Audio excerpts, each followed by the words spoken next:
courthouse the other day in the hallway. You're singing "Oh Happy Day."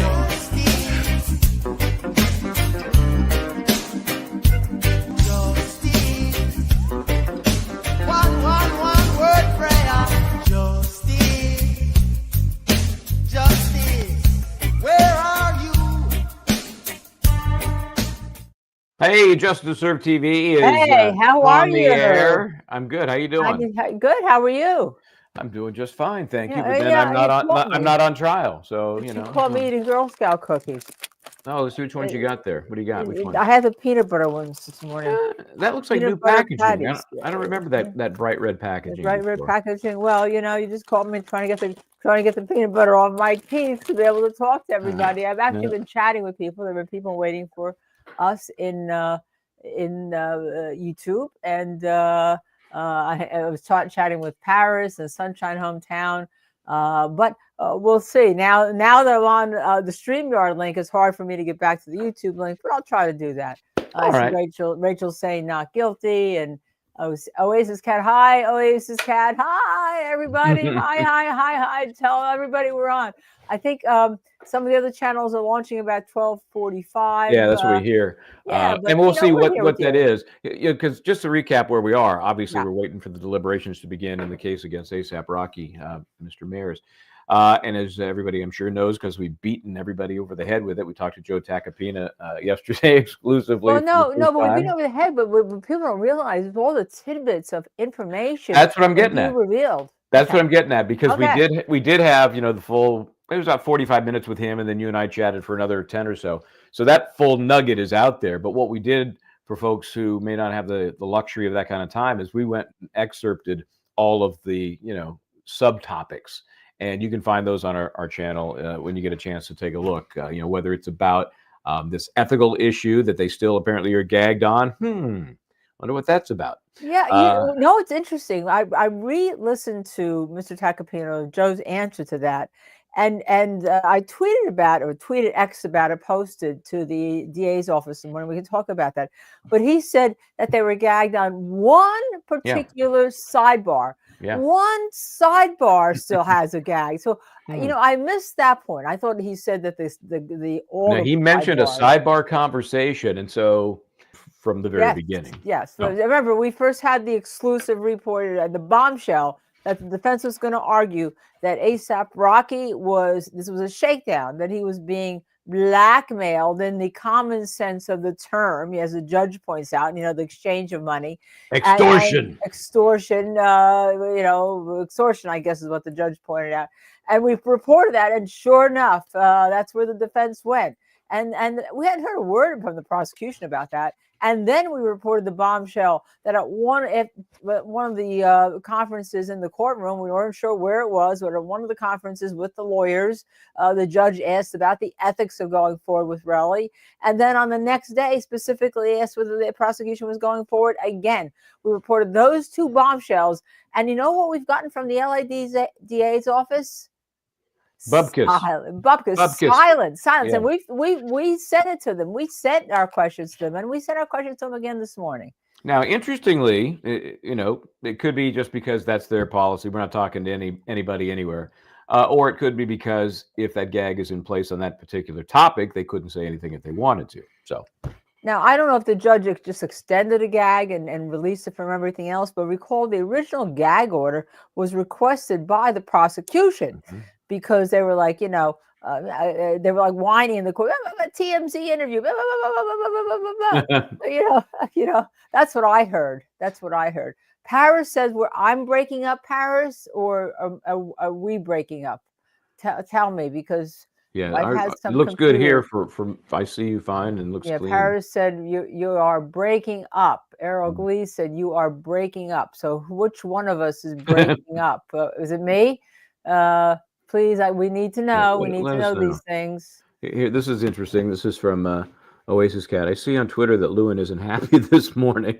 I'm not sure Really? what the reference was. I mean, was it somebody had reported from inside the courtroom that he looked a little grim? Oh, Because wow. I don't think any of the feeds are up. So Yeah, must have been that, somebody inside the courtroom. I looked into the Offie feed and I didn't see anything reported from her. And she may be joining us later today, right? excuse me, Henry can breaking up. Who's breaking? Adonis breaking up? Who's breaking? Are we? We just need to know, is our feed to you? Can you hear us or are we breaking up? I have my microphone right here. It I seems to hear be everything plugged looks in. good and sounds good on my end from you. So Okay, Micah, you are famous. Micah, Lewin wanting oh no way. no. You know why you're famous, Micah? Is because you're famous because you were the one who first had the little chyron on the bottom saying that Joe Tacopina was ASAP Taco. Of course, we told him that it was ASAP Taco, and apparently in the interview, if you listen to it, he says that. Rocky told him that people, Justice Serve TV or wherever, were naming him ASAP Taco. So, I mean, I was like, Rocky's watching our feed? Ooh. Apparently, he has given the approval to that name of ASAP Taco. So Okay. Breaking up bad. Is that us? Is that both of us, Sheila Reed? Is that both Michael and I? Or is it just me? Or is it Michael? Could you tell us? Sheila Reed, please, anybody, yes, Paris, anyone, tell us who is breaking up. Which one? yeah. Which one? Both? One? Either? Anybody? I hear Anyone. So Missy I mean, says she hears we'll both of us just we'll okay. plow on here. Let's see. Missy says she hears us just fine. How do we Lady look? We Leland. look okay. I mean, considering. I had to move. I keep moving this desk, but I have a halo over my head this morning. I don't know if that's backlighting from the big city or what that is. It is. It's the sun coming in Backlighting. from the Yeah, backlighting we'll from the have to get city. the set department on that and have you. We should have like a pull down screen that is the backdrop of the city, but it's a screen so that it doesn't have light coming through. Well, I just read something that you can have your you can get now a green screen that sits on your chair. Yeah, yeah. I And think I don't like that fakeness, but I like the idea of taking what is your backdrop, which is the city there, and just having it when the sun is coming through as it is this time of day. You just pull the shade down. we Sort of, we kind of looks we, like what you have anyway, right? we can get my people to do it Yeah, in their spare time. get the set people on that. The whole set department devoted to that We right need now. a set department. And if you want to Okay, be mods, want to be our set department. Stephanie says sounds great here. So it's mixed reactions on in terms of signal. Interesting. Wow, that's really interesting. So, but two people are reporting in the courtroom. It said that he wasn't happy. And let me see. Let me go to. Yeah, we believe there may have been something happening prior to the jury's reporting time at 9:30 Right, Pacific time. right, Like right. maybe some law and motion issue, maybe this uncertain gagged issue. Maybe they were Right. going to address that. So we should have a report on that sooner rather than later, and we'll pass that along. Obviously, So Matthew said Lewin is messing up the order today. Well, let me tell you that Justice Serve TV this morning did say, and let me tweet it, our Justice Serve TV first exclusive interview with ASAP Rocky, Joe Tacopino at Tacopina Law yesterday, gag in effect for one particular sidebar. Is it the one reported in our scoop, the court asking DA Lewin about the, quote, ethics of going forward with Relli? Is there any writing, any text? Is there any text, any emails, anything to or from the court, including from Joe Tacopina, that mentions the word ethics relating to this gag discussion? Open your records, LADA. Open all emails of DA to court. Open all texts of trial DA to court.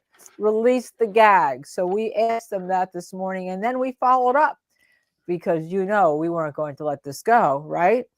ASAP Rocky, Justice Serve T, pointedly asked LADA's office again, was there any ethics counsel, ethics independent review, ethics committee review, referral to state AG of using Relli as a witness prior trial, during trial, when you were notified it was a shakedown, when you heard the Wally tape, extortion bag, 30 million, and on an island? We specifically asked the DA, release the gag, open their files again. Let's get transparent here. Come on. Let's get transparent. And if you've got nothing to hide, why not? Just one sidebar was gagged. One. Yeah, very specific. I wonder. Look at all about the shade. Lewin is probably butthurt if he went on social media this weekend. In other words, you think the reviews have not been good? That's what I'm guessing, right? Yeah. Let's see.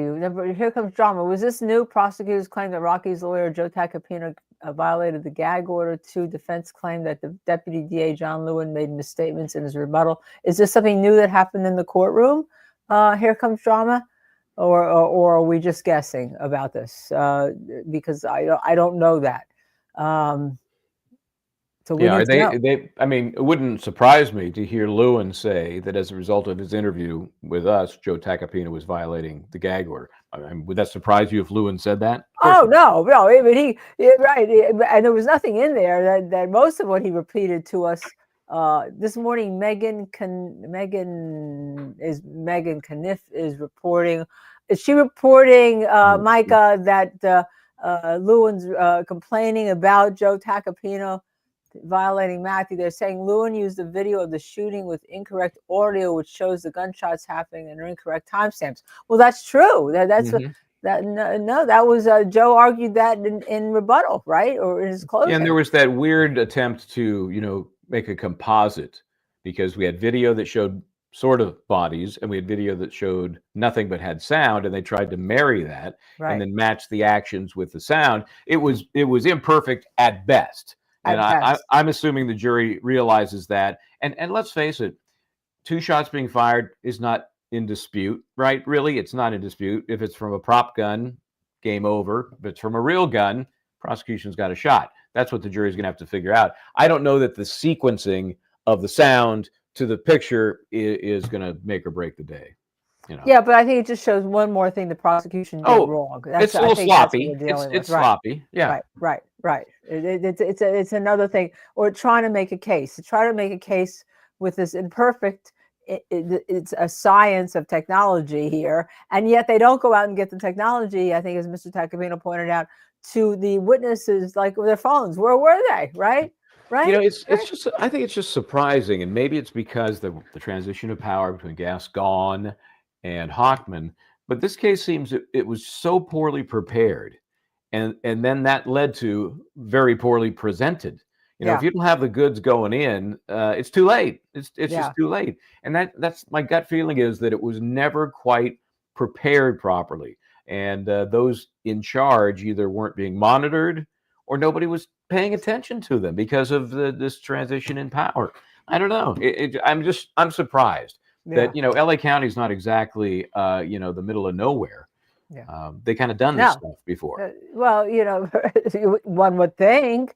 Although they accuse the defense of, look at the defense over there. If it could be done, they would have done it. They have 8 people. That's 8 people. That always happens whenever you have a defense. Oh my God! Look, so you're killing yourselves. You have volunteers helping you, and the prosecutor's or DA's office, depending on where you are, has thousands of people usually, right? Sure. Certainly hundreds. I mean, there's a lot of allocation of power. We get that, and there are certain cases that get more attention than others, that are more high profile than others. I don't know. This is a high profile lesser case, if I can describe it that way. It's not a good thing, armed or assault with a deadly weapon or assault with a semi. Right. But nobody died, right? So I just think it somehow got lost in the shuffle, and now they're paying the price because the case looks like crap. Yeah. So apparently there is a report from that person who does not like Rocky, and obviously apparently doesn't like us, because our reporting has been spot on. About the issues about the prosecution alleging that Tacopina violated the gag order. Well, how do you know that? Okay, I mean, come on. Yeah, well, all I can say is I appreciate that in this world of free speech, we can all have our opinions, right or wrong, and I will just. But our reporting, reporting has been spot on, and we stand by it. We stood by the shakedown, how the defense was going to go, and guess what? Absolutely on target. We're standing by the issues of whether or not there was questioning about whether the ethics allowed the prosecution to go forward. by the judge. We're standing by that, and the fact that that is sealed, that sidebar is sealed. Well, let me tell you, that kind of warms the cockles of my little reporting pot. Well, all right then. Yeah. You see that note from Jules there, verdict clock has started. And so we are on Justice Watch. Am I right about that? That's right. We're calling it Justice Watch. We don't like this verdict clock thing, although we like the fact that we're time, tick-tock, tick-tock, tick-tock, tick-tock. But we're on Justice Watch, aren't we? So the Justice Watch clock has started, Jules. Thank you very much. The 12 minutes in. Because the other day, remember when we left them, what was the last thing they did? The judge said, you're going to go up to a jury room on floor 11 because they're on 9, right? That's where you're going to be deliberating. But bring all your stuff, and we're going to bring all the exhibits, everything up, get them all set out, and there you go. And usually, by the way, in California, my understanding, at least that's the way I was inspected, it was juror number 1 in the box. That was the 4-person. You don't do. It's like New Jersey. You don't vote. You're in the box, number 1. Massachusetts was the most interesting thing. The judge at the very end picks the 4-person in Massachusetts. Oh, yeah, I remember that. Oh, yeah. I remember that. Yeah, and then in some places they use the drum, and they pick out names, and that's how they determine alternates as well, which I do kind of like because, as I've said many times, the alts in this case, as in most jurisdictions, they know their alternates going in. So not only do they become less invested in the case because until they're tapped, they're extras, right? Right. So they may not pay as much attention as they might normally. And then for those that do get kind of into it, they're mad, because they don't get to deliberate and render a decision unless they are called upon. And then, of course, what's happening now? They're wandering the halls of the courthouse, right? They got the cafeteria they can go to. There's a library, but they can't leave the building. But they don't get to deliberate. Give them a room? Why don't they give them like a room where they could sit and relax, together? Maybe they do. But by the way, Jules, thank you. Jules, nothing to be sorry about. Thank you. We're just renaming it the Justice Clock because that's what's supposed to happen here. So we hope. Any movement in the courtroom? Excuse me.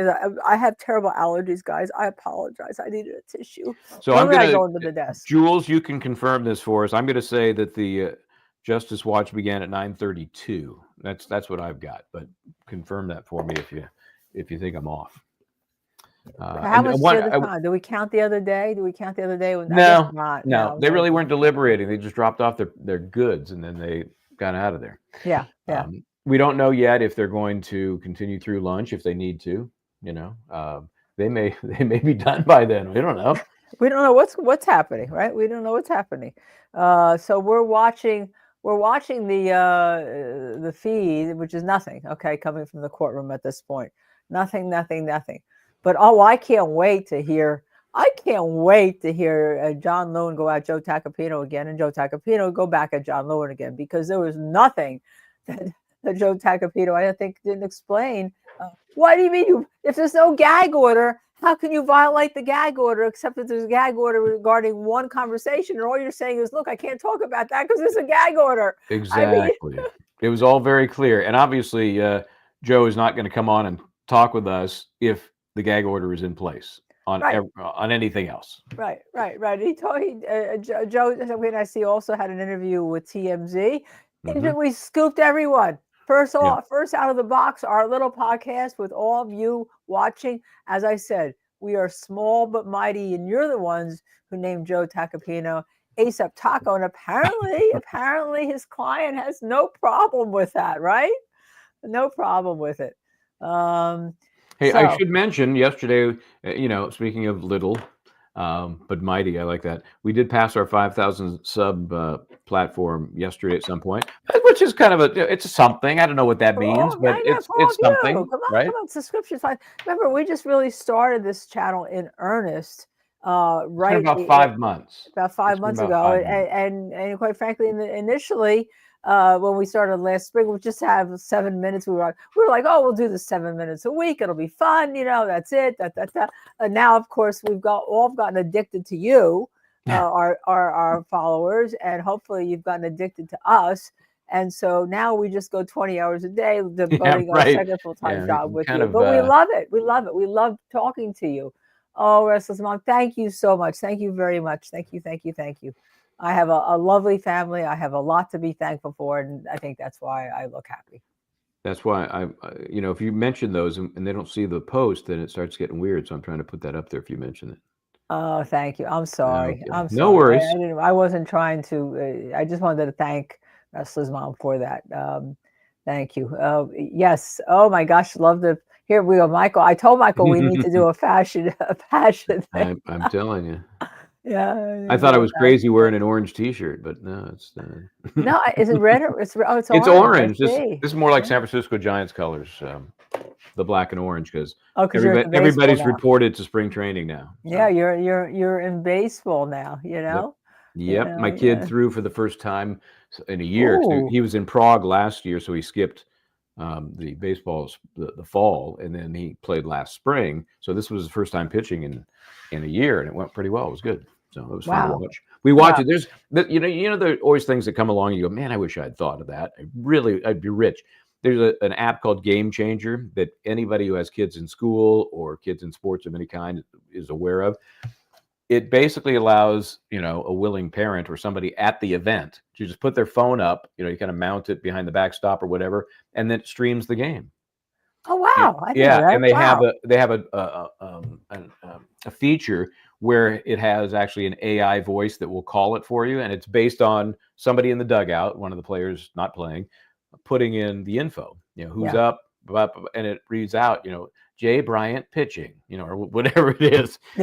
So we just put that on the big screen because it's really, it's a small, and you go, yeah, that looks like him. I'll tell you what, the images are better than what we've seen in this case. You can tell who people are at least. That's great. How exciting though to do that. How exciting to see that.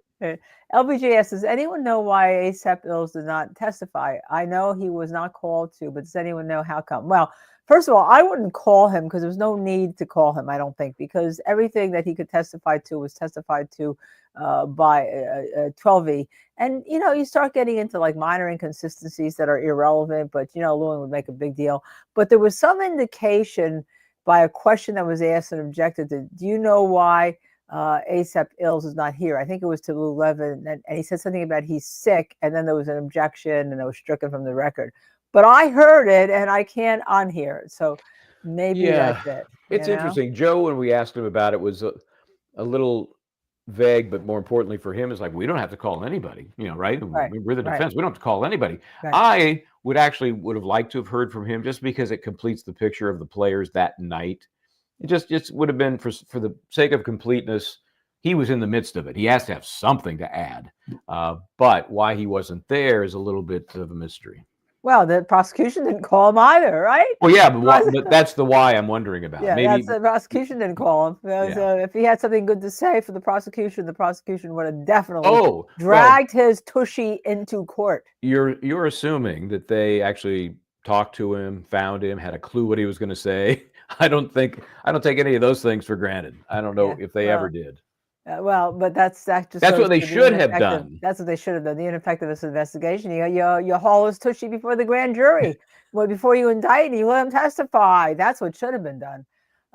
Jam, is it Jam? Jam? Yeah. Hey guys, I watched you on Law and Crime, and now you're here. Yeah, we're here. We now own this, and we don't have any restrictions on us, which is so great. We can say what we think. We're not just there interviewing people and saying, "Okay, what do you think?" And then and sitting there. As we listen, we get to talk to you. And one of the things we thought about Law and Crime was the best thing they had was when they had questions and answers, which wasn't very often. And then you'd have like 5 people and somebody's giving the question. And by the time we got to your questions, we really had no time. But here, we can answer your questions. And Michael and I have told the story, right, Michael? You can tell again about why we did this after Law and Crime. Well, I don't know. Just because we want to be ourselves and have a little more freedom to I can curse and everything. I mean, just because the format is so much more viewer friendly, more interactive, tremendous feedback, good and bad, which is great. And by the way, we have a comments episode coming up very soon. I'm not sure when it's going to go, but that's where we take the comments that we get from the various postings, and then we respond to them, and so we always have fun with that. We do it about once a month. Anyway, that's part of the reason. And here's the other thing is, how many times I could count in one hand how many times you and I were actually on Law and Crime at the same time. Right. Right?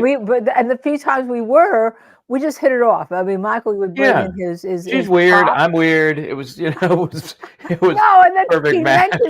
mentioned me. He said, well, Linda Kenney Baden would use hairspray, as a weapon. I think you even. I do remember one time I had your yeah. hairspray. I stole it from the makeup room, Right. and I said, oh, that's odd. It's prescription hairspray. I've never seen that before.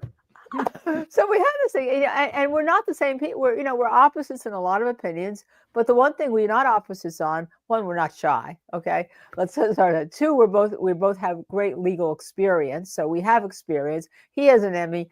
I don't, so I'm a little deficient in that category.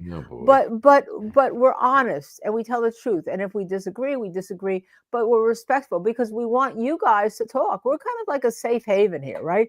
You talk. If you don't like us, we put you in the comments section of our show. Yeah, that's right. That's my goal. I'm pulling things out, and the weirder and more critical they might be, the more fun they are. So So these are great questions. Wealth Padilla, do you guys believe it could turn to a mistrial? And if so, do you think they will attempt to retry this terrible case? Michael, why don't you take that? Yes, I think it definitely could be a hung jury that leads to a mistrial.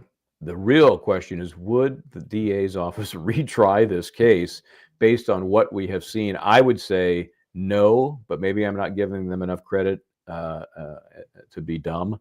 I mean, because, let's just consider what they'd have to do. Relli comes back on the stand. How are you going to fix that guy? Right. You're not going to fix that guy. And unless you have some other witnesses hiding in the woods that we haven't seen before that would help rehabilitate Relli, it's a loser. I'm just talking about this jury could do whatever they're going to do. But in terms of presentation of your case, how does it get better the second time? Not in this case. This is a funny comment, though. Idiot Win talking about when we were speaking about whether Ills was called. I'm kind of grateful he wasn't called because it would have meant 3 more Lewin days of cross-examination. Boy, do you have that right. You feel me? You feel me? You feel me? Or what I was asking was this. When he didn't get the answer he wanted, what I was asking was you were asking the other thing. You didn't get the answer. Listen to my question, because it's even more condescending than maybe you didn't understand. Let me rephrase it. That's polite. That's all right. Listen to my question. You're an idiot. You're not understanding my question. Listen to my question. That is just so annoying. And you get the answer. Do you feel me? Do you feel me? Yeah, you feel me? No, I don't feel you. I can't lay my hands on you. And we were talking about that with Joe yesterday. It's just so insensitive and so culturally ignorant. I mean, I don't know if he thinks that was a smart-ass, clever thing to say, or if he was serious. I really don't know. And the funny thing about it, if you listen to the Relli Wally tape where he's asking for the $30 million and the extortion, the whole thing that we talked about, Relli says 3 or 4 times, "Do you feel me? Do you feel me?" Because it just means you understand me, right? You understand what I'm saying? Yeah. And you can't get more, Lisa, these are actually fabulous questions. This is why I love talking to you. Lisa, why wasn't Relli's girlfriend not called? Well, go ahead. I mean, we'll never know for sure, but remember, she has sort of a colorful background and current ground, and she's still apparently Relli's girlfriend. This, according to Joe yesterday when we were talking about this, and I excerpted a piece of his closing argument because I thought it was so funny. He said, why didn't they call Lydia Parker? That was her name. Why didn't they call Lydia Parker? I guess she was busy doing what she does. That's how he described it. So you can take that. We have that. Well, it was in his montage. I don't have it excerpted out. But so my point is, she wasn't going to help them. It was pretty clear. And remember, the original story was she was with Relli when he went back to pick up the shells. That's on video. We're hearing all of that. Then we see the video. Relli says, "Oh yeah, that's me. That's me." And the prosecution's like, "Are you sure that's you?" They ultimately impeach their own witness, and it's not him on the video. So if it's not him on the video going to get the shells, how could his girlfriend be with him when he goes to get the shells? Right? He tried to suggest, well, she's there. She's just over there. No, she would have been entertaining, no doubt, but a disaster. Yeah, and interesting. I thought the prosecution had promise in a way that she was going to testify, because I think when Paulie P. opened, he said, "And you're going to hear that Relli's girlfriend went with him." Right. The indication to me was that she was going to testify. Right. That she was going to get But up of there and course, I testify. early on I Right. said Yeah. she's going to be key. She's going to be a very important witness. Right. Whoops. Right. But you know what? If I'm her lawyer, after what I saw happening, and I'm sure she's smart enough to get what I say. Fifth Amendment, you're not getting in there. You're not going to go, because maybe she gave a statement to the police that said she was there. And it turns out she's not. Who knows? We don't know the Could be. backstory of all that. Could be. Open And your just files, LADA. and it's important, when you give a statement to police, generally it's not under oath, right? It's in a Right, police right. report. That's very different from getting on the stand, raising your I raised the wrong hand, raising your right hand, and taking that oath. That's perjury. And we've talked before about how you don't often get prosecuted for perjury in and of itself, but they could use that as a hammer on you, if they've got something else they want to get out of you. So this woman probably felt, I'm not feeling too strong about what I may have told the police. I don't want to reinforce that under oath. Michael, I want to switch gears, because Micah, who brings up something about something that had just happened on the Karen Reed trial. Now, Yeah, I was. We're following it, but we obviously were on the air with you guys, so we not streaming it here. Judge Cannoni just said that this Commonwealth has supplied her information that causes her grave concern about the defense counsel and their defense. She is suspending today's hearing. Micah, could you give us more on that? Put it in the put it in the comments, and we'll take a look at it. Now, what could that be? Because that's what they always go after defense counsel. The state. I was watching that while we were waiting to go on, and it was just kind of on off to the side. All I remember was Hank Brennan was, of course, going through the different items that they were fighting about, and he got to the ARCA. First, he started referencing the Proctor materials, and then he got to the ARCA reports. And at some point in there, that's all I know is that was the subject. She said, "We're gonna recess," and the next thing you know, it's ceiling fan, and that was it. And they never came back.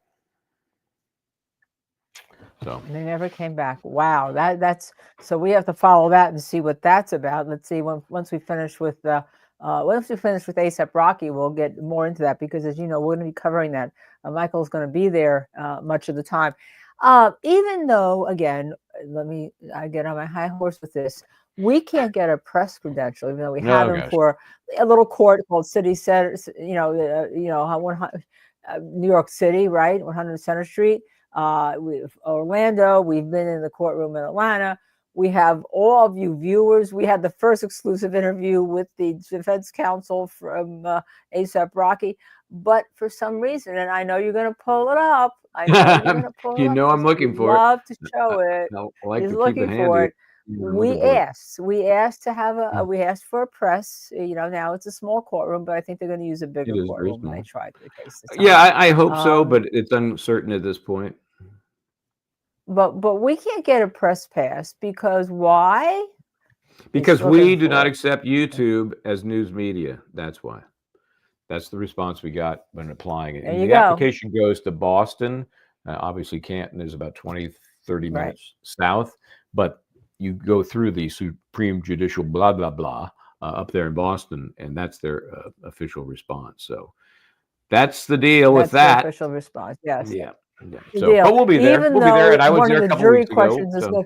One of the jury, you got that great interview. AJ loves me. It's the best interview you've ever done. Yeah, it was so good. Just kidding you, but I'm sure he doesn't say that about many people he's tried cases against. Okay. So you have to develop the top attorneys usually develop a mutual respect, although I think with Joe Tacopina and John Lewin, if I'm going to put them in that category just for the moment of discussion, I don't think that's ever going to happen. All right. Something tells me that. I think I could probably make a wager on that if I were a betting woman. But I play poker for free for no money. So what are we going to do? But anyhow, so going back, your charity poker was that last night? Yes, charity poker last night. So I win and I get to donate to my charity. It was 73 other women playing, and I came in number 1. And so now I will donate to my Nice. charity big time. Nice. It's kind of like a bragging right, and then I can, and it's going to go to the Innocence Project. That's who I always pick. Oh, good. Donating So to my everybody charity, the designates Innocence their Project. cause, So, and that's where the money goes. yeah, Jamming. afterwards, I'm sure everyone has the dogs. It's either that or or something relating to animals that obviously, I love my dogs, as you know. Jamming, Giants fan. Go Giants. Although I fully Yeah, expect jamming. another mediocre year. You got to at least go into the season with some high hopes. That's the problem when you're in the division with the Dodgers, who buy everything in baseball. But I'm not bitter about that. So No, yeah, like I'm not bitter about the Hey, Jets. Okay. I wanted I to won't share talk about something that we talked about, and it came up earlier today when we were talking about this whole question about the ethics. Remember, Right. Right. you know, How can I there was forget?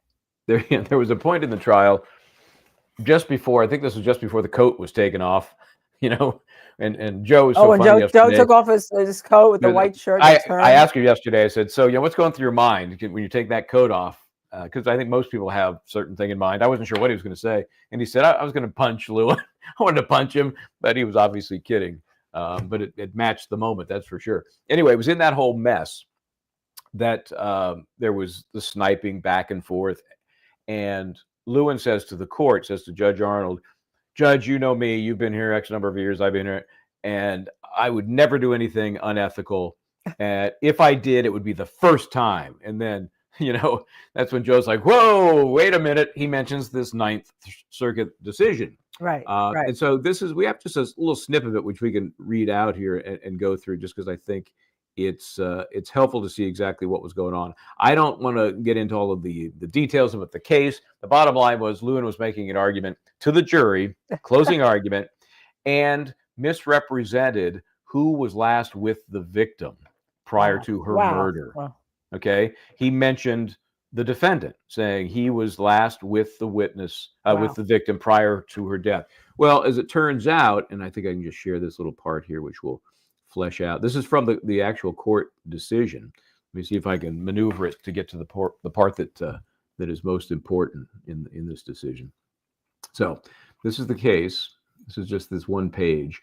And the question really becomes for any appellate court: is it harmless error? Is it reversible error? Right? So they're looking this over and making that decision.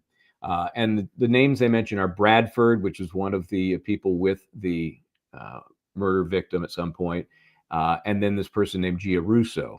Okay. So, and it says here, given the choice between Bradford, who was seen in front of the property a week or two before the murder, and that's the guy that Lewin was focusing on. He was the defendant. And Gia Russo, who was seen inside Knight's, that's the victim, home mere hours before her murder. The jury could well have concluded that Gia Russo was the more likely suspect, or at least a plausible suspect. Given the choice between Bradford, the one who had been there a week or so earlier, who did not meet some of the descriptions of the perpetrator, and Gia Russo, who more closely matched some of those descriptions.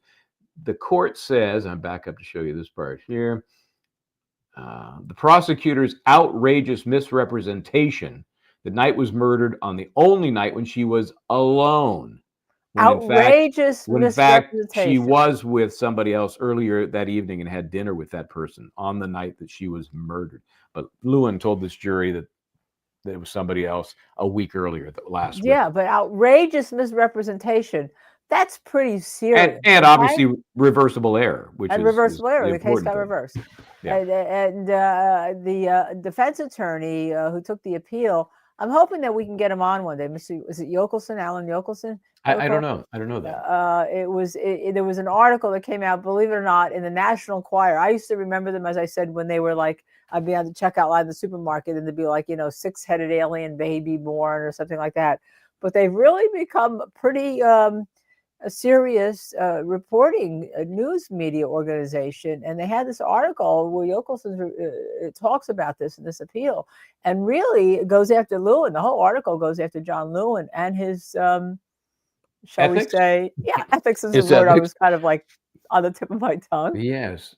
Ballerina, she agrees with me. Prosecution definitely, or it's Ballerina. The prosecution definitely should have had statements from everyone that was there. That way they didn't have to rely on Relli. Relying on Relli as the gospel, you're going straight to hell. Yeah. Well, so wow, that's pretty. There's a lot of comments here about what's happening in Judge Beverly Cannoni's courtroom. Yeah, she was very curt. Wow. And again, I'm just getting it out of one ear as I'm trying to keep an eye on what's happening. But it was like a light switch being turned off. They're in the middle of an argument. It was like, okay, we're going to take a recess. It was just very unexpected. They'd only been going for about 20 minutes, I think. Yeah, and that's unusual for that. Were all the attorneys were all the attorneys there? Did AJ fly in from California? Oh, they showed the shot down the table, and I'm looking at Karen Reed. I think he was, only because of the number of heads, but I can't say I specifically identified him. Yeah. And she gave a full interview to Ted Daniels up in Boston. They just posted the whole thing finally. They're dripping it out, which is a good idea. Yeah, they've been dripping out. Now so you can go looking for that. I was going to repost it this morning, but we were so into Rocky, I figured you guys could get it from someplace else, and we'll probably repost it later on. But we wanted to stay on Rocky, and we wanted to stay on this issue that we've been on of whether or not the judge questioned the DA going forward about the ethics of it, given Relli's what's happening to him on cross-examination. And we think the DA should just open their files. As I said, if I were in New Jersey and had him and that came up, that this Wally tape came up, I'd probably have to refer it to the Attorney General's office, since he would be my victim in my case, refer that to see whether they were going to do anything, or whether they suggested that the prosecution be halted until there's a complete investigation. So the systems are different, but it seems to me that once they assigned Lewin in January, there was no way they were going to go off Relli, right? Maybe they assigned them once they knew how bad Relli was. Maybe that's what happened.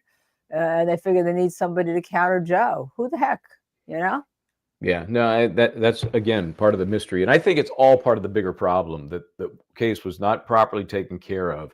You have to take care of your case as you move toward trial. It's like you're raising a little child here. By the time you get to trial, you better have an adult of some sort. They still got a teenager. They got a snotty teenager of a case. It never quite grew into an adult because nobody took care of it. Right. Or dismissed it. Send the teenager to reform school. I don't mean that. I mean, I went to Catholic school. We always call it reform school when we were in Catholic school, because boy, we had to be just tough. So yes, Justice Watch. So we started our clock at 11:30 East Coast time. So they've been out for about 42 minutes. 12:30. Yeah. True Hebrew. East Coast time. True Hebrew, another one of our followers, seems that the prosecution did not properly prepare for this case and just ran with it when they saw that Rocky was involved. They kept using his celebrity during closing. What do you think?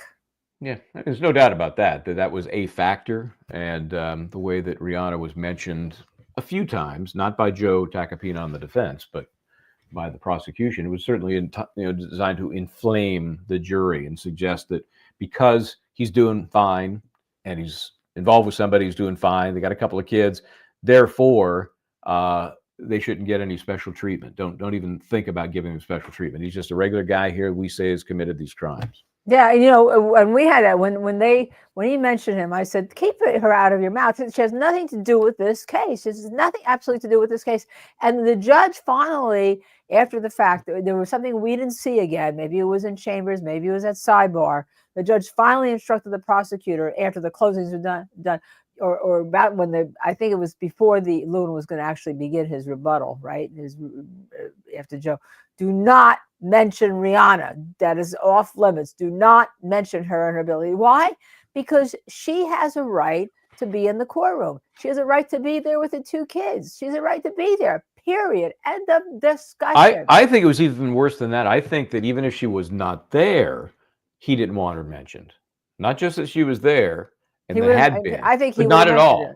I think Lewin would have mentioned her if she weren't there. Oh no, I'm not saying he wouldn't have. I'm saying the judge was instructing him whether she was there or not. I agree. Not to mention. I agree. Okay, here's an interesting suggestion. This is on. We're doing this on the fly. We do whatever we can do.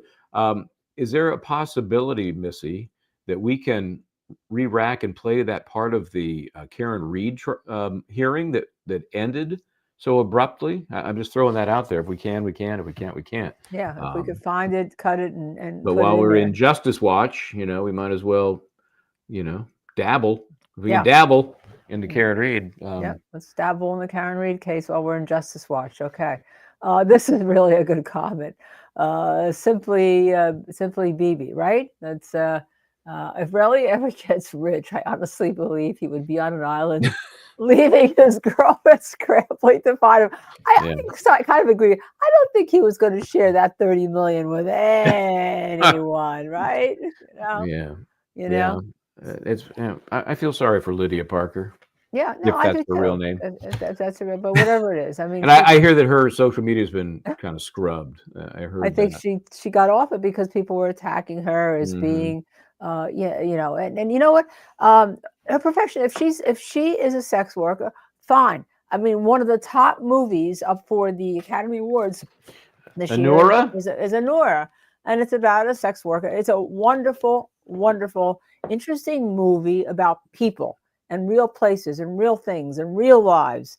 And, sex workers, we see so many times, as we've seen in the Long Island Killers, they are, unless they're performing in a club, and they're doing exotic dancing also. But when they're out there alone, they're really in danger of being hurt. And that's how a lot of times we find serial murderers who hone in on sex workers and then kill them. And then no one's looking for them, right? Well, look at the Gilgo Beach murders, right? That's it. Look at the Gilgo Beach murders. And that's up to what is up to now 6. I can't even keep track anymore. Yeah. And yet we don't get that much coverage about it. And no. I have heard from various media organization that when they play it, no one's really interested. No, there's no doubt about it. That's an ugly fact. It's ugly. That people think these victims are disposable, right? Right. Because they don't follow whatever the normal societal, means should be. Like, hey, I would never do that, or I would never have a friend who does that. Therefore, they just don't matter. Okay, so here's something, I guess, Brooklyn. This must be on Karen Reed, Brooklyn. Supposedly, defense paid $24,000 for reports. The report could have been biased. Okay, so let's assume that's true. So what? So what? People don't work for free. Raise that on cross-examination if you want. If you want to use that as some suggestion that the report is biased, okay. So what? So what? I mean, people just don't work for free. You just don't work for free. I mean, the prosecutors and the DAs have, they're all their buddies. They have their pensions. They have their salaries. Their expert witnesses work for the lab. They get a salary. They get a pension. I mean, they're not working for free. Although, with all the cuts that are being made in government, maybe they're going to have to be working for free pretty soon. Doge is coming after them. So, there's a different wrinkle here because these are federal investigations, right? So in theory, they were totally independent, third party. So if in fact the defense paid them to do supplemental work, or it's still a bias issue, it's not an admissibility issue, but I think the prosecution is saying that they never turned over whatever it was they commissioned. That's the sense I get. Or pay them to testify, or pay them because for the time in court. They're going to go in court. This is what I charge for my testimony. Yeah, it could be. It could be. But to say you have a grave concern. That's serious. Yeah, but she gets loose and fast with the language sometimes. Remember that? Remember when she was saying it was okay for Marie Russell, Dr. Russell, to testify, the dog bite expert? Right. It was a close call. Oh, please. Close call. Right. Close call. Yikes. Close call. You let it in the first time. It's a close call the second time. Hey, it's what is a close call is the prosecution saying they have a dog bite mouth thing, and they're going to go to forensic odontology for dog bites, which does not exist as any specialty anywhere in the world. That to me is not even a close call. That should have been forget that. That shouldn't even thrown out to the public, but that's my view of forensic odontology. Okay. All right. Yes, I wouldn't step foot in Massachusetts. Wrestler's mom, anyone who lives there is very brave. I had a vacation house in Martha. I used to love to go to Martha's Vineyard when I was younger because I liked to fish. Yes, I'd like to fish. And then I didn't like to fish because I didn't like to see the animals being dead as they die, gasping for air out of the water. And you start saying, no, eating them.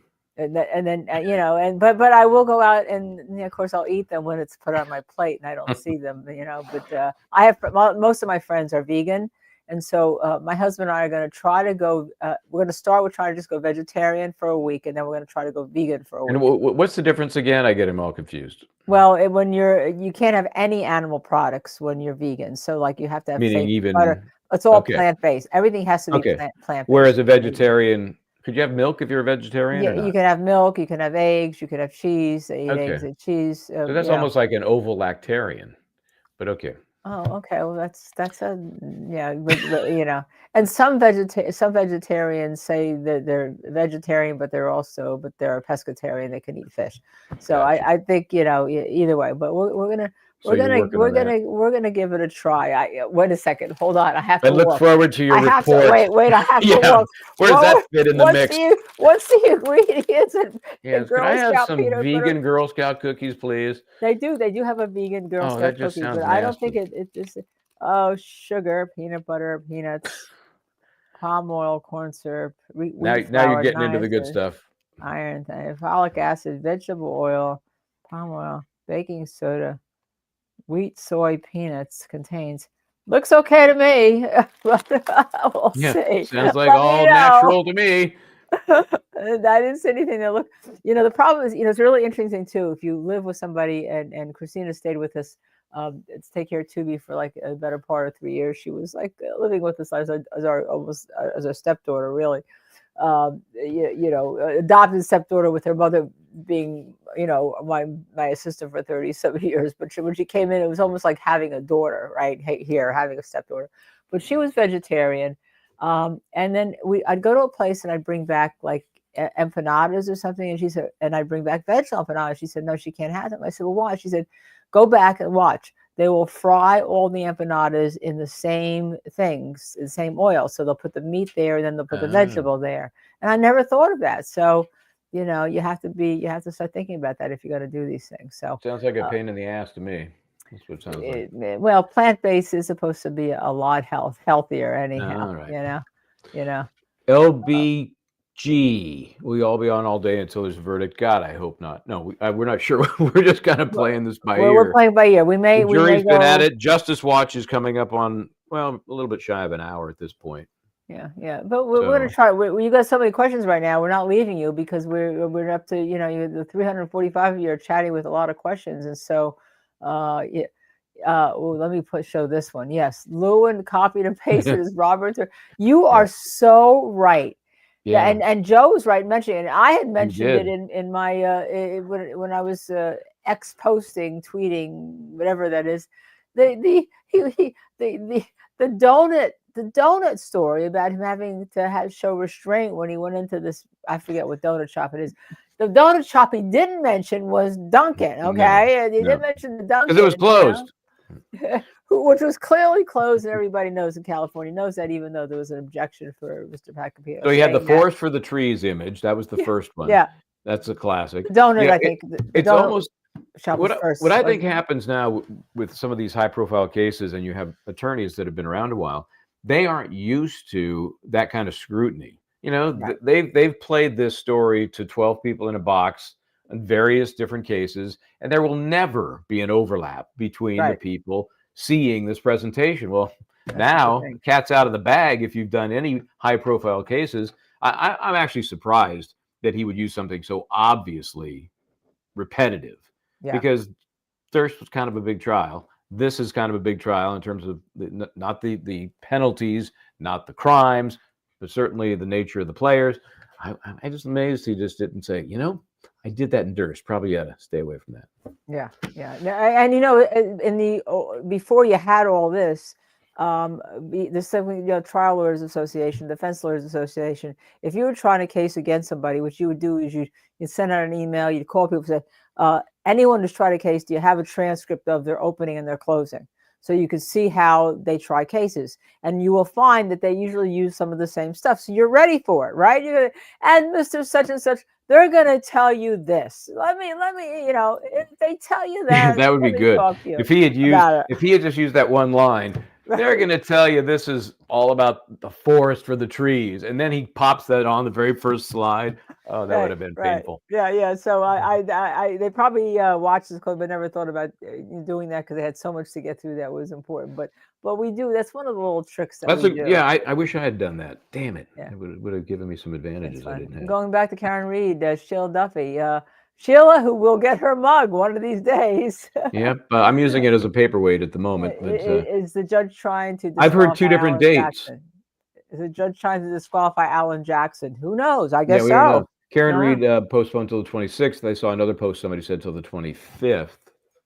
And again, it goes to that $24,000 there now, at least according to Brooklyn. They're tying directly to Alan Jackson.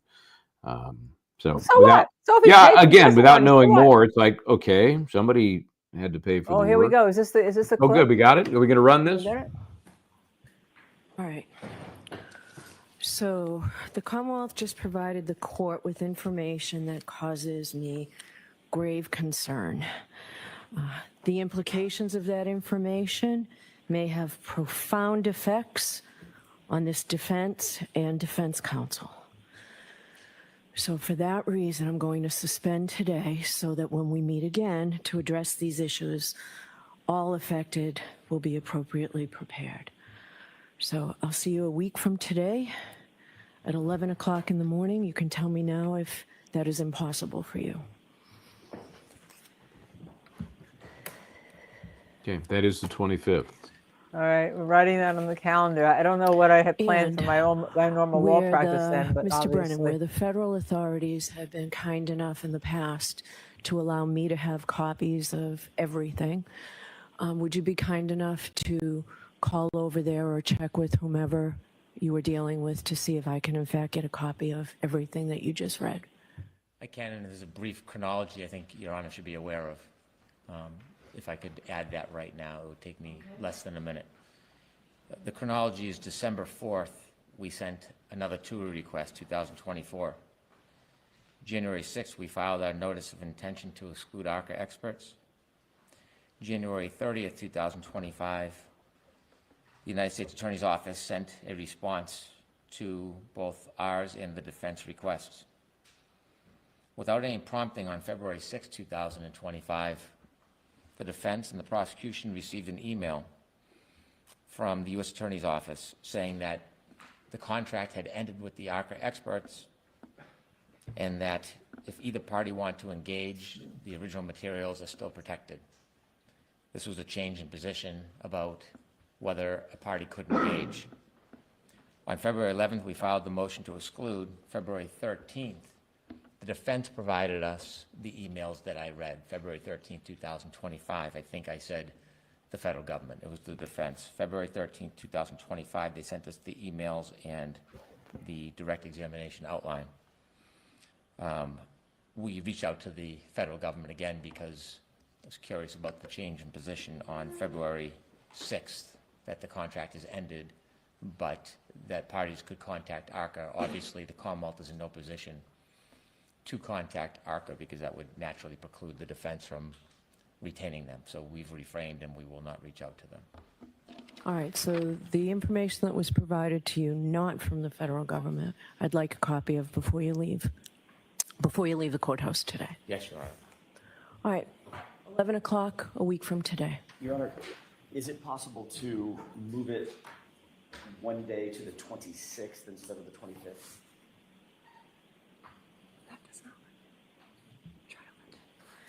It would have to be at 9 o'clock in the morning.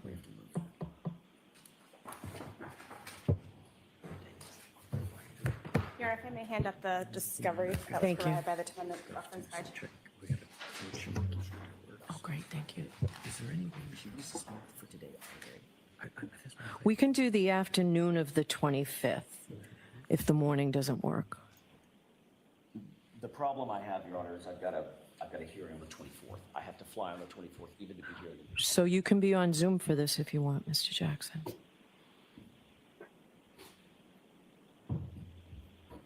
I'd rather be here, but I have to accommodate whatever the court's calendar is. I have to accommodate the court's schedule. If we could do it live, I'd rather do it live, but I will accommodate the court's calendar. Are all parties available at 9 on the 26th?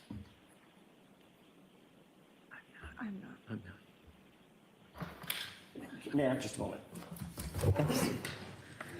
So it's tough to arrange all of these schedules, right? What did I hear? That the information was still protected? I thought I heard him saying that that the U.S. is not involved, but the information was still protected.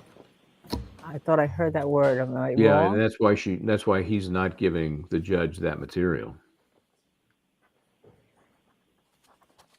That's what Brennan was saying.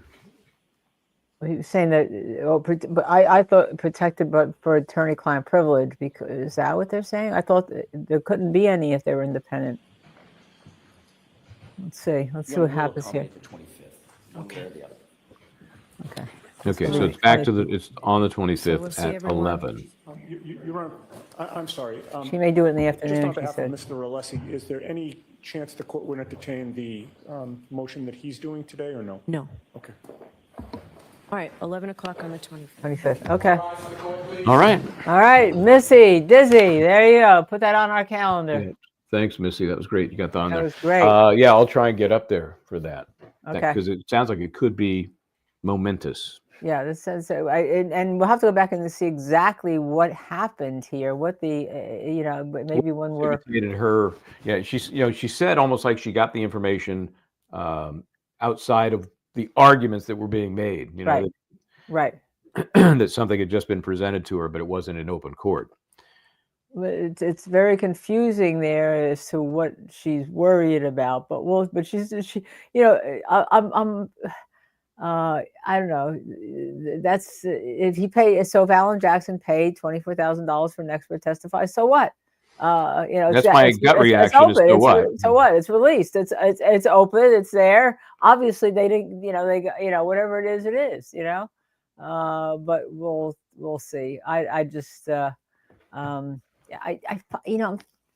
Cannoni. I don't know about you, but she seems, especially this time, a little biased to me, a little slanted against the defense. To me. Well, definitely the tone she gave was, you guys did something bad. Right. And we're going to get to the bottom of it. Right. That's what it sounded like. What did she say? It could affect the defense case, the defense representation, something like that. And that sounds like removing one of the attorneys or precluding a major part of their case, something big. Yeah, well, we'll check more into it. Obviously, at some point when we're on our verdict, we're not watching verdict. Our Justice Watch, right? Yes, Justice Watch is underway here. We're now at an hour. It's been an hour right now. Justice So here's what Watch. happens. Here's what happens in that hour. They Okay. get in the room, they settle in, a little chit chat, a little small talk. What happens weekend? Right? And then they pick a four-person. And then sometimes I think the four-person is picked. I think the four-person is number they did one. that. You think they did that last week? I think automatically in California, the person in the number one seat is a four-person. Oh, well, I don't know. I've had it different. Although maybe not. trials. Maybe they vote. I don't know. I mean, Yeah. I just don't remember. So then they honest with you. then sometimes you'll get requests that we have a quick straw poll, like right out of the box, so they can see where they are. Because even if they're unanimous, they start mixing it up and talking about it. It doesn't mean, okay, we're done, let's get out of here. But it gives them a sense of, where are the issues? Who's got a problem? Who doesn't? Where are we? So that's, I think, in that first hour, that's the most you're going to get out of this jury, if that much. Yeah. Yeah. And sometimes they don't even do that. Sometimes they'll say, okay, we don't even want a position, but usually they do. You're right. But You're right. but sometimes jurors they're like that. Remember, I tell you this, when you learn from trial experts about what you're looking for in a jury, you will be told that there's two types of jurors. There's one type of jurors like, okay, what do you think? Let's do it. Let's get out of here. And then there's another type of juror that says, okay, maybe the other thing, but let's see this for ourselves. This is what we've been told. This is our bend, but let's go through it and go through everything for ourselves. And they take longer than you think. Sure. And what you get is a mix of those personalities, and you're always going to have the type A's, the alpha dogs, and you're going to have the omegas, the sheep, right? And those personalities will bubble up, and generally, I hate to say that it comes to this, quite often, if you have a couple of outliers that aren't alpha type personalities, they they put them in a headlock, and they tell them what they need to convince them to go with the majority or with whatever the alpha dog's position might be. Yeah, it's an interesting. I've always wanted to be on a jury. I've seen so many tapes of jurors deliberating, but I've never been on one. And given my You've talked to experience, so many afterwards, as I have. You talked to so many, right? Yeah, right, exactly. I mean, So that's where we get this intel. Right, Texas T. Anyone that has kept up with this trial wasn't already said the prop gun was given to a movie production team. Am I wrong? Yeah, sort of. The prop gun was given back to the studio, the music studio. That there's a music studio for a lot of the rappers, right? A lot of people. So, and they have all sorts of props there, including prop guns. Remember, Relli was in a music video, holding a prop gun right at you, right? And so they do that, and then they take things and back and forth. It's not really owned by anybody. It's just like a service. So I described it as a collective, because that way some smaller productions have access to all this stuff that they couldn't afford on their own. So he gives the gun to, I'll call them the prop master, for lack of a better term, whoever is normally involved with disseminating and collecting the props. That's who got it. And they talked to that person, right? They talked to that person, both sides.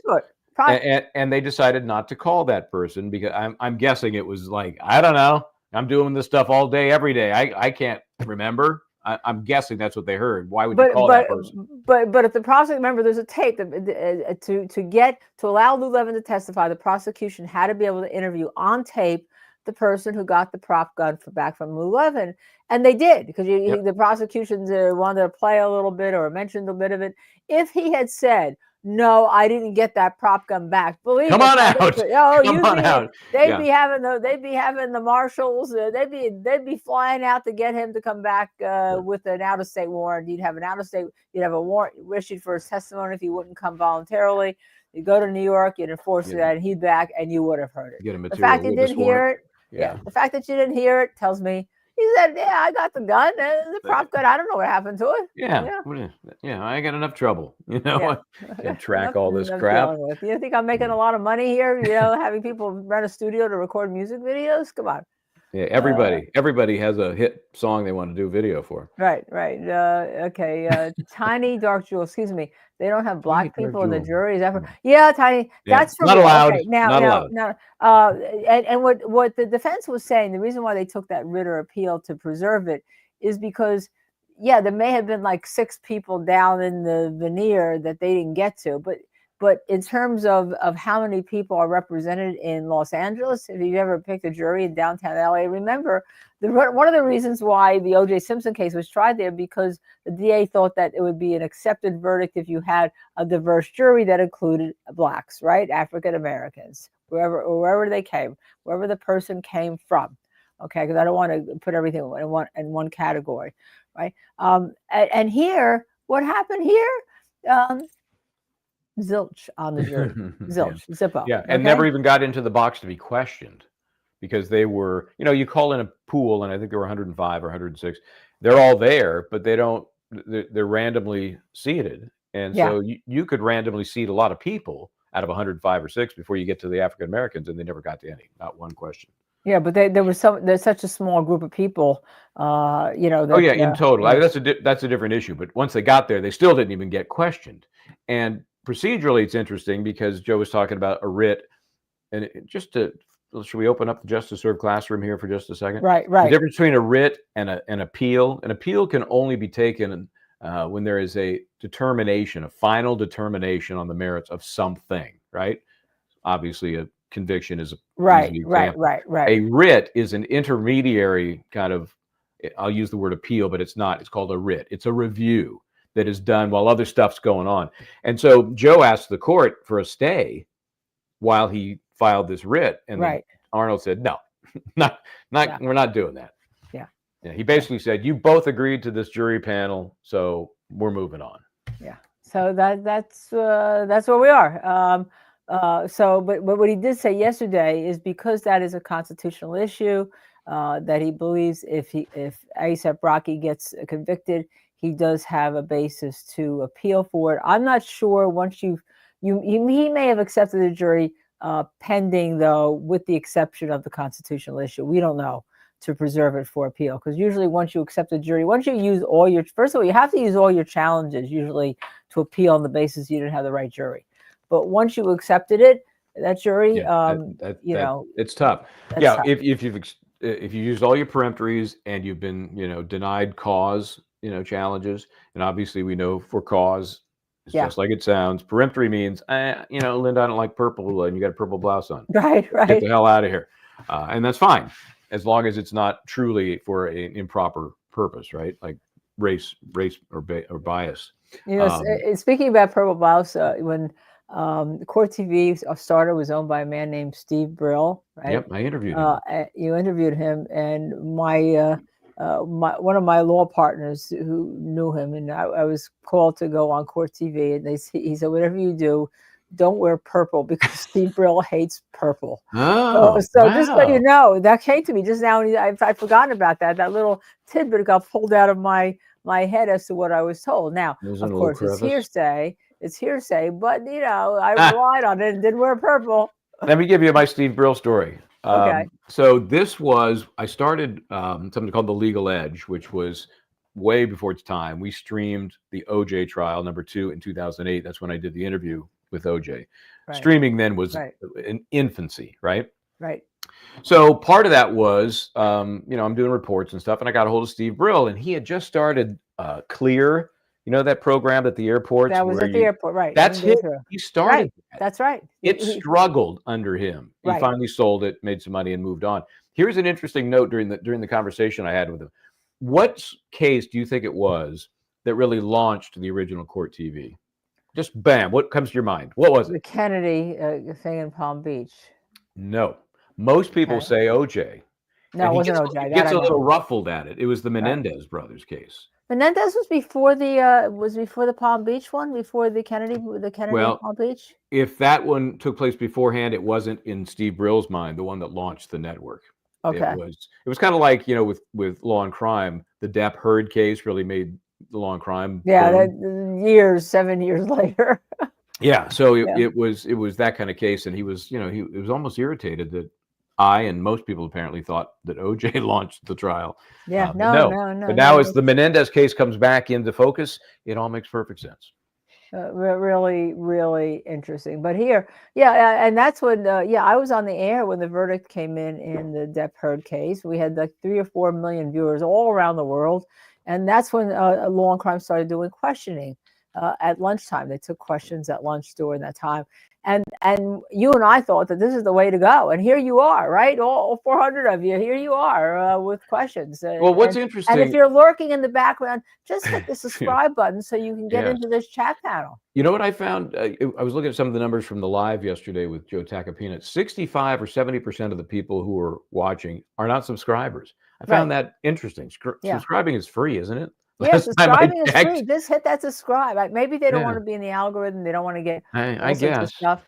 But so there's always 2 to 3 times out there watching at least. I mean, we've had sometimes we've had like 41,000 viewers, and our Ashley Merchant thing has hit 41,000 viewers on that, right? Yeah. And you just got to subscribe, right? So there you are. So. By the way, on Karen Reed, this is interesting. Alert One Systems. Hi, Alert One Systems. She's been hoping to get rid of AJ. AJ told reporters he absolutely did not pay for ARCA as he left the courtroom. Oh, very interesting. This is really, really interesting. Yeah. Okay. All right, here's a start question, by the way, Michael. This is good for you. All right. All right. It says, why didn't the defense make a directed verdict? We don't know that they didn't. The judge, because let me tell you, Joe Tacopina, he's a good lawyer. His firm is good. You normally have to make a directed verdict after the state presents their case, and then you make a verdict, a motion for judgment of acquittal after after everyone finishes, but before the closing arguments happen.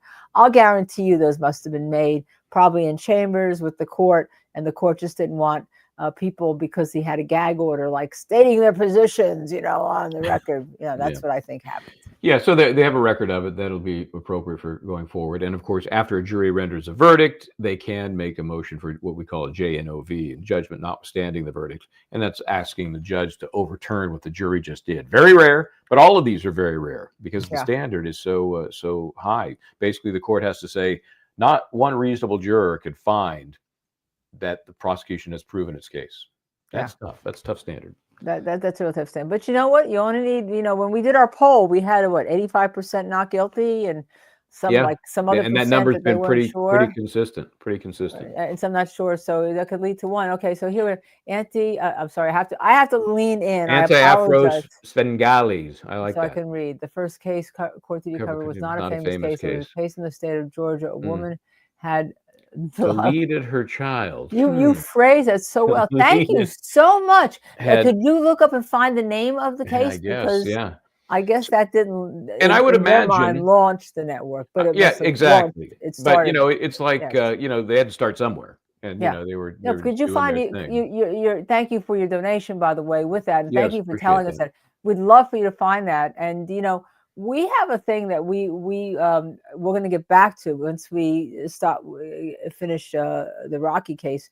We try to invite a viewer or two on, and we had Moon Goddess on, who told us about a case while we were in Rocky, but it had to do Karen Reed Courtroom about a case, and then we followed it. There was a verdict the next day. Judge Cannoni found the woman not guilty, and it was a very important thing that she brought to us. And she's come on, Missy Mayhem, who is now our producer, one of our producers. She's now the boss. It's crazy. She's now our boss, right?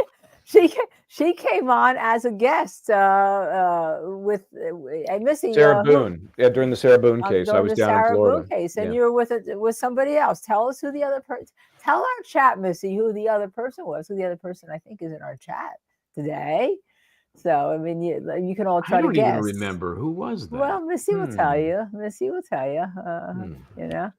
And all, and then we even had Missy's rescue parrot on. That's right. That's right. Ritzy. I can't remember the name of the parrot. Looks like Anti-Afro Svengali is doing some further research and looking up that first case. Great. We love it. Here. Thank you so much. We want to learn too. Pixie, the parrot. Disney Nerd was on with, and that's that's right. Was Disney Nerd in our chat today? Disney Nerd's been in our chat, but is she in our chat this morning? There's so many people here. Oh my goodness! Look at this. Sorry, you just X'd me out there. Okay, go ahead. I apologize. I didn't mean to do that. I was in the courtroom for the Sarah Boone trial. Whoa! Did you see Michael? He was there. You didn't come up and say hi. Well. Did you see Michael rolling down the courtroom steps on the suitcase? Then I had that. I sniped a witness that never testified because I was just happened to be out in the hallway, and she was talking to an attorney, and I'm clearly hearing that you're not going to testify, and so I tracked her downstairs. We did that quick interview. And, she was a neighbor of Sarah Boone and had some insight as to the relationship. As those who remember that case, she was convicted of killing her boyfriend, zipping him into a suitcase. He suffocated when she wouldn't let him out. And so this witness was, they didn't need her, but it was great to catch her and get her sense of, what this case was all about. That was before the verdict, of course. Right. That was terrible. So Jules, and then after the verdict, Michael was waiting outside the courthouse interviewing people. And I think my favorite clip of him is because he bought a suitcase the size of what the poor victim was shoved into. Unbelievable that she could, just horrible. And then he rode the suitcase down the hill. Yeah, it was a quiet moment. It was a quiet moment. Quiet moment. That's my partner. What I asked you out. Go ahead. I'm sorry. I apologize. Go ahead. You were going to post something up. Yeah, I can't. I think I lost it now. Where did it go? Oh wait, there it is. Hold on. Hello from the UK. Hello. Oh, hello. Hi, Lisa Karen. We love the UK. I do some commenting for News Channel 4. I did a lot of commenting on the Trump New York case, right? Mm-hmm. I have a very loving, I love a client that I have in the UK. I love his family. Unfortunately, his wife just died.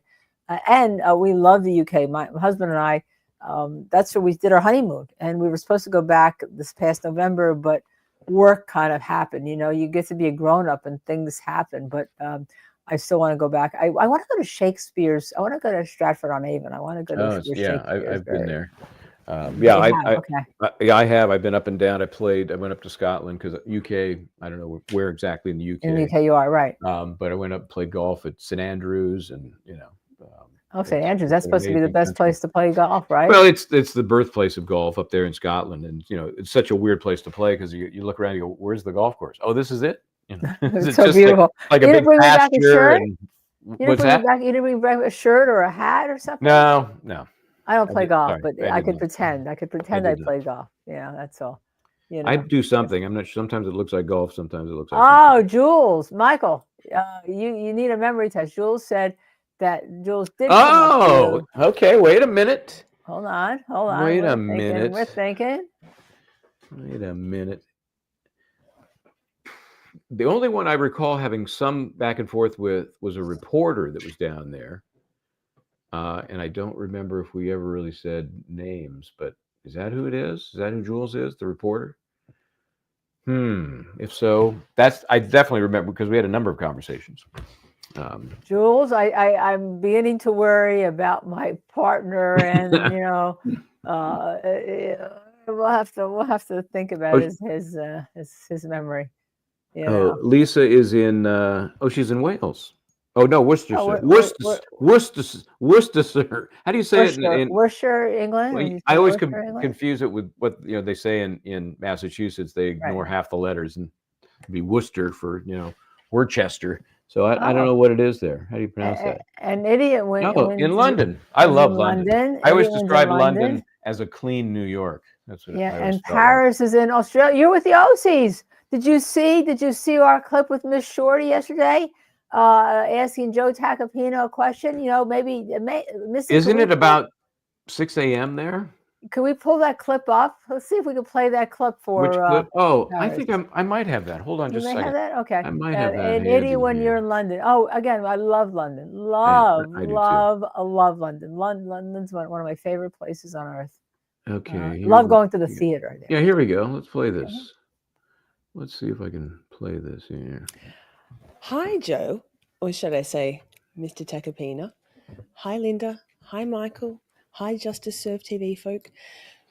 Wow, what an honor. I just wanted to say, firstly, what an absolute pleasure it was to watch you in action, Mr. Flexback. I mean, Mr. Tacopina. I've heard you've heard about the thirst in Camp Shorty for you. Whew! To me, it felt like you were quite reverent and restrained in the courtroom. It was pretty apparent in your closing arguments that you have a lot of stage presence and charisma. You were much more animated, and it was amazing to watch. 10-10. But was this difficult for you to show such restraint in the courtroom? Mwah. Love. Thanks, everybody. Mwah. Good luck, Mr. Tacopina. We think you are amazing. Cheers. So that was, and I'm seeing more and more little comments about the Down Under contingent, which is cool. Yeah, I see Jules followed up, so I was right. Jules dizzy on my dizzy on. That was a reference to another comment. These things are flying by so fast I can't find it. But Jules said, let me find it here. I also interviewed Mr. Owens. Yes. Yeah. And he was the attorney, you'll remember, for the ninth attorney for the ninth attorney. By the way, we're trying to work on and Missy's trying to work on us having 5 or 10 minutes guest segment on it's Miss Shorty on Friday night, her Friday night show. I don't know what time that is for us. Well, yeah, whatever. It's about, I think it's 16. They're 16 hours ahead. So Friday night there could be Thursday morning here, something like that.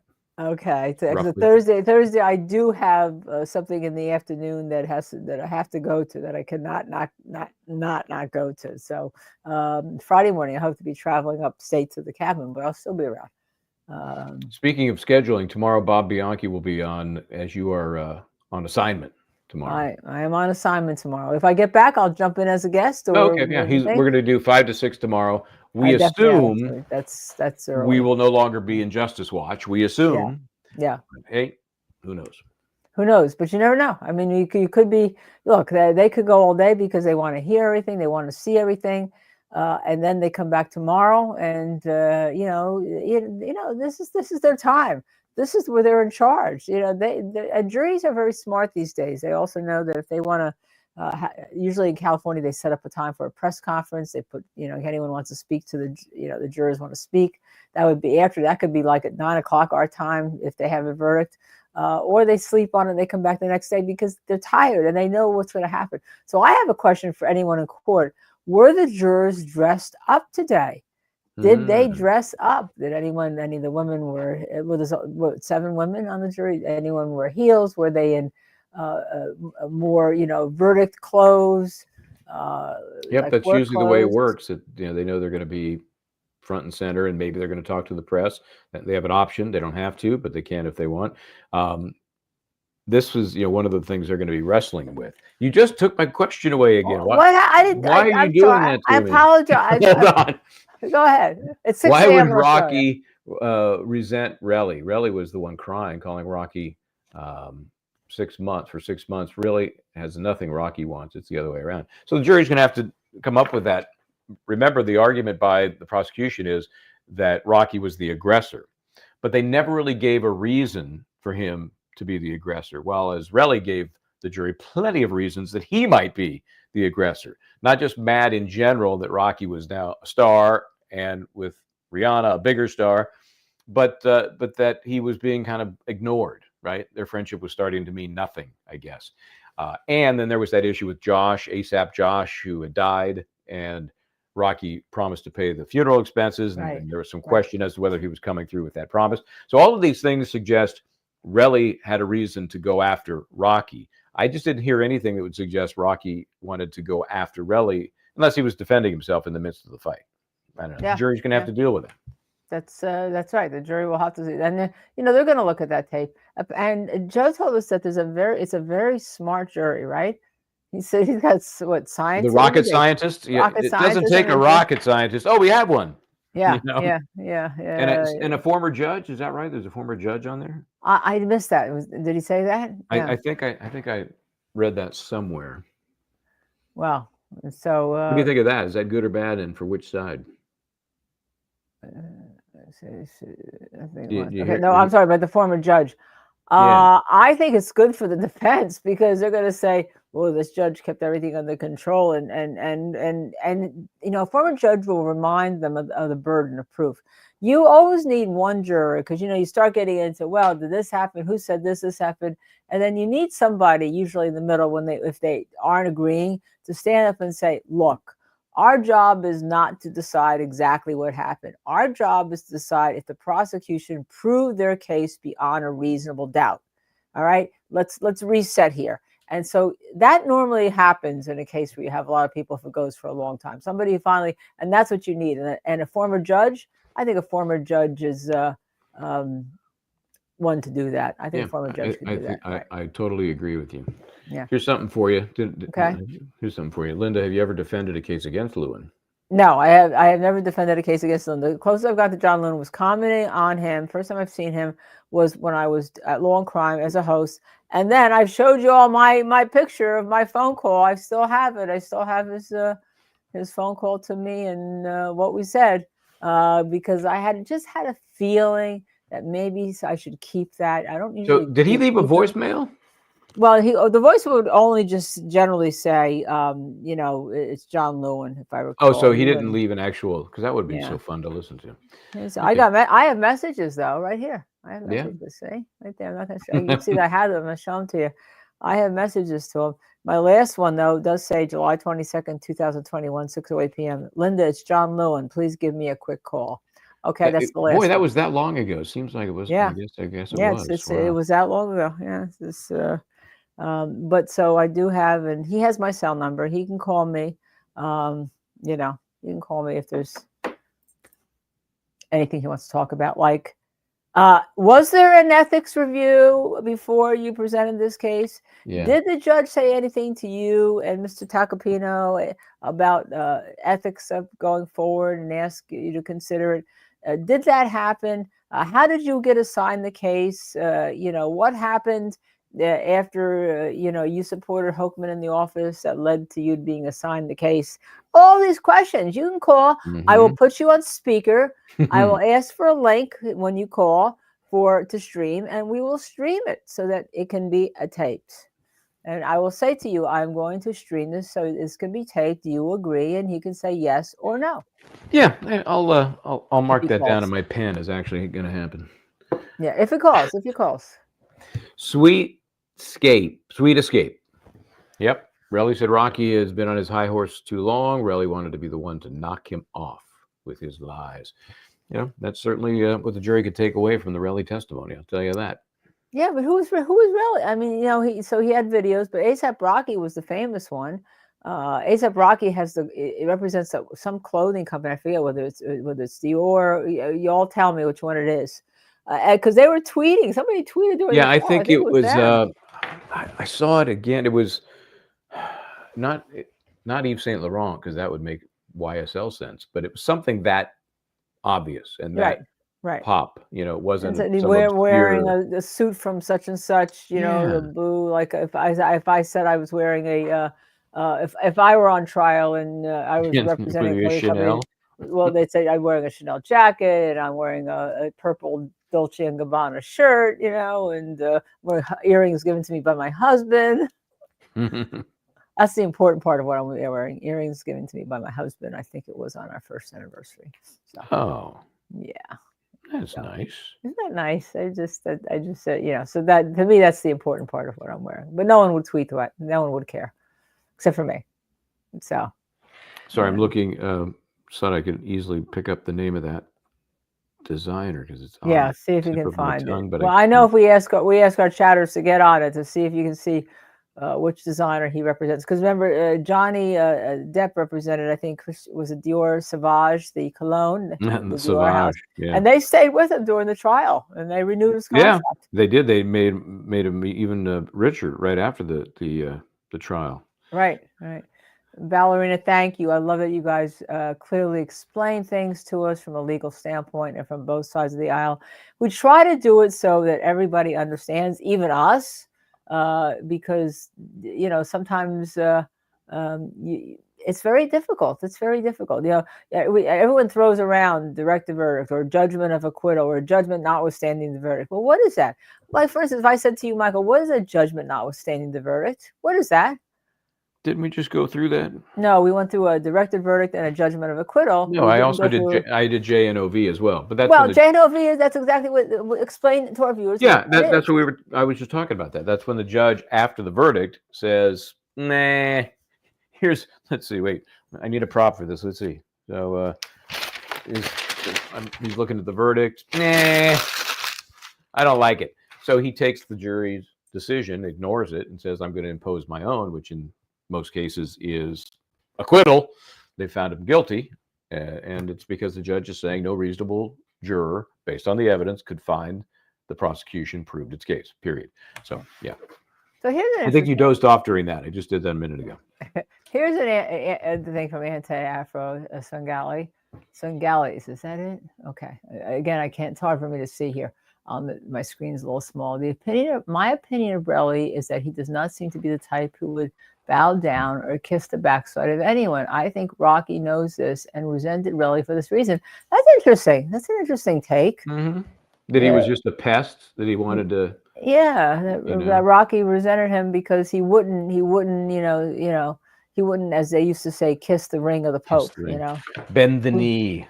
But wouldn't bend the knee. So that's interesting. So it's an interesting wrinkle. Yeah, it's interesting. If you're in that jury room and you're arguing, that's an interesting thing. So we'll see. I don't know. I haven't heard anything about questions. Nothing is popping up on my my news here. Well, here's what do you think about this? What time is it now? It's 11 for them, so they've been at it an hour and a half. I have a feeling one way or the other, they're going to take a break in an hour for lunch, right?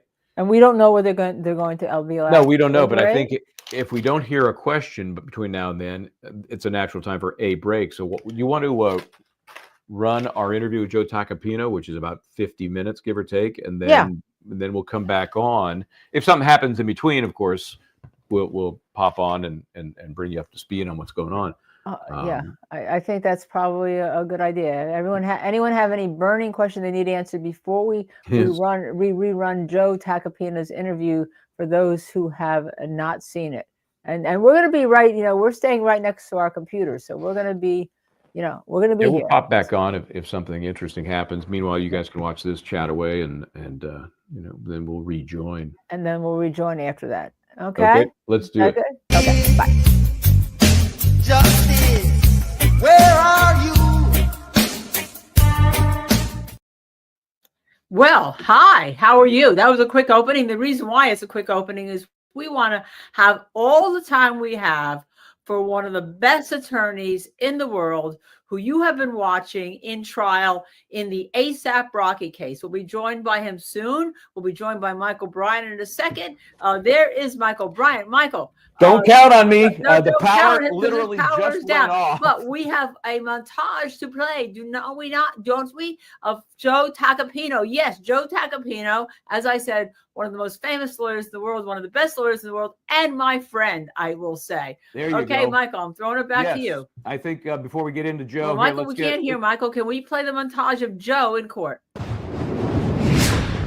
Hopefully, these discussions that we're going to have are going to be helpful in trying to arrive at a decision. Let's see if we can get some sound going here. Where you don't do violence to your conscience. Where you do the right thing. But saying liar, liar, pants on fire is not impeachment. You could elevate that to count. Establish these incontrovertible facts. They're not controversial. They're not contested. That Rocky Let's was stop known it because we're going to elevate that down when Michael Bryant comes back in. And actually, go to the end. Go to the end. There's a part that I want you to see, which is one of my favorite parts. And you'll see fair comment on the evidence. You, in your rebuttal argument, you can say it wasn't extortion. You can address it. There you go. Okay. And I have to say, with that, let's welcome and bring on. There he is, Joe Tacopina from California. Got up early. Hi, Joe. Hi, guys. How are you? Jeez. And we can't hear you either. So can we? I can hear you guys. You can't hear me. Mute on. No, I don't think so. I can hear Joe fine. Joe, can you hear me? I hear you, Michael. No, you have your mute on the computer. No. Michael hears me. I hear on your computer. You got mute. Okay. No, we're good. You have to unmute yourself. No, I'm good. Missy hears me. Michael hears me. Yeah, everyone hears me, good. Linda, but you. And I heard the montage. There you also. go. Yeah. Oh, did you? Oh, good. Yeah, good. That's good. That's good because I didn't hear it. Okay. Joe, how are you? I'm good. I'm a little tired, but I'm okay. Really? Okay. Really? Everything's all, everyone says everything's all good. That's great that everything's all good because I was not having that sound going. Okay. So, Michael, first of all, before we do anything, before we ask you questions, we know you want something. What's the most important thing you want to tell us about now? Because this is your first interview after being gagged. I hate gag orders. That's what I want to tell you. No. I mean, that's so, like flies in the face of our the First Amendment. It flies in the face of everything. So I just they seem overly restrictive. And look, there's nothing I'm going to say to you that I didn't already say to this jury. And that's the bottom line, right? So we're going to have a frank discussion. And it's, again, this jury knows how I feel. I think it's been made pretty clear. So I feel very good, though. I mean, really, I feel very good. We all know, Michael, Linda, of course, you've tried so many cases. You never know. It's like reading tea leaves when you're trying to understand what a jury thinks, what they're, how they look, what they emote. But I mean, the case went in as well as we could have hoped for. I'm just uber confident. And it should look, if this were a computer science, this should be a 5-minute acquittal. Unfortunately, it's not a computer science, and you never know what people have as far as biases, motives, and whatever else. We'll see. We'll see what happens. Okay, so we have been on this, as you know, right from the beginning, and we reported, because we didn't have access to you, but we had other sources, that the judge was concerned after the Relli's questioning. That's the main witness against your client. That's what this case is about, really. Mhm. After Relli's question about the prosecution continuing with the ethics going on, and I think that may have something to do not only with the questioning, but I want you to discuss with us the shakedown. Did you ever tell the prosecutor's office, the DA's office, that your client, this was a shakedown and they continue to go forward? That's my first question. That's A. Number B, did the prosecution in writing ever acknowledge that the judge told them that there may be an ethics issue? I don't know if you have it, if you can tell us what it is. If you don't want to tell us what it is, it's fine, because we're going to ask the DA. Yeah, well, good luck with that one. Good luck getting an answer from the DA on that one. There is one, there was one part of the gag order still in effect, and it has to do with a particular sidebar conference that we had regarding questions that you're asking me right now. In that regard, I can't really speak to anything the judge said at a sidebar during Relli's testimony. But, look, I don't think it takes a rocket science or even a veteran courtroom observer to understand that maybe was the worst witness in the history of American jurisprudence. He imploded. He was combative on everything, but more importantly, he admitted to perjury. He actually said to me, "Yeah, I lied to you under oath because I just wanted to get out of here. I didn't want to answer any more questions." I mean, that was one of the greatest ever. He gave us 4 answers to one question: yes, no, I don't know, I don't, maybe. So that was literally, and I said to him, "Okay, just pick one for the jury. Just whichever one you want. Just pick one for the jury." It was just, he threw a water bottle. He cursed. To the judge, by the way. It was like, whoa. And I had to keep someone said, I'm reading one of your comments there. I had to keep my cool and remain. That was the hardest thing that's ever happened to me. For me to be able to keep my cool with that parasite on the witness stand, because I wanted to really just verbally assault him. Aside from the physical aspect of it, I wanted to verbally assault him and just slice him up. But, that would be playing down to his level. That would be feeding into what he wanted. And he was really a volatile human being. And that's what I wanted to portray, right? I mean, here's a guy and think about the setting. You have a judge, a jury, bailiffs, sheriff's deputies, cameras, and he's acting hostile and violent and volatile. What does he do in the dark of night in the street when he's alone? And we're painting him as the aggressor in this case. So he played right into that, boy. Let's talk about Relli real quick.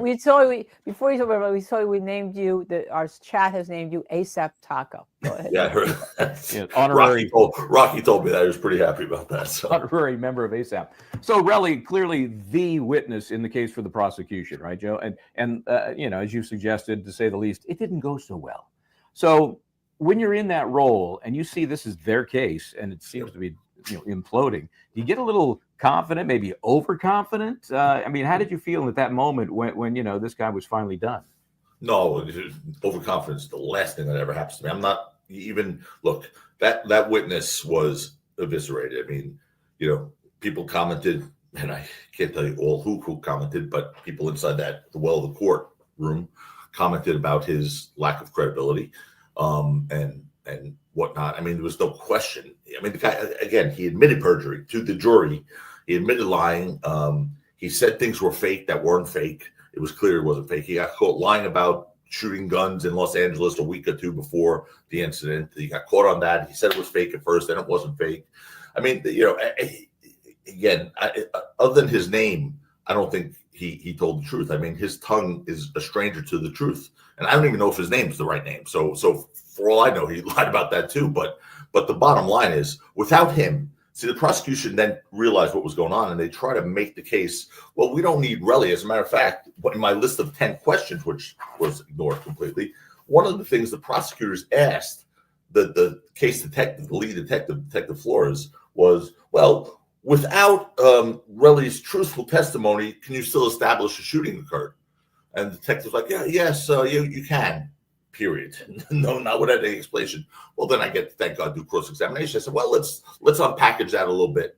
when you say yes, you can without Relli. So take Relli out of the picture. So no shell casings that he, conveniently found 2 hours or an hour and 45 minutes after the incident, after 7 police officers searched for 20 minutes in the exact same location with searchlights and couldn't find any shell casings. He comes back an hour and 40 minutes later and happens to find them within 2 minutes. Boom, he bends down and they're right there in the same location the police were searching. We have video. So without his testimony, can you establish a shooting? Well, Detective Flores made it very clear. There's 3 things in this case without Relli. There's the video by the parking garage. There's the video of the buggy video, the grainy video that you can't really see what's going on the street where the actual incident occurs. And then there's the sound from one of the Nest cams you hear of what appears to be 2 shots. So I said to Detective Flores, the case detective, the first video by the garage where it appears that Rocky's pulling out what appears to be a gun. I said, can you tell if that's an operable gun? He said, no, from the video you cannot tell. So that could be a replica gun. Yes. Okay. Boom. That one's gone. Second video, do you even see a gun in this video? Do you see any evidence of a shooting in the video alone? You go, well, in the video alone, no. Okay, well, that's what we're talking about, the video alone. Nothing, right? No. So that one's gone. Now, what do you have left? The sound, he said. The sound of a shooting. Well, there you go. That's pretty powerful evidence that there was a discharge. And I said, the sound of a shooting, pop, pop, is what brings it all together for you, he said. I said, right? And he said, yes. I said, okay. So what can make that sound of a shooting? He said, a gun. I said, and they said, and the replica gun, a starter pistol. I said, boom, exactly. So with that, that's the 3 pieces of evidence without Relli, none of which could prove beyond a reasonable doubt or even beyond, a preponderance of the evidence that is an operable gun. Case over. So. Yeah, that's what they did with the case. Now I'm going to go back to this whole issue of shakedown because I have been big on this. That tape that Relli had with Wally, right, where he said that he needed to get a lawyer he wanted $30 million. It was cash, if I recall. He'd go on an island, go on the beach. They wouldn't be able to find him. But he needed to get the lawyer to get a bag, like a bag man, because of not, it's called extortion. And I've been really big on that I think that's a real ethical problem. And I'm going to ask the prosecutors about whether they had ethics counsel on that. So, but I want to ask you, do you and Rocky, if there is a not guilty, or even if this comes out bad, intend to file ethics charges against the DA, given there's another federal court opinion that reversed a murder conviction because of his outrageous misrepresentation? Linda, it's a fair question. Ultimately, that'll be Rocky's decision. Right now, I want to focus on just getting the right verdict at this point and not worry about, whatever is going to happen afterwards, collateral sort of issues. I've been very obviously disappointed in a lot of things that's happened in that courtroom by way of, this is not a game. It's not a contest to see who wins. When you're a prosecutor, I used to be one of those. So was I. Right, I know you were. So, I mean, you have a different type of power there. You have a different type of responsibility. It's not just a civil case where you just want to win. You have to also balance a lot of things, a lot of factors, doing justice, making sure, you're proceeding in a way that's right and proper. I've had some issues, obviously, but I don't want to really get into that now. I'm not looking to rehash everything that's happened in that courtroom. It was unfortunate. It shouldn't happen, but quite frankly, I've never experienced that in my life. I've tried 120 jury trials. I've never had what's happened in this case happen in any other case in my life with a prosecutor or an opponent, an adversary. When I was a prosecutor, even it's been strange brew, to put it mildly. But on the other hand, when I'm representing someone the way you are, Linda, I take it very personally. I take it very personally. They become family to me. And when you represent someone in a matter of importance like this, and their lives are on the line, and not the death penalty, but their liberty, certainly, and their family's well-being, I take it personally. When I feel like someone's not playing fair and not shooting straight, I will do whatever I need to do to protect that person. And if that means being as aggressive and, as I need to be, I'll do that. I'm not going to let people, take advantage of people that I'm representing in a matter of importance like this. Yeah. It's if you don't get personally involved, maybe you shouldn't be handling the case. Maybe somebody else, 100%, right? 100%. So let me ask you about the motivation to bring this case, because when it first came out, just the thumbnail, people are going, okay, interesting. Sounds like something bad could have happened. But then, and then they were questioning, well, why wouldn't your client take that 180 days and the deferred sentence and all? Then they started hearing some of the story, and then of course they heard Relli. So the tide turned dramatically. I think our little poll had something like 85% of the people think that he did nothing wrong. So my question is, what's the motivation for the prosecution? Aren't they looking at this case with normal eyes like any human would? No, they're not, obviously. If you're embracing a witness like Terrell Ephron, Relli, and you're embracing him and asking the jury to believe him when he's told the jury, I've lied to you, I could say whatever I want to whoever I want, whenever I want. Yes, I've lied, you've caught me, okay, so what? Or the evidence that you're presenting is fake, even though it's real, and I just want to say it's fake, and I want to get out of here, just give me my $30 million, I want to go home. And you embrace someone like that, I don't think they're worried about, evaluating the case properly. If they would have been, I would have, honestly, I think I said, prosecution will probably make an argument in my summation. I said that something along the lines of, Relli's not on trial. First of all, his credibility is on trial when you have someone who's making an allegation like this. But I said, but perhaps he should be on trial. You have multiple counts of perjury. You have extortion, which is crystal clear. He's asking, before he went to the police, don't forget, guys, he held evidence that he claims he found at the scene that the cops missed. 7 cops for 20 minutes missed in the same spot that he happened to find him. What a miracle at the Dunkin' Donuts. I named him. Right. He went to Dunkin' Donuts at 11 o'clock at night on a Saturday night during COVID. I guess he must have broken into the Dunkin' Donuts because there was no Dunkin' Donuts open. And he got a bag. Yeah, exactly. That's the bag he got, right? Just the story was just so convoluted. And they corroborated nothing of his versions. And that's the crazy part. He said he went back with his girlfriend. Okay, where's the girlfriend to corroborate? He said he flew to New York after being in the shooting range, shooting 9mm casings flying back at his head. That would have given him access to 9mm shell casings, right? Spent 9mm shell casings in Los Angeles a week or 2 weeks before the incident. Well, but if he flew to New York on a commercial plane, Michael, then I know you said you thought this was just an attack on consistency and credibility. It's more than that. If the DA was going to argue, well, if he shot 9mm shell casings, but he had to fly to New York on a commercial plane and fly back, there's no way he could have taken those shell casings with him because you can't fly commercial with shell casings. I said, oh, really? We're taking his word for it? That would have been pretty easy to prove. That's an easy fact to prove up, right? Show us the airline ticket. Show us the airline ticket, the flight plan or whatever. Show us something that he took planes out of LA and back to LA. That would have been so easy to do. Nothing. How about this? They got the GPS location data for this one of the 4 guys that were there. This guy, ASAP Ills. One of the 4 guys was there, right? The guy was getting beaten up by Relli. They subpoenaed and got a search warrant for his GPS location data, which put him at the scene, put him at Rocky's house afterwards. That's great. Okay. Do you think they would have gotten Relli's GPS location data? Because it would have said where he got those bullets from, where he was after the shooting for an hour and 45 minutes, where all this stuff happened, right? 0. They didn't get his, but they got some irrelevant guys. It's like all the things they could have done to corroborate him, they did not do. And it makes you wonder why. And you can't take this guy's word for anything. So I don't know. I just don't understand what happened here, why it happened this way. But look, now it's just a matter of trying to win. It's not about trying to do justice, trying to win. Yeah, I agree with you. And we've been pretty vocal because everyone said that we're biased, but we're called Justice Served because we think justice should be served.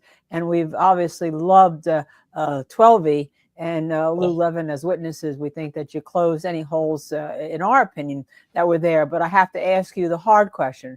What happens if it goes bad and Rocky gets convicted of one or both of the charges? What do you do? That's not going to happen, Linda. But what do? We continue to fight. We have some issues lined up for appeal. For example, I do like this jury. We picked a very smart jury. I have a scientist who builds rocket ships on the jury. Literally builds rocket ships on the jury. I didn't even know those people existed. Right? There's a scientist who builds rocket ships on our jury. There's teachers. There's educators. It's a enormously smart jury. Managers of major supermarket chains, really smart people. Smart people are going to understand what a reasonable doubt means. Okay. Here it screams out reasonable. You could pick one of 100. Pick anyone. All you need is one. You know, but God forbid, and again, you never know with a jury, Linda, Michael, you know that. God forbid it goes bad. I mean, there are issues. For example, we're in downtown Los Angeles, and I was watching, you know, the O.J. Simpson Netflix thing that just came out about that trial, right? And it reminded me, because Johnny Cocker and I were very close when he came to New York. He sort of mentored. Yeah. He was at my wedding. Johnny and I tried cases together. Yeah, he was amazing. He took me under his wing, and tonight I'm having dinner with Bob Shapiro, you know. So it's funny when I see those guys back then. But that jury, think about it, that's a downtown LA jury. They had 8 blacks on that jury. 8. I didn't even say hello to a black person in jury selection here. I'm in the same courthouse, same floor, one courtroom over. I have an African American defendant, and we didn't say hello. I didn't even say hello to a black a black potential juror. I'm not one to get so caught up in race. I think people are people, and hopefully you get good people to do the right thing. But, you know, it does beg the question. I mean, I know a lot of the civil rights organizations, Reverend Sharpton came out and spoke. I mean, it's a strange thing in downtown Los Angeles, one of the most diverse cities in this country. We didn't even have a black potential juror. Right. When I picked the suspected juror, we had a cross section diversity of downtown LA. So we had nothing. Asians, I mean, it was whites, unbelievable. So I think that's an issue. As a matter of fact, we took a writ, and basically they said, let's see what happens with the case. Tell people what a writ is. We were trying basically to get the panel sort of quashed before we picked the final jury. We basically were trying to have a new veneer brought in that had a cross section of the community. I mean, you know, it was one that clearly wasn't a cross section of this community, a fair representative cross section. So, but the appellate court said no, not now, but you have this issue saved for appeal in case you need it. Okay, I mean, I don't try case for appeals, but that's one thing we have, and then there's been some other things along the way. So some things that happened in summation I thought were pretty funny, but. I think I won the bet with 17 objections. We counted actually 33. But it was the over-under, I think, yeah. I said to the jury, I said, because I didn't object once. I did not object once to their first summation. I actually went to the restroom for a second to try and stay awake.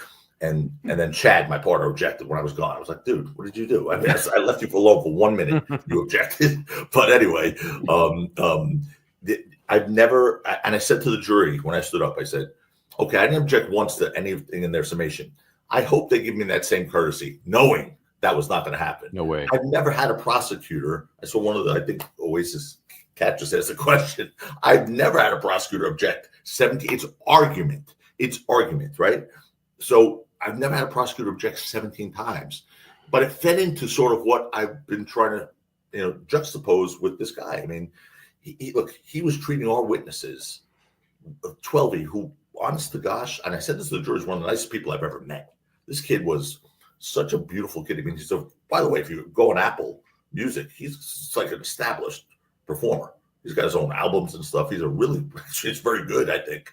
But he's the nicest kid. He reads books. He was reading To Kill a Mockingbird the other day when he came to court. He had it in his hand. He's such a nice kid. He was treated like he was a serial killer when they were cross-examining him. Like he murdered people. Relli was coddled. The guy is horrible. The things he said in text messages about women, about gay people was disgusting. I couldn't even read them back.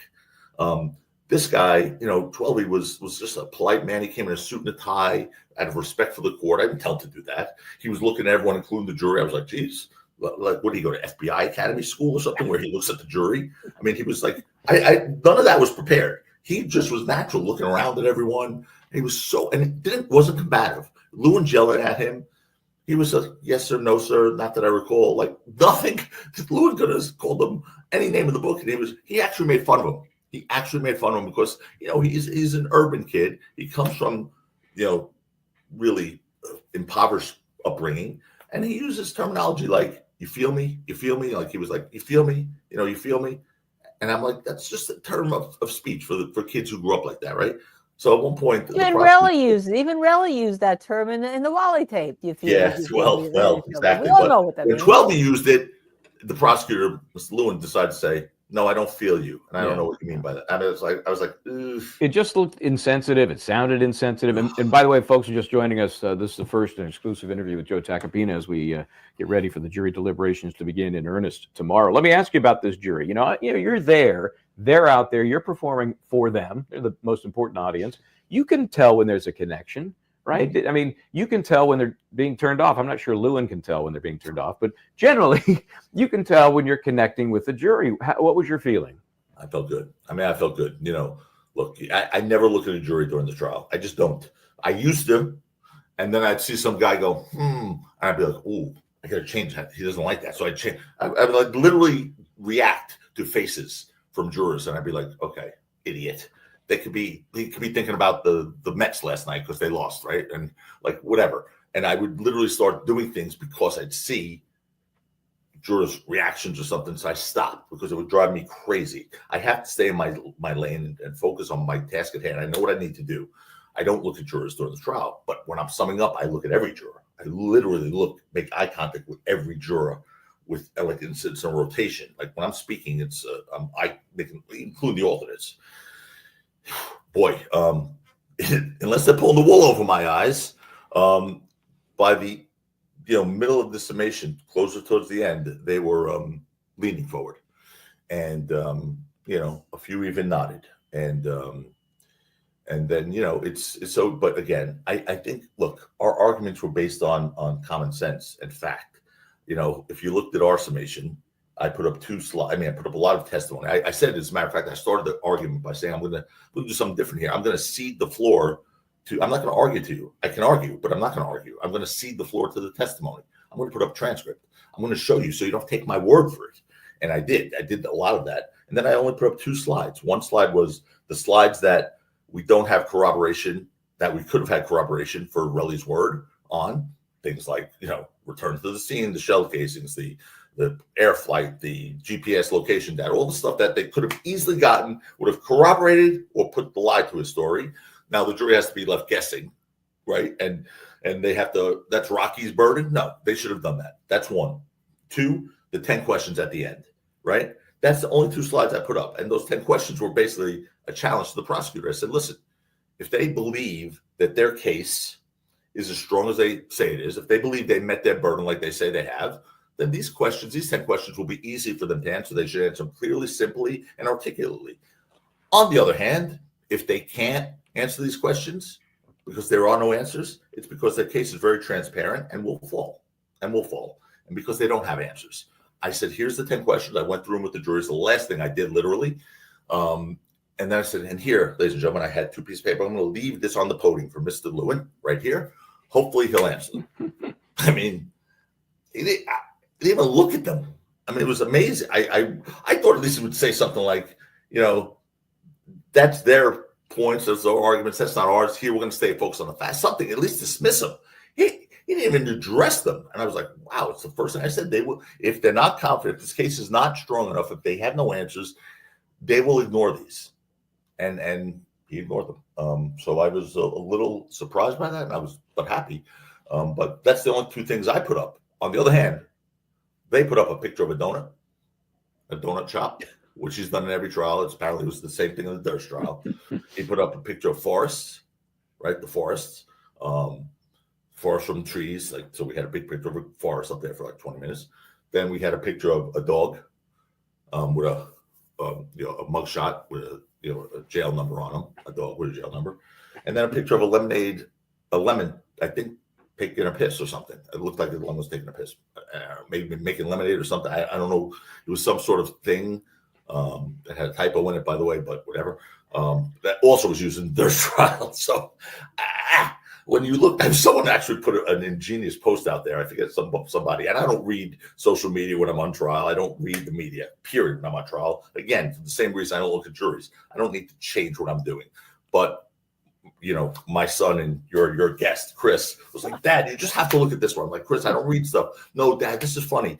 And it was some guy who said the prosecution summation, they put up the donut, the forest, the dog with the booking number chain around his neck, and the lemonade.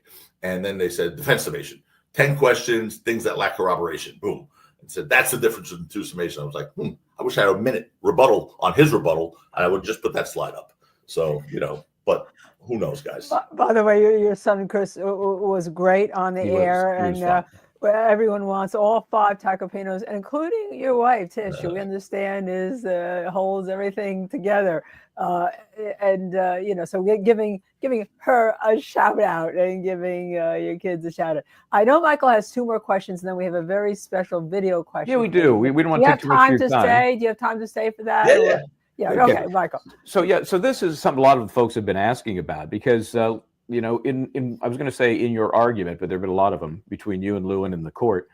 This particular one was the one in which there was a question about let's just say ethics and the use of terminology and perjury. And at one point, Lewin says, "If you don't stop, I'm going to tell everything.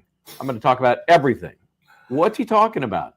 I have no idea because he does it every day. Every day he complains about everything. So he said, "We didn't do this, or we didn't do that, or we gave him the late notice." Look, I don't want to get into it here, and I'm not looking to bash him here. It's what happened in the courtroom in the heat of battle happened, but it's every day we have a new complaint. But I find them to be very hypocritical, honestly, for reasons I stated on the record. There's things that were done in this case that honestly shocked me. That shouldn't have been done, but again, it's just I don't know what to say other than I've not experienced this before in 120 trials. Right, and some big cases, which put one in. Joe is no stranger to cases that have media, that have press, that have pressure. But the thing about Joe is that, and I'm going to say this, he's not going to be pushed off his game when he's representing a client. And I also will say, as I said to your son, Chris, you're one of the nicest people I know. You are such a gentleman. Everyone says you're a bulldog in the courtroom, but you better be more than a bulldog. When you're representing somebody, you better be you. Joe, and we thank you for that. That meant a lot to me, Linda, that you said that, because look, at the end of the day, like when I'm in the well of a courtroom, I'm a different human being than the one outside. I don't wake up trying to cross-examine people. I'm not combative. I try to do right every day. I try to be a good person. I'm not perfect, obviously, but I do try and treat people with respect. I grew up not well off. I didn't miss a meal or anything. I wasn't homeless, but I grew up initially in Brownsville, Brooklyn, then moved to Flatbush, Sheepshead Bay. So it's not like I was, privileged. Let's put it that way. My parents are amazing. They were, hardworking immigrant families and stuff like that. But like mine, right? Yeah, but it's so you learn. And there was, I got to tell you, I've sort of come back full circle to being appreciative of my beginnings and becoming more humble. It's a point where I had nothing, and then I had a lot of something, and I was like, "Ooh, I have something," and I'm important and stuff like that. And that's all nonsense, because that's not the important things in life. What's important things in the life of the family and being a good person and trying to, do the right thing and not be someone who hurts people. And again, I have to work on that. I've been better at being a better person, but I try. And so anyway, but what I do in a courtroom is completely different. I am mission oriented in there, and I'm a heat seeking missile, and I will rip your head off if I think you're getting in the way of justice for my client. I really will. I'm just a bit of an animal when it comes to that. Joe, a lot of people are just experiencing the Tacopina effect for the first time. I'm going to set the Wayback Machine here and go to 2007. I'm the correspondent for Court TV. Melanie McGuire case. That's when I first, ran into this daredevil, this force. And I can just say, and I'm not sucking up here. Linda, do I suck up? No. Michael doesn't suck up, although he does have a tagline. In 17 years, you've gotten better, more charismatic in the courtroom. Riz, I think some of the kids call it. Riz, and just fine-tuned. Yeah, you fine-tuned your craft. And it's just fun to watch, and that and it ain't just us in our little world here. It's worldwide. Am I right, Linda? Yeah, it's worldwide. As a matter of fact, we have you have brought Rocky's case and your skills to many people all over the world, including down under the Aussies. Right. And we have one of the podcasts that we're going to highlight today from Lisa Shorty. It's Miss Shorty, and she has a comment and a question for you. Sure. Hi, Joe, or should I say Mr. Tacopina. Joe's Hi, good. Linda. Hi, Michael. Hi, Justice Serve TV folk. Wow, what an honor. I just wanted to say, firstly, what an absolute pleasure it was to watch you in action, Mr. Flexback. I mean, Mr. Tacopina. I've heard you've heard about the thirst in Camp Shorty for you. Whew! To me, it felt like you were quite reverent and restrained in the courtroom. It was pretty apparent in your closing arguments that you have a lot of stage presence and charisma. You were much more animated, and it was amazing to watch. 10-10. But was this difficult for you to show such restraint in the courtroom? Boy, Was it difficult for you to show such restraint in the courtroom? then it was the hardest thing I've ever had to do. I mean, in so many ways with this Relli guy.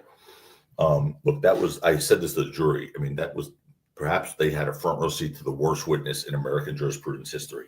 That guy imploded like I've never seen someone implode. I mean, there was no meat off the bone, left on the bone. I mean, you know, you reported some things about this witness and his credibility. So let's put it this way.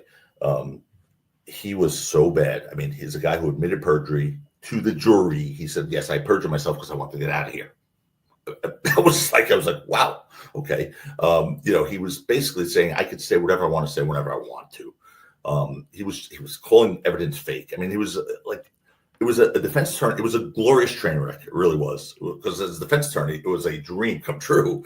But on the other hand, you know, to have a guy like that, you know, be condescending, disrespectful, you know, call me bro, saying Tacopina to me, to the point where the judge said, I actually said to the judge at one point, I said, either you're going to have to handle him or I will, okay? Because I will not let him call me Tacopina one more time. So whatever you want to do, judge, you don't have to say a word. I can deal with it.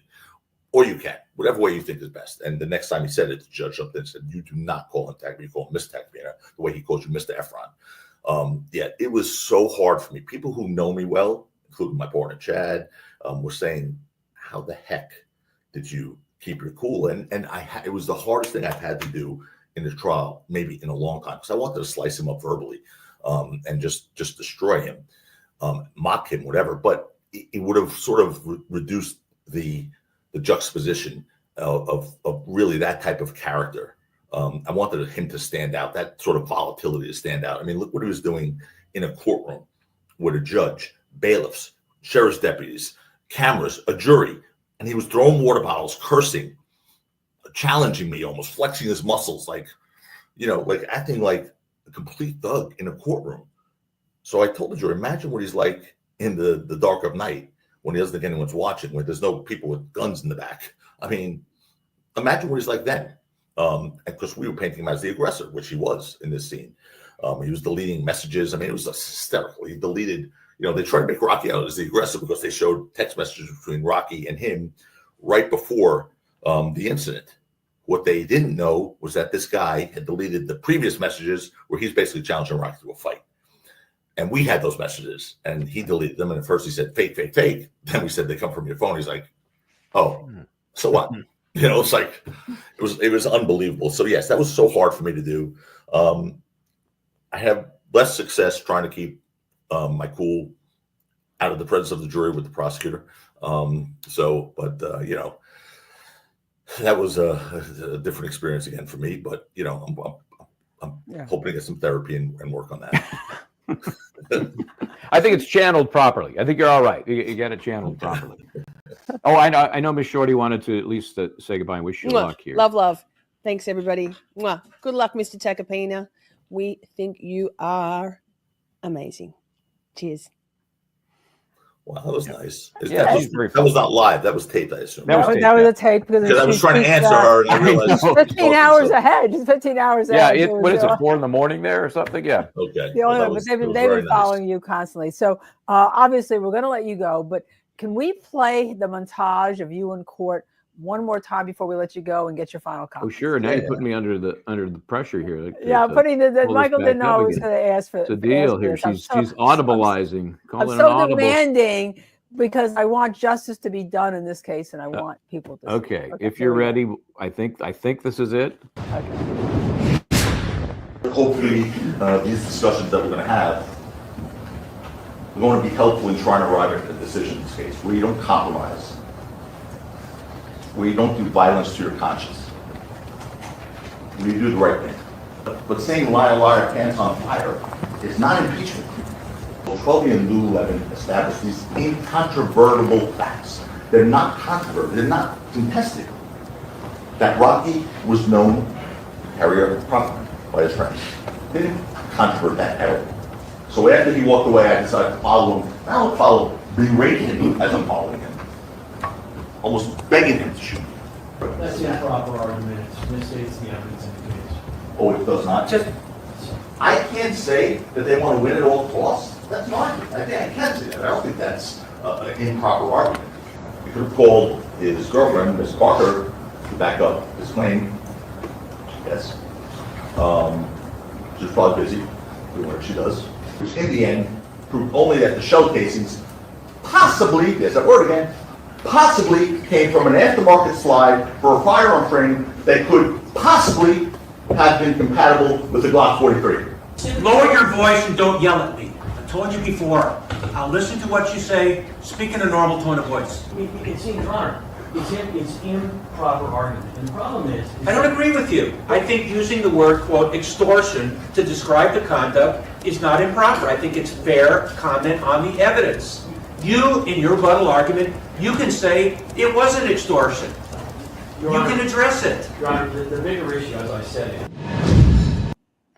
Okay, I got to ask, what's that you're taking the coat off? First of all, do you enjoy watching that, or does it make you squirm a little bit because it's you? I mean, it makes me squirm a little bit only because it's me, but yeah. So you're taking the coat off. Some stuff was funny that I remembered. There was so much stuff. I mean, believe me, it was so much stuff. What's going through your mind? You're taking the coat off. I was ready to knock him out. No, I'm kidding. I'm kidding.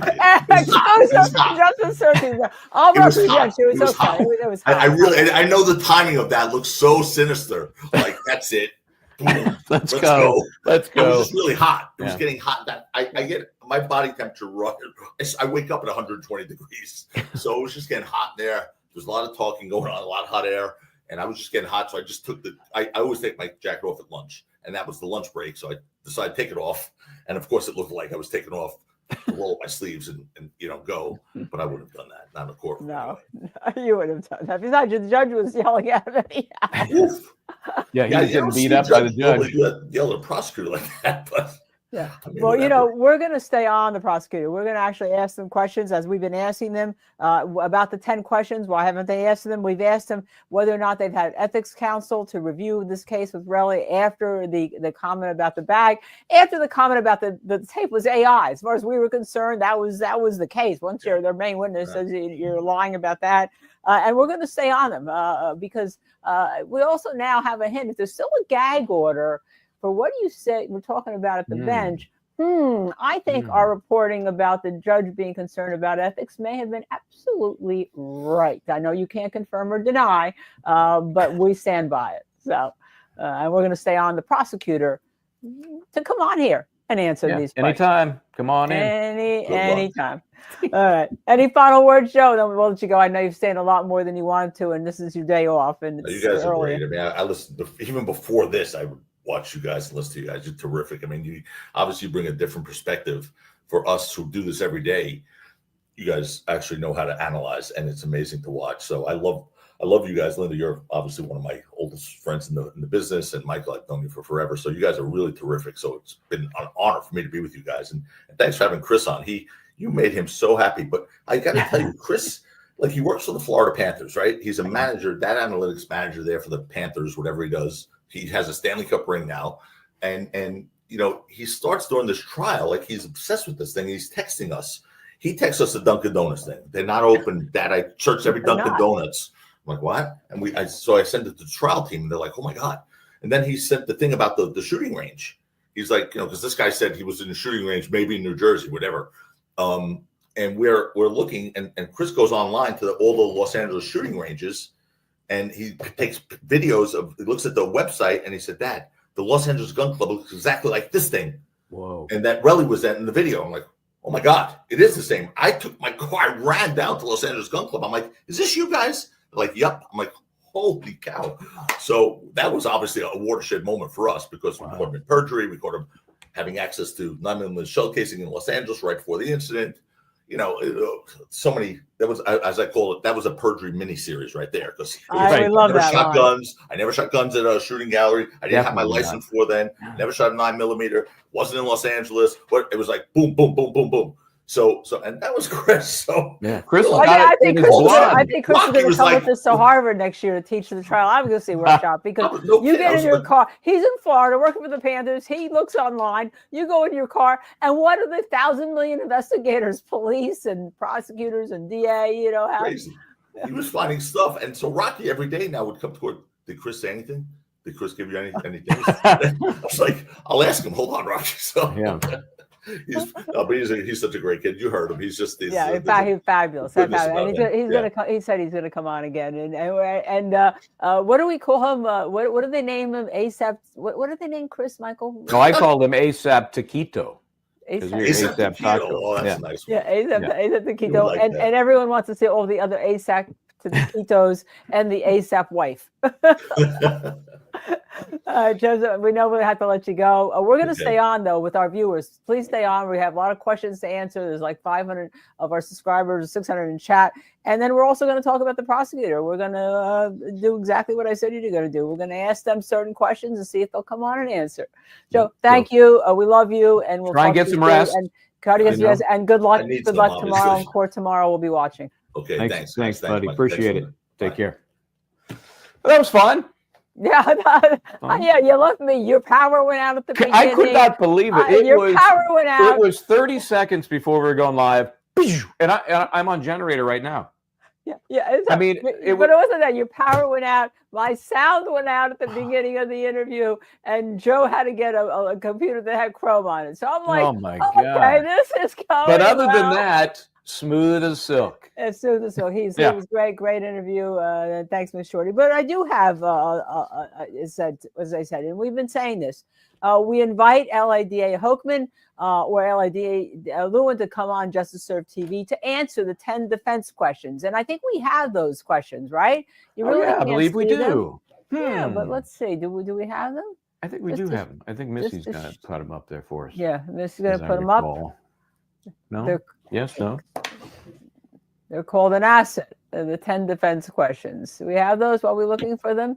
While we're looking for them anyhow, then we want to know, and we've been saying this, what ethics counsel reviewed, ethics office in the unit, ethics lawyer, ethics consult that you had regarding continuing the case when it was clear to us that it had become a shakedown here. And the judge even said, it's extortion if you're asking for money. It doesn't have to be the legal definition of extortion. They could argue it's extortion. So we want to know what ethics reviews they've had before. We want to know whether or not once they were told by the defense that this was a shakedown, because we reported it. We had another bombshell report the night before that the defense was going to argue that this was a shakedown for $30 million. So if we could report it from two different sources, obviously the prosecutor had to know and hopefully had some kind of ethics review.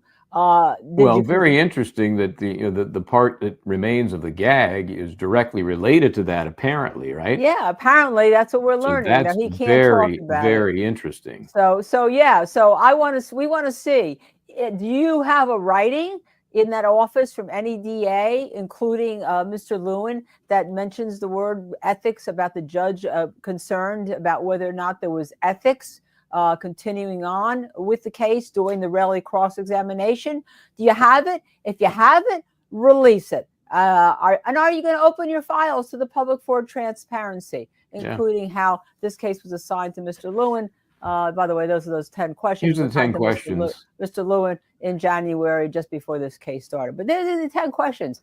And remember, here's the best part of it. He leaves it, Joe leaves it on the podium for Lewin to see when he comes up for his rebuttal, right? And he just ignores it. I have to admit, if that happened to me, I probably would have done this. And then I would have begun my right, like we do when I would have addressed it in some way, right? With defense counsel always get up after the prosecutor talks about an indictment and they hold an indictment. Defense counsel always gets up in an opening and does this, right?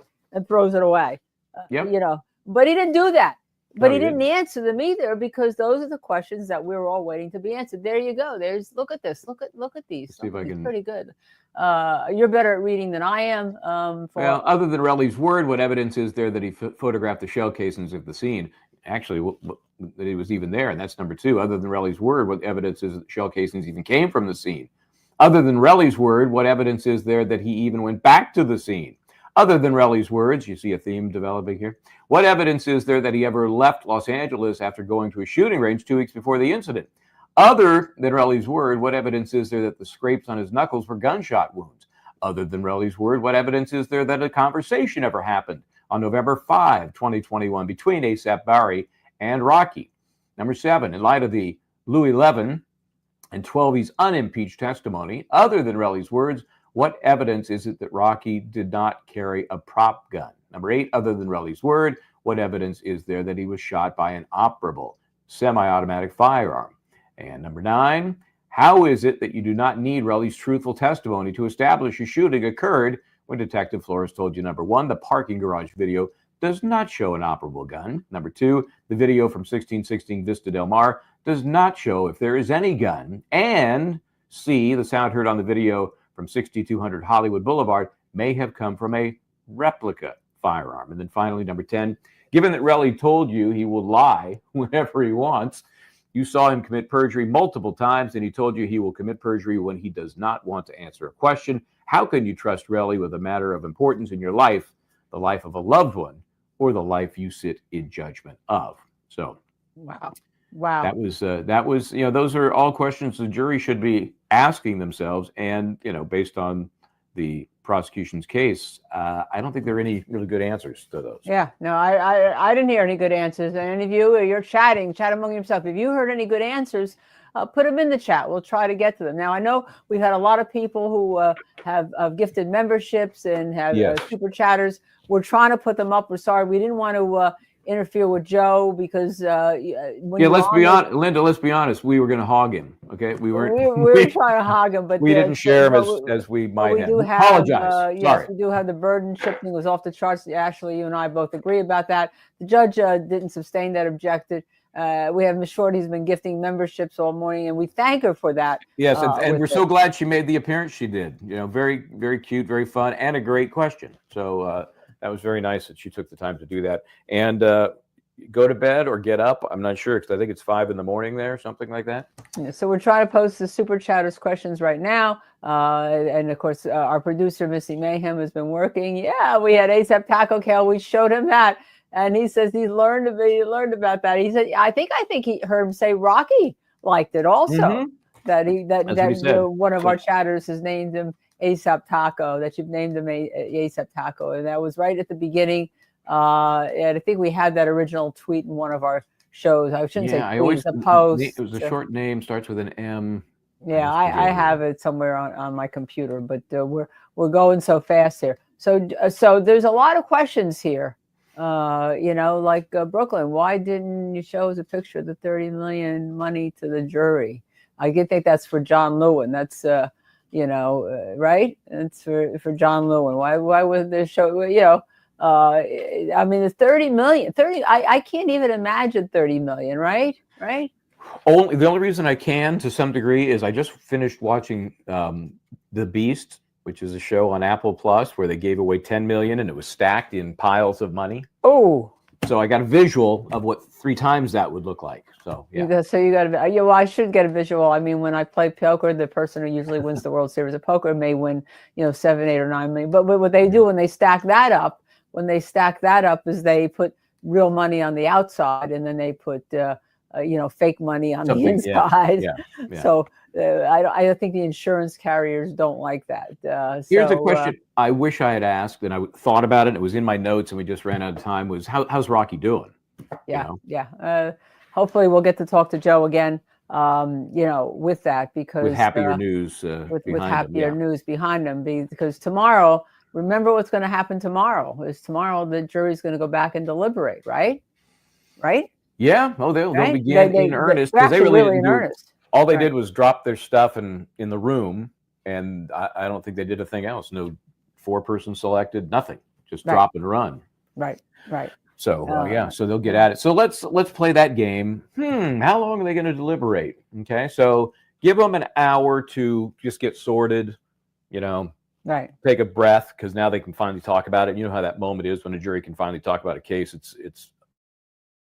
It's a moment. Right. Because they've been sitting there. They want to talk about it, even if they know what they want to do. They want to talk about it. Right. Now, so then they're going to pick the poor person. They don't know that they have to wait an hour and a half after they have a verdict. So that's just going to be the issue tomorrow, right? So I think that's going to create a mess. They aren't going to like it either. Whether they learn it first thing in the morning, or if they learn it first thing in the morning, it could affect their deliberations. I'll be honest with you, because they could say, look, it's 9 a.m., 9:30, because of the woman who has childcare issues. They're starting at 9:30. Right. They do an hour or so, and they're going, look, if we have to wait another hour and a half before we can present this verdict, and then all the cleanup and stuff after the fact, we gotta figure this out sooner. How are they going to know that, though? They're not supposed No, to I'm just know saying, that, right? I don't know if they're going to learn that 90-minute wait period, but if they do, it could affect the deliberations. That's what I would say that they're going to want to look at the tapes. They're going to want to see the evidence, because they've been sitting there. They're going to look at it for themselves. I think it's an after lunch verdict, but then they got to wait an hour and a half. So Moon Goddess says 2.5. Yeah, but we're getting close to 7 p.m. our time by the time they announce it. If they announce it near 4, because again, if they come to a verdict after lunch, and we don't know if the judge is going to allow them to deliberate during lunch, right? Nope. We have no idea about that, or whether they have to take an hour and a half or an hour and 15 minutes, however he's going to give them along for the lunch break. And we're not even sure if they're going to go out for lunch, or whether or not the lunch is going to be brought in. So we don't know all those things that could affect how they do. Yeah, my gut is that they'll figure it out pretty quickly. They'll have a lunch to think about it, confirm that everybody is on the same page, and then present, knock on the door for the bailiff. Yeah. And then actually they ring, I think they do a buzzer. They have a bell there. You see the yellow or whatever. They have a question or whatever. It's yellow and or red or whatever it comes. I forget what it is, quite frankly, but I think they send up a puff of smoke. It's a color. It's a different color buzzer for a question as opposed to a verdict. And then then we'll go from there. Good question, Lisa. Here's how this unfolded. The court was nice enough to say, here's my plan. And they said, we'll do it in an hour. Guess who wanted an extra 30 minutes? Lewin, the guy who's closest. I mean, his office is there. Right. So, but that's how it came to be 90 minutes instead of an hour, which an hour I thought was more than enough. More than that, quite frankly. We've had cases that you bring the person right in. Half an hour. Because wandering around in the hallway. Your victim is not coming, right? Your victim is not coming back to listen. It's not like you have a family member of the murdered and they have to get there from their house and they have to be there. I think it should have been half an hour to get them, the media, the cameras set up and all that type of stuff. But an hour and a half? Yeah. That jury is not going to be happy when they find that out. If they find it. Because they may find it out after they give their verdict. After they knock on the door or hit the light. Yeah, they go, sit tight for 90 minutes. That's right. He's right. But we're going to be watching it. We're going to be on it. We're going to be there if something happens. If there's a question, we'll try to be on. But in the meantime, when we get off today, we're going to rerun and re-rack Joe's interview in this show for all of you to see. It's going to keep going. Missy Mayhem is on it. And thank you for all her hard work of getting Joe and getting the Chrome, making sure he had Chrome and all that type of stuff. Yes, Miss Shorty. Shorty's back. Thank you very much, Miss Shorty.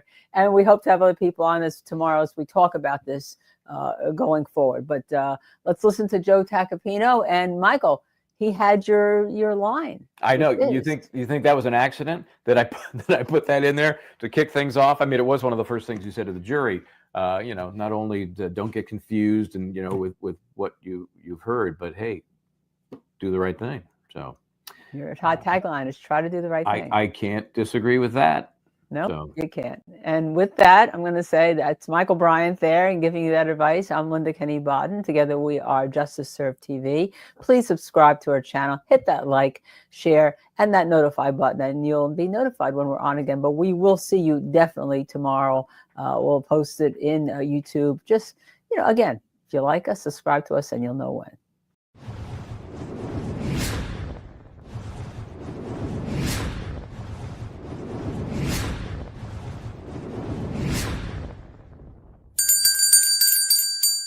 Justice, where are you?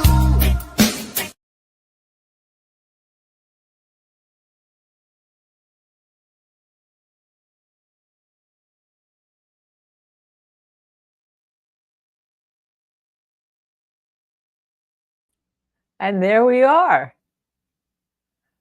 Michael Bryant, I think, has to unmute himself. I can't unmute him. You know, that's kind of fun. Oh, I was thinking maybe I could. Can I mute you? Let me see. Are you muted? I can mute him. I can mute Michael Bryant. Oh my goodness. I'm muting you. How about that? What do you think of that? Okay.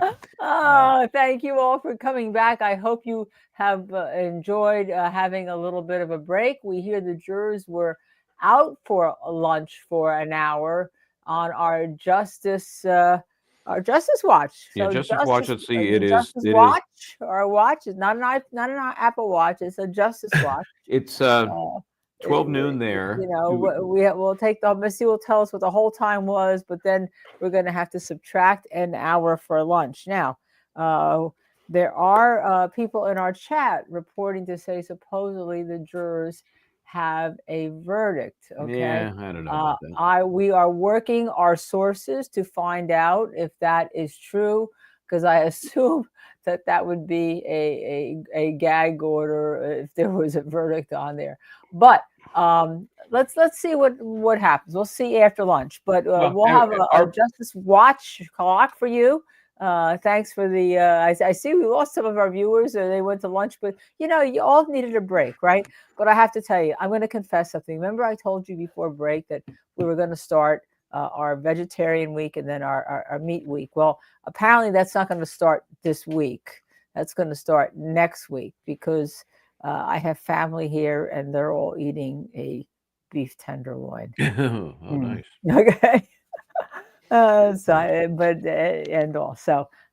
Tomorrow I have to be down at a case, and I will also stop in and see my sister, by the way, whose birthday it is tomorrow. So that's why I may be a little later than I thought getting back in. But that's okay because you're going to have a guest host on tomorrow.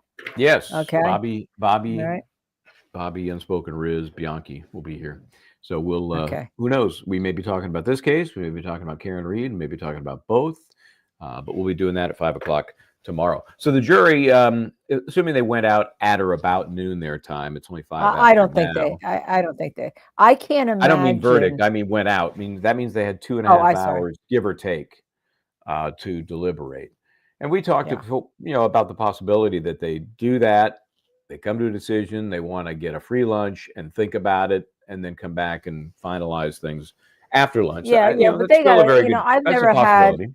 I've never had a jury go out, Michael Bryant, unless they. Oh, look at my Justice Serve TV phone. You see this? Look at that. There's some merch. We're working on the merch department. We're working on that merch. Does your phone have one, Michael Bryant? No, I can't afford that. Where is it? Only for you high rollers. Where's your phone?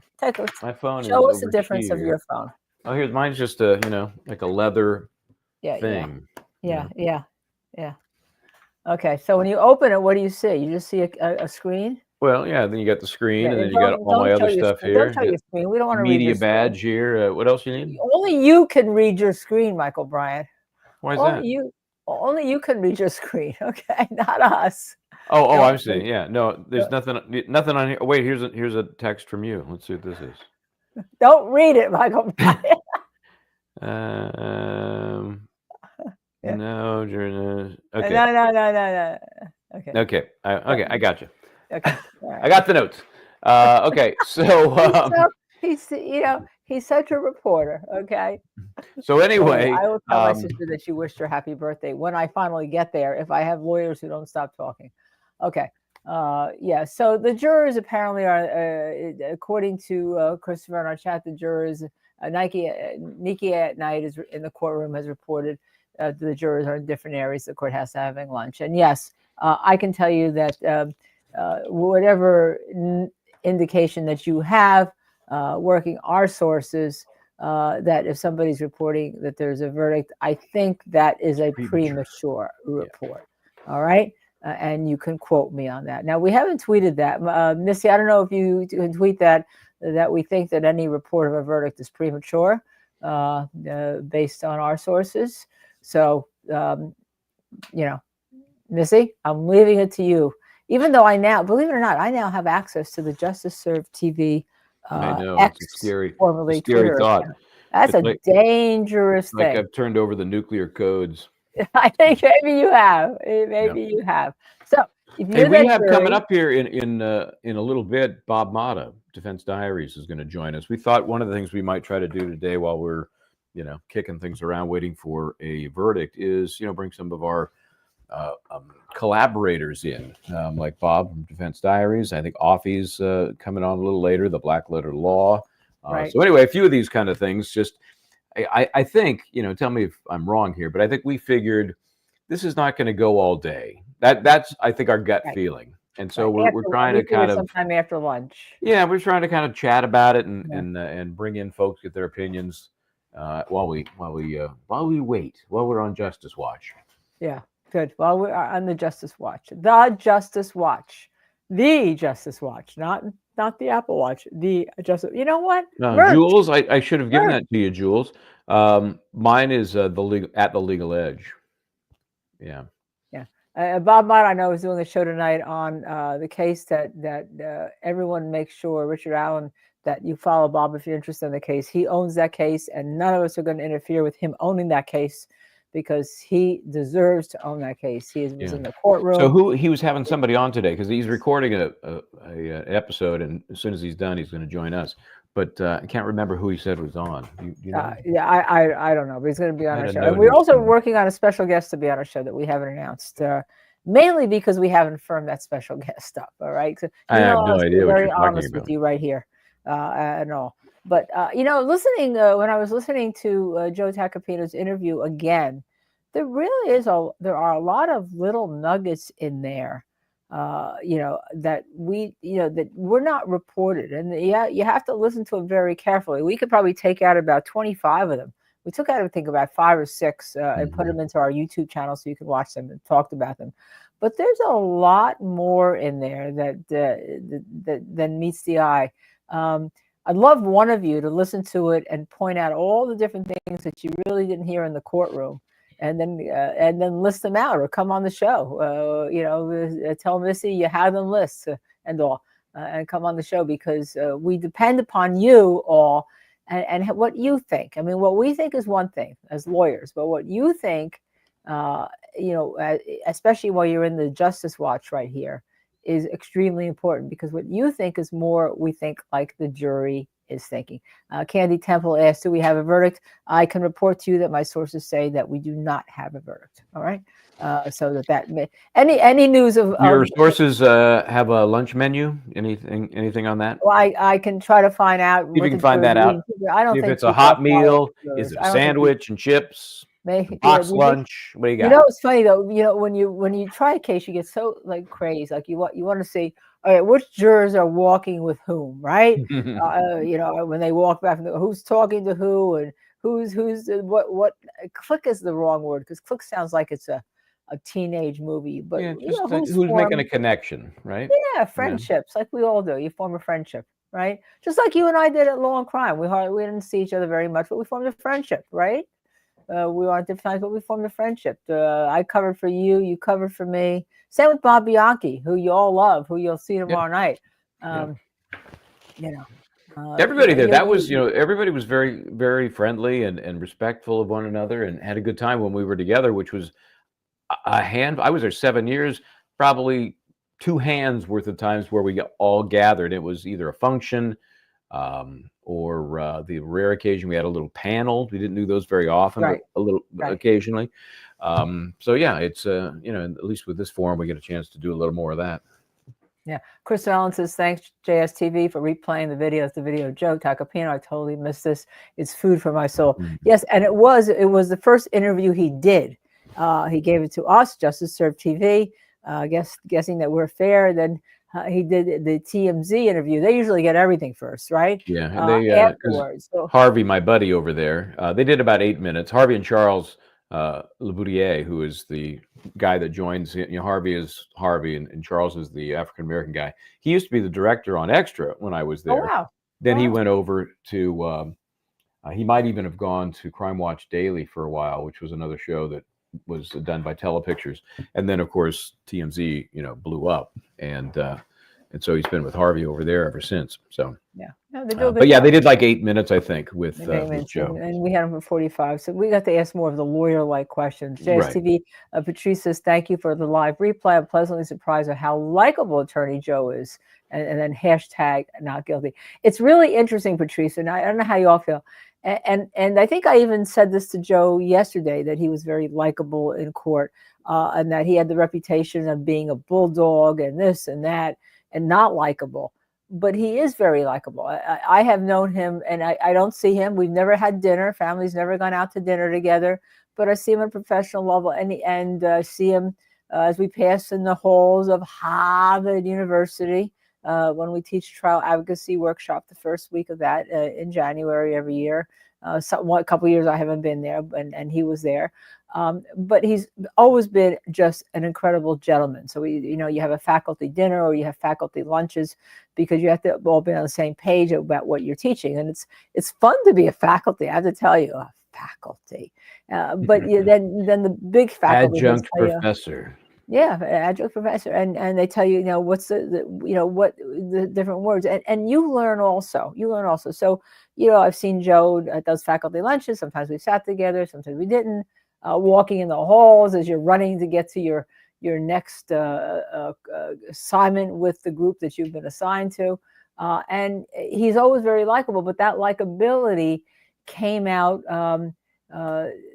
Came out especially, I think, in this case for the first time, instead of the reputation ability.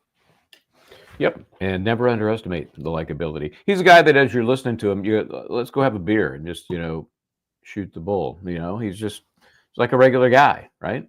So that's nice to see that side of him a little less buttoned up as you need to be for trial.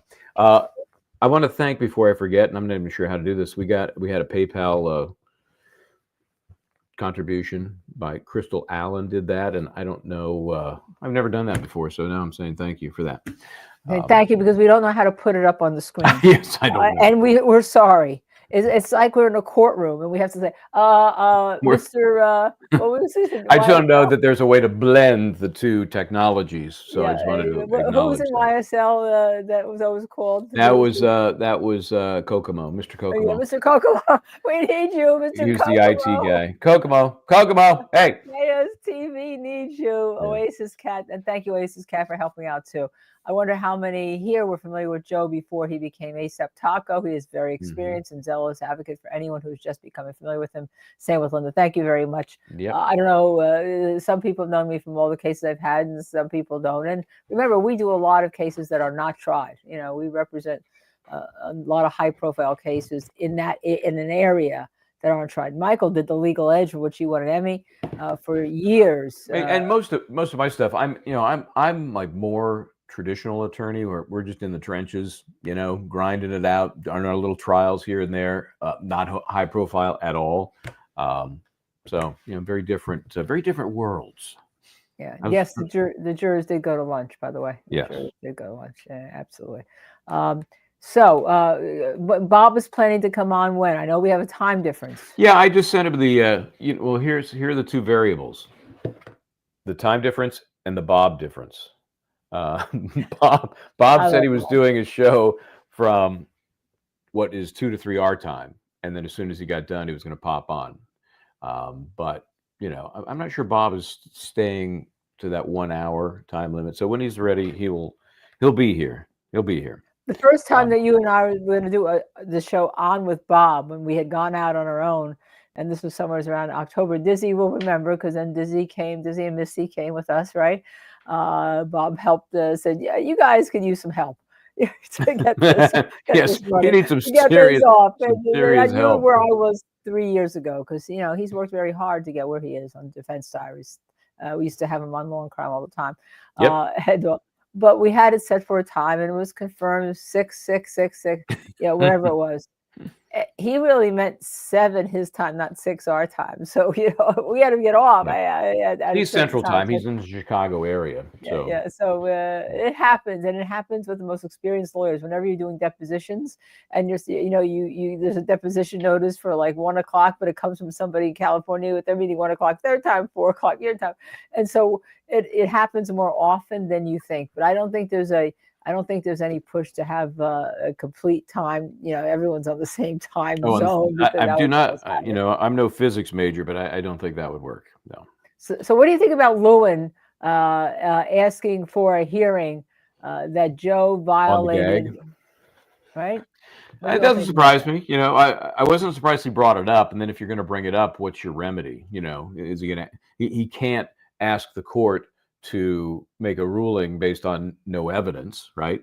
He's going to have some evidence to make a decision. And the court said, "Get out of here. Get out of here." Did he mention Justice Serve TV? That's all I don't know. Did we get in the record? Are we in the record? Go to work your sources of who was in the courtroom. Did he mention that he violated his gag order by speaking to Justice Serve TV, or does he hate us so much because because obviously he probably thinks we're biased? No, we're biased for justice. We're biased for what a prosecutor can prove.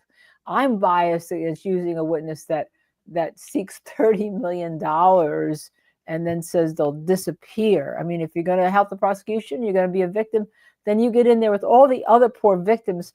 The women have been abused. We see it inside out, and all. Families have lost loved ones because somebody has killed somebody. You get in there with everybody else, and you take it. You don't say, "Give me the $30 million, and I'm going to leave and run away and go to the beach." Probably leave just like that. I skate in, I get my money, I leave. It's a perfect plan. Yeah. And True Hebrew, we did mention that the jurors have been to lunch now for about 20 minutes, and the court said it was going to be a 1-hour lunch. So I would, my spidey senses are sort of tingling that maybe in the couple of hours post lunch we hear something. Yeah, now except that if their question was, let's assume their question, and I've always found this, that they always have a question about exhibits. And then in the old days, they used to always have getting them or what? Yeah, getting them, not getting them about an exhibit or. Oh, you mean we're looking at this video and they may have seen something in court that they think should be an exhibit. Where is it? And it was a demonstrative exhibit, or as they call it, Boston chalk, which means it's for instructional value, not for. Is that what they call it? Chalk? They call it chalk? They call it chalk. And when the first time I had chalk, they said, "What chalk are you using?" Huh? No. That's it was like Catholic school. I still remember the blackboards with the chalk. Of course. Chalk, like a chalk outline of a body. They call it chalk. Yeah, chalk. Yeah. So that's important because there are lots of demonstrative exhibits that are not in evidence and will never go back into the jury room. And a lot of times with those exhibits you mentioned, even if it's a legitimate exhibit, the court is not going to give you any more help than what it is. On its face, it is what it is. You may want to come in and say, "Hey, can you tell us on that video, is that so-and-so? And is that..." The court's just going to say, you need to rely on your recollection of all the testimony, and good luck to you. They're not going to embellish or add to the evidence that's already in. Okay, before we get to Louis Mangione question, I have to take this. Linda, would you prefer Fenty Couture or a Richard Mille, right?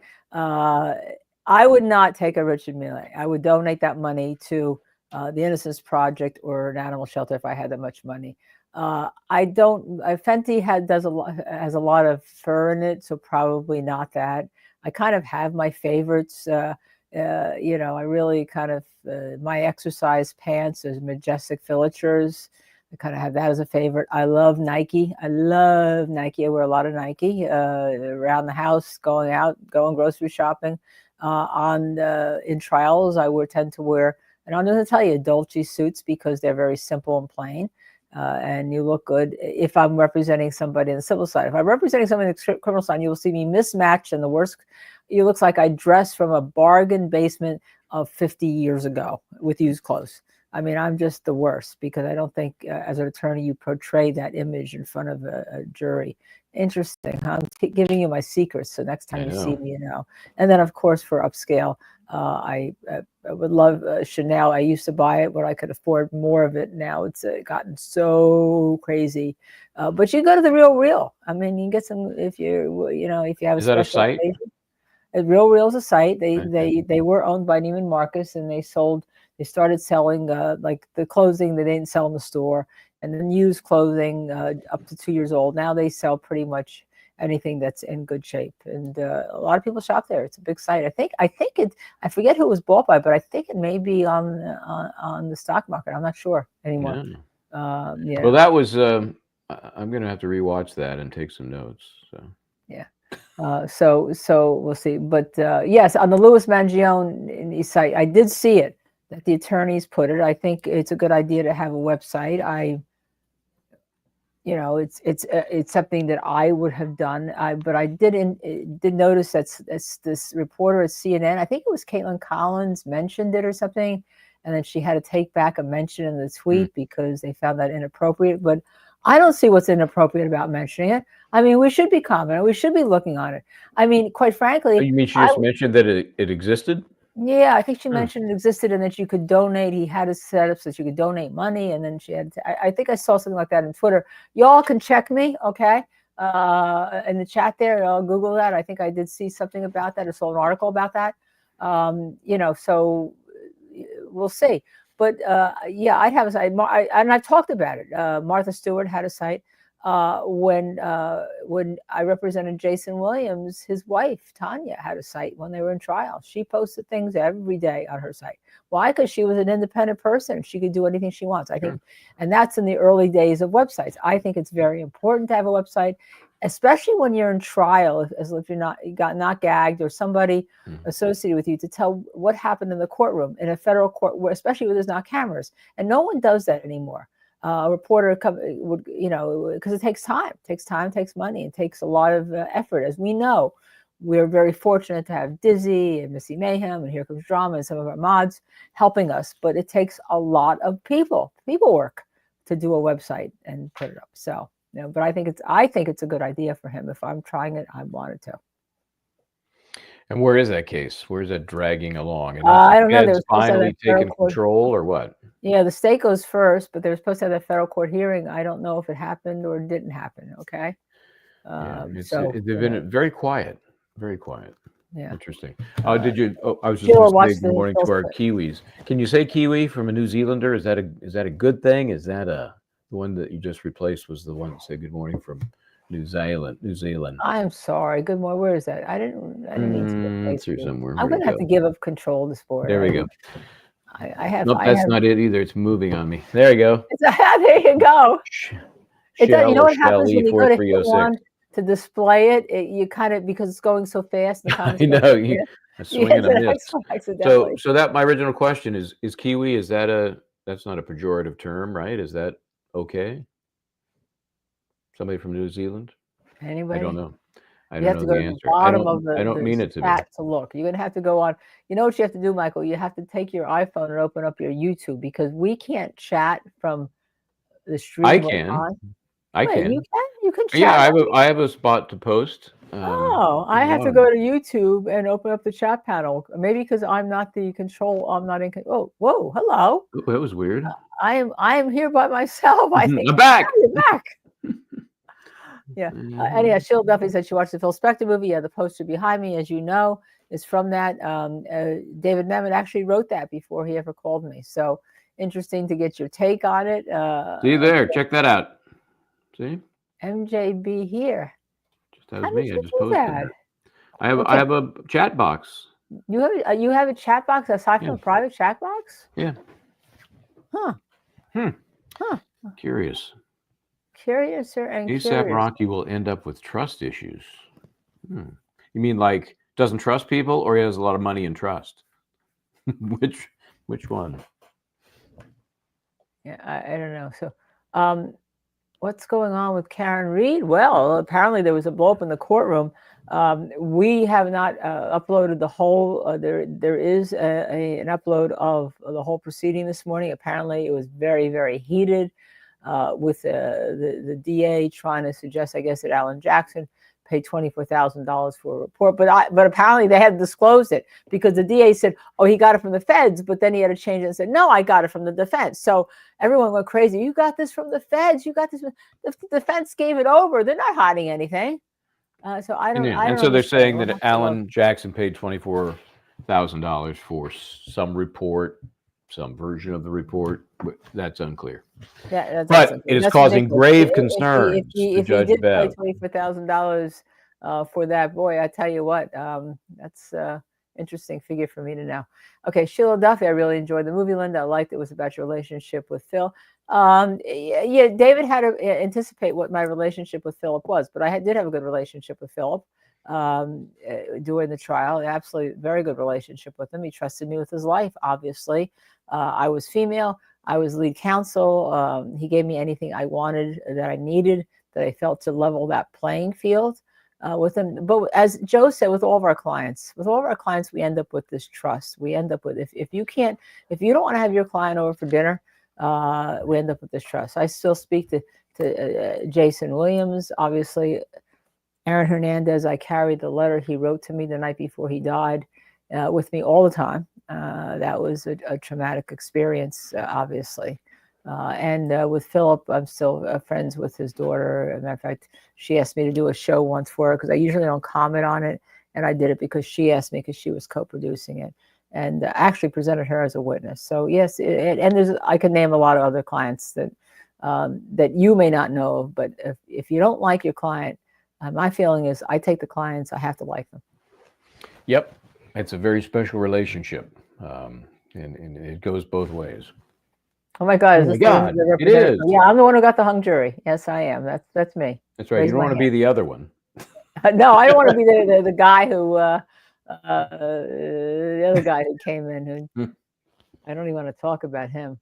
Oh my goodness! Yes, I defended Aaron Hernandez in the second trial. Myself, Jose Baez, Professor Ron Sullivan. In the second trial, after the first trial, he got convicted of the first trial. He would have never been convicted of the first trial of murder if we had represented him. The second trial occurred afterwards. He was charged with a double homicide, and he was acquitted of that double homicide. That's us who did it. Yes. Oh, I like this. Sinead, I really like this. Besides, I like your name also. Oasis Bloody Hell. She was so quick, tough, and smart. Wow. Oh, Michael Bright, you hear that? I just want you to know. I just want you to read this, Michael. Quick, yes, wait. tough, and smart. It's me, Michael. Oasis, bloody hell. Smart. Wow. I love Aaron. There was something about him. You're absolutely right. You're absolutely right. He called me his second mother. The mother that he called me the mother that he really wished he'd had. So yeah, I sat next to Aaron pretty much the whole trial. So very sad. Just very, very sad. So anyhow. All right, so where are we in terms of the jury right now? Well, nowhere. They should be back from lunch in about half an hour. So yeah, we know that. Well, what time actually did they go out? Okay. You mean for lunch or to start?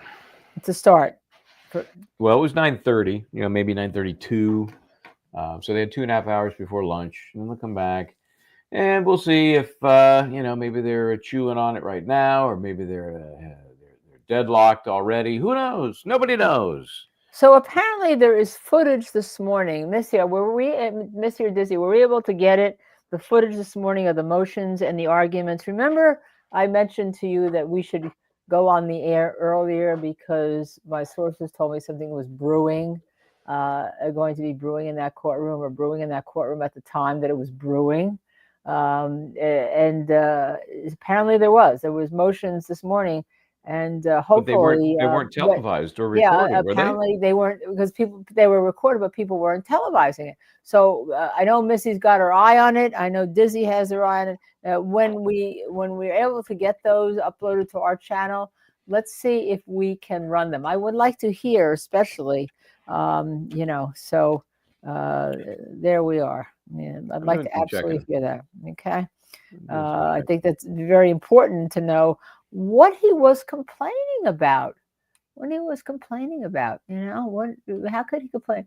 Well, you knew he was. You knew he had to. You knew he had to complain about something. My question to you is: does anyone, when we were in the office, I was a prosecutor and I was a trial team leader and I was responsible for a number of lawyers, and then I had bosses on top of me that were responsible for me. I reported to the first assistant prosecutor. I reported to the trial team director, and then the first assistant prosecutor, and then the prosecutor. So in terms of the depth chart, I was 1, 2, 3, 4. All right. But if I was in the courtroom and there was a question, I had to report or answer to my bosses. If somebody raised a question, I had to answer to them. I just couldn't go out on my own and be like, like that. And, that's kind of like an imitation of I think I've lost Michael. No, I'm doing some research here. Okay. That's kind of an invitation, but I couldn't, I wasn't able to do that. So if I wanted to go out downstairs and I want to say, look, I want to make a motion that there's been a violation of an order, first of all, I better have proof, right? I better have proof, right? That there's been some violation, not just my own, I'm going to whine about it again, and it's going to get denied. And this time, obviously, from what we heard, the judge didn't even, just like pushed him away, just like that's it, just pushed him away, for Oasis Cat, for those that aren't aware, on Publicity Buzz, we've been rewatching the Phil Spector trial on Sunday mornings and sometimes Tuesday nights. Wow, that's my poker night. Maybe. Not tonight, though, but I'll give it what's happening. Linda Defense, Alan Jackson prosecutor, join us if you're fans. Yes, and as you saw, Michael Bryant has that little clip of what Alan Jackson thinks of me, even though we fought. I was in California from April through September that year, and I have to give great regards to my family also and my other clients and my law firm at that point. When you do these high profile cases, and even when we're doing this, my clients know that this is, that I'm still calling them. Remember I said to you, I had to make a call at lunch. I'm still talking to them. I still attended a mediation, but they give you a little bit of slack because they know that when it comes their time, that you're going to be as focused on their case as you are on what you're doing here. So as long as you have that focus and all. Yes, Micah. I did not know you were up against AJ in that case. I'm going to rewatch it. Wow. Yes. Yeah, AJ. You have that AJ clip, Michael? Oh, that clip? That clip. Yeah, I'm sure it's here somewhere. Well, I answered these. Maybe you'll find it, since people didn't realize Alan and I. Yes, I'm the same Linda. What do you know about that? Yeah. So Paris says that Lewin goes rogue. That is the problem. But if you are a supervisor, a boss, or the DA, aren't you supposed to handle and wheel in somebody who's going rogue, right? Aren't you supposed to hear? Oasis Cat says she loves a clip that award-winning Emmy holder Michael was able to get as Alan Jackson. Hey, there you go. You better find out now. Yeah, it's here somewhere. I don't have it right in the file for today's video. Well, but you'll find it as here comes drama. Thank you, gifting 5 more Justice Serve TV memberships. Now, we will be talking. I told you we will be doing a bunch of different things. I actually have this memo right here.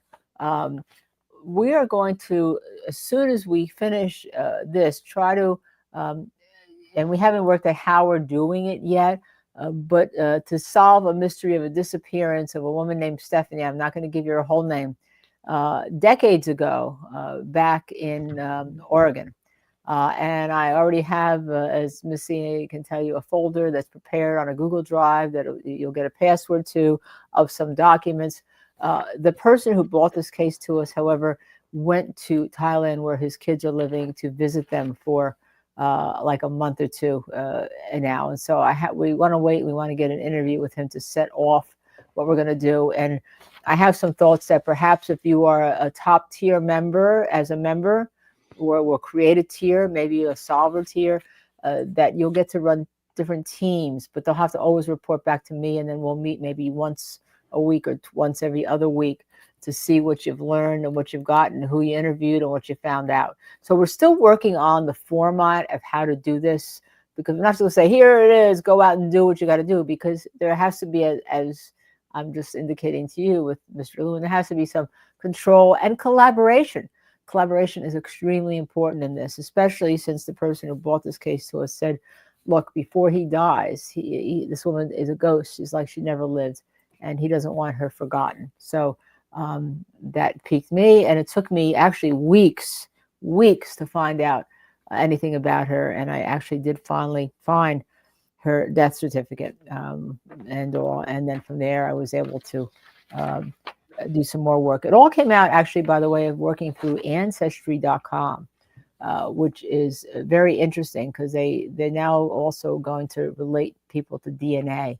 It just comes such a long way, because I'm also researching the Lindbergh killing in New Jersey and writing a book. I actually have a treatment done on that, and I think I have found some relatives that I may want to interview through Ancestry.com.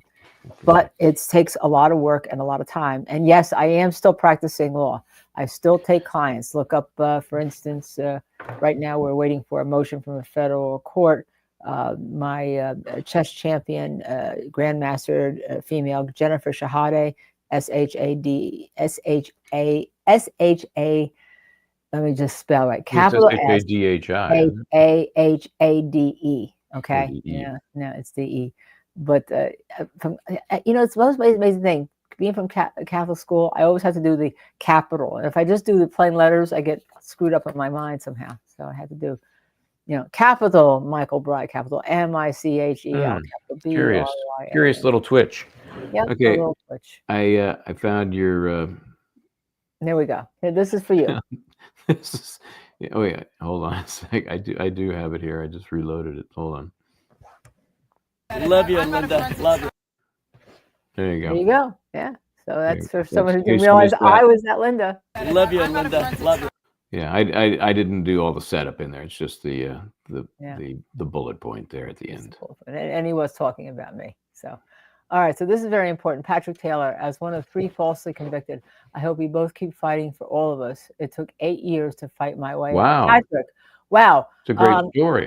Can you email us at justiceservedtv@gmail and give us more about your case, and maybe you can come on and talk about it, because you know that I do a lot of work with the Innocence Project. My husband received last May their highest award for his 30-some years of pro bono work with the Innocence Project, helping wrongfully accused people, and we do it all pro bono. And sometimes people think, oh, you make all this money. Well, we use the retainers, the money we make from the cases that people that have money, to fund the work that we do for people that don't have money. So Michael hasn't asked me for a donation yet.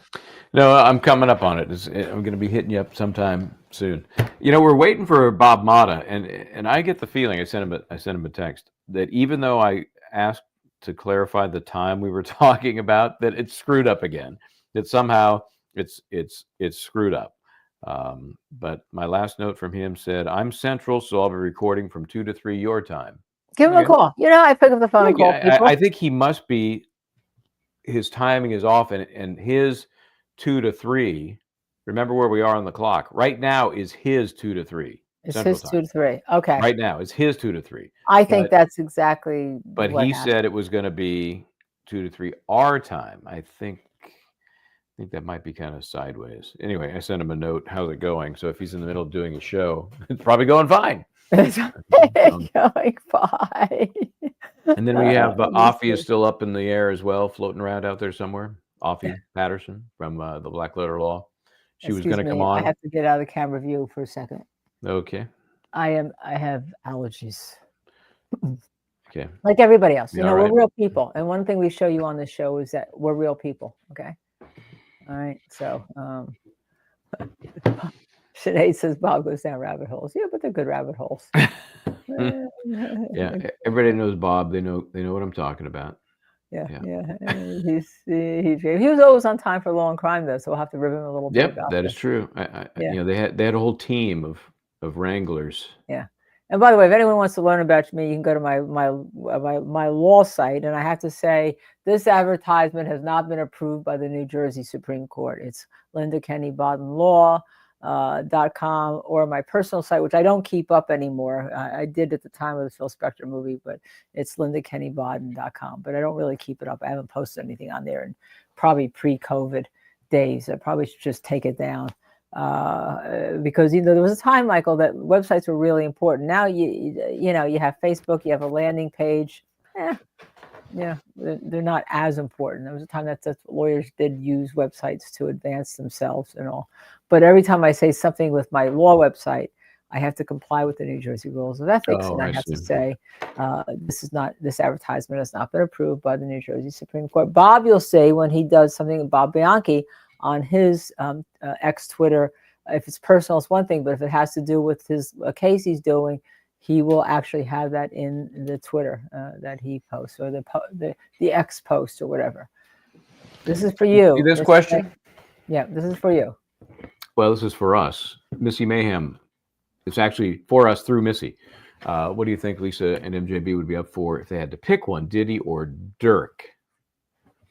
Diddy or Dirk? I think I'd pick Dirk more than Diddy. I don't know. First of all, I'm going to be shocked if Diddy actually goes to trial. Really? Really? Yeah. I think he'll plead.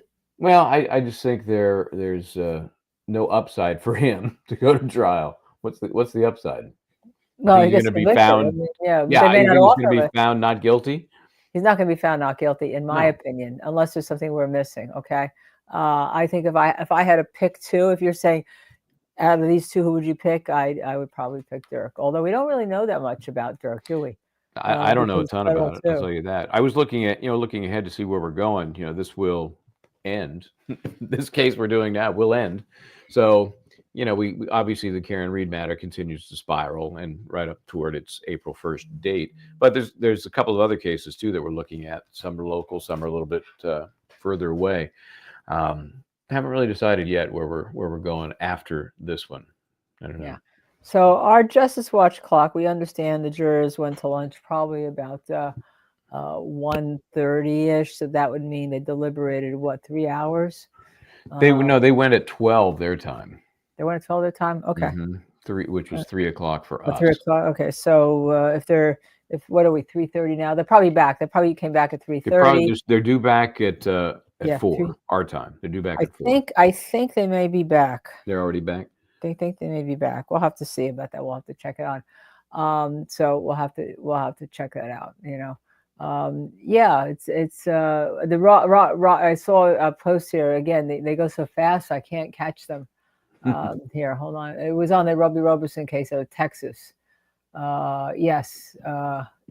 Just so you know, I'm a firm believer that he is innocent. That first of all, shaken baby. We had another reversal yesterday for a retrial in Iowa on shaken baby syndrome. It is bullshit. Okay. It's pick up a 5-pound bag of flour, 10-pound or 30-pound bag of flour, and start seeing if you can shake it up like a boxer for 10 minutes. It's garbage. It became kind of the default. We can't figure out what happened. Yeah. Let's go shaking baby. Yeah. Yeah. So the fact that they keep trying to execute innocent people, and some people have come close. We know they've executed innocent people, and some people have come close to being executed. I mean, that jailhouse clique was not that far away. It's just awful. All right, so let's go back to this case. All right, because you're all here, you're all waiting for the verdict. There's a lot happening, right? A lot happening, and we're all waiting for Bob, who we texted with. And after Bob, we also have Afi lined up, and I have to work a source right now. Michael. Oh, please do. Hold on a second. Just you just I'm gonna turn my camera off for a second while you talk. Okay. Well, according to sources, the jury is still lunching and are going to continue lunching until 4:30 our time. So that's 1:30 Pacific time. So we'll see. We were told they were going out to lunch. That would give them a 90-minute lunch. Something's off on the clock. I'm not sure if it was on the time they actually started or if the judge gave them 90 minutes. But anyway, they're doing nothing, at least nothing in terms of deliberation, until at least 1:30 Pacific time, so 4:30 for us. So what we've been trying to do is kind of filter in some bodies that we've dealt with through the course of this trial and others, get their comments, kick it around, talk about, what they think this means, the fact that they're 3 hours into deliberation. Where do you think they are? Are they close to making a decision, or are they just, are they hung up on something? No questions that we're aware of. No questions, no readback, no clarification on evidence they've received. So at this point, all we know is they're working, having lunch, and then back at it in about either 10 or 45 minutes, depending on which of the reports we're hearing, suggesting either a 60-minute lunch, 90-minute lunch starting at noon their time. So that's the deal. So what do you think? What would, if you're in that jury room and you've been presented with the evidence, and now you've had a chance to get your fingers on it and maybe watch that Zapruder film over, back and forth, I'll bet you it doesn't get any clearer when they're looking at it on their laptop in the deliberation room. What would you focus on? What would be the thing that would get your attention, or that you would ask a question about? Remember, Joe Tacopina put those 10 questions on the lectern and suggested this jury should be asking those questions of the prosecution just before Lewin did his rebuttal. Think any of those questions are running through the minds of the jurors now? And there are things that relate, virtually all of them, to Relli's testimony, Relli's lies, Relli's confusion, Relli's obstreperousness. He was obstreperous. So does that matter to you? Did you believe anything Relli had to say? And if not, is there anything that could resurrect the case for the prosecution?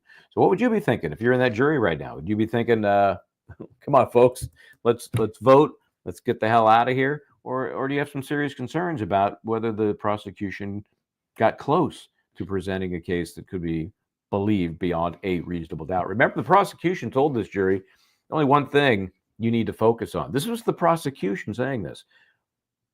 It was a real gun. If it was not a real gun, then we're done. Is this jury getting past that initial hurdle and whether or not it was a real gun? Because both sides agree that if you can't believe it's a real gun, then we're done. So what are we here for? I just don't know if they've gotten that far yet. I think, just gut feeling, if we don't hear anything in the next hour or so, then there's a hang up. That somebody is hung up, right? That's just a wild guess on my part. I'm trying to grab a couple of these comments here. Let's see if I can get one here before it disappears. Relli and ill credibility, or is that ills? Anyway, yeah, I mean, have you ever seen, and Joe mentioned it yesterday, that Relli has to be he described him as the worst witness of all time. I mean, you watch trials. Have you ever seen a witness perform as badly, as belligerently, as clearly lying as Relli? I've never seen it before. I mean, it got to the point where it was a joke. It was comical to think this guy is trying to sell a story. I'm not even sure he believes himself, right? There was just so many contradictions. So this is Sheila suggesting one holdout. It's possible, How many trials have we watched? How many jury deliberations have we monitored where out the other end you have a hung jury because one person just wouldn't? And I'm great with, if that's your belief, you honestly believe that there is, in this case, I believe a conviction would be the odd man out. But if you believe that, great, stick to your guns there and be prepared to defend your position. Because what will happen? Remember the dynamite charge? What will happen is if they come back in at some point and say, "Hey, we're hopelessly deadlocked," then you get the dynamite charge. That's where the court says, "Go back in there one more time, do your due diligence," and it has language that says if you have an opinion and others have an opinion, be willing to listen to the opinions of others. And that's the court's nice way of saying, go in there, mix it up. Somebody needs to convince somebody else that their position is correct, because you need a unanimous verdict. The court's goal is not hung jury and a mistrial. That's not anybody's goal, really. Although in the defense, that could be a win. Strangely, in this case, I think a hung jury would be a win for the prosecution, but that's a different story. And that's a very odd scenario. So there could be one person that is that person. And you just don't know, because we ain't in there. So let's see. There was no proof presented that it was a real gun. None. Zippo. Yes. How does seven law enforcement officers search for evidence? Can't find anything, but Relli does. Well, I told you, Relli is Inspector Gadget. That's how he came back. If he did come back, remember, even that has become an issue with people. Did Relli ever come back to the scene to pick up shell casings? Because he was on the video, then he wasn't on the video. His girlfriend was with him, then she wasn't with him, and then she didn't testify. So we don't know. We don't know. So if the gun is the issue, Linda, are you back? I am back. If the gun is the issue, what did this jury see to tell them it was a real gun? Well, I don't think they saw anything except that they didn't see the prop gun. So they may be confusing whose burden it is, right? Well, it's a prop gun. Why didn't you bring it to court? But I think the defense answered that the best they could. That they tried. They traced it to a certain spot. Yeah, and if you prosecution, if you had started this early on, you could have gone after. You could have gone and looked, right? By the way, shout out to Lisa Caron. Is it Caron? Yeah, and I think she's a new member. Yeah, right. New member. Yeah. I appreciate that. There's so many different ways to pronounce your name, Lisa. I assume it's. Caron. I'm going to say Caron. Caron. Almost French, like Caron. Yeah. It's also, the jury. Somebody on the jury could think that Rocky had a real gun and that they disposed of it. Right? They could think that. Right. Well, that still doesn't answer the question of the missing casings, Yeah. Let me ask you this. The jury had, let's assume the jury had a question. Let's assume I'm right. It's about exhibits. What do you mean by about exhibits? What specifically? I'm making this up. Okay. So let's not get crazy. I object. Incomplete hypothetical. Okay, yeah. Go away. As Joe would say, oh. Yeah. One possibility is they're looking for something they saw was an exhibit that was a not exhibit. It was a marked for identification to explain something that's not an exhibit, doesn't go back. Right. A demonstrative. The second thing could be that they want to do something with exhibits, right? Maybe something doesn't work. Maybe a player doesn't work, or maybe there's a film that doesn't work, whatever. And they want that. The third thing could be they want to know if there's like transcripts of the trial that are exhibits. I mean, it could be a lot of possibilities. That's usually it's the first. Whenever I've tried a case, they come back and they say, excuse me, Judge, there was some testimony regarding it, but we don't see any exhibit that matches that testimony that we watched. They usually, because remember, they have notebooks. So they're going through their notebooks, right? Sure. Yeah. So I mean, it was not an exceptionally long trial, so it's not a lot to grapple with, compared to other trials. Yeah, but that would be my guess that this is the note had to do. If I had to take a guess, that the note had to do with exhibits and not anything else. And the question is, what would that be about then? Is it significant for one side or another? Usually, it's just remember, they're all going through their notebooks. And jurors are interested. We don't know what they decided. Sometimes after the first day, they'll decide, well, why don't you take notes on this? Why don't you take notes on that? Why don't you take notes on this? And so that divvy up the duties? Is that what you're talking about? They divvy up the duties, except for something that they feel may be really important. Remember, Joe said, it was interesting what he said, and it's true, that, when you're trying a case, you see a juror write something down, right? And so you're like, oh, that juror number 2 wrote down, and you start with that. But that it'll drive you crazy if that's what you start with, because it may be something and it may be nothing. And just like we write notes down right? We're watching a trial. We may write notes on day 1 or day 3, and then by the time we get to day 7, that note we wrote on day 1, I don't even care It about doesn't that. mean It's anything, and you don't meaningless, know what it right? was. Hey, Sheila says no speaking objections. Mine was not a speaking objection. I just said Fine. objection, incomplete hypothetical. That's not a speaking objection. That's the objection and the grounds. If I were to go on and say you haven't included what time or who's involved, or that would be the speaking part. So Okay, I was very straight with my $1,500 objection. fine. $1,500 fine. We'll deal with it at the end of the case. Yeah. You know? Sidebar, Yeah, please. sidebar. Yeah, sidebar.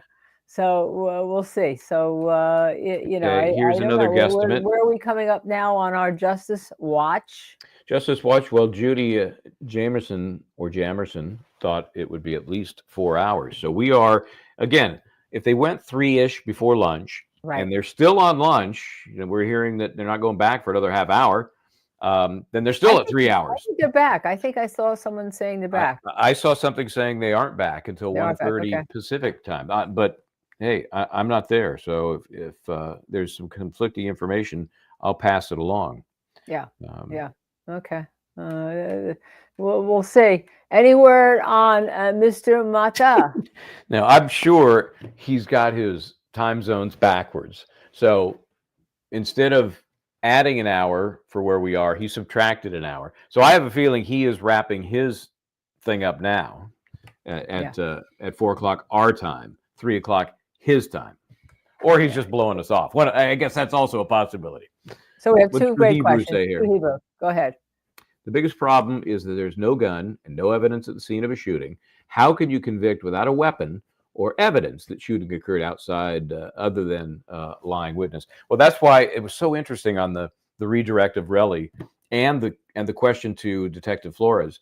The Flores, it was, do we need? Have you ever had this situation where you're referencing another witness on your side, the prosecution witness, Relli? Do we really need Relli's truthful testimony to believe that there was a real gun fired that day? I mean, that was the question to Flores, because they know Relli was so bad, the prosecution had to try to, resurrect their case.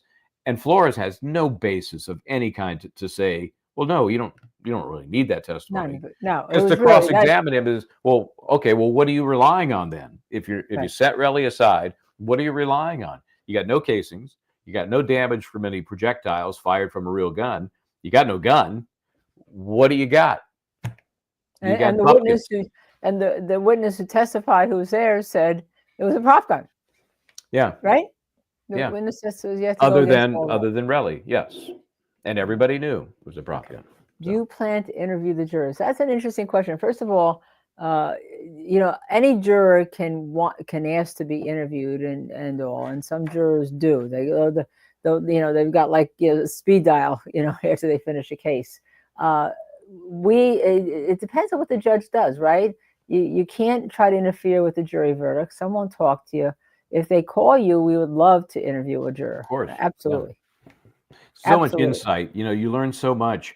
Some surprises, from what was going on in the jury room, what they focused on, what they thought was interesting, what they thought was missing, what they thought of you, what they thought of the opposition.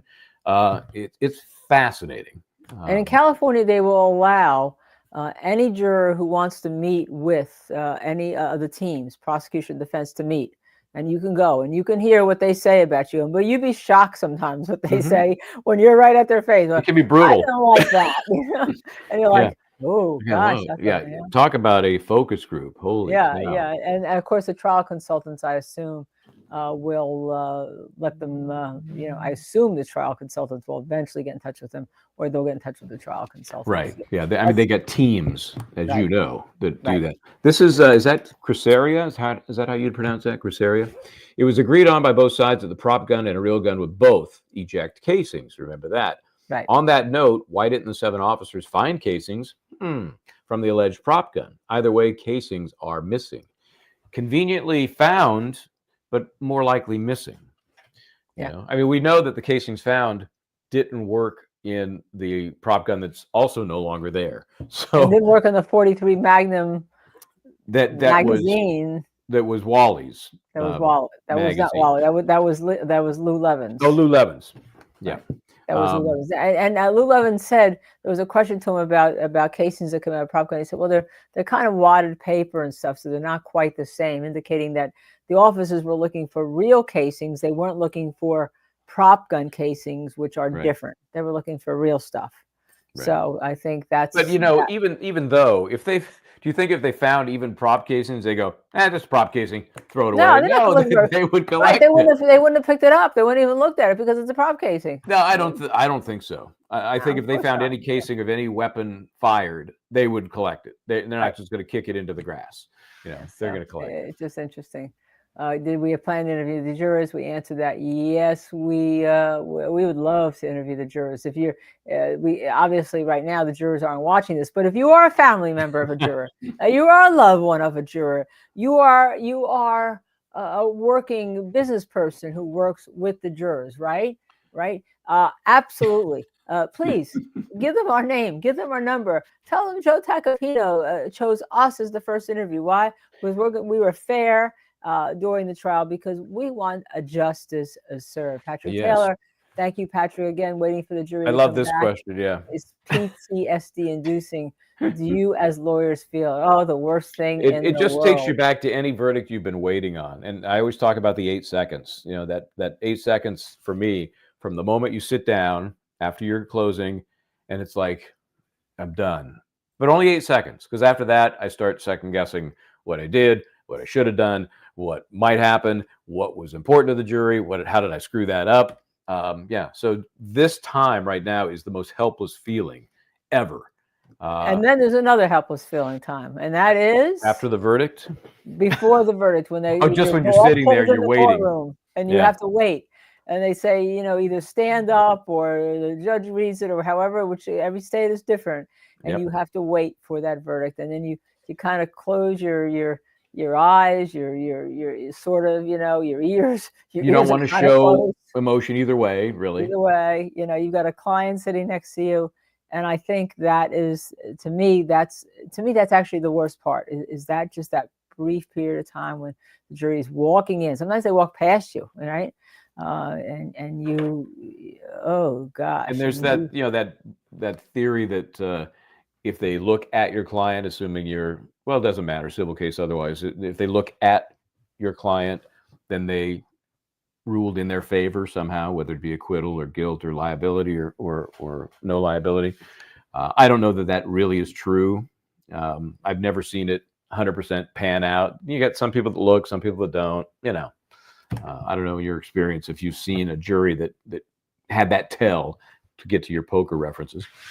I did have a juror once though who did smile at me and nod. Yeah, and did it go your very way? very small smile. Yeah, sometimes and that's just. I knew it was a sigh of relief. I knew it was so small, almost imperceptible, but it was there. Were there others that were in sync with Poker that faces. juror?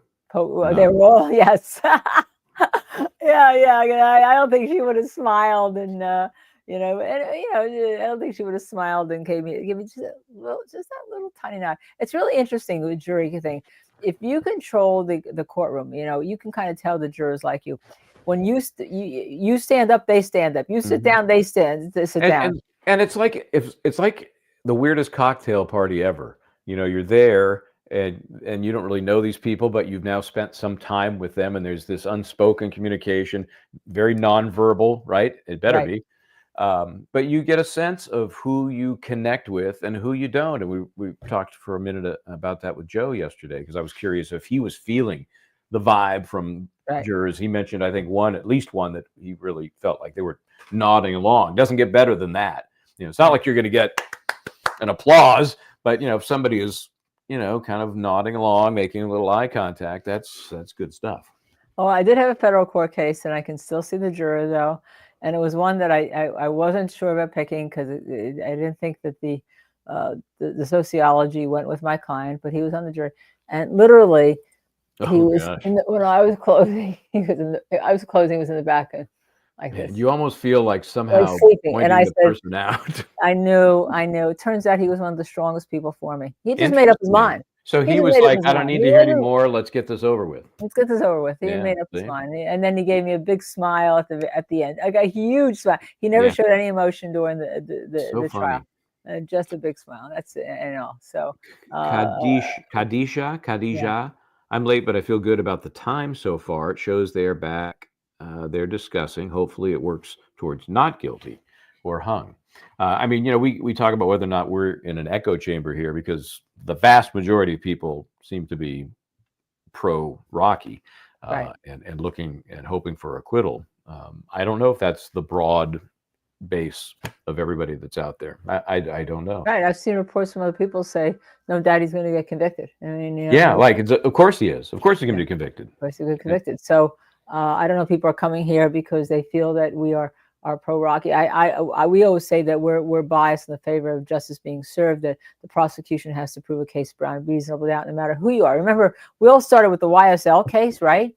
Right. We all started with the YSL case, and then little by little, turn. Over the period of almost 2 years between jury selection and the end of the case. By the way, is Yak Gotti out of jail yet? The only person's found not guilty. We should check in with Doug. Yeah, we should and find out what's happening there. Judy says, I'm curious as to why lunch would be more than an hour under the circumstances. I agree. And I'm just reporting what I've seen reported. We originally heard the judge said 1 hour. Yeah, apparently they don't 90 minutes. Yeah, apparently they don't serve you. They don't pay and serve you lunch anymore. They're all going off on their own.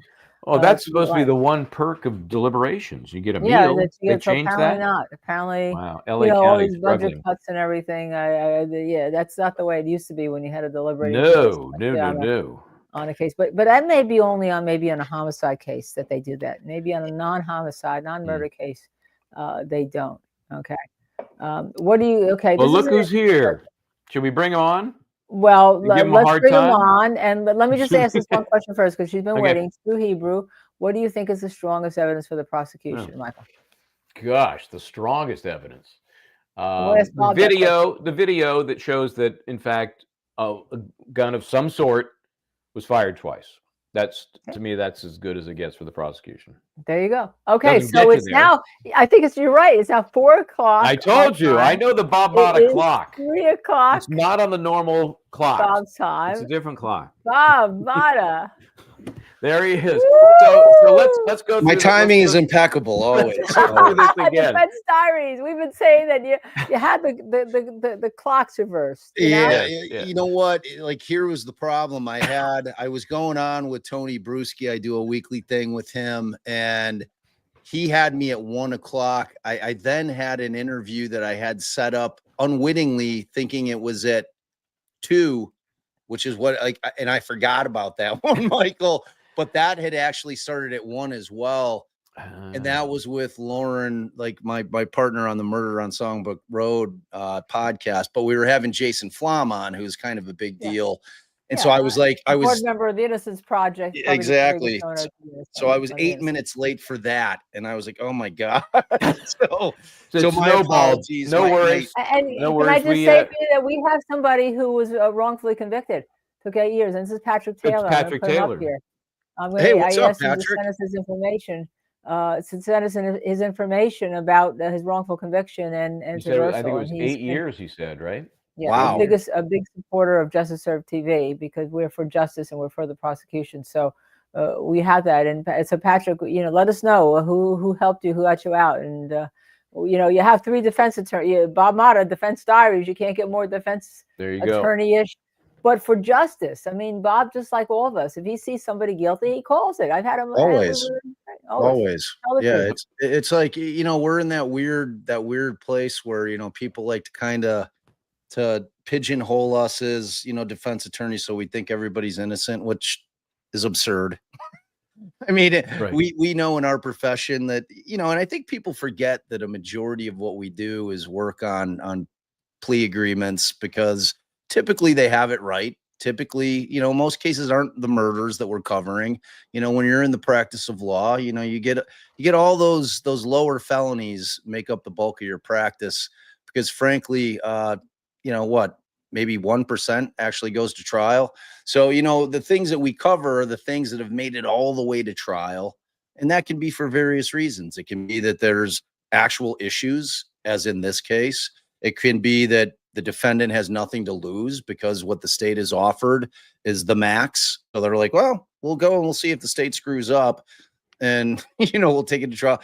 And at the end of the day, it's our client's decision as to whether or not they want to, like, we don't get to decide as the attorneys. We can advise them certainly and say, hey, I think it's a really bad idea that we go to trial. There's no set of circumstances that exist in the world that we're ever getting an acquittal on this. And, they'll say, well, I want to go there anyway. You know what I'm saying? So, but we always get kind of pigeonholed into people thinking that we're trying to spin a narrative or that we're always pro innocence. And that's just not the case. No, I mean, and I know you two are always from our law and crime days. We call it like we see it, no matter which way it falls. It just seems interesting. We've had a series of cases that have been very defensed. Yes. Either the court stepped in to do it, the juries have done it. So that's just, it's the luck of the draw. That's just, it seems to be this weird string of cases that have gone that way. Yeah, and you know why I love that? Because it shines the light that should be shined on defense attorneys. I spend so much time trying to educate people on what we really do. I mean, we are the only ones that exist on the planet that defend the principles of the Constitution for us, the citizens. Right. People forget the cops and the prosecutors, they are the government. And the document that we all care and love so much, that Constitution, was drafted to tell them what they can't do to infringe on our rights. And when we're not filing motions to suppress, which people like to call technicalities, I'm like, it's not a technicality, it's your rights. And if we don't do that, if we don't call bad actors on bad actions, and if the end result is that there's a suppression of evidence, which gets a case tossed, you don't point the fingers at us. You point the fingers at the cops and say, hey, you did your job improperly. You did dirty and you got caught on it. Don't do it again. You know what I mean? So it's like, and you got to get them to understand, what would you want happening if you were the person sitting at the table and you're being represented? You want these technicalities that you complain about. You want those pursued because it protects that other person and you. All of us. That's the point. And our kids. Every citizen walking around, the people that say, well, I would never commit a crime. Well, there's been plenty of people that never committed a crime that got arrested. Yep. So and it's convicted. Convicted. So, and it happens. Like I was just recording with Lauren, my friend, and she does a lot of wrongful conviction work, obviously, because she works with FLOM. And, and I was talking about, the concept that because the one thing that kind of gets swept under the rug is that people don't realize that when the prosecution stacks charges and, they create this number that's so intimidating to defendants. And again, not necessarily in a murder case. Just think of like normal cases, like this is assault and battery, or, where they're stacking charges where when the numbers read out, like what the potential penalty could be, your client sits there like, holy shit. Like they're talking about putting me away for 30 years on this thing because they've stacked all these charges. And then you go through and try to explain, well, they'll charge you. They're not going to be able to sentence you multiple times on the same charge where they've charged you under the same statute. They just do that as an alternative. But, and then they'll pile up the number. And then as you progress through plea negotiations, they'll then get it to a point where if that person was looking at 7 or 8 years and they get it down to 6 months in county, but you have to plead out to a low level conviction on a low felony, and they're willing to drop the bigger charge, and the person is still saying, well, I didn't do this shit, but I'm not willing to go to prison for 7 years. Right. And then they plead out on it. I mean, that number of people that are probably in prison is staggering. Right. And we saw in YSL, we saw it a bunch of times. Talk about extortion. Talk about real legal extortion. Exactly. By the way, Sinead. Yes, hey, thank you. Bob, you get a haircut, bro. Looking tight. Finally, I was shaggy. I did. I landed in Tennessee, and I was so busy leading up to it that I wasn't able to get a haircut. I had to skip my appointment I had a haircut appointment, and I flew into Tennessee. And as soon as I landed, Like my friends were an hour away. I'm like, I'm gonna find a place to get my hair. Wow, that's risky. Yeah, Very risky. no, it was like a high-end barber shop. So it's like it smelled real manly, and it was like all bearded guys. It's like one of those like upscale barbershop type spots. I have no idea what that is. I have to tell you, when I was in Tennessee, I've talked about it. I was in Maynardville, Tennessee. I had lunch with all the fried food, all the Aunt Jemima pots for the cookies and the rabbit.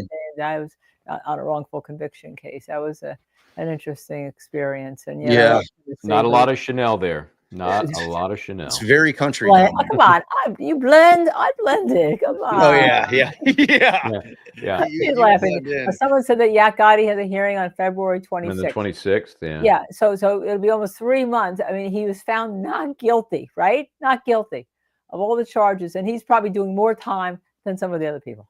Most ridiculous. No question. So you guys covered this in trial from beginning to end. Yes. And so so first of all, do you feel that he's innocent of the charges? I feel they haven't proven their case. That's all I know. I mean, I don't know if he had a gun that night, prop gun, real gun. I don't know because I don't see any weapon. But I know they haven't proven to me that it was a real gun. Yeah, and see, this is one of those cases where the government took their shot, and like I don't think that there's lesser includeds that the jury can fall on, right? I mean, they went all in. So I mean, if it turns out if they buy the prop gun theory, they can't convict them. It's game over. Yeah, it's game over. So yeah, because like when Alice and I first started looking at it, and you guys really drew me into it with your coverage, which was phenomenal, by the way. I decided I should take a peek at it, and and I'm like, wow. And so Allie and I were watching the video, and I think it was Joe. When Linda posted on her Twitter, it was one of the times when Joe and Lewin were going at it. And I'm like, oh my God, I've got to take a peek at this thing. So I went back and I was watching one of your episodes that you guys had done on a live, and I was watching, and it was when they were looking at the videos, and I'm like, man, I don't see anything. It's like I don't know. I know that there's witnesses that say that they heard sounds, and I know that they found these casings a couple of days after the fact. Well, maybe. Yeah, maybe at a gun range sometime before that. Who knows? Yeah, like I've just never and I've had a case where I had a very, very contentious relationship with the prosecuting attorney, and that so happened because I went in pro hoc vice in Omaha, Nebraska, and I went in and it was a death penalty case, and I said, you know what? And I put it on the record, like the media, I said, they're trying to kill our client. I said that the state has an incredibly high burden here, and we're going to put their feet to the fire. We're going to litigate the hell out of this case. And I said, and frankly, this isn't my jurisdiction. I don't have to practice in front of these judges. I don't have to have friendly, professional working relationships with these prosecutors for fear of them reprisal on my other clients. I don't have any of those things that exist in the counties that you typically practice in, where you want to have healthy relationships, which can be combative, but you can still walk out and say, hey, let's have a beer, where it's that thing. So this was just scorched earth, and I went in, and it was, oh man, it was the closest thing that I've seen to Tacopina and Lewin, man, because that was unbelievable. Like Lewin was unhinged. He is, yeah. And he doesn't care about the judge. He doesn't care about the rules. He's just above it all. Oh man, like I was stunned that the judge just did not hammer him. Did you see, and Missy, I don't know if we have it. Do we have the clip where the judge tells him to sit down and stop yelling at him? The judge. We had that in our montage.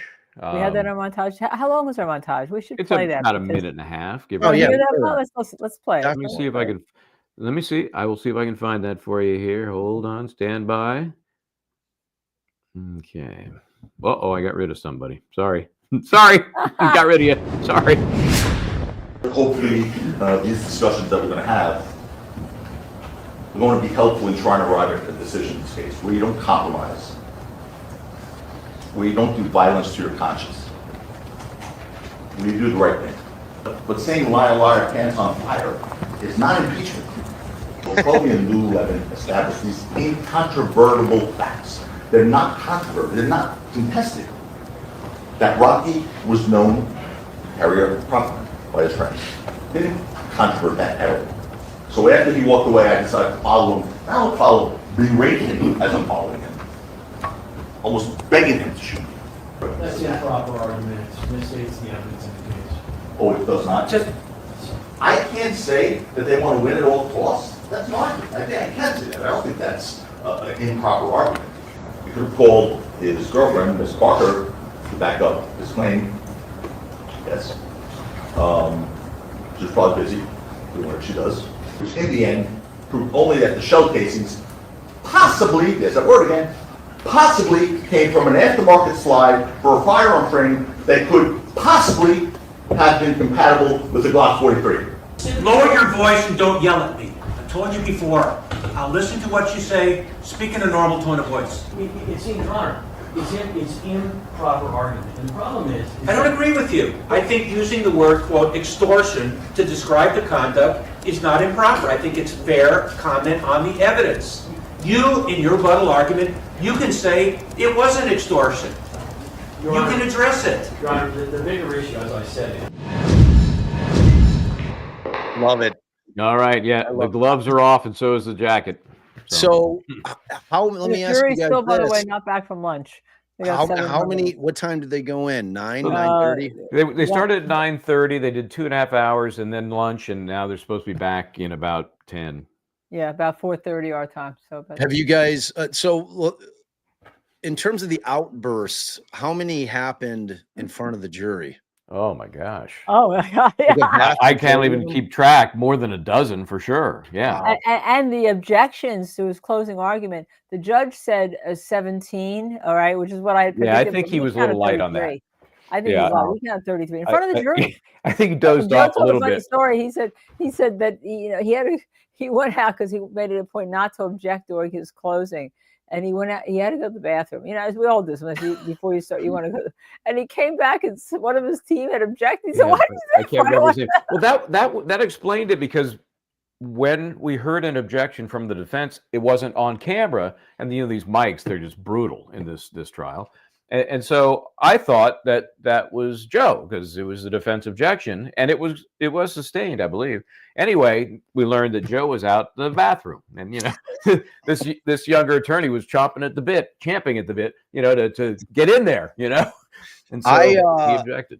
And Sheila had asked the question, what are your thoughts on Lewin? Objection and closing were wild. And look, I mean, I think it's an unwritten rule between attorneys that typically during argument, which is all a closing is that we, out of professional courtesy, that we don't object unless something is just like on the verge of mistrial type language, and they've said something incredibly improper. But it is a general proposition, you really try not to object during the closings.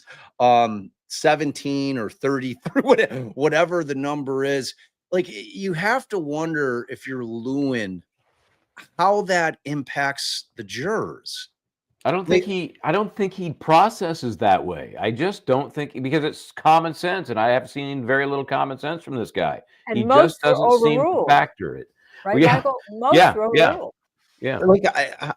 Like, what is his record? Is he like a very effective prosecutor? I think he is. I don't know the numbers, but I mean, he's been with the major crimes unit, and we're not sure where he is now, but he's been with major crimes for quite a while. He's been at, I think, 28 years he's been there. So you just don't see bombastic lawyers on that side of the aisle like that. I mean, that's typically reserved for defense attorneys, because I mean, sometimes we have to employ it to go against the power of the government. I mean, sometimes we have to pull out that personality that, because typically you'll get the buttoned up, very reserved, conservative prosecutors. Paul AP. You get Paul AP. Yeah. Yeah. You know who I loved, who I called Rob Schneider-Cuter, was the prosecutor in the Robert Tellis case. I really liked him. Did you guys cover that one at all? Oh, yeah. He like if you line up a picture of him and Rob Schneider, the actor that's in all of Adam Sandler's movies, he's like it's like Sandler's buddy that he decides to put in all his movies. Yes, with a little limited role of right, yells out from the crowd or something. Right? Yeah, he like I really liked his personality because it was very unprosecutor like. It really reminded me of like more of a defense attorney's personality in that he kind of like he morphed his personality more to try to be able to speak to the jury where he wasn't coming off as such a stiff shirt, because I like that's like one of my big tools in my belt was always to be like kind of an approachable kind of everyman. Like my buddies in law school, they're like, oh, and I never know how to take it. They're like, you know what? You're going to do great in front of juries because you're an everyman. I'm like, what does that mean? Like, are you saying like the average Joe? I'm like, is this like some kind of weird backhanded compliment? Like, no, man. It's like you're able to relate to people from all walks. And I'm like, yeah, that's true.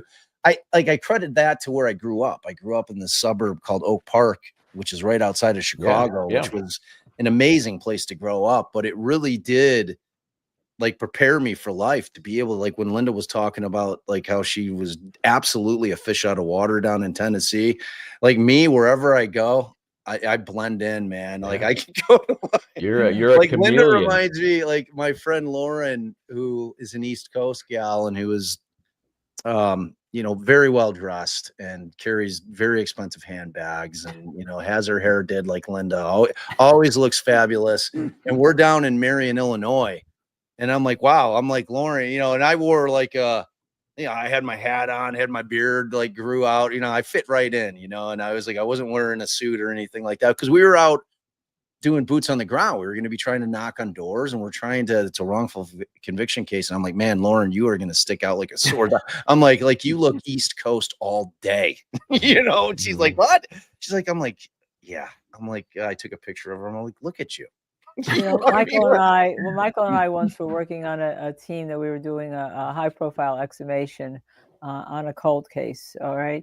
And I guess before there's like the x-ray person, there's the lawyer, me, there's the forensic pathologist, there's the person leading the team. There's it's a whole group. It's a whole group. And we had to go to IHOP up in Massachusetts was it the Pennsylvania one? It was the Pennsylvania exhumation. We had to go to an IHOP before we went, and I take it off my sweater and left it on the chair. And we all go back out to our cars, and somebody from IHOP comes running out and says, "Who's wearing Chanel to an exhumation?" I don't know. Who? Linda's looking around like this. Yeah, like anybody else claiming that? Yeah, that's hilarious. Lulu has this question. Is Joe not a California lawyer? Is he in Pro? No, he's in Pro Hoc. He's in Pro Hoc. Yeah, just like I was. Where's he out of? New York. He's a New York guy. I thought watching him, I'm like, he does not seem like an LA lawyer. No, not even close. He seems like an actor playing a lawyer. Right. Well, he seems like an actor playing an Italian, playing a lawyer. He told this jury early on, of course, it was objected to, that, hey, I'm from New York, I might be a little different. I just want you to be aware. And, it helps ingratiate him with the jury and not a regular guy. And of course, Lewin objected to that. So. But that came out of his jury consultants, my jury consultant. That came out of the Spectre trial where Richard Gabriel, our jury consultant, was. And we had Bruce Cutler when we started, for a very brief period of time. And Bruce Cutler was like, I'm from New York, you don't like me.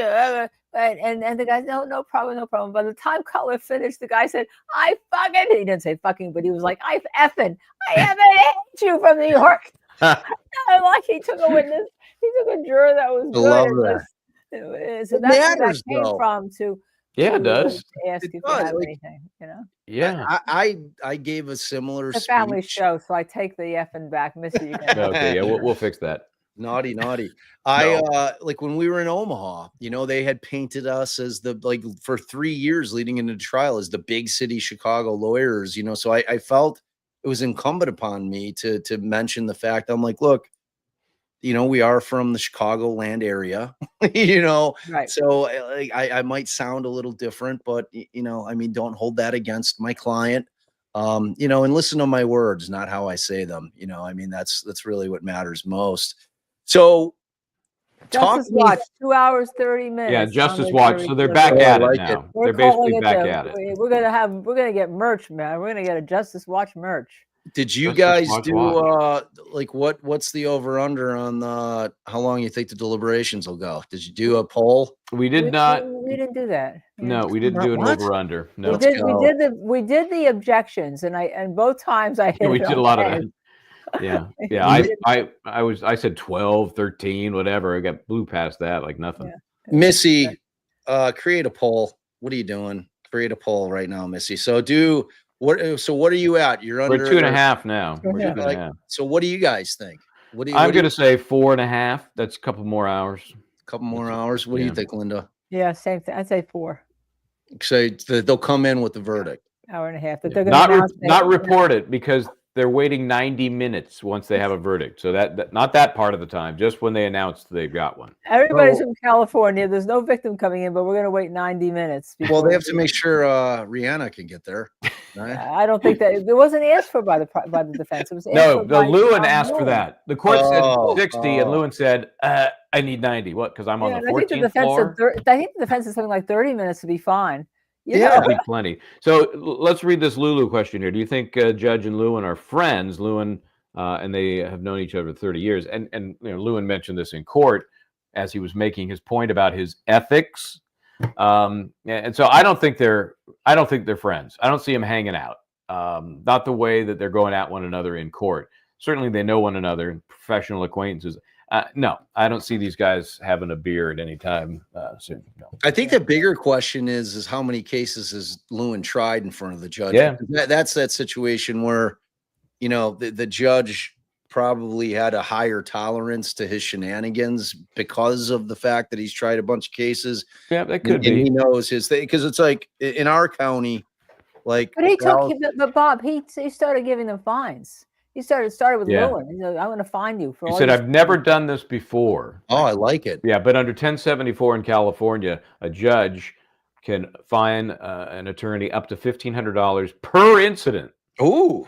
So he started, and within an hour of that proclamation, and the judge said on the record, "I've never done this before, but I'm doing it." He found, he said, that's one for each of you. It was during the I think it was Wally, maybe, I can't remember who was on the stand at the time, but that was one, and there were others that were less pointed. Like he didn't say that's another one, but the tote board was running, and the judge said at a point later, "I'm keeping track, and we're going to have a hearing after this trial, and we'll run the numbers." That conduct is reportable to the disciplinary committee, like no question. Like I got during one of my trials, and I wasn't anywhere near like what Lewin was, but I irritated this judge with something that I had said, and I think it was like a speaking objection, and the judge got super pissed at me, and he's like, I gotta get off the bench, and he comes back and he admonished me, and ultimately, I think he held me in contempt, but didn't put me back, and then. So then I ended up the ARDC's hey, we heard you got and I got a fine. I had $150 fine from the judge. So the ARDC's and then I went and I got the transcript. I'm like, I don't know what was going on with the judge, but it was not warranted. And I'm like, here's the transcript. I wasn't being loud. I wasn't being, and because I can be very bombastic. No. Yeah. No. So, Come on. And Allison and I both, as you can imagine, we're a lot to handle in a courtroom, Allison. Yeah, she had some you do issues. a good job. You're not a lot to handle in a courtroom. You're not representing your client. Yeah, Allison's had some issues, but always on behalf of her clients. She's zealous representation. It's important. Representation, and the one that she's probably most infamous for is the one where if you're to read it in a news article, it makes it sound like she yelled effing BS out loud after getting an adverse ruling from the judge, and that was Judge St. Eve, who was this is in federal court, so this is a federal court. She was in our over at the Dirksen building. And, you know, and it was a tough case. It was a shooting case. It was very high profile. Like Derrick Rose, the old Bulls player, had like paid for the funeral. It was two little 15-year-old girls in the south side of Chicago. I remember that. that. It was a gun case. And our client, Allie's client, was accused of being the one that provided the weapon to this young girl, who ultimately used it to shoot the other young girl. And, you know, and our client was like, I swear to God, like I did not hand her a weapon. And the whole thing came down to a video like this. So Allison, like, and it was like microseconds, you know, where they were trying to say, you see that flash right there? That's the gun exchanging hands. And so like, during closings, like her and her co-counsel, because I was just getting off the Garcia case when that case came up, and she, like Allison, which, you know, is verboten in federal courts. Like they were trying to take screenshots on their phone so that they could see exactly which frame out of the thousands of frames that they were saying, because it was impossible to be able to keep track of each particular frame. And that was absolutely the biggest piece of evidence in the case. So both of the lawyers at the table, the federal defender, who was appointed to help Allie, because I wasn't there to do it, and Allie were taking pictures, and the judge like yells at her. She's like, "Were you taking pictures in court?" Like, to, you know, her, and she's like, "Yes, Your Honor." I can explain that whole thing of why. And then so she's like, "Bring your phone up here." And so she makes Allison bring her phone up there. And she's like, "Show me the pictures you took." And she's like, "It was these pictures." And she shows her with the pictures of the screen. Because in federal court, you have the monitors and they're showing everything that's getting. So ultimately, like, she's like, "I want to see all your pictures." She's like, "Are you serious? Like, you want to go through my entire phone? Like, so you want to see pictures of me in my lingerie that I sent to my husband?" She's like, are you challenging my, like, so Allison and this judge were going at it. And when she had gotten the adverse ruling, she didn't say anything. But when she got back to counsel table, she leaned into her co-counsel and whispered, "That was effing BS." And like, no one heard it. The jury didn't hear it. But when she got the not guilty, Judge St. Eve was so pissed off. They took Allison into custody. You're kidding. When she's walking out, she gets a not guilty on a federal case, which you guys know how often U.S. attorneys lose. Yeah. It's pretty rare. So she's like, and she's on the phone with me telling me that she got an NG, and she's like, "Oh my God." She's like, because it was a big gang case. So there was a huge police presence, and she's walking towards the back of the courtroom, and she's like, "Wow, there's a ton of cops here." She's like, "I wonder if they're there to protect me from like possible repercussions from like the other gang, like, because their people are here." So she's out there, and she's like, "Oh my God, they're taking me into custody." And I'm like, "What do you mean?" She's like, they're taking me into custody for taking the pictures in federal court." I'm like, "What?" So the judge then files a complaint that she went back and listened to all the sound, and that she ends up picking up Allison, which, you know, federal courts are also mic'd up like no everywhere. Everywhere. So she goes back and she says that she hears Allison lean over and whisper to her co-counsel that ruling was effing BS. And so she files a complaint with the ARDC, and like, she had to fight it in the federal courts. Like, you don't even go, that didn't even go to the ARDC. That went straight to the federal courts. And like, you know, if a judge is writing you, it was like completely retaliatory. Like, if Allison would have lost that case, nothing would have come from it.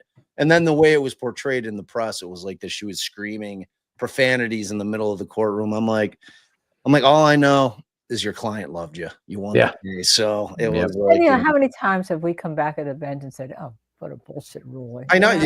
Your co-counsel, or you get that glare all the time.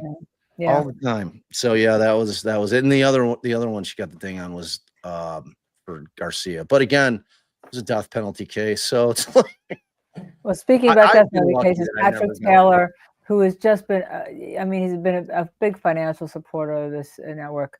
"Hi, Mr. Bob. My first trial was a death penalty case, and the state was win at all costs." Yep. Which later got him to put the sport. I assume that's the prosecutor.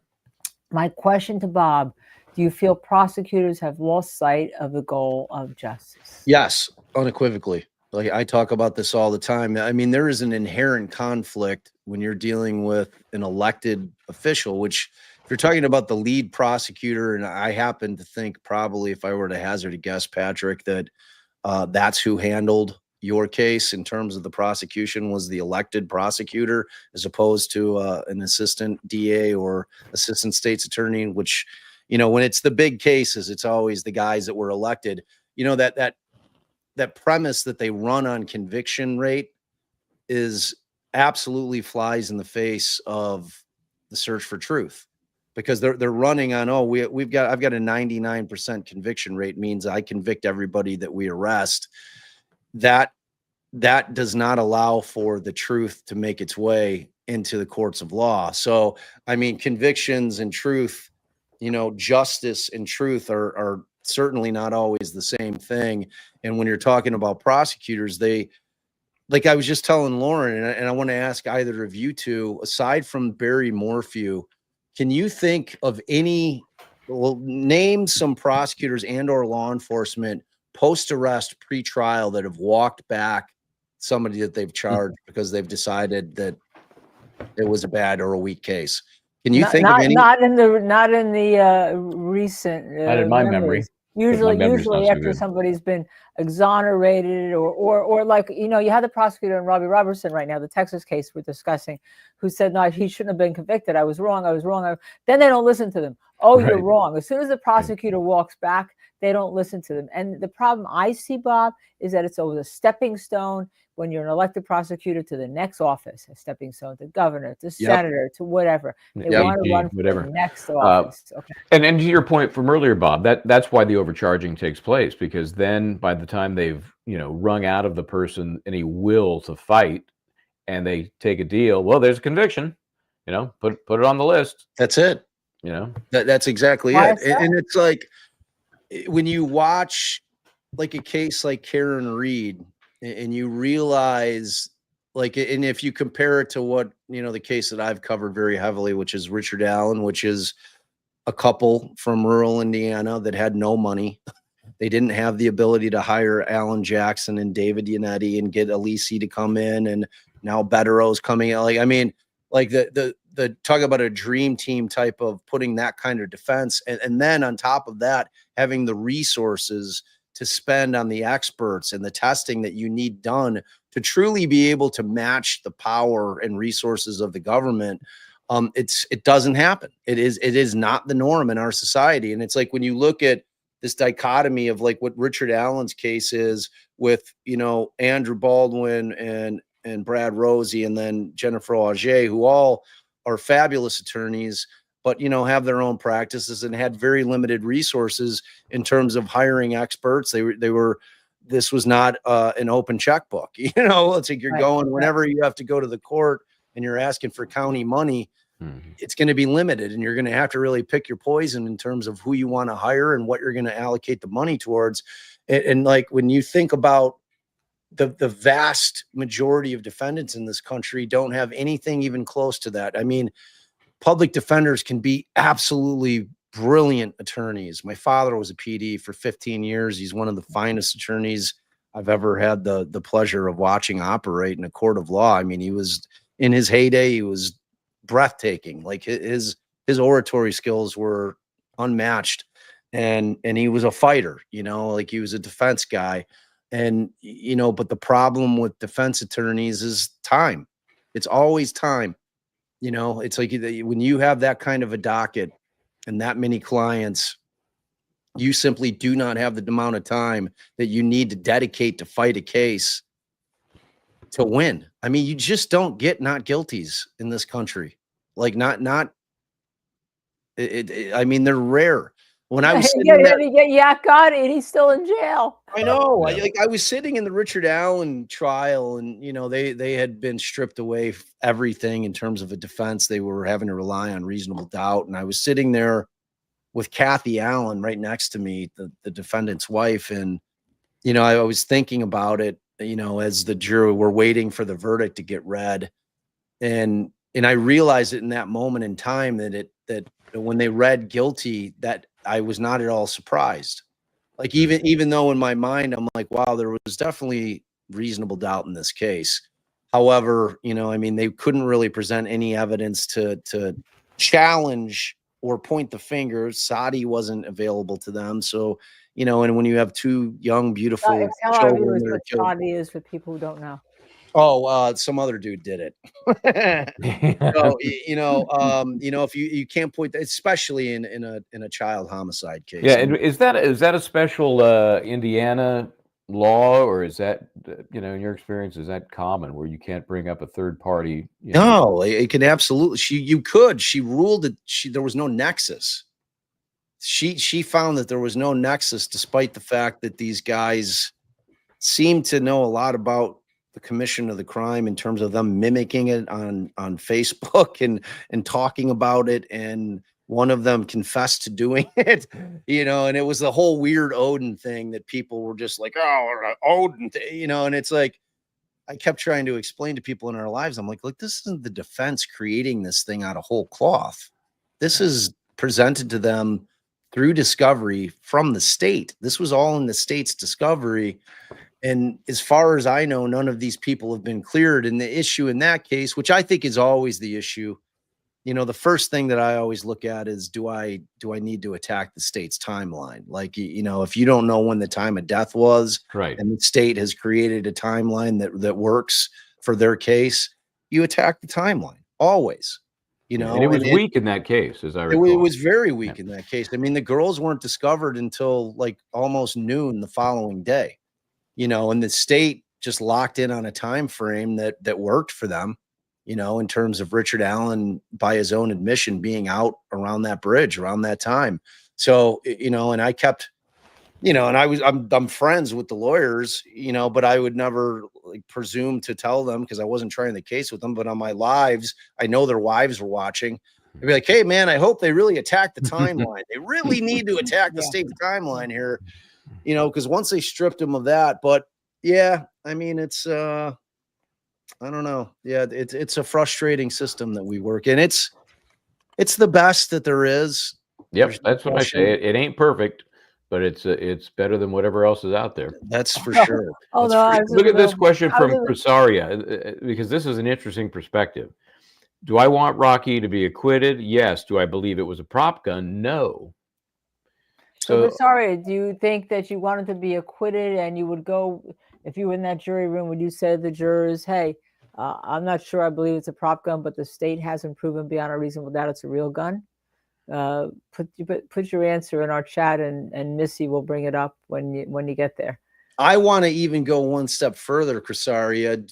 Why do you not want Rocky to be, or why do you want him to be acquitted? Is it because you enjoy his music? Because you like who he is as a person? You like the fact that him and Rihanna seem to be a wonderful couple? I mean, are you? Because like, there's a term for that. Revocation, is that the term? Yeah. You know, so it's like, because it's one thing to think that they haven't met their burden. It's another, like, you know, I like him a lot, and this case was bullshit. So by way of that, I'm not willing to find him guilty. You know, I mean, well, it's then like, you also have, I like him a lot. I think he did it, but I really like him a lot. So I'm not going to vote guilty. Right. You know? Exactly. This doesn't go that far. Right. Exactly. I mean, it might. That's why we're asking her. Yeah. So the question is, yes, do you believe it's a prop gun? No, I don't. Well, does that mean you believe it was a real gun, or you're just uncertain? I mean, that's the real question. And while we wait for her answer, let me go to this. Did Lewin just get demoted? Well, here the National Enquirer article. The National Enquirer article has what they say is the whole story. So I'm repeating that, and we checked a little bit of it. Seems to be true because he was on Fox News talking about it. That's from first person. He did not believe in the previous prosecutor, whose name was Gascoigne, wanting to be one of these progressive prosecutors. Okay, gee, surprise. So he felt that Gascoigne demoted him to being some kind of calendar clerk or something like that. So he said, that's a demotion. I've been trying major cases all this time, head of cold cases for this many years. That's improper demotion. So he, along with 12 prosecutors, I believe, I think it was 12, sued Gascoigne. And they aligned themselves, or certainly he aligned himself with the prosecutor running against Gascoigne, Hochman. I keep pronouncing his name wrong. Hochman. And he was on Fox News. He went on Fox News. Richard, if you Google it, John Lewin is on Fox News talking about all this. Then when Hochman wins, he gets re-promoted to something. In January, after Hochman's sworn in, he gets assigned this case. Two prosecutors who worked under Gascoigne, who were responsible for the memo saying the Menendez brothers should be resentenced. They've done their time. They get demoted, they say. They've given notice that they're going to file a lawsuit, including against Lewin, who he says called basically refer them to as Nazis or associating with Hitler and called them names. So he's about to get sued by those prosecutors alleging a demotion. He was suing for demotion. And it sounds like it's just a fun place to work. Oh yeah. Where do I sign up? Yeah. So that's the story. So we don't know how this case was impacted by this whole changing of the guard, but clearly there was stuff going on. Lewin doesn't come in till early January, 3 weeks before trial. So there's got to be something weird's going on there. And we have asked, and I've read them, we have asked the prosecutor today and previously a number of things on Twitter to open their files, to undo the gag. Are there any memorandum, writings, texts that discuss the issue of the ethics of prosecuting, with Relli being the complaining witness, asking for the bag for $30 million, but you got to get a lawyer or else they call it extortion. We've asked that. And so far, we've had zero in a response. But Joe yesterday, when he was on, said, "Oh, I can't answer that question for you from my end because the gag applies to one sidebar conversation that you are that this may have to do with or something." He didn't say those words. It applies to one sidebar conversation. The inference to me is it had to do with what we've been asking from Justice Serve TV to the LADA office. Were you asking me? Yeah.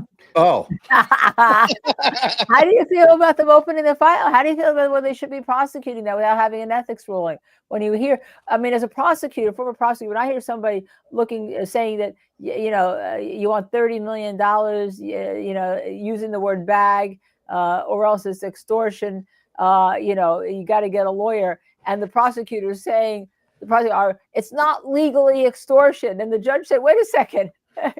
It's changing hands. It's changing money. It's extortion, whether it's the legal definition or not. That's extortion. 100%. Yeah. No. And I was going to ask you guys to kind of flesh that thing out because, it sounds like exactly what it was. Oh yeah, it was a shakedown, and it's not like it's one of the charges. Therefore, you can't misstate the law regarding extortion. No, it's just common sense, colloquialism. It's a shakedown. It's extortion. 100% it was a shakedown. It's the threat of, look, I'm gonna go press charges against your ass unless you pay me the money, man. Simple. And when he doesn't, to me, the thing that speaks the loudest about his probable innocence, that it probably was a prop gun, is not the fact that he carried one all the time, but more, I think, to the fact that he was offered a pretty good deal with that 180 days. Oh yeah.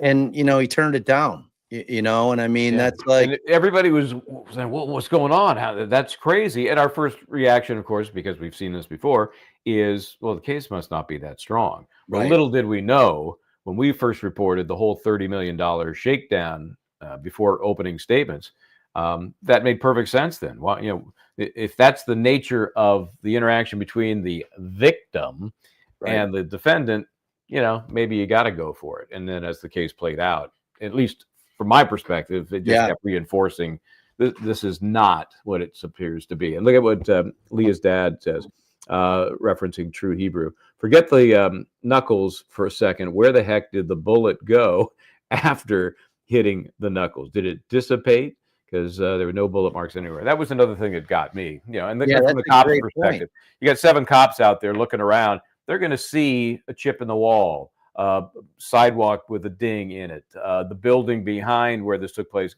There's nothing. I mean, unless his knuckles are made of some sort of steel and deflected the bullet somewhere else, even if he got hit, it makes no sense. How thoroughly did they examine the area? 7 guys with searchlights for I don't know how long. You remember how long? No, I don't, but a decent amount of time. It was a decent amount of time. It was probably at least an hour because, again, if you believe the Relli timeline, he returned roughly an hour later to the scene. They were gone by then. Not knowing the cops had been there. He did not know the cops had been there because what happened is Relli said that he didn't go. He went back and got. There was a discrepancy. Obviously, he went back and he found the shell casings right away. Walked there. There they are. Boom, boom. Right. Inspector Gadget found them. What the cops could not do. Wow. But then he tells that the reason why he went back is he says his attorney told him to. Well, his attorney, there's no calls to the attorney. He said told him to at all. That's on his phone or his girlfriend's phone. So then he says, no, it was my lawyer the next day who called me, who told me to go back and get the bullets because you need to get them. And then he brings them. He supposedly puts them in a Dunkin' Donuts bag. If he gets 11 o'clock at night, he brings them the second day to the police station, and he doesn't know when he brings them that the cops have been called by 911 for this incident, had already been there to search. He has no idea. Which makes sense if it was not a real big incident, right? Because he's going to figure that, hey, this is not anything LA is going to do, right? Yeah. Yep. To me, the only part of Lewin's rebuttal closing that kind of resonated was the concept that if it is a prop gun, that even if it's firing blanks, it still would discharge the casings. Yep. Like there would be casings that existed. But why weren't those found? I don't know. Yeah. I don't know. Like, unless they're picked up by the inference could be they're picked up by Relli. They did find the casings. He picked up. Well, but so they don't match anything. They aren't casings that they can attribute to a prop gun. Apparently, there is that distinction. Yeah, but he could pick them up and then just go back. Just get rid of them and then find the others. Yes. And find the others. Right. So what about this, Bob? Relli suggesting that he doesn't know that Rocky carries a prop gun, right? So when he is shot in the knuckles, what does he do? He follows Rocky and the other folks, because that's what you would do if you've just been shot. You would follow somebody, right? So, the defense is like, he knew it was a prop gun from the start. That's the only reason he would ever follow a guy that just shot at him. Right. I mean, it's just logic, Yeah, I mean, in like Lewin's whole argument when they were first initially scrambling, I mean, I think in the initial moments of any kind of interaction like that, you might be like, oh shit, kind of like. Yeah, that's what I said too. Yeah, even the sound, you're trying to figure it out, right? Right, and then you're like, oh shit, that shit, like I know that shit's not even real. You know what I mean? Like he has the realization after he kind of scrambles around a little bit. Yeah, it's a weird case. But it sure does seem like I mean, it boils down to reasonable doubt though. It's like you said, they can't meet the burden. They can't meet the burden on it. And I mean, is it incredibly convenient that it's well known that Rocky was walking around with a prop gun all the time? I mean, or is it the truth? Yeah. Yeah. Just his friends, not other people. They said it was stupid for him to tell other people. Just his close-knit people knew it. Right. Inner circle, yes. Well, yeah, he had to have the appearance of it being real for it to be effective. You can't. And there was some history that he had altercation, the home invasion, and one other incident, I think, where he decided this is what I'm going to do. I don't want to carry a real gun because I might hurt somebody. Right. So I'll carry this prop gun. And then, of course, if you carry it through logically, as I did, I said, yeah, but if you pull a prop gun on somebody who then pulls a real gun on you, you're screwed. Yeah. Because the other person is going to be justified, assuming it doesn't have one of those red tips on it, look like a fake gun. Right. He's going to be justified in pulling a deadly weapon on you and perhaps using it. Right. Probably most likely using it. Yes, because you think you're about to get shot. Right. You've inadvertently brought a knife to a gunfight. You know, Yeah. like Even worse, you can't even stab somebody with a prop gun. Right.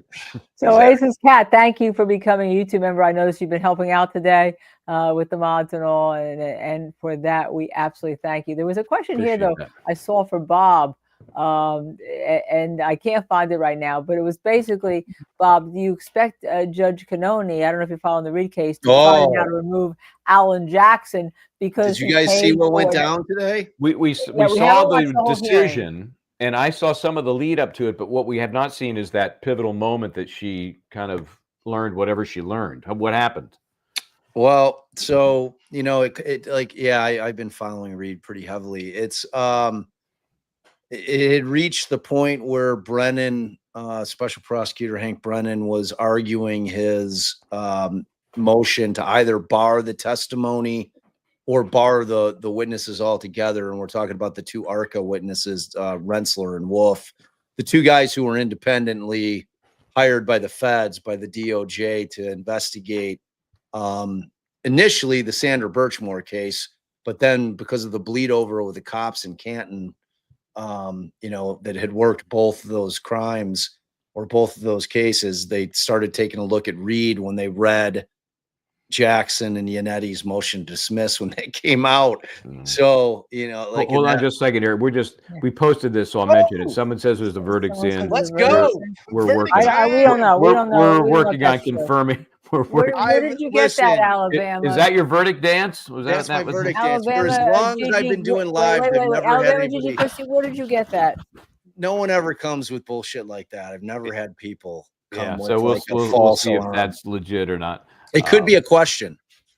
Earlier, they reported. You just forgot the question mark. Earlier, they reported a verdict was in, and we were able to, through our sources, confirm that it was lunch. It was not a verdict. When I was saying it could be a jury question, not the verdict. Yes, it could be a lot of things. Okay, so I'm sorry to interrupt. So, so they're fighting over this ARCA information. So Brennan starts kind of going through his argument, and he starts bringing up this entire series of events that happens after ARCA is no longer engaged by the feds. So the feds, because they were trying to get TUIs into them, because there's this Rule 14 discovery issue that they have. And Brennan's like saying, well, you know, like, here's the problem. The feds aren't willing to give up all the discovery. You know, the defense is trying, and it's to no fault of the defense. You know, it's just like, that's how the feds are. We've tried the TUI request. They're not willing to provide it. You know, based on that, I'm saying that, you know, you're going to have to limit their testimony to the things that they were able to provide us discovery about. So, like, that was kind of the genesis of that motion. So when today happens, after the motion had been filed, and then Brennan's continuing to communicate with the feds, trying to get this discovery that he's trying to get his hands on. He wants, and I don't know what it is, because both sides got the exact same shit. Yeah. Like both sides were tendered the exact same thing, right? Yeah. The reports. And so he starts talking about the fact that it appears at some point that Jackson, and it looked like it came out of Jackson's firm had paid $23,000 to ARCA. Now, the question then becomes, was that paid prior to, when they were purported to be an unbiased, unpaid, unhired gun that was coming in, a truly independent witness that just happened to really work in favor of the defense? Or had the money been paid to them, and Jackson and the defense misrepresented the fact that they had basically retained them? You know, so there's this question. And then he talks about, like, Brennan makes this huge misstatement that he says that the feds had sent him emails between Wolf and Jackson, wherein the proposed direct examination with notes from Wolf back to Jackson, you know, which I guess in this case were not considered work product, because the defense was seeking them too, because they were an independent witness. Right. So he states that the Fed sent him that, and it's Jackson. He's talking about, oh, well, he's like, I don't have to say this if you don't want me to, just kind of the notes you'd say when you're proposing a direct examination, you're sending it to your expert. I do it all the time. I'm like, here's what I'm going to ask. Is there anything that I should add? Like, what am I missing? You're the expert. And there's this other part of it wherein he talks about this concept that it's like Jackson had asked a question and his answer was relating to the fact that he does deal with a lot of pedestrian accidents and that most of them happen at nighttime because of visibility. And then Wolf is like, but I don't have to say that if you don't want me to.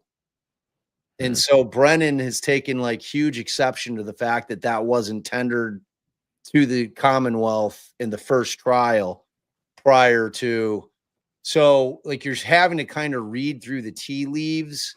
Is it the money issue? Is it the fact that but it turns out that the defense had sent that over to Brennan, not the feds. Because when Canoni's hearing that the defense didn't send it and it's the feds that basically tattletaled, it casts an entirely different light on it. Because she, like, immediately after Brennan's done talking, she's like, you could see she's rattled. She's like, I need to take a break. And she comes back like 5-10 minutes later. She is visibly upset. Her hands shaking. She's gravely concerned. She's gravely concerned. And she flat out says that what I've just learned from the Commonwealth may have absolutely dire consequences for the defense attorneys and the defense. And then she cancels the rest of the hearing for the day. Right. And, I'm like, holy shit. I'm like, she's going to, like, the easiest way to get rid of a lawyer is to pull their pro hoc. Yeah. Like, you don't have to go through all the other no recourse. Yeah. You can just say, well, I'm pulling your pro hoc license. You're no longer licensed to practice in this state. Goodbye. It's what they did to Allison on Garcia. It was super easy. Okay. Now there was another hearing. Besides that, there was a hearing this morning in our courtroom as we try to see whether or not what we're hearing is maybe there's not a verdict, but come on, that's what we're hearing. So I mean, this morning when everyone said there was a verdict, we reported that our sources indicated that there was not a verdict, that was premature. But while we're waiting, let's look at why don't we look at what Missy has, and we can start looking at it and stop it. Today's morning hearing dealing with the alleged violation of the gag order. We're interested because we had the first interview, Bob, with the Joe Tacopina and all with it. So, Missy, can you play that? Can you pull that up and start playing that? Let's listen, and then we can stop it as we're watching it. That'll keep us awake.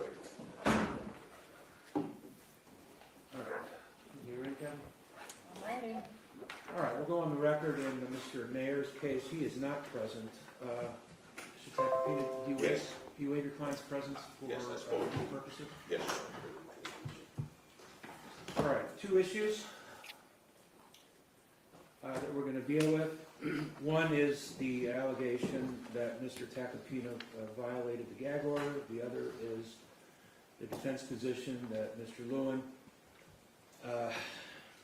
misled the jury in his summation. The first issue regarding the gag order, I don't need any response from anybody. I don't want any response from anybody. I was forwarded the part that was believed that Mr. Tacopina violated the gag order, and I had to listen to it a number of times, and I wrote it down word for word. And this is what Mr. Tacopina said when he was interviewed by, is his last name Baden? Hey, you're famous. Kenney Baden. That's Kenney. I'm not sure I know last name. And her partner is Michael Bryant. Thank you. All right, Ms. Baden asked you if you could comment on what was said at the sidebar, and this is what you said. There is one part of the gag order still in effect. Actually, that's not right. There was only one part of the gag order. But anyway, there is one part of the gag order still in effect, and it has to do with a particular sidebar conference that we had regarding the question that you are asking about right now. In that regard, I can't really speak to anything the judge said at the sidebar during Relli's testimony. I do not believe that that is a violation of the gag order. That's the ruling. I don't need any response from anybody else. From anyone. All right, the motion filed by the defense. I've read the motion. Mr. Lewin, did you want to respond? The motion's absurd. It's being done clearly, as was the interview, to attempt to sway the jury. It's interesting that after telling the court repeatedly and counsel on the record that he would not be doing any interviews during the pendency of this trial, that the day before the jury deliberates, he does. No. I'm done with that. I'm explaining the motion. The motion, number one, sets out two apparently issues. One is that he is trying to say that I intentionally switched photographs. Now I'm going to show them up to the court. It's patently absurd. Just so it's clear, I got in this case extremely late. I was on the case basically. I started the day before trial. So I had the exhibits from my co-counsel. The exhibit list that I had, he had a number of photos of the victim's fingers, the injury that he had. The exhibit that I had and that I used in closing, although it was on his exhibit list that he gave me, it's not the photo that he used. But just so it's clear, Mr. President, just so it's clear, both photos, this is the correct exhibit, as the court is aware, and this exhibit basically shows the injury to the finger. This is People's 17. I used a photo which also shows his hand with the injuries, thinking that was the exhibit that was used. As the court is aware, does the court need me to come up to the court to examine them or not? No. They're showing the same thing. There's absolutely no prejudice. It's absurd. And I know that was corrected immediately.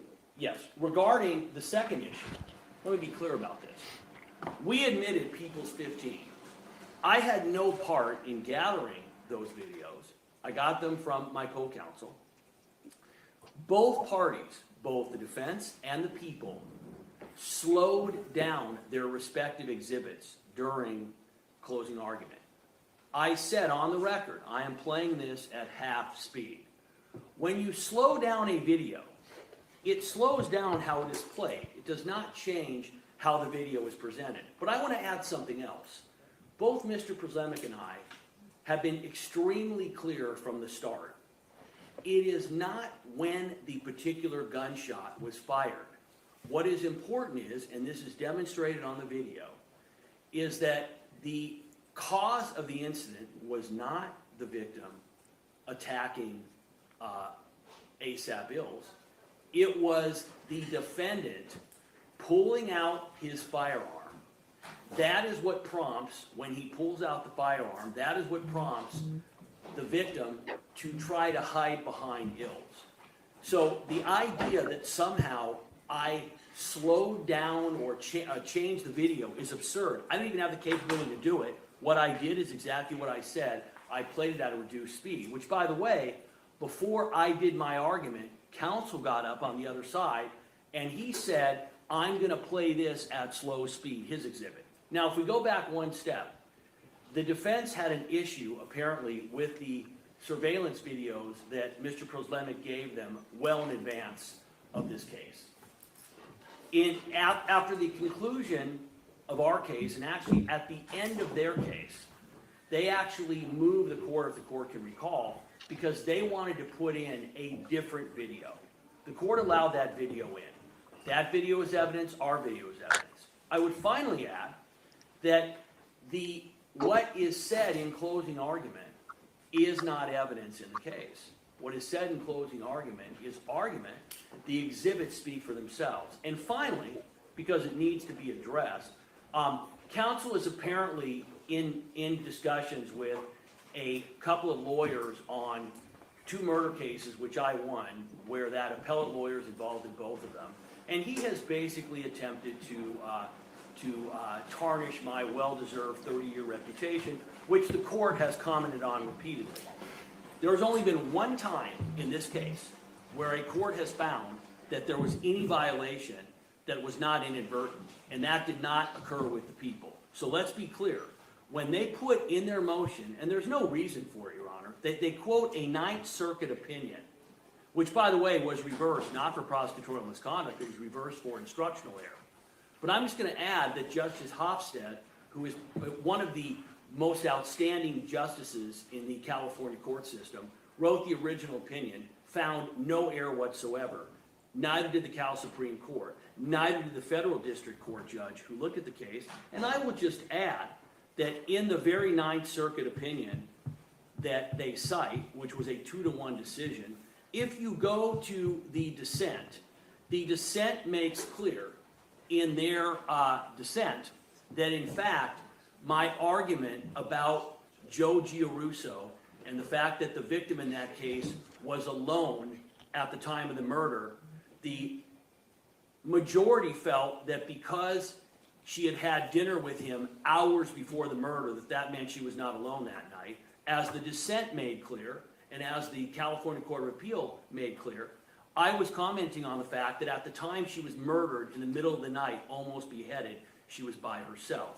Now, why that has any business in a motion they filed, you would have to ask them. But I find it extremely interesting that given the repeated discovery violations, which the court has found, given the leaks to the media, which, by the way, the individual who did the interview yesterday, who is apparently Mr. Tacopina's close friend and law school education partner, she is the one who reported an alleged conversation that originally occurred at sidebar. I find it rich that the defense makes these allegations. They are slanderous, they are not accurate, and I've got a 30-year reputation with this court and with my office, which I will stand by. And the minute the court finds that I've done anything unethical, I would like the court to say so. I'm going to add one last thing because it's important. Oh my gosh. The defense was upset because we ended up getting a report from ballistics that was inculpatory. It only would have helped us. As soon as we got it, we turned it over to them. We then made arrangements to get them the evidence. Who's puppy? We didn't end up doing testing Not mine. at the court's order. That's because Tubi. of the timing. The defense was actually given more ability to test the Tubi's evidence. weighing in on the fact. Because of the timing. I got a name, John. It's called Linda Kenney Baden. As soon as we were aware of information, we turned it over. The court is also aware of a second situation, which has not been made public, where we became aware of potential evidence, didn't know whether it would be exculpatory or inculpatory, and we alerted the court to that, and the court ended up making arrangements. Every single issue that we've had in this case regarding discovery, as soon as we find it, we present it to the defense. Finally, the issue with the alleged stipulation with Relli. As the court is aware, and as the court has stated on the record, everybody at the time believed that the stipulation, that the firing range was out of state. That was my understanding when it happened. As the court is aware, numerous times during this case, I offered to stipulate to assist the defense. Many times, as the court is aware, Mr. Tacopina would be standing up there, not knowing what his problem was, not knowing what the foundation was, not knowing how to introduce certain evidence. And I would say to him, he would look at me, what's wrong? And I would say, okay, Joe, here's what I can do, and I would stipulate. I made that offer to stipulate because everybody at the time believed that the firing range was in California. The court has already found that the court believed it, we believed it, that's why we offered it. I would further add that the fact that the victim was in California at a firing range 2 weeks before this incident occurred has about almost no relevance or impact on the case. In your opinion. However, Other than the lying about it. aspersions are made that somehow that was kept from them, or that somehow we ended up asking for a stipulation in anything other than good faith. The court has already made its comments. I would request the court to, and I'm asking the court, if the court thinks that anything that Mr. Proslamic and I have done has been and violation of discovery has been unethical, I'd like the court to say so. The court has been very clear that that is not the court's belief. In the end, we made a conscious decision, because it's ethical, not to try this case in the press. You haven't seen one comment from us, not one. Mr. Tacopina's motion, or maybe it's motion, I don't know, communication, has insinuated that somehow we're talking to a reporter. We know he's talking to a reporter. Let's back it up. I am more than willing right now to go under oath. No, we're not doing that. Well, We're not doing that. Well, understood, Your Honor, but I want to make sure. Oh my God. Personal integrity has been impugned. Yeah. I won't stand for it. It's because you're a I'm more than dipshit, happy. dude. You put You know, me under this oath guy, for Mr. one word Tacopina. comes to I understand mind, the court just doesn't like want to do it. blow I want to hard. make sure Yeah. I Blow offer that. hard. He's arrogant. For Mr. Tacopina. Would love for that. He's a blowhard. Who wants to speak? Bringing that word back, Michael and Linda. Should never have gone away. It's like horse shit. Horse shit and blowhard need to make huge comebacks. So first of all, he asked, why we would raise a Ninth Circuit decision. What does it have to do with this? Someone should ask us. Okay, the question's been asked. Here's what it has to do with this. The Ninth Circuit said that Mr. Lewin lied to a jury. That's why. Here he is saying, "Oh, my reputation." That is untrue. This guy. We just read it earlier. It's clear. It's in the decision. Made against my reputation and character. I won't have. They take it up with the Ninth Circuit. Okay, I didn't say it. They said it. The Ninth Circuit did not say that. Your Honor, the Ninth Circuit said there was an untruth that was presented to the jury by this individual right here, regardless of the basis for reversal. That's what the Ninth Circuit said. And the reason we raised it with respect to this is because there's a claim of prosecutorial misconduct. And by the way, let's deal with this in reverse. The stipulation, right? Because that was one issue of prosecutorial misconduct. I just heard Mr. Lewin say that everyone believed that that shooting range was out of state. Who believed that? The witness didn't know that. Mr. Tacopina didn't know that. In fact, did Mr. Lewin know that it was out of state? Did he? Because I find that very difficult to believe, given the fact that it was not out of state. So either one of two things happened, and Mr. Tacopina said this previously. Either one, he knew it wasn't out of state and tried to lie to the jury, or best case scenario for Mr. Lewin, he didn't know and asked for a stipulation. Now, on this point, let me just note, I know that Mr. Lewin apparently... Slow down. Fine, fair enough. I know that Mr. Lewin... Slow down.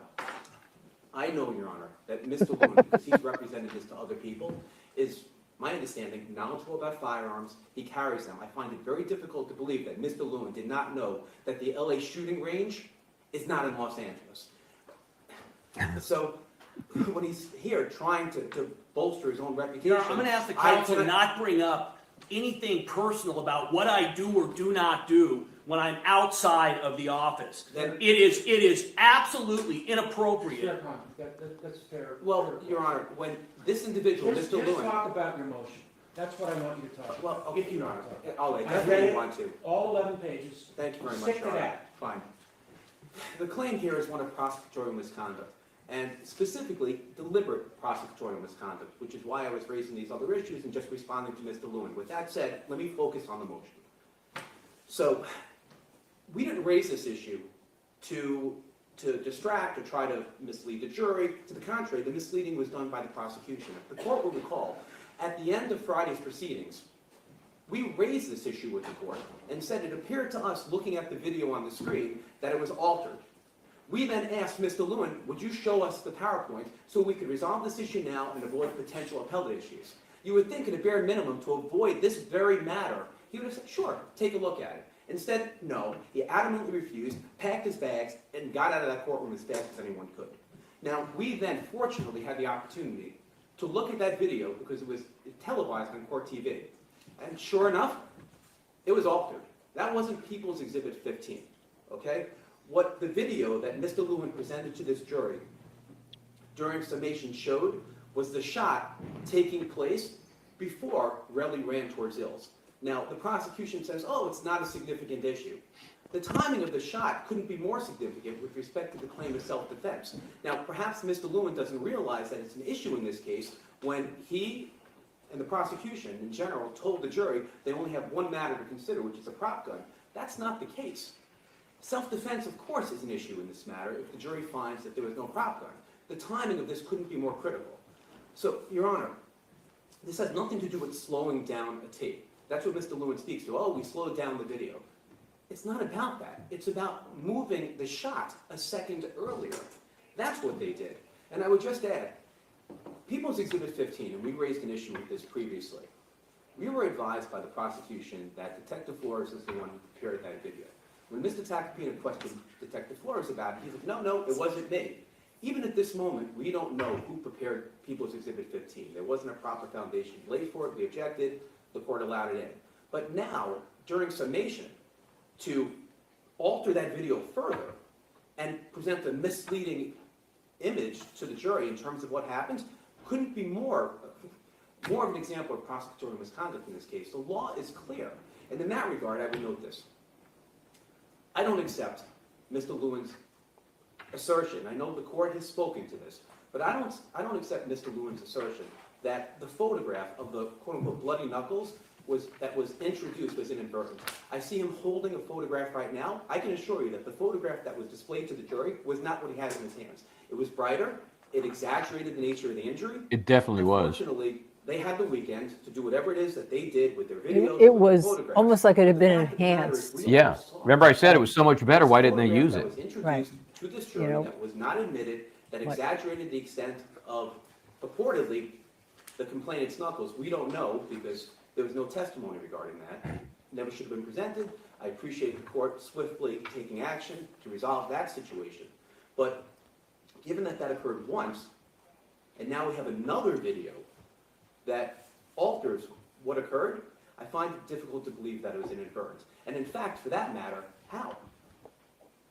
How could you have a video inadvertently manipulated? It's deliberate action. So, Your Honor, here's where we are. There was a video that misleadingly presented to the jury something that was not People's Exhibit 15. The only resolution at this point, Your Honor, would be to advise the jury to disregard that video that was presented by the people because it moved the shot to an earlier time than what's reflected on People's Exhibit 15. That's the only solution at this point, to try to resolve this issue and avoid potential appellate issues. That's our request. We briefed the issue, the law is clear. You know, I don't know what more to do at this point, but it has to be addressed to this jury because right now they're in the back. No, they're not. Not yet. They will be, fair enough, Your Honor. They will be in the back. Having seen the last video in the courtroom, one that wasn't in evidence and misrepresents the timing of the shot. It couldn't be more paramount despite the prosecution's claims that it's insignificant. I know they want it to be insignificant, but it couldn't be more significant with respect to the issue of self-defense, Your Honor. Your Honor, can I just respond to the video portion of it? I don't need to yell and I don't need to hash out anything else. But as to the surveillance video, all that happened. Oh, there's the calm guy. This is Paulie. There's Paulie P. Create that video where one is on top of another, which is not any kind of program that I have access to. So I went to someone in the DA's office who works in our video laboratory that has access to Adobe Premiere and asked her to line up those two videos at the point in time when when a floodlight is seen in both videos as a visual cue. And if the court is not following what I'm saying, I can pull up the video and show the court. And that was done with Detective Flores's, kind of in pre-consult. So it was enhanced in a way. You don't have pixels, but you're lighting it, right? Is that what I'm getting? Just ask them to put the videos on top of each other because one video has audio and one captures actually captured the shooting. Okay, so it's the video that we've all been describing as sequenced surveillance video. It just took a special program called Adobe Premiere to be able to play those two videos. So it was changed. That was it. Well, that's how they made the composite. They made that composite. And then they took the knuckles off the composite, which had lightened it. Would authenticate the video, not that I mean, this is an honest representation, I think, that Paul P. is giving. So that was all that happened with how that video was created, and I had asked her to line it up with a visual cue in the videos. Yeah, the knuckles is a whole different picture, whole different image, whole different source. That video has not been changed, manipulated, or anything since the trial happened. I have not gone back to the person who created that video or anything like that. So I can tell you, and all honestly, I mean, and I this is can't more from wait my for us personal to experiences with Mr. post Lewin and his clips technical abilities, of I them can mentioning us to guarantee begin with, Mr. and then Lewin would not have the Lewin ability not wanting to move the mention sound my of the name gunshot in those after. videos. I mean, Unbelievable. so What a jerk off. You know what that that being guy said, is? whether He's or a not the video blowhard. that he played for the jury was If he changed, I can thinks tell you that's See how the great only that copy word of is, that Linda? video Go that ahead, we say it. have. Blowhard. It Where says the it. two videos are playing on top of each other. There's only one that exists. It's been labeled sequence surveillance video. I'm gonna have to have a word with Joe for not PowerPoint. squeezing in Justice Serve TV. For real. I mean, I seriously. can tell you, we did not move the sound. Oh, was of that that in there? shot. I didn't miss it. No, he didn't say. No, that's his He point. did squeeze my name in, which I think as Mr. appreciate. Lewin But articulated, you know, I feel thought he that could have gone is for it with really Justice Serve TV. irrelevant inconsistency. Listen, Your Honor, We have always Justice Serve argued, I TV, think that mine is is quality his viewing, closing. sir. They care The about point in time justice. that matters is It's in the when name, the for defendant God's turns around sakes. having They're a both gun, officers of not the being court. able They to would use never it. do So anything. I just wanted to add that. And the great thing is, we asked a question, a decent question, and he refused to answer. Yeah, because of the And that gag. he's being Right. because it's a gag. I mean, he had the magic words. motion. You know, I heard I don't, Mr. the Lewin. judge And we will allow sent the that. question. We sent the question to the DA's office on Twitter too. The same thing. All right, based on the explanation from Mr. Prislomic, I can say I don't believe anything nefarious occurred here.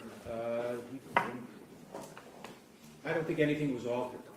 Now, what the focus is, or what the issue is with the defense is, has to do with People's 15, which is the video that was admitted into evidence, and the PowerPoint.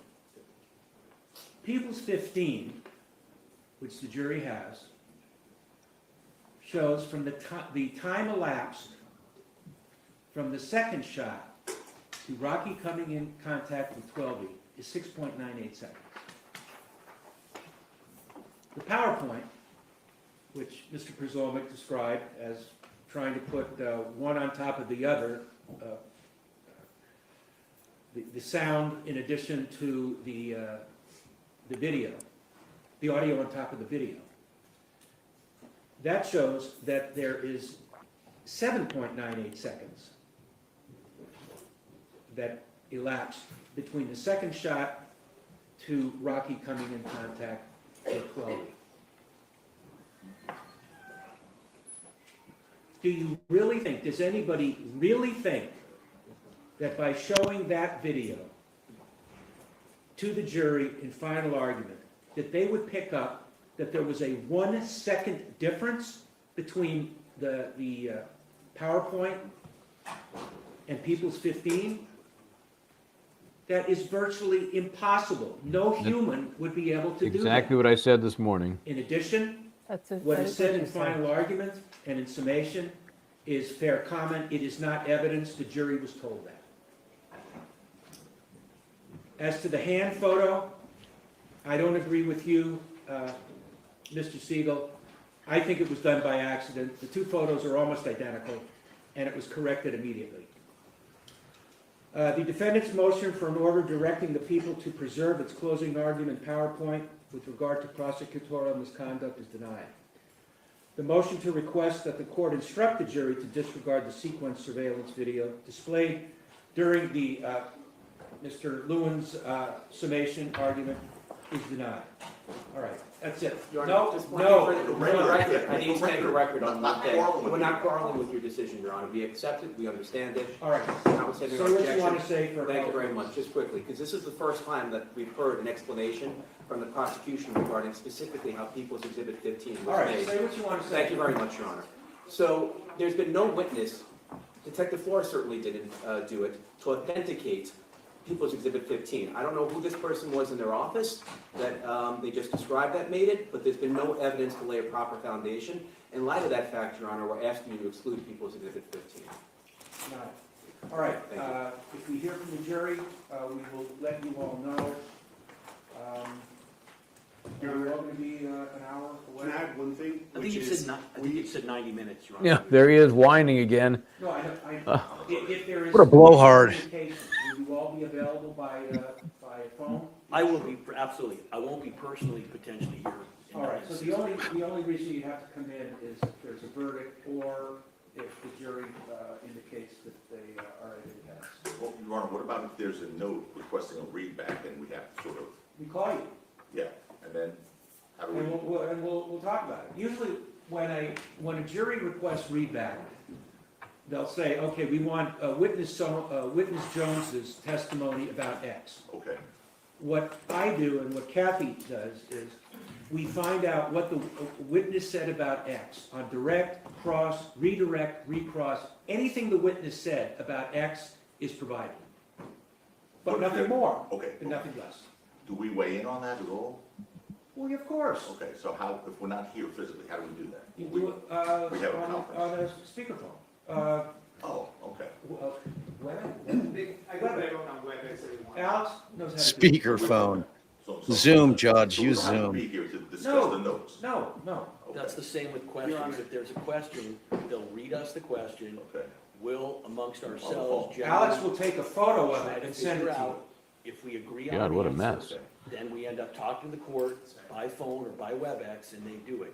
Generally, do not have to be in here. Alex takes a photo of it and sends it to you. Okay. The actual written question. Good. All right. Thank Your you, Honor, Professor I would add Lewin. one thing, which is we provided a clean laptop to Alex Yeah. for the jurors' use. If the defense wants to go through it, I gave it to Alex. They can do whatever they want. Thanks, Bob. There is, if you want to go in and take a look, there's a computer with a projector and a screen. Could we do that? There's no Yeah, conference. go. Yeah, I would definitely do that. Notes are back there and things. What? The jurors' notes and stuff are back there. Oh. The jurors. Could Alex walk in with us? Just Yeah, for- yes, they have it, yes. Just go take a look. Okay. All right, then. So look what trouble you Oh. caused. Wait a second. Justice Serve TV. I know And let's go nothing. back. No, let's go back on this. Look, I'm going to I write a get strongly around worded for, letter that they didn't say the name of Justice. Yes, Sotomayor. that's my biggest if they're concern gonna right there. if they're going to accuse us of some kind of some, I don't even know what. Well, at least they didn't but- say you but were from TMZ. This is true. Although maybe more people. All right. would The have real liked question TMZ. is, did the judge But they sub? confirm. The Did the real judge question what? is, Did he is don't sub? you Did the think- panel? Don't you think that it sounded as if that was confirmed? That what we asked was confirmed by Well, that's by what them Brooklyn bringing this says. motion? By them Well, it's bringing this certainly motion all for a around dial- it. It's all around it. You know, we don't know Why for sure. would you bring the motion for? Why would you bring the motion for a violation of the gag unless you think that somehow what Mr. Tacopino said, Asaph Tacky, as somebody has named him, by not answering, confirmed it, and it's kind of an inverse view, right? Well, yeah, but he, obviously Lewin saw it. What did he interpret was a violation when the question that was on the subject was not answered? And it's the same question I've been asking the LADA's office by tweet, now X, a number of times. I can't even count how many times, but including back this morning, I went back to them because I said I was. And the question I asked when Relli was first on the stand, since I was a prosecutor, did you have an ethics consult on this? Did you have an ethics consult on this? Right? And if there's some kind of document, memorandum, email, text, verbal something, transcript, anything that suggests that there was, I think it should be released. It's a taxpayer case. Yeah, and get your FOIA request ready, and then No, the I'm gonna get my lawsuit that's going FOIA to follow when they don't respond to it. Yeah, I'm going to get the FOIA request ready because one of the things we haven't talked about is the whole ethics of prosecution. Look, Bob, you weren't a prosecutor, right? No. No. Okay. No. So I was. He's far too ethical. Yes. And, Thank you, Michael. Thank Paul you. Fishman, my friend, the U.S. was the U.S. Attorney for New Jersey, special counsel at the Justice Department at times, ethical prosecutor. He was out when I was a defense attorney. Is that a contradiction? I have a lot of friends who are prosecutors. The whole issue, and maybe I come from New Jersey, is if you get a witness and someone comes to you and says this is a shakedown, you got to look at it. You have to look at it. Now, maybe you do prosecute both. Maybe you prosecute both. But doesn't Relli have to go to in New Jersey? It'd have to be up to the AG's office. You'd have to submit it and say, is this an extortion, or is this some kind of shakedown, or is this something that we should be going forward with? Now I know in LA they may do it differently. They may have units. I mean, they have a Brady unit, right? You know, maybe they have an ethics And unit. they have Maybe a resentencing unit. They got all of that. They got the extortion unit. They send it to the I shakedown think unit. This to me just reinforces what I've been saying all along: is that this place didn't handle this case properly, didn't prepare it properly. So the whole issue of ethics was not addressed because nothing was addressed. They just said, here you go. Lewin said he took over a day before trial. That's a lie. We know he was in position a number of weeks, like 2 weeks at least before the trial date. So I don't know why he's saying, who parachutes in the day before trial? I mean, really? No one really parachutes in. Not a day before the trial, you know. And they did have that picture that they used, which I immediately said, whoa, that's a much nicer picture of his right. knuckles. And then turns out, well, yeah, it's the wrong one, which they somehow, they clearly had enhanced it. But, you know, again, and how bad. Bob, you know that. Tell me the ways, Bob. You and Michael talk. Tell me the ways you can enhance a picture without changing the pixels. Go ahead, Michael. You and Bob. Let's go. 1, 2, 3. Let's go. We were talking about enhancing the photo? Silence. How can you enhance a photo without changing the pictures? Let's go. Without changing the pictures, I don't understand the question. Pixels, without changing the pixels. Pixels. It's the I don't think you have to, I don't think you have to change the pixels to enhance the color. No, you can just take it on any Photoshop and just add color to it. Yeah. All kinds That'd be of easy. Pixels would be the same.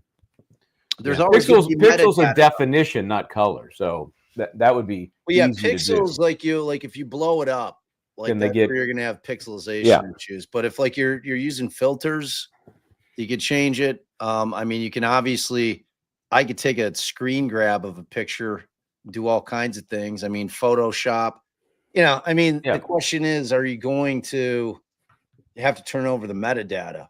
You know, because there's always a trail if you're going to tamper with evidence and change things, except, you know, I mean, with AI, you know, that's I think it was just stupidity, you know, because Lewin had a different picture and decided.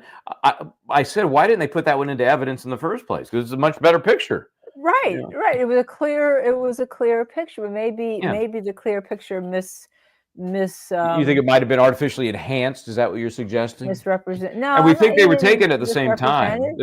I think they were taken at or about the same time. But well, you know, you could. Well, look. I have on my iPhone something called Lensa, right? If I want to see something better, and it does all sorts of stuff. All sorts of.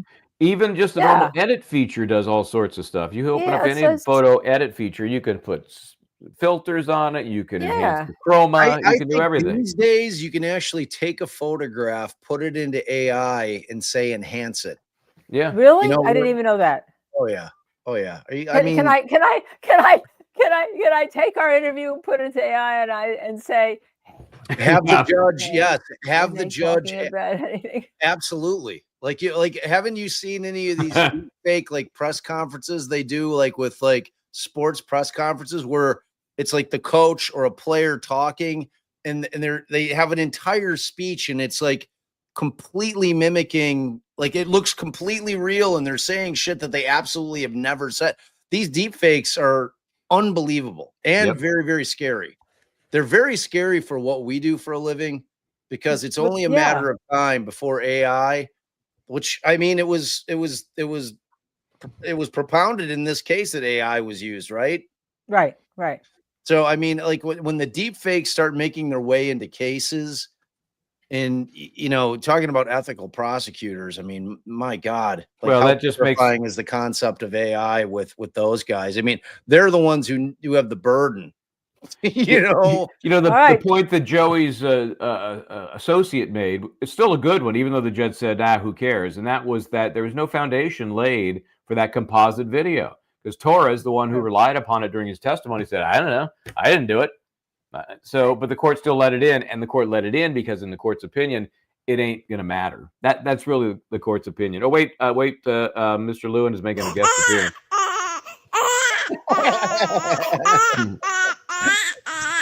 I'm going to get blamed for this. I know. Oh, I'm gonna all get right. blamed for this, All right you know. already. Oh, yeah, our poll's done, Michael. Do you have the Oh. results of the poll? No, I don't Finally. have that. Yeah, you want Did Missy share that with you and not me? I well, don't have no, she shared it to you and I both. You guys have to go. We can only see the pool on YouTube. We can't see it back in StreamYard ever. Okay, so let me read Okay. it to you while you're Yeah, looking for go it. ahead, read away. I got it Because this here. is Bob's poll. This is Bob Meyer's idea. Yep. How long do you think deliberations will take? 3 to 4 hours was 35%. 5 to 6 hours, 29%. More than 8 hours, 20%. Wow. And 7 to 8 hours, 15%. All right. That's with about what 500 some votes. 551 it's all over the board. So does anybody? It is all over the board, right? It really is. Does anybody think that a mistrial or a hung is a possibility in this case? Well, we've definitely talked about it. I've talked about it as a victory for the prosecution, if that's where it goes. I agree. So yeah, we've definitely talked about it because, well, we know juries and you can't predict anything. Nothing. Yeah, our justice. We're at 3 hours 45 right now. Okay. You two are about to be like blown out of the water. You've got 15 minutes, and then. But it's I it's think only Linda went 4.5.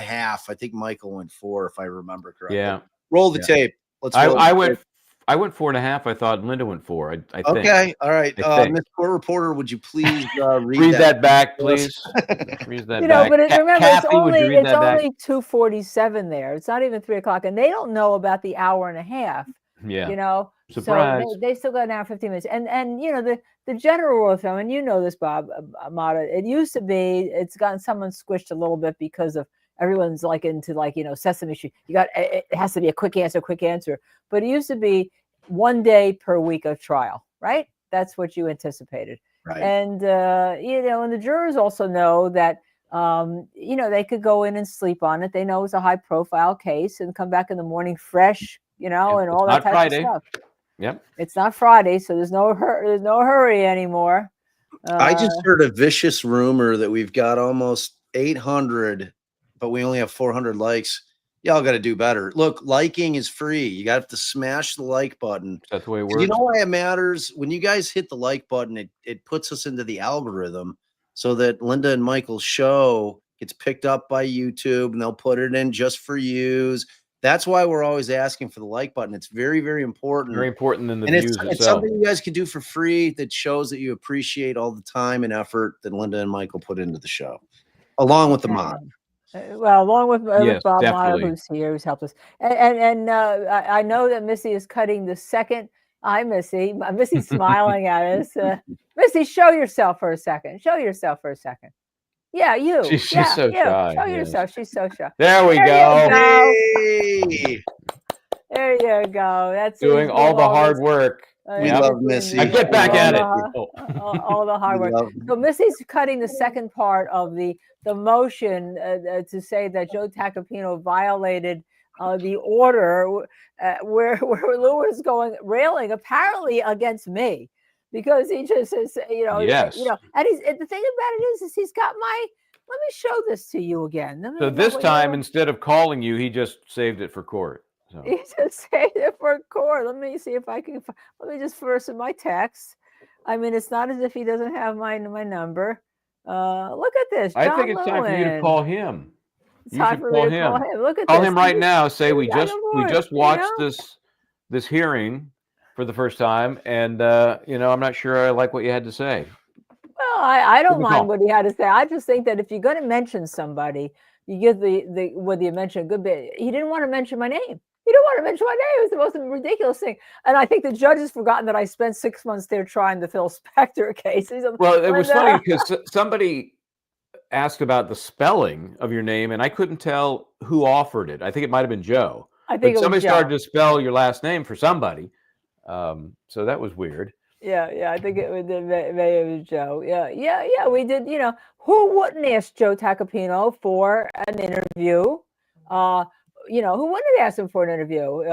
And once the gag order is gone, and he gave it to us. His son had been on the day before, Chris, who was a wonderful young man. Yep. I shouldn't say young man; he's an adult. But when you get to be what we do, everybody is young. It's like I look at a gummy bear and I say they're a young man. I don't mean like a marijuana one, Bob. I mean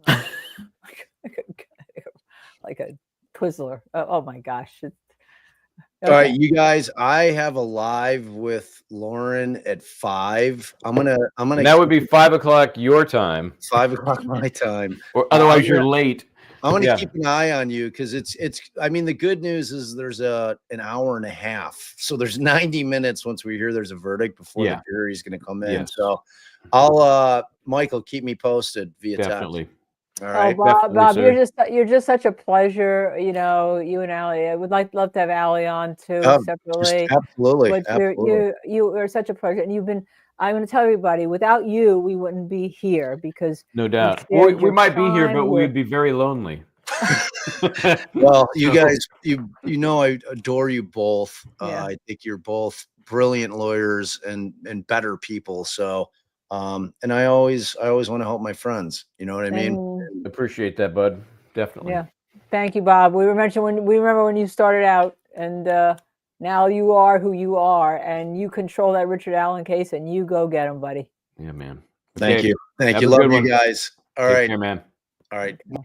Oh, I just hung him up. Wait, I brought you back. Let me know if somebody says verdict again. Yes, Somebody I will says put you on the verdict Justice is in. Watch Now special. we're getting a lot of saying that there's a Something verdict. happened? Oh, now we're hearing a verdict? Yeah. Oh my God! Now they're saying verdict. Now you want to stay, Bob? Oh my God! The timing could be perfect. You got 5. Well, we know. Oh, do your thing and then come back. Yeah, because I only do an hour. Like, cut it off in an hour with Lauren. So that would be perfect. Go do that thing, and we'll confirm. All right. There was some indication that the judge is not going to go an hour and a half. Well, there was Lewin again asking. When the judge said an hour, Lewin said, "I thought we're doing 90 minutes." Yeah. So because if it's not, what we'll do is if they're going to show it in an hour, I think we should do is just run the clip we just ran for a few minutes. Start the beginning of the interview with Joe, and we'll be right back. Just to get us, we have to take a few minute break. Comfort break. We have to take a comfort break. So I don't have that, Missy, the one that you ran, the 28-minute. So can you just re-rack that? Is that the one you're talking about, Linda? Yeah, the hearing we just from this morning. Yeah, then we can disappear and come back in 27.5 minutes. Oh no, we'll be back before that. We'll be back in about 20 minutes. We'll be back to try to talk at the very end of that and talk about what's happening and what's all. So and we'll break in of something more dramatic. I mean, we're assuming there is a verdict. We're assuming it. We haven't confirmed it. We're assuming it, and I know Afi's now what it says. Missy says they're going to read it at 4. Afi says they have a verdict, right? They're going to read it at 4. Okay. Well, that's an hour and 5 minutes, I guess. Yeah, I think the judge wanted it. All right, so we'll see you. We'll be back here. Yeah, then we'll chat before it's read. We'll be back here in about 45 minutes. So maybe half an hour. How about a half an hour, Michael? Okay. Okay. We'll see you. We'll see you at our time, 6:30. Okay. Bye.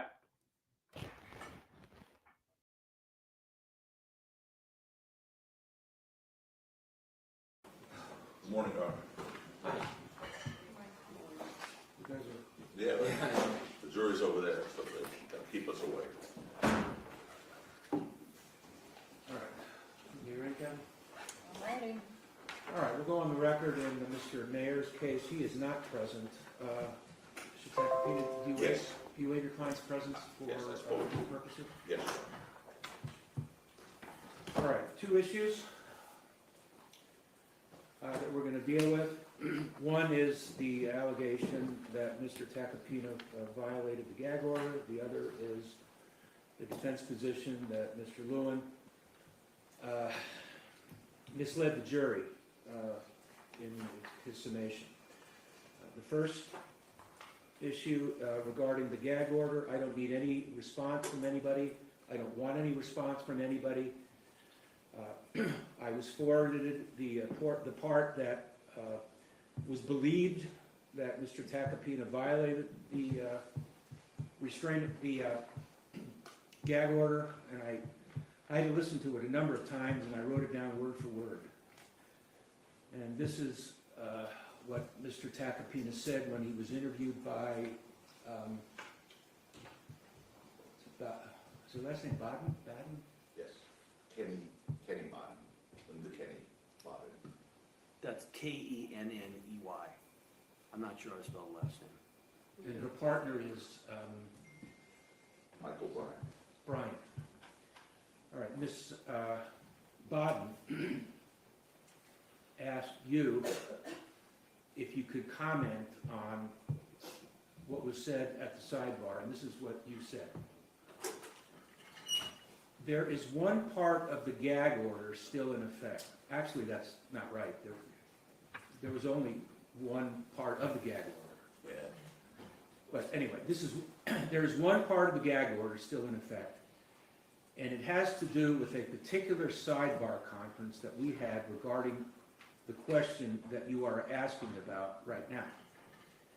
In that regard, I can't really speak to anything the judge said at the sidebar during Relli's testimony. I do not believe that that is a violation of the gag order. That's the ruling. I don't need any response from anybody else, from anybody. All right, the motion filed by the defense. I've read the motion. Mr. Lewin, did you want to respond? The motion's absurd. It's being done clearly, as was the interview, to attempt to sway the jury. It's interesting that after telling the court repeatedly and counsel on the record that he would not be doing any interviews during the pendency of this trial, that the day before the jury deliberates, he does. No. I'm done with that. I'm explaining the motion. The motion, number one, sets out two apparently issues. One is that he is trying to say that I intentionally switched photographs. Now I'm going to show them up to the court. It's patently absurd. Just so it's clear, I got in this case extremely late. I was on the case basically. I started the day before trial. So I had the exhibits from my co-counsel. The exhibit list that I had, he had a number of photos of the victim's fingers, the injury that he had. The exhibit that I had and that I used in closing, although it was on his exhibit list that he gave me, it's not the photo that he used. But just so it's clear, Mr. President, just so it's clear, both photos, this is the correct exhibit, as the court is aware, and this exhibit basically shows the injury to the finger. This is People's 17. I used a photo which also shows his hand with the injuries, thinking that was the exhibit that was used. As the court is aware, does the court need me to come up to the court to examine them or not? No. They're showing the same thing. There's absolutely no prejudice. It's absurd. And I know that was corrected immediately. Yes. Regarding the second issue, let me be clear about this. We admitted People's 15. I had no part in gathering those videos. I got them from my co-counsel. Both parties, both the defense and the people, slowed down their respective exhibits during closing argument. I said on the record, I am playing this at half speed. When you slow down a video, it slows down how it is played. It does not change how the video is presented. But I want to add something else. Both Mr. Przemyk and I have been extremely clear from the start. It is not when the particular gunshot was fired. What is important is, and this is demonstrated on the video, is that the cause of the incident was not the victim attacking ASAP Ills. It was the defendant pulling out his firearm. That is what prompts, when he pulls out the firearm, that is what prompts the victim to try to hide behind Ills. So the idea that somehow I slowed down or changed the video is absurd. I didn't even have the capability to do it. What I did is exactly what I said. I played it at a reduced speed, which, by the way, before I did my argument, counsel got up on the other side and he said, I'm going to play this at slow speed, his exhibit. Now, if we go back one step, the defense had an issue, apparently, with the surveillance videos that Mr. Przemyk gave them well in advance of this case. After the conclusion of our case, and actually at the end of their case, they actually moved the court, if the court can recall, because they wanted to put in a different video. The court allowed that video in. That video is evidence, our video is evidence. I would finally add that what is said in closing argument is not evidence in the case. What is said in closing argument is argument. The exhibits speak for themselves. And finally, because it needs to be addressed, counsel is apparently in discussions with a couple of lawyers on 2 murder cases, which I won, where that appellate lawyer is involved in both of them. And he has basically attempted to tarnish my well-deserved 30-year reputation, which the court has commented on repeatedly. There has only been one time in this case where a court has found that there was any violation that was not inadvertent, and that did not occur with the people. So let's be clear. When they put in their motion, and there's no reason for it, Your Honor, they quote a Ninth Circuit opinion, which, by the way, was reversed, not for prosecutorial misconduct, it was reversed for instructional error. But I'm just going to add that Justice Hofstede, who is one of the most outstanding justices in the California court system, wrote the original opinion, found no error whatsoever. Neither did the Cal Supreme Court. Neither did the federal district court judge who looked at the case. And I will just add that in the very Ninth Circuit opinion that they cite, which was a 2-to-1 decision, if you go to the dissent makes clear in their dissent that, in fact, my argument about Joe Giarrusso and the fact that the victim in that case was alone at the time of the murder, the majority felt that because she had had dinner with him hours before the murder, that meant she was not alone that night. As the dissent made clear, and as the California Court of Appeal made clear, I was commenting on the fact that at the time she was murdered in the middle of the night, almost beheaded, she was by herself. Now, why that has any business in a motion they filed, you would have to ask them. But I find it extremely interesting that given the repeated discovery violations, which the court has found, given the leaks to the media, which, by the way, the individual who did the interview yesterday, who is apparently Mr. Tacopina's close friend and law school education partner, she is the one who reported an alleged conversation that originally occurred at sidebar. I find it rich that the defense makes these allegations. They are slanderous, they are not accurate, and I've got a 30-year reputation with this court and with my office, which I will stand by.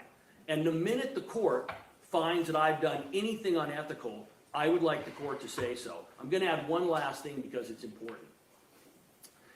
The defense was upset because we ended up getting a report from ballistics that was inculpatory. It only would have helped us. As soon as we got it, we turned it over to them. We then made arrangements to get them the evidence, and in fact, we didn't end up doing testing at the court's order because of the timing. The defense was actually given more ability to test the evidence than we were, just because of the timing involved. The court found at the time that as soon as we were aware of information, we turned it over. The court is also aware of a second situation, which has not been made public, where we became aware of potential evidence, didn't know whether it would be exculpatory or inculpatory, and we alerted the court to that, and the court ended up making arrangements. Every single issue that we've had in this case regarding discovery, as soon as we find it, we present it to the defense. Finally, the issue with the alleged stipulation with Relli. As the court is aware, and as the court has stated on the record, everybody at the time believed that the stipulation, that the firing range was out of state. That was my understanding when it happened. As the court is aware, numerous times during this case, I offered to stipulate to assist the defense. Many times, as the court is aware, Mr. Tacopina would be standing up there, not knowing what his problem was, not knowing what the foundation was, not knowing how to introduce certain evidence. And I would say to him, he would look at me, what's wrong? And I would say, okay, Joe, here's what I can do, and I would stipulate. I made that offer to stipulate because everybody at the time believed that the firing range was in California. The court has already found that the court believed it, we believed it, that's why we offered it. I would further add that the fact that the victim was in California at a firing range 2 weeks before this incident occurred has about almost no relevance or impact on the case.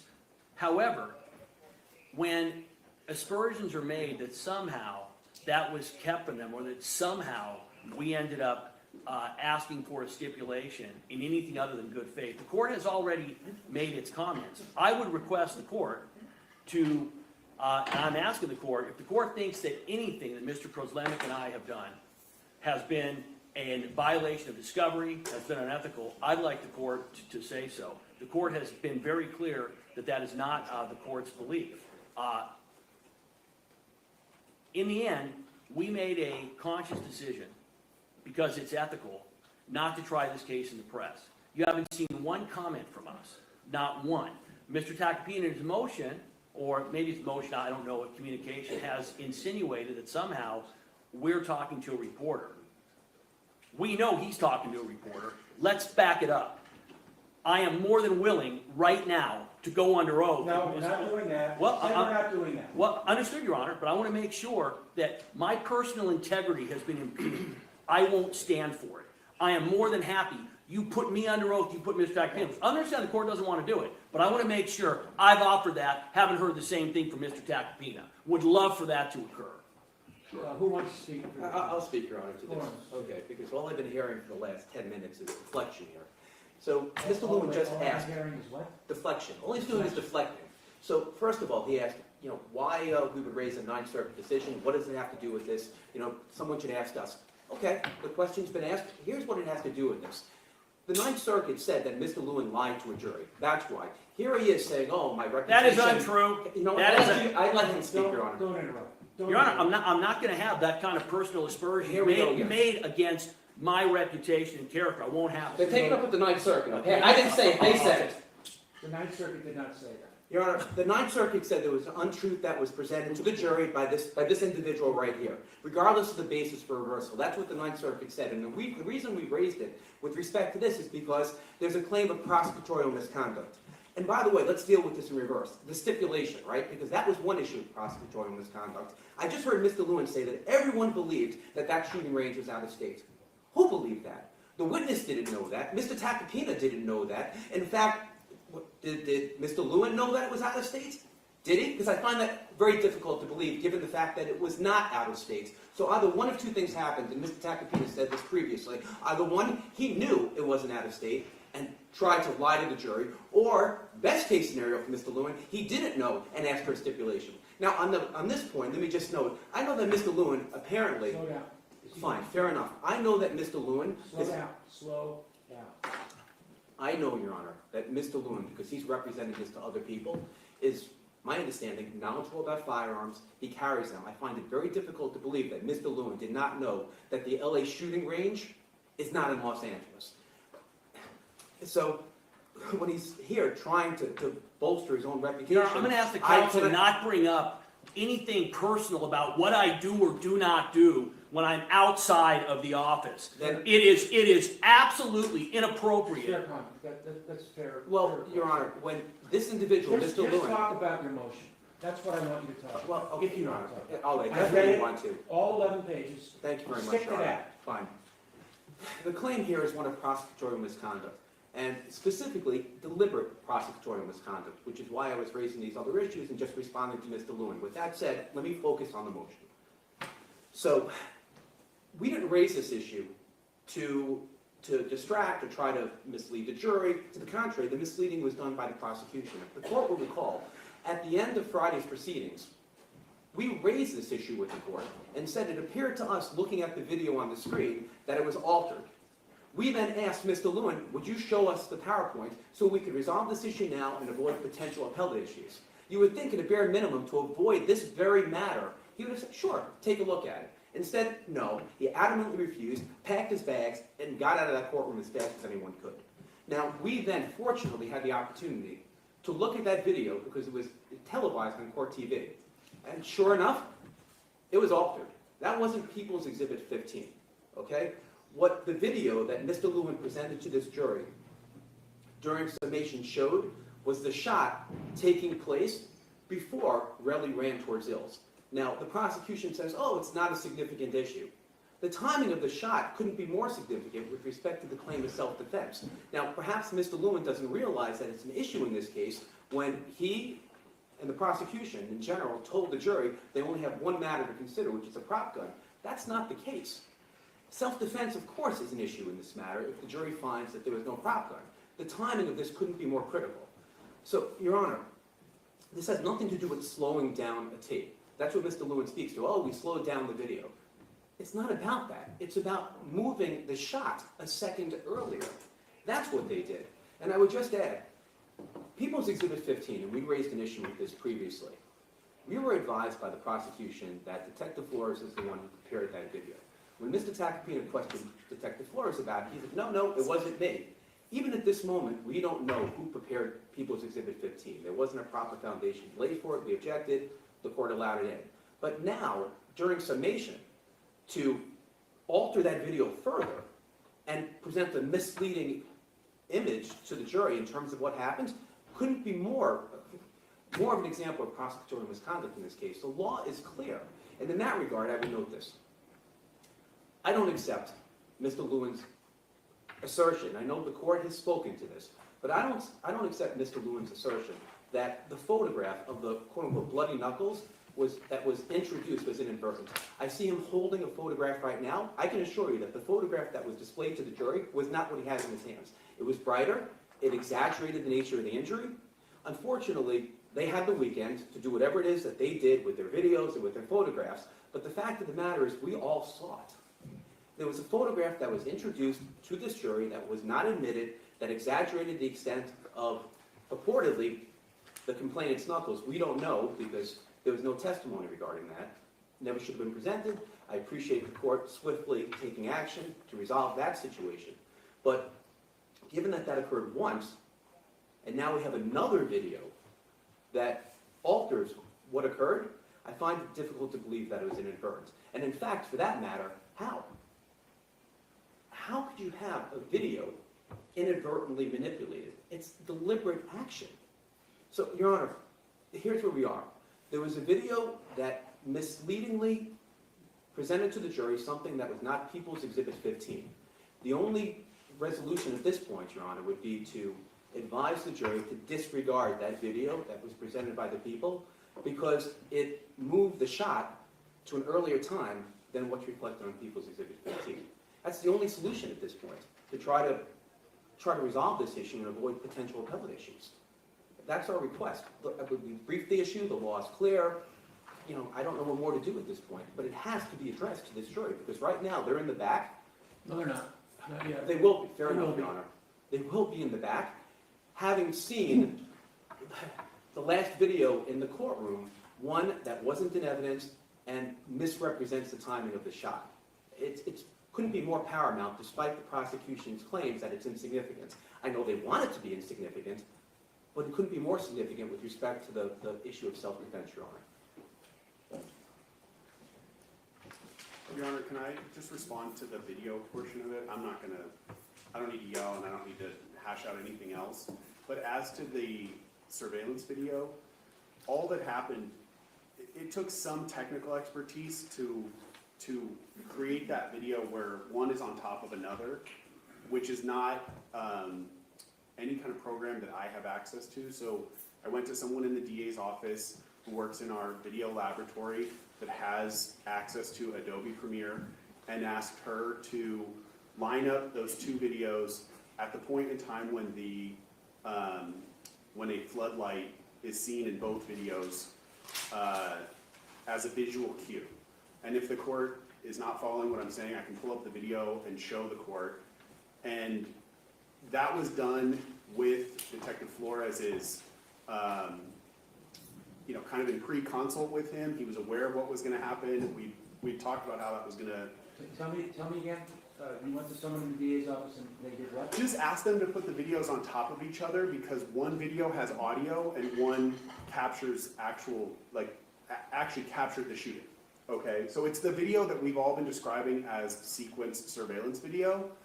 It just took a special program called Adobe Premiere to be able to play those two videos at the same time and screen record. That was it. that happened well before the trial, and I gave that to defense counsel, and I told them that Detective Flores would authenticate the video, not that he had been the one who created it with computer programs. So that was all that happened with how that video was created, and I had asked her to line it up with a visual cue in the videos, which is when a floodlight turns on. That video has not been changed, manipulated, or anything since the trial happened. I have not gone back to the person who created that video or anything like that. So I can tell you, and honestly, and this is more from my personal experiences with Mr. Lewin and his technical abilities, I can guarantee you Mr. Lewin would not have the ability to move the sound of the gunshot in those videos. I mean, so to that issue on whether or not the video that he played for the jury was changed, I can tell you that's the only copy of that video that we've had where the two videos are playing on top of each other. There's only one that exists. It's been labeled sequence surveillance video. It's the one that was played in his PowerPoint. I can't speak to how it came out on court TV, but I can tell you we did not move the sound of that shot, and nor do we, I think as Mr. Lewin articulated, feel that that is really the relevant inquiry for the jury. We have always argued, I did it in mine and he did it in his closing, that the point in time that matters is when the defendant turns around having pulled the gun, not when he actually fires it. So I just wanted to add that because Mr. Siegel had brought up how the video was created and that we had changed it. That video was not changed as it went into Mr. Lewin's PowerPoint. Your Honor, if I could just read this I've heard enough. Your Honor. You filed the motion, I heard from Mr. Lewin, I heard from you, Right. and then I heard from Mr. Kuzlonik. That's it. No more. That's it. All right, based on the explanation from Mr. Kuzlonik, I can say I don't believe anything nefarious occurred here. I don't think anything was altered. Now, what the focus is, or what the issue is with the defense has to do with People's 15, which is the video that was admitted into evidence, and the PowerPoint. People's 15, which the jury has, shows from the time elapsed from the second shot to Rocky coming in contact with 12E is 6.98 seconds. The PowerPoint, which Mr. Kuzlonik described as trying to put one on top of the other,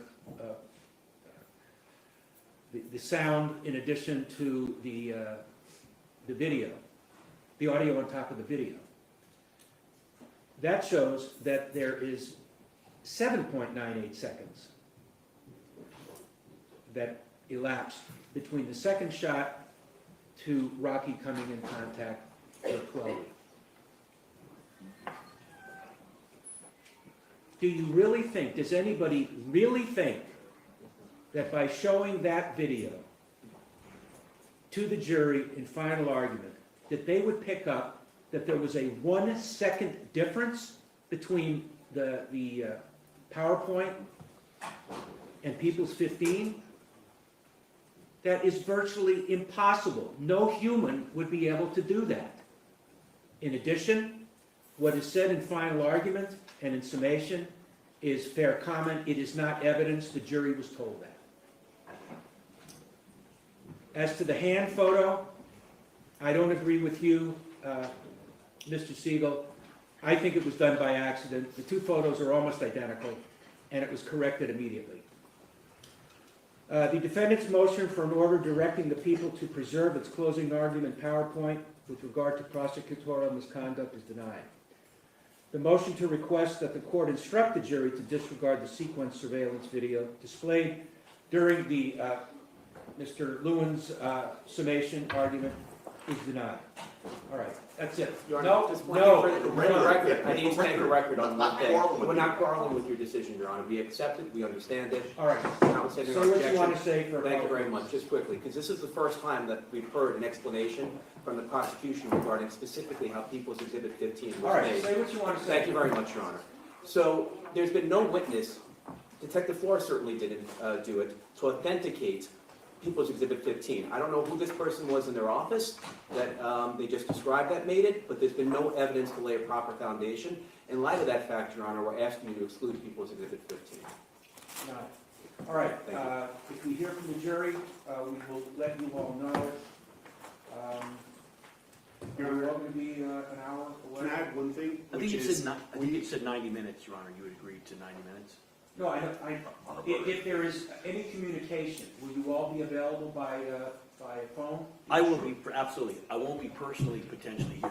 All right, so the only reason you have to come in is if there's a verdict or if the jury indicates that they are at impasse. Well, Your Honor, what about if there's a note requesting a readback, then we have to sort of, We call you. yeah, and then how do we? And we'll talk about it. Usually, when a jury requests readback, they'll say, okay, we want witness Jones's testimony about X. Okay. What I do and what Kathy does is we find out what the witness said about X on direct, cross, redirect, recross. Anything the witness said about X is provided. But nothing more. Okay. And nothing less. Do we weigh in on that at all? Well, of course. Okay, so how, if we're not here physically, how do we do that? You do it we have a on conference. a speakerphone. Oh, okay. Alex knows how to do it. So so someone knows how to do it. So we don't have to be here to discuss No, the notes? No. Okay. That's the same with questions. If there's a question, they'll read us the question. Okay.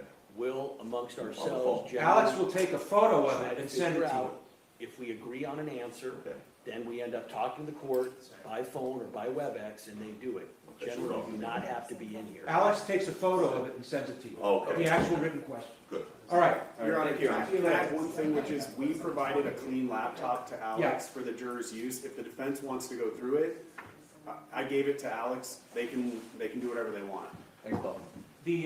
There is, if you want to go in and take a look, there's a computer with a projector and a screen. Could we do that? There's no Yeah, conference, go no take jury. a look. Their notes are back there and things. No. What? The jury's notes and stuff are back there. Oh.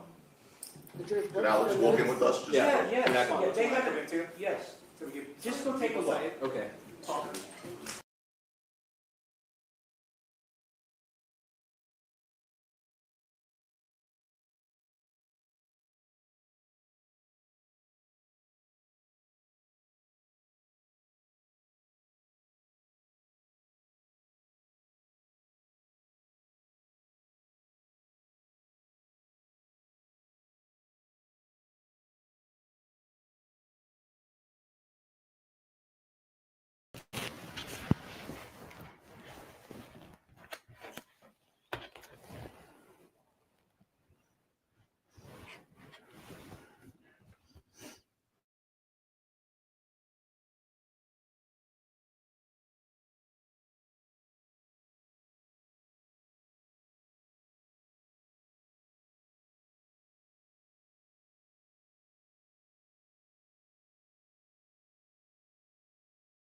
Hello? Can you not hear? I think you're muted. That's what they say. Linda, are you muted? Okay. So here we are. We expect the verdict to be read. Now we're hearing closer to 4:15 Pacific time, which would be 7:15 East Coast time. But close enough. We're back from our little comfort break. We do have confirmed that the verdict is coming in. It's not a question. It's not a thing about exhibits. It's an actual verdict. So I put this jacket on. First, I put it on because I'm cold and it's freezing in here. It's got to like 24 in this part of the world today. A little warmer in my house. But then I decided for taking the verdict, I would just put on the sport coat just to glam it up just a touch. So what we're going to do is, I think we're working on getting an interview with Chris Tacopina. We talked to him the other day. Obviously, we talked to Joe just yesterday, as you may have heard from the hearing that was replayed from this morning in court, where Mr. Lewin, for the DA's office, decided to bring a motion effectively for sanctions because he suggested that Mr. Tacopina violated the gag order when he spoke to Justice Serve TV. But the judge looked at effectively a transcript of the Q&A and decided that there was no such violation. And he told the parties up front, I don't want to fight about this. I'm making a decision and we're moving on. And he did, and they did, because they had other issues to talk about, which is something like, what was it? Oh, misrepresentation by the DA when presenting the closing arguments to the jury. There was some video that was potentially manipulated about 1 second. So that, as you recall, there was audio on one and there was video on the other, and they married them into a composite so that the jury could, in theory, kind of get a better picture of what happened. Well, they were about a second off. And I mentioned this earlier today. I said, who cares? I don't think that's going to win the day either way. Excuse me. But if it was an intentional misrepresentation versus just some inadvertence, then you had an issue. More importantly, though, they found out that nobody laid the foundation for this thing. Nobody laid the foundation for the video that was ultimately submitted to the jury and that they used as some piece of evidence as to what happened that night. So anyway, denied. Everything denied. And then that was from this morning. Obviously, the rest is played out as we know. Linda, can you hear me now? I can hear you now. Actually, my earpiece is having a problem, so I had to unplug it. And there we are. And I'd like to bring in our very special guest who does not have much time to be with us, because you can imagine why. His dad is about to get a verdict in the case we've been talking about. And Chris, can you hear us? Tacopina. I can hear you. Can you guys hear me? Chris is back. Chris is also, you may not know this, he's in the witness protection program, because we never get him on. Just this picture, just a little picture of him. But he's doing great. Hey, he's a fan favorite. He's a fan favorite. And Michael, I'm going to let you take over here as I'm having these ear problems. Okay. So I have affectionately named you Chris ASAP Taquito. So we know there's a verdict coming. What you got today? What do you think? I mean, I think this would be a slam dunk across the board. Not guilty. I feel good about the pretty quick verdict. Yeah, they went just short of 4 hours. Feeling a little silly. I mean, that's good. You want the jury to take this seriously. Look at all, even if they all went in there thinking not guilty right off the rip, you want them to all look at the evidence again themselves. You want them to take this seriously. That's how our system works, and that's how it should work, and that's what makes it so great. So it is good that it wasn't a 30-minute in and out thing, that they took this seriously. Hopefully it comes out with the right verdict, in my opinion. And I feel pretty confident that I feel good. I feel good. I'm not going to try to jinx anything right now. I mean, obviously, you're a little biased, but I think objectively, a lot of people would agree with you. What do you think about the exhibit that was the subject of this morning's discussion, where the prosecution married video with audio to video without audio to try and give the jury this picture of when the shots were fired? And it turns out there may have been about a 1 second difference between the two images and audio. Does that matter to you? Do you care? What are your thoughts?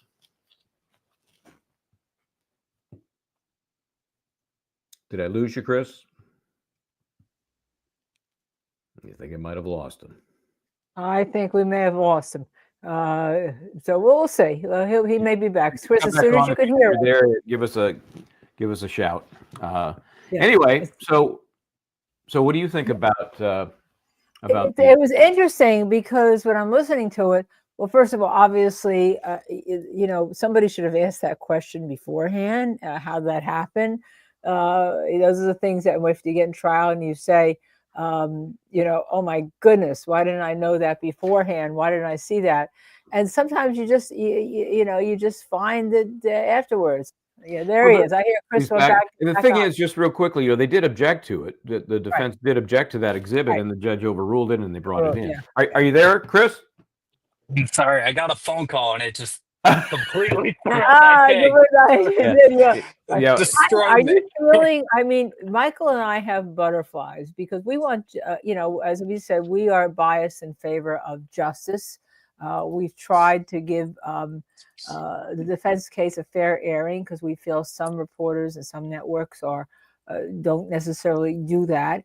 And this morning we kind of got slammed for it because they don't realize, I guess, the prosecution that we've been around for a while. Michael and I and asked I questions. I didn't see the full thing, but I saw some little clips on Twitter. Yeah. So you got called out by name, which is pretty funny. Yeah. Well, last time my name was mentioned in a hearing of that kind, it did not end well. But luckily, it was kind of an adjacent to what was actually happening there. Yeah. But aside from that, that's all different. press is good press, That's right. Well, we just as a prosecutor, I've asked the same questions to everybody, and I would ask the same question, and we asked the same questions to the DA. They didn't respond, and so. But do you have? I mean, I have butterflies my own verdicts, and I have butterflies in other people's verdicts. How are you feeling in terms of the attorney butterflies? Because you're attorney by having a dad attorney. I mean, you're kind of like, I don't know how you explain that one, but I'm doing my best.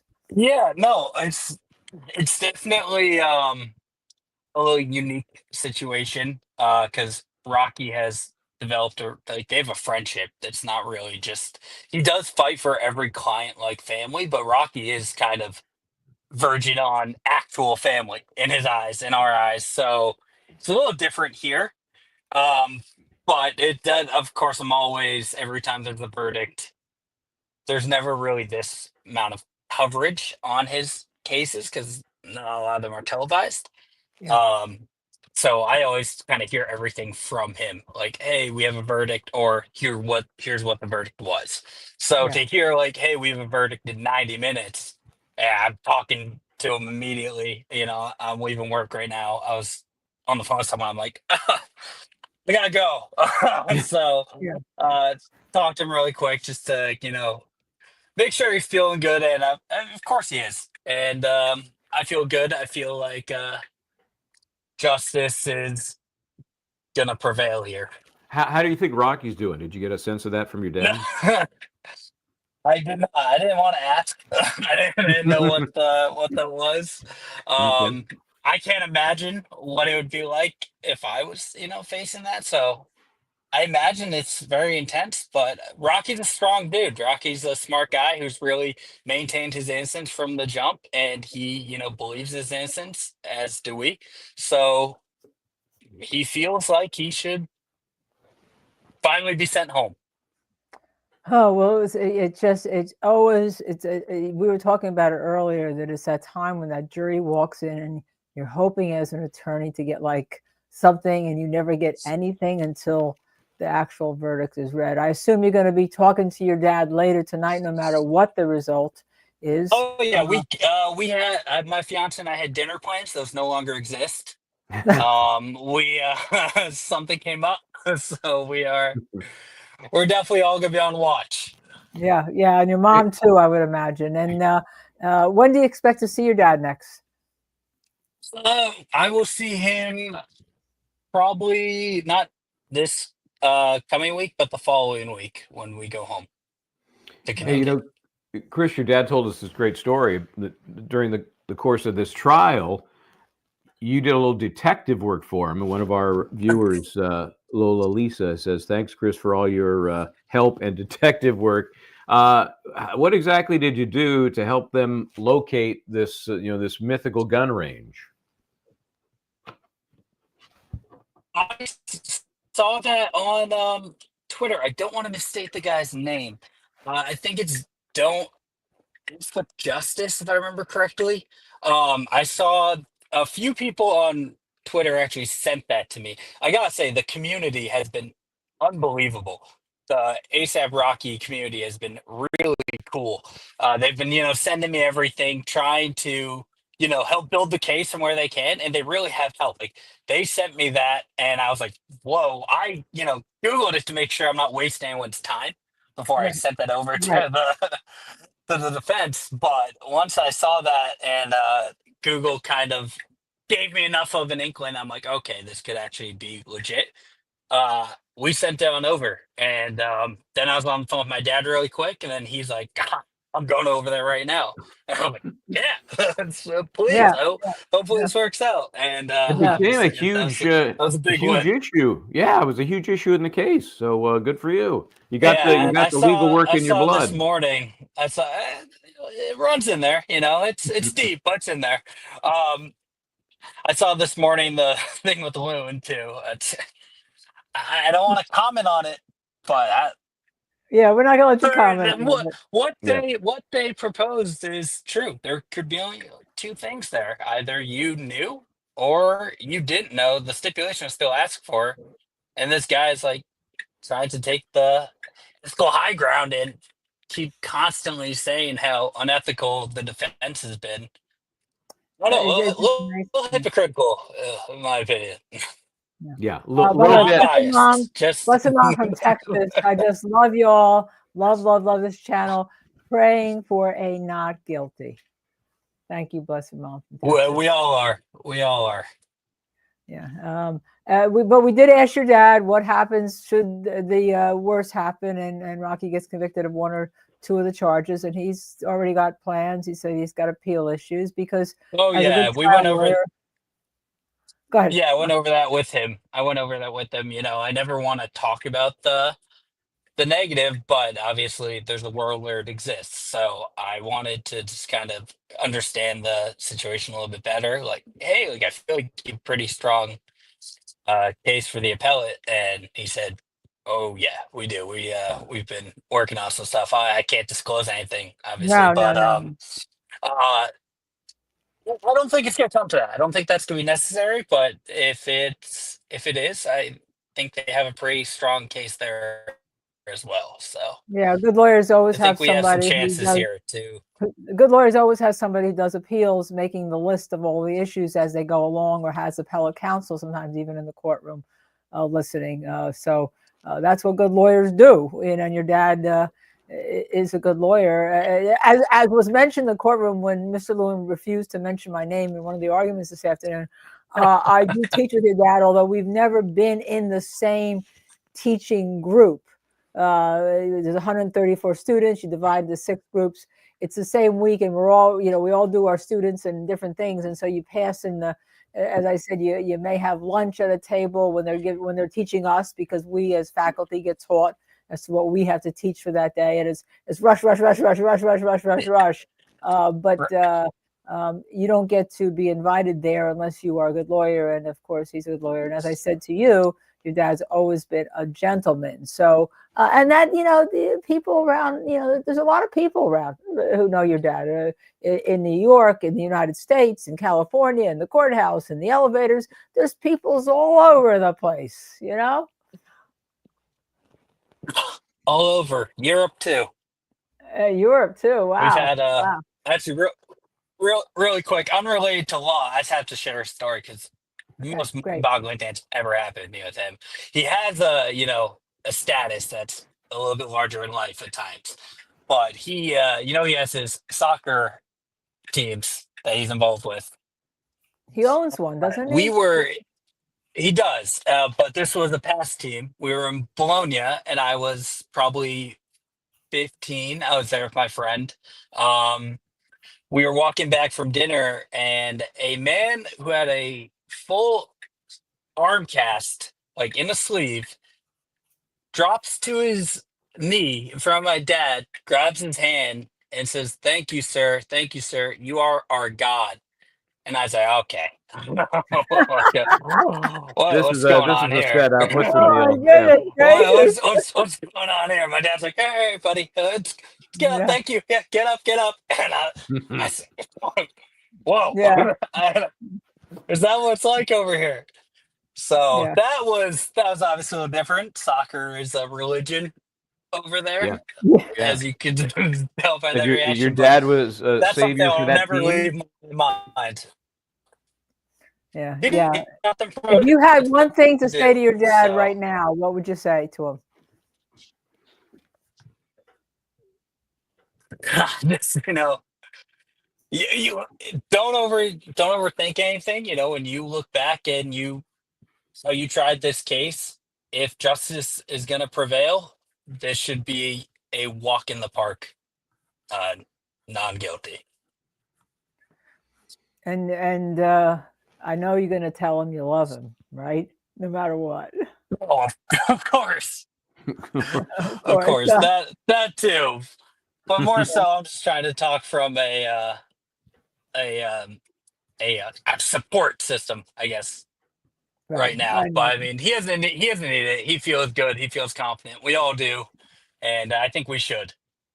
Yeah. Well, we're going to let you go. We're going to let you go because we know that you told us that you didn't have much time, and you're pulled over on a car, and I know you want to watch. You want to be available to watch the verdict. So we Yeah. thank you for joining us. We heard about you yesterday from your dad. He obviously must have watched your interview with us the other day. And someday we'll hope to get all the, what would we call them? The whole clan, a whole pack of tacos, the whole got a six pack of tacos. Yeah. including your mom too, Sean. All the family. Absolutely, that's the most important taco there. Yeah, that would be great, and hopefully next time it's not when I'm driving between meetings or leaving the office, so I can actually. We'll get a camera. Yep. We'll get it. Well, next time we'll really Folks down the schedule it. road. And no matter what the situation is, whether it's guilty or not guilty, we're gonna get you on to talk about it because having justice served properly is very important. Thanks, Chris. We appreciate it, buddy. We'll talk to you next time. Thanks, Chris. All right. So we believe it's going to be probably another half an hour before they actually do. Although Offie's the reporting reading. that they're going to do it at 4:00, which is 15 minutes. So. Oh, well, somebody said 4:15. Right, so- right. Yeah. I I don't know what it is. I think that the attorneys were told 4:15. I heard that in the courtroom. Okay. 4:15. So Rocky just walked in, according to TYI, somebody there on the scene. I'm assuming if that's confirmed. But remember John Lewin said he needed time to get there. I don't know. You can't assume that they were going to be quick. They're going to come back today. We assumed they were going to come back today. Yeah, we were right. We were all over it in terms of our guesstimated time. So, yeah. But we said that the jury's going to find out they got to wait an hour and a half. But I'm sure they're in there doing whatever juries do while they wait to come out. And they're friends now in that weird connective way, right? So they're just probably shooting the bull and and saying, let's talk you know what else they're talking about? It could be a guilty. It could be. And that if that is true, then it's more somber in there, I would think, right? Right. They're also thinking about one other thing, LA traffic. If we get out of here at 4:30, we're going to be in the midst of it. Yeah, I guarantee you can't breathe without factoring in traffic in LA. Yeah, but depending on what even if the verdict is a not guilty or whatever, I think that and by the way, just so you know, I had unplugged my earpiece, and my earpiece died again. The earpiece I think it's suspect. It's actually this thing on the edge is giving you problems. There's something wrong with it. Got a short in it. It must have a short on it. So because it happened again when you couldn't hear me, and I'm trying to at least jiggle it around. So I've taken it out only because I think it's better. I know that it's harder. We'll get it fixed over time, but yeah, it's better to rely on whatever you got. Yeah, and I do have another earpiece here, but it's kind of short in terms of reaching this, so we'll get it fixed before we. Hey, before we disappeared, there was some sort of request or question about an exhibit or two. Did we ever learn more about that? With that? No, did you? The jury. I believe that the first question may be about an exhibit, but I don't know what it was specifically. What it was. I tried working everybody I could that I know that could go up. Everyone I know, but I don't know what it was. I'm looking for another piece for the earpiece just in case. We can help. To making it count says, has Lewin historically been this big of a character? Well, character is one word for him in the courtroom. Geez, that man is wound tight. Well, just you want to take a trip down Lewin memory lane, just go watch the Durst case. In fact, just focus on the Durst testimony, which was 8 days, something like that. Wound tight would be an understatement. Well, he went pretty off on the fact that the defense was calling him unethical. He said the Ninth Circuit never called him unethical. The judge sort of agreed with him, but then there was the issue of the outrageous misrepresentation, right? So I'm not quite sure I understood what was going on. If the Ninth Circuit said that he made an outrageous misrepresentation, that's pretty not good. No, that's not good. But what? Yeah, his distinction was that wasn't the basis for the ruling. That it was a comment, but not the basis for the case being reversed. There was some difference of opinion on that. I would have to read the whole opinion one more time to see if I would come to that same conclusion.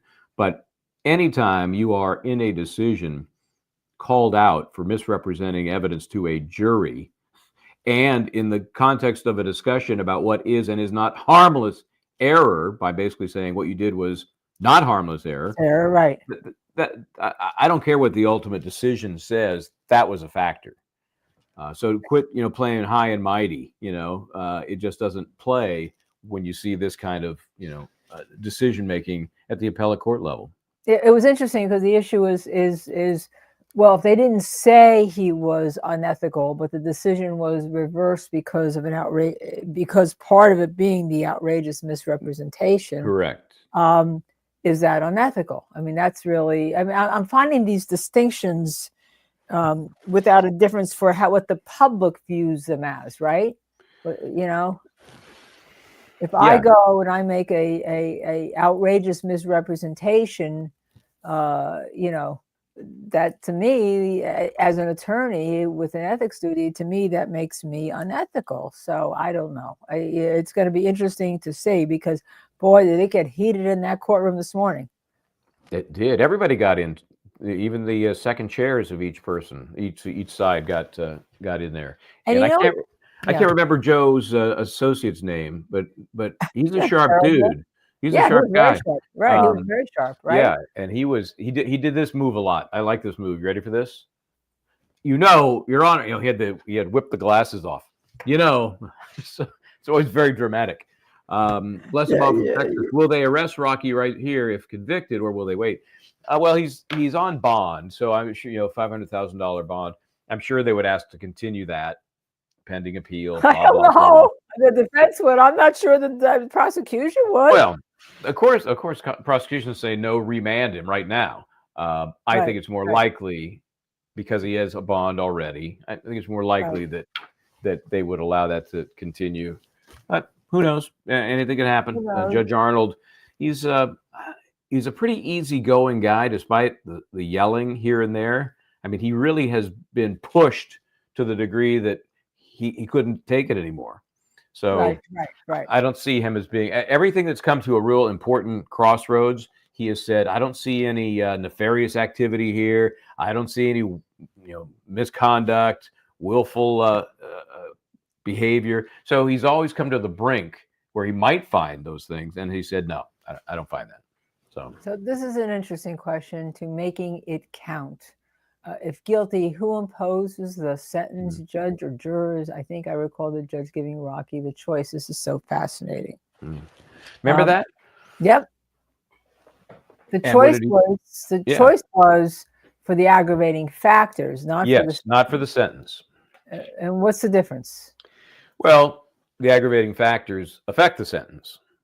So, and they decided to have the judge rule on that.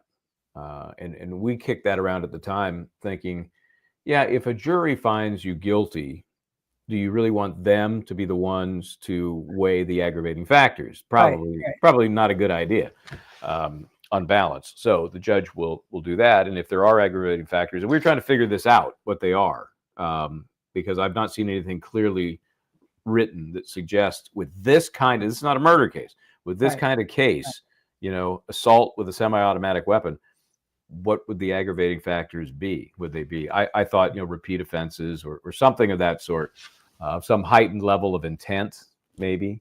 But I don't know what those aggravators would be. Right. And, in my opinion, there's a good chance we won't get to them. Yeah, and interesting too, because there was a U.S. Supreme Court case that came out, it was fought for like a decade or more by defense attorneys that said the juries had to be able to find whatever the facts are relating to an aggravator. But there doesn't seem to be additional facts here unless they're waiving that too. Maybe they're waiving that also. Yeah, could be. And as for the sentencing, the judge would impose that. And usually in California, it doesn't take place on the day of. There's the pre-sentencing reports and there's lots of paperwork. So I would say anytime from 60 to 90 days after a conviction before you get to the sentencing. Yeah, that's the same way in New Jersey. In the federal court, you've got some issues because now it's catching up. But after COVID, there were such delays. You could go for 2 years, right? I can't wait. Wealthopedia. I can't wait to hear from the jury. Wealthopedia, I like that. Wealthopedia. So, all right, so that's when I can't. You know what? Did I check my glasses back? Yes, it isn't the seeing; it's the unless you know what somebody's had in mind when they type it out, it takes a little sleuthing to figure it out. That's actually really cool. Yeah, cool handle. Can't wait to hear from the jury when this is completed. Please get them in an interview to get us what deliberations was like. Michael. Okay. I would love to. It's always nice to be even after the fact, fly on the wall. What were you guys fighting about? What caught your attention? Was there dissension immediately? Was everybody kind of on board, but we wanted to take the time to go through the evidence? I mean, all of those things are very interesting to learn. Now, we said this was just under 4 hours. What were our poll numbers in terms of what they were going to be? Let me see. I think that 3 to 4 was the top, and that was at about 30%. Then there was no overwhelming choice. They were really spread out nicely, very evenly. Let's see if I can find it again. But as I recall, it was 30% was for 3 to 4 hours. Yeah. Let me see, double checking. 3 to 4 hours. I'm sorry, I got it wrong. 35%. But it was the number one choice. Yeah, it was the number one choice. So that's so if that happens, that'd be really interesting because our viewers have been watching this trial, many with us since we have started. So looking and at they're going to all hit the like button. Bob I told you all to hit that like button. Please don't make Bob mad. Well, guess what? You're going into court for something. We're going into court. And our latest poll, 86% say not guilty. Okay, let's get Wealthopedia off here for a second while we go into court so we can see. Oh, even my dog is announcing. Right. Yeah, has Tubi decided? I guess he's decided. He's certainly he's agitated about something. He's definitely agitated about something. Yeah. Okay. Well, we know how this plays out.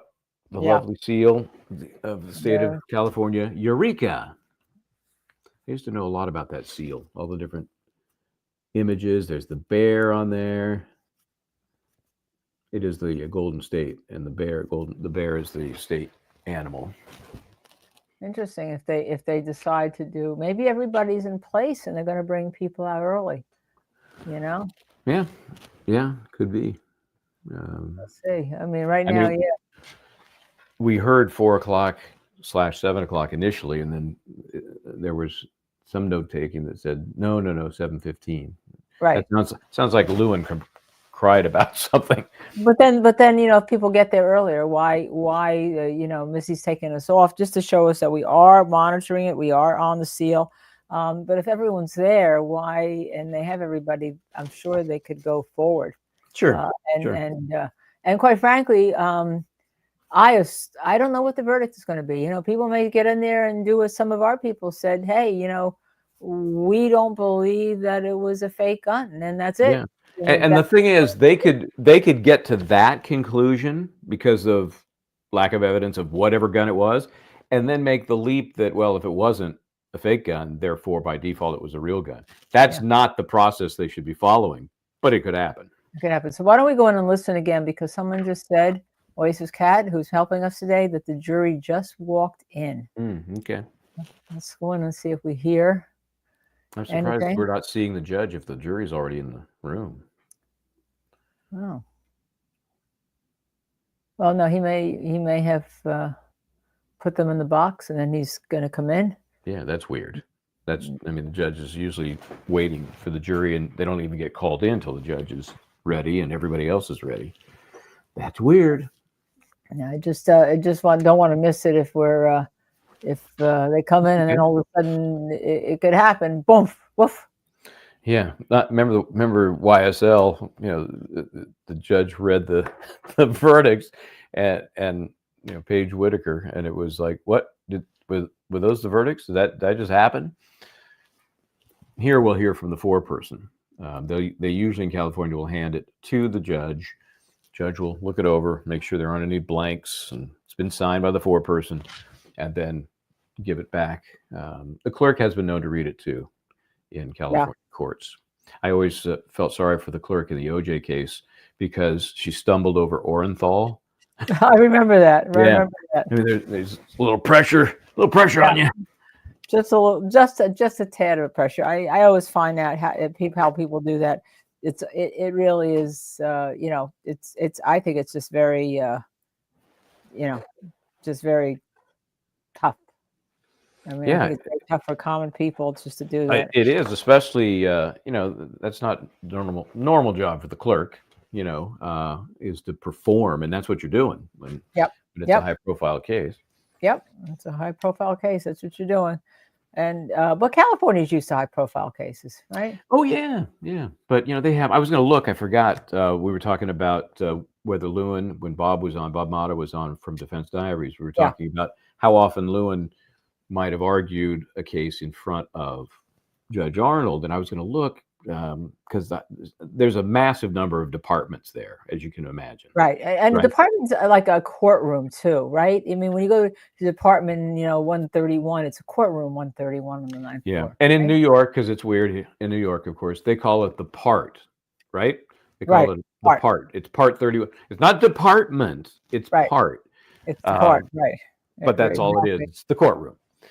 So it's not like, hey, we're bumping into the same 5 judges, every month. They probably have 50 judges, maybe more, because even if they don't have 50 courtrooms, you got rotating judges, you got lesser hearings that don't require a courtroom but still require a judge of some sort. I'm curious to know whether he did much work in front of him, but it would not shock me if he had not.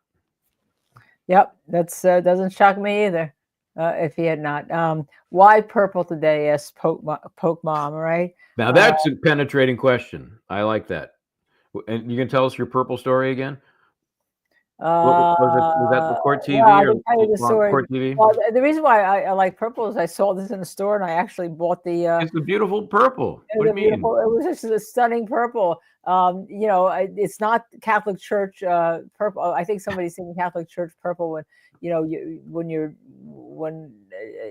the 40 days before Jesus rises and stuff, or you're in penance or whatever, and all that it's that color. And quite frankly, it is that color purple. It's a pretty sharp color. Yeah. It's look at it. Purple. Yeah, and all. But the purple story was when I first appeared on a Court TV as a guest. Someone told me not to wear purple because the owner of the network, Steve Brill, hated the color purple, and I said, "Oh, okay. I mean, it's a new thing for me. I just thought we were talking about cases, new thing for me, and all. So, KPIC says in Cuyahoga County, they have 125 judges. That's Cleveland, Ohio, on the bench for common pleas every day, plus 20 for misdemeanor. Out of the same place, 24 floors of judges. There you go. There Judges. you go. Wow. So on the fashion front, and you were hooking up everything. You may not have heard it when I announced that I was wearing a jacket. Yes. I really put it on because I was freezing my butt off. But now I've decided when we take a verdict, I'll be wearing the jacket. Well, Sunshine, a jacket. Sunshine H-Town says both of us look great. So there you go, Michael. You can now be in the fashion. That's all it took. That's all it took. That's all it took. Yeah. Oh, this is interesting from Miranda. Did you see Lewin's creepy smile at the end of this morning's motion? I've seen his creepy smile quite often, so I'm not sure whether it was at the end of the motions this morning or just in general. But he's got something an interesting thought process. I'll put it that way. Yeah. Again, the jury has 2 charges in front of it that they had to decide. It was one for each shooting, one for each discharge of the weapon. And the indictment didn't charge. There was nothing like, shall I say, a lesser included. I guess we can call it that, right? Nothing like a lesser included. No, there's really not, because we were wondering, well, what would that be? Simple assault? Well, then that kind of negates the specific assault with a semi-automatic weapon. It just doesn't make sense. What would the assault be if it wasn't with the semi-automatic weapon? Yeah. So that's exactly right. It's but we had talked initially during the trial that it's possible that, well, could you say that there would be a simple assault or an assault only because if Relli were scared of a prop gun? But then the judge made it clear that wasn't part of this case. And the prosecutor made it clear that wasn't part of this case. Miriam McPherson said in the Bible, purple represents royalty. Oh, that's very true. That is true. Yeah. Okay, crime trial addict. What is the next case? Okay, I'll leave that to Karen you. Reed. I don't know. Karen Reed, do you know much about that case? I'm not sure. It's we're what a crazy day it was in Karen Reed, man. Boy, talk about that. All we know is that there were defense sneezing. motions to attack some of the information provided by the prosecution. Prosecution had some motions as well, and one of them had to do with the ARCA reports. Remember, those are the federal investigators who came to the conclusion that the Karen Reed SUV did not strike John O'Keefe. But the question today started to bubble up, and that was, did Alan Jackson, defense attorney for Karen Reed, pay $24,000 to the investigators? And if so, what for? Because the judge learned something from the Commonwealth that caused her, what were the concerns? Grave concerns. Grave right? concern. Grave concerns. This should be much affecting- ado about nothing, right? Grave concerns affecting, I don't know, I guess she's thinking about pulling Alan Jackson's. Yeah, affecting, she said, both the defense team and the defense case. Right. So, we're speculating as to what kind of underhandedness she's suggesting may or may not have happened, but she killed the end of the hearing for today. Almost nothing happened. They'll come back on, I got the days back and forth, the 25th, right? The 25th, they started the right. 25th at 11 in the morning, because Alan Jackson said, no, I can't be here. I'm going to fly, blah, blah, blah. She said, well, you can appear by Zoom. He didn't want to. He tried to push it to the 26th, but it is now on the 25th, which is a week from today. Right. So there's a very good chance we will toddle up there for that. Yeah, Michael Bryant was going to go up there. He's been covering the case. Now, it's a very tiny courtroom, as you know. I'm thinking of trying to put something together, if I have time, on Sacco and Vanzetti, which we learned was tried in that courtroom, right, Michael? Yeah, amazing. Yeah, and I tell you, it's barely big enough for Sacco and Vanzetti. It's a tiny courtroom. And that was a high profile case that there was a lot of press coverage on, back at the time, and mob violence and all sorts of stuff. So it's got some history. It has some history. Now, Missy, while you're on, I know you're waiting to put you're in, But Bob Mata said he may be able to come back on here, right? It works that he way. was doing his thing until, was it until 7? Was that right? Yeah, so here we are. But I hope it's 7. It was. Yeah, who knows? That I don't know if that's there's East Coast, there's the Eastern time zone, Central time zone, Mountain time zone, Pacific time zone, Mata time zone. It's a whole different time zone. So yeah. Some Paris says talk about the Karen Reed. I worry about the judge on the Karen Reed case. Quite frankly, I haven't. This is not our case, but I'm still getting jitters as I do in many cases for both of the attorneys. Even because you've been there, and once you've been there in that position, it's helpless. It's you're on edge. The adrenaline is pumping. Yeah. And we cover all the cases on the. I used to say when I used to go in for law and crime, the 1 day a week for 2 hours, it was so great to cover somebody else's case because I didn't have to worry about it. My client was not going. Oh, that's a shame. Yeah. See you later. Going out for ice cream. But it is interesting that when you cover all these cases and you see the blood, sweat, and tears that the lawyers are putting in, even John Lewin, I don't think he disbelieved what he was saying today. I think he really was concerned about his reputation being affected by what was going on. This is not, and you should be, Little Dirk, Oasis Cat. I think it was Oasis. I'm sorry, it was Bev Mills. Do you think you'll cover the Little Dirk double murder case here? Now? It's federal. It's a federal court. That's the problem. Yeah, that's ugly. Just like the Diddy stuff here. Of course, New York's a double whammy, federal and New York. But so it's unfortunate. But until they decide to shine a light on the federal process, it's just no good. No good. And when the lead prosecutor Paul Pease spoke today, he was very nice. I mean, he was. I listened to what he had to say because he was explaining what happened, and I was like, wow,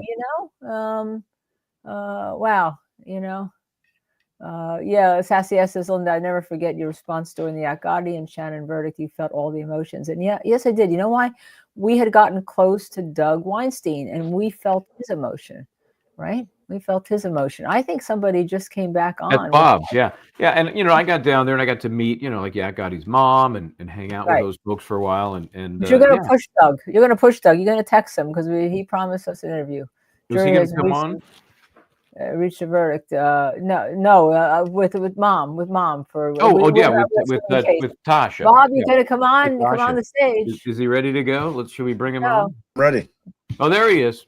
So how'd it go? Everything work out all right? It was great. Okay. It was. So that'll be. When will we see that on Defense Diaries? When is that? That's that. I did a live. We do a Q&A for the podcast. It still replays though, right? Oh yeah, of course. Yeah. Absolutely. Okay. So we got a verdict confirmed. So we're hearing, and in 5 minutes, it's supposed to be out there. All right. It's all right. So what's the poll looking like? Did you guys do a poll? Guilty, not guilty? We did that earlier, and it's been kind of basically we launched that at the end of all the evidence, and it ticked up a point. It went from 85% not guilty to 86. So, and then there's about this was again before closing arguments. There was an 8% not sure, and 7% guilty of something, but massively in favor of not guilty. Have you guys discussed during the course of this trial, or did you discuss it with Joe? Like, I would have thought long and hard about doing a bench trial on this one. I think, with what they had to play with, obviously Relli was a gold mine. Nobody's going into this thinking they're going to get from Relli what they got if you're on the defense. But I still think they looked at it and said, you don't have any discovery you don't have any stuff from these guys because you have to share it if you do. I don't know. I think his gut was the right call. This, to me, played out much better in front of a jury than it would in front of a judge.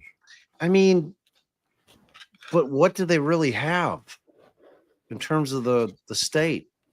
You know what I'm saying? I mean, you're suggesting that maybe this jury could be nullified somehow for the prosecution, which is bizarre, and that a judge would be more objective about it.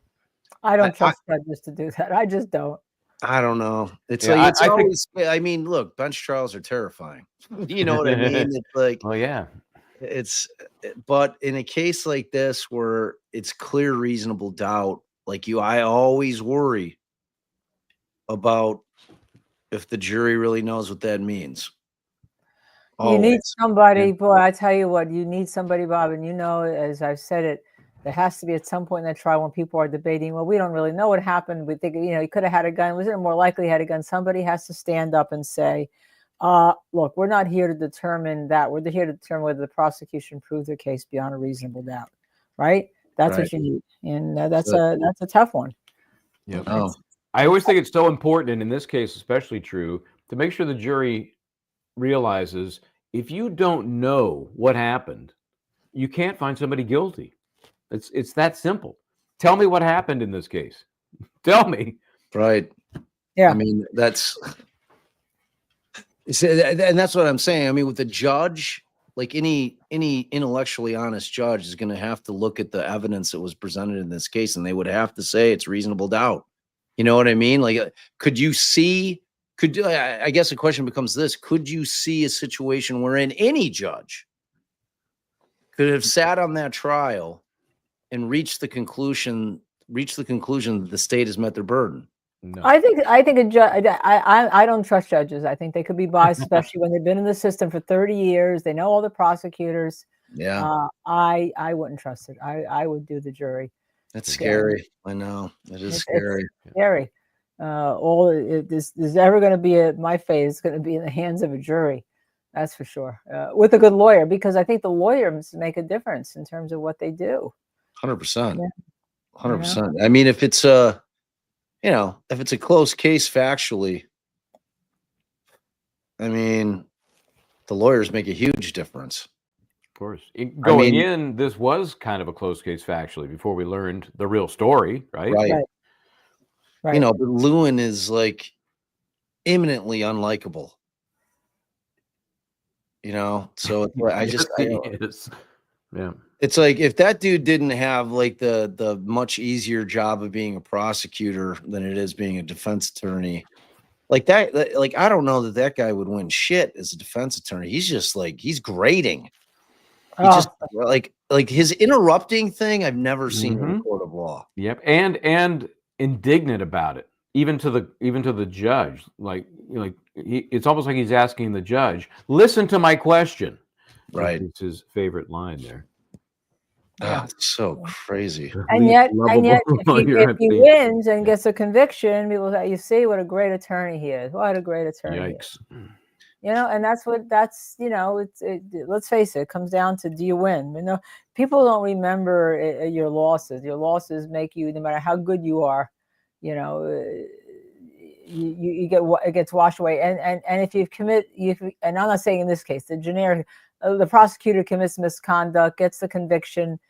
We know how many people have been let out of jail in the Innocence Project. We had one of them wrongfully convicted today when you were on earlier today, Bob. They get washed away, right? Yeah. What the judge does gets washed away. The jury does. And people say 40 years later, you see, the system worked. Right? Here you go. There you go, Bob. Can you read that? Thank you, Pokey. I mean, she's my girl. Like, she's always got my back.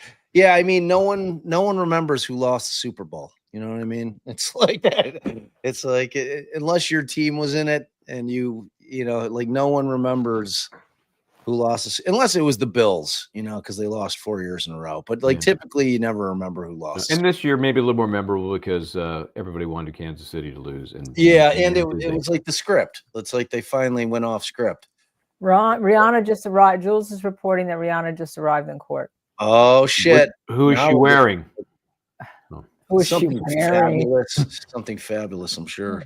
Oh, I'm sure of that. She was pretty dressed. She was appropriate. I mean, they were both appropriately dressed for court. I thought all week. I mean, here's an interesting question. Boy, Lewin or Love? Oh, very different in their annoyances. That's Adrian Love, the prosecutor in YSL.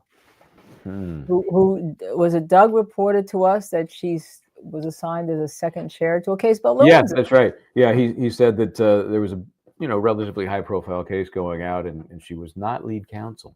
I'd like to see them in remember Celebrity Deathmatch? No, what is that? Remember that show? You remember that, Bob, right? With the claymation characters? Yeah, it was on, wasn't it on like MTV? Yeah, MTV. So Yeah. claymation characters, and each week they would have, and they'd have Mills Lane, let's get it on. You remember that? Yeah, That of one guy? course. So yeah, that Lewin and Love, that would be an interesting celebrity death match. That would be a pretty good one. That would be pretty good. Yeah. So Bob, what's your prediction? What's your prediction, Bob? NG. I think they're going to come back with the NG. I think that they I don't think that they met their burden. You know what I think is most interesting is that we saw the case, we saw it unfold, we have our opinions, and yet we still aren't convinced that that's what's going to happen. I mean, this case to me is as overwhelming as any I've seen in a while in favor of the defense. It's because you never. I know what you a never jury's know. I know. I get it. But that's what makes it, pulse pounding. And we did ask Mr. Tacopino when we did the interview on. It was just yesterday. My gosh, my days. It seems like a long time ago, but yeah, yeah, that was yesterday, Linda. Just yesterday. What if it's a not guilty? And he laid out that they had all sorts of issues for appeal. And if it is, I mean, what if it's a guilty? And if it does come back guilty, we're going to play that clip for everybody if it turns out it is a guilty, So we'll see. I'm sure that we're going to hear one way or another, right? Yeah, that is posted out there. We'll try and grab it depending on the outcome here. But yeah, like any good lawyer, he's making the record along the way, taking the notes, bullet pointing the different appellate grounds. Yeah. Just hoping you don't need them. I tell you what, after all this, I mean, it's just, is somebody saying that it's not guilty, or is it not guilty? We don't have any sound yet, so from the courtroom. Yeah. So Missy says this is not like what was that case, Bostwick, or there was the woman accused of. It was a Tennessee case, just happened last week. But the jury, 4-person, read the verdict, but the court would not let that audio play. Oh, yeah, last week the Tennessee case. The small child that was killed. So you saw the image of the defendant, and you're reacting to her reactions, and it looked bad, but you didn't get to hear the 4-person because, in theory, that was somehow protecting their anonymity. And then the judge reread it. Not the case in California. That will not be happening. Yeah. Megan Boswell, crime trial addict, told us. Megan Boswell here as we sit and we wait when the judge. Well, now we're past the 4:15 time. Yeah, judge really blew it with the time. Threw out a few different options and none of them have stuck. Yeah. So let's see if we can. He's not out yet. Unless the judge knows what the verdict is, and I don't know. I mean, I don't know what the heck is going on. We can't. We just have. Oh, look! If I was so connected that Lewin thinks I am, I would know what's going on right now, and I don't know what's going on. Come on. If I were that connected, I wish I were that connected. It takes a lot of work, but I'm so glad Bob it worked out. We can't think of Court TV says Mills-Hamilton says 7:20. That's because they probably changed it again. Yeah, they keep pushing it. Wait, 7:20. What time? That's our time. Not Mata time. No. I'm like, what? It's East Coast. No. Yeah. I'm guessing it's going to be any minute. Yeah, I would think we'll come off the seal in a second. Mel, who we've been trying to get on, said the media wasn't in the courtroom yet. Missy says that Kathy Russin saying in the courtroom are the attorneys, no ASAP Rocky yet, jurors in the back room, judges in the courtroom, without his robe. I thought ASAP Rocky walked in. I thought without his robe on. Is that what you said? That was 13 minutes ago. Oh, okay. Yeah, I thought ASAP Rocky walked in a while ago, well before Rihanna. So yes, we did. Lewin protested, breached the gag by talking to you because he said he breached the gag order by not answering my question. I asked a question about whether he would confirm or deny a report we had made. And he answered it perfectly. And he said he couldn't answer because of the gag order. And then the complaint was that, well, you know, he violated the gag order. I Well, don't it's almost like understand Lewin's it. complaint was that he shouldn't have talked at all. You know, But the judge because I don't think Lewin wanted to highlight the subject that seems to be still gagged, which is, we believe, the ethical issue. I don't think he'd want to highlight that. I think he was trying to attack the interview as a whole, saying he should not have talked to anybody, as if the overall gag was still in place. And obviously Yeah. the judge said, sit down. All right, let's see. And so, Michael, I'll let you take over the comments for a second. I'm scanning them. I am scanning. Doing great, buddy. Doing great. Let's see. The most interesting case to me within the last few weeks. Oh, we got going off script a little bit. Colin Griffith, the kid that took his. Oh, that's right. That took his, and then his mom, and he got that was not guilty, right?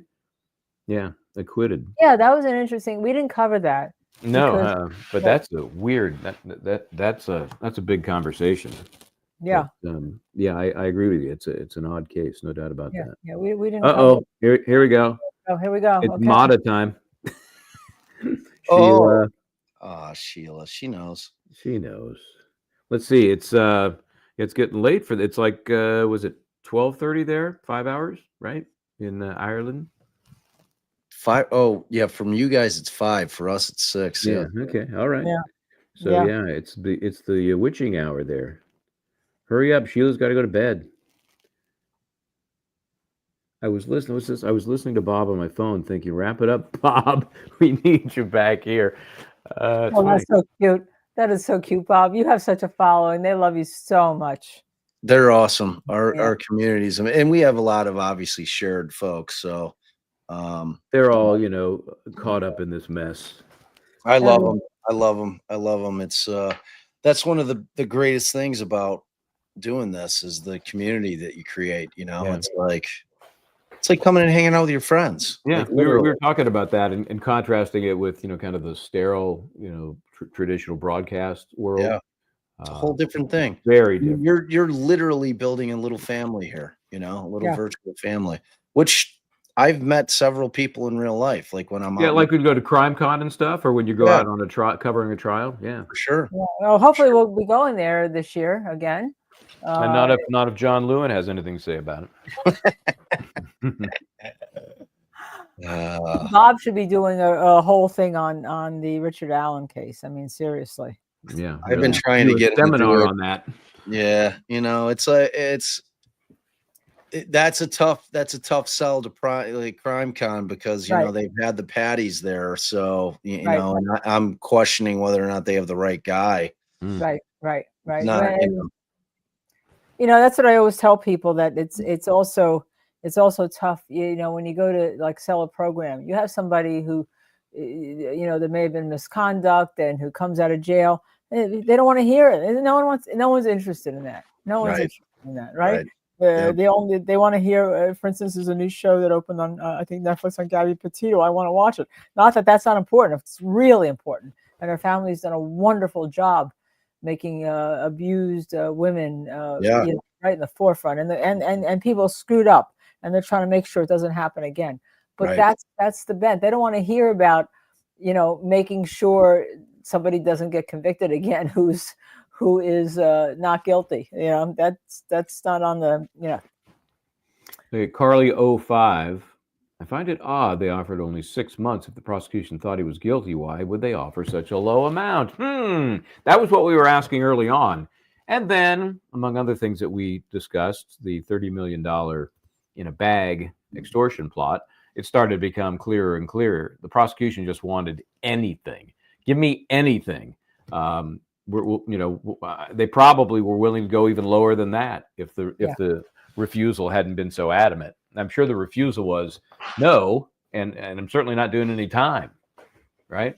Yeah. Well, he maintained his innocence, and we even heard we had Chris Tacopino on, who actually sounded like he was the lawyer for A$AP Rocky, and he said it's become like almost a family member to his father, but that he maintained his innocence the whole time.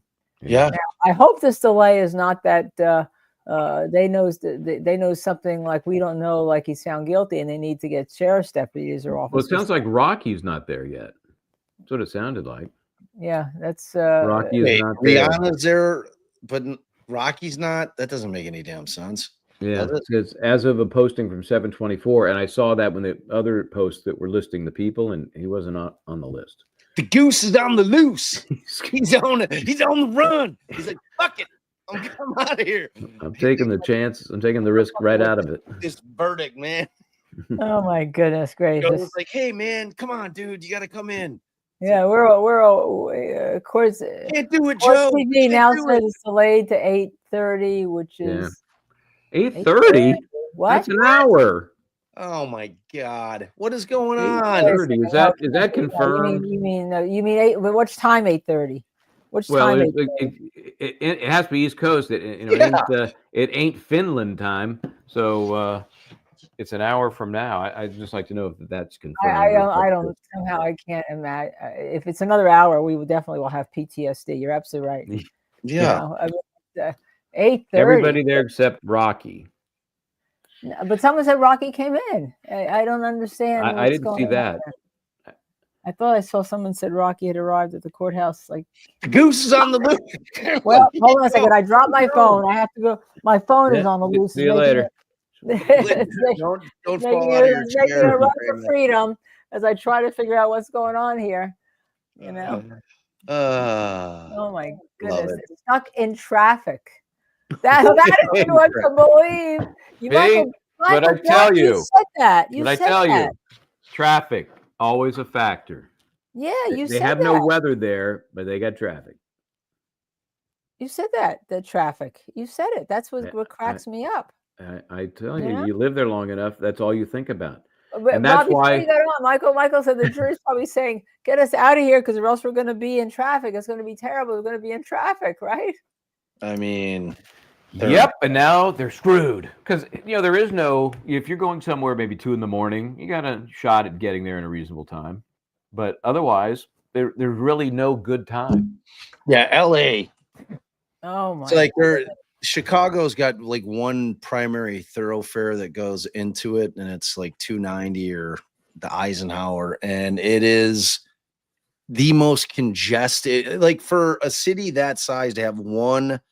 Now there's 90 and 290 that they come into the city as well, but the main thoroughfare from the western suburbs of the city of Chicago is 3 lanes across. No, geez. So there is no point in time that it is not an absolute parking lot. Block. I can imagine. It's the worst, dude. Hey, thanks to Joey Kane, aka Lumpy, aka Ed Clare, gifting a membership. When I left LA, California, and moved here, people always say, "You left Los Angeles, Southern California?" I said, "Man, there is more to life than the weather." Yeah, because that traffic will ruin you. Oh man. Just the way you have to plan around it, and the things you miss as a result of it. It's unbelievable. Yeah, it's like say your office was somewhere down in the city, and you're like for me, when I first got back to Chicago and we moved out to the burbs, it was 3 hours of my life commuting to my office in the city. No matter what I did, whether I was in a car or if I was taking the train in. It didn't matter. It was 3 hours of my life traveling to the office. That's terrible. I'm like hard pass. I'm like, that is terrible. I'm out. That is terrible. It was ridiculous. Oh my God. Jules, take your dog out for a walk. I think you got. Yeah, because apparently. Oh, Mark Jones says Rocky is in the courthouse. I just walked past him. Mark. So there you go. They said still waiting on Rocky. We got some boots on the ground. We got some people boots are complaining. People are complaining though that their backsides are hurting. We were up before. I mean, I think it's how much water. The jurors are probably saying, "Oh, you had to wait an hour and a half. If you just let us come out when we knock and we hit that buzzer and hit that green light, we got a verdict. We would have been passed." Mark Jones, we're counting on you to give us the no cap here. No cap. Counting on you. No cap, please. or shall we say, because we've learned, do you feel me? Do you feel me? You feel me? Do you feel me? Scarlett Perkin, welcome to Justice Served. We're glad you came by. First time here, first timer. Longtime DD. Okay. We're poaching a couple of folks to come and see what Bob's up to. I like that. Yep, absolutely. That's what we're trying to get people to come by talking to you, Bob. You know? I like it. I mean, that's the point, right? But also we knew this would be a great. This is a great. You know, this is just great for you to come on, right? This is like great. Plus, I love hanging with you guys. It's like old long crime days. Oh, Lisa Crone gave a jab at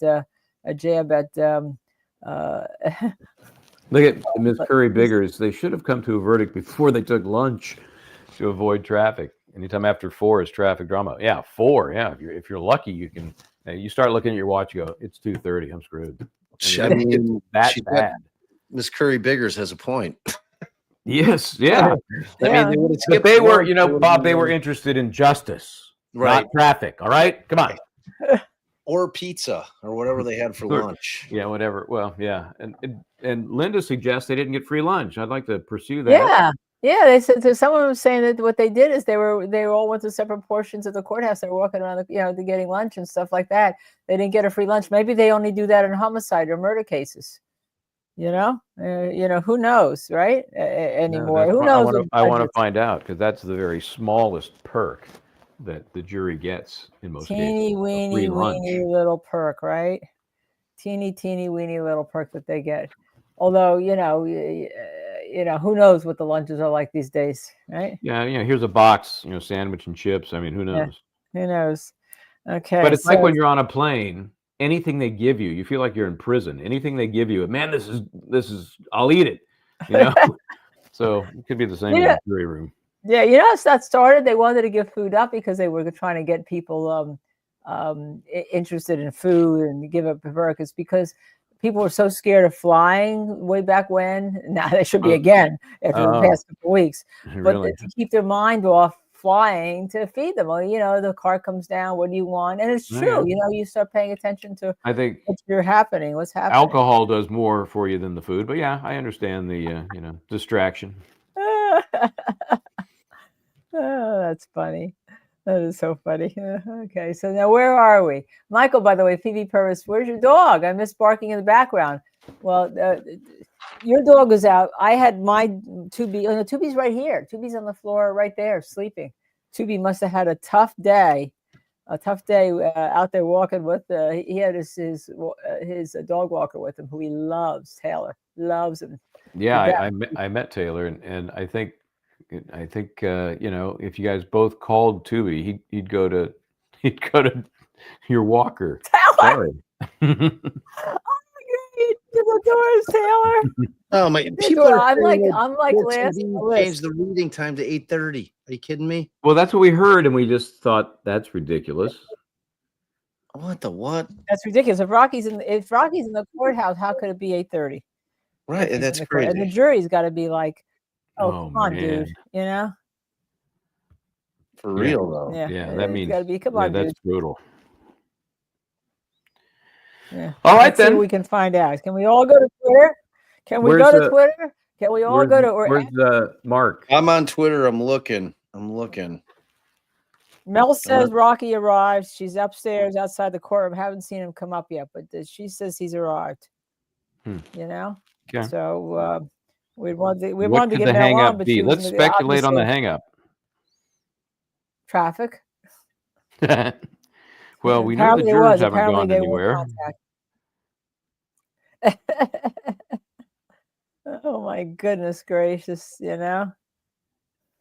Okay, this has to be wrong. This isn't. I was just curious. We started talking about the free lunch. I thought, how much do jurors get now in California? I couldn't remember the most recent. This has got to be wrong. When you do the Google search now, you get the AI thing at the top. Right at the top, and right. Then you have to scroll a little bit to find out if AI knows what the hell they're talking about. This doesn't sound right to me. I could have sworn it was at least $30. You know what AI is saying as I scroll down looking for more info? No, what? $15 plus gas. You can't buy a potato chip bag for $15. That's what I say.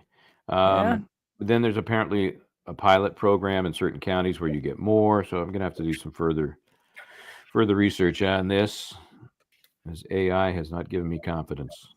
It's not giving you confidence. Oh, here we go. This is interesting. Okay, this is further research. As of September 1st last year, California jurors in participating counties, and I'm going to assume LA is one of them, I may be wrong, get $100 a day plus mileage. Oh, that's a This lot is part different. of a pilot program to increase juror compensation and participation. You get 67 cents a mile as well. And they are, okay, answers my question. And it ain't LA County. Alameda, El Dorado, Fresno County, I lived there for a while, Imperial, Monterey, San Bernardino, and Shasta. Is that more Those north? are smaller counties. Are they Well, smaller? they're all over Are the they place. more north, or they're San all over? Bernardino is due east. Shasta is way north. Alameda is Bay Area, just south of Oakland, which is across the bridge from San Francisco. Alameda, I know. Fresno, Central California. El Dorado is down south. Imperial is down south.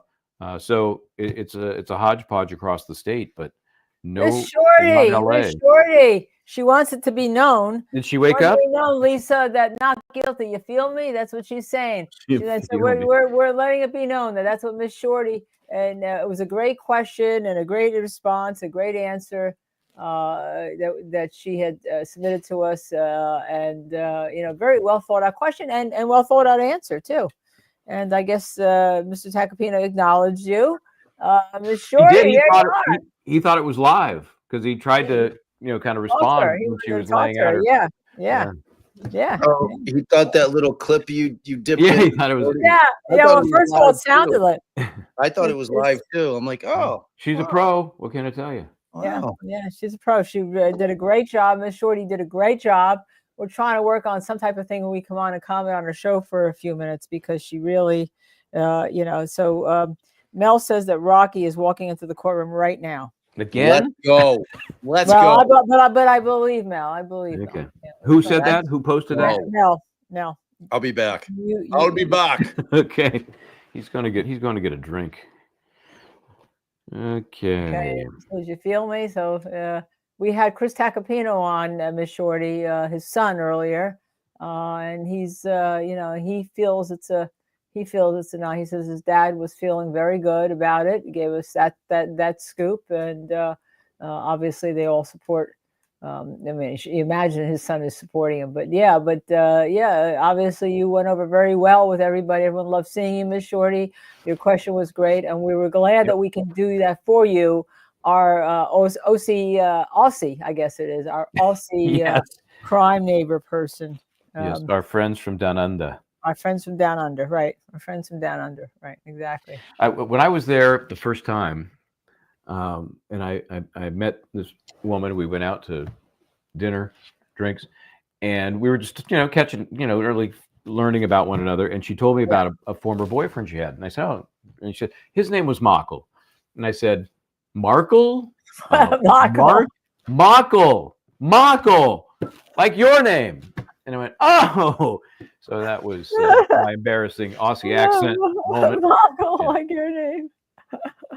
Oh my God. Lisa Karen is not playing with John Lewin. He says, get him out of the donut shop. Yeah. Sheila Duffy said in Ireland the jurors get nothing, just lunch. Yeah. A verdict's about to be read, says Mark Jones. Rocky's in the courtroom according mail. So apparently it was traffic because they were in contact with him.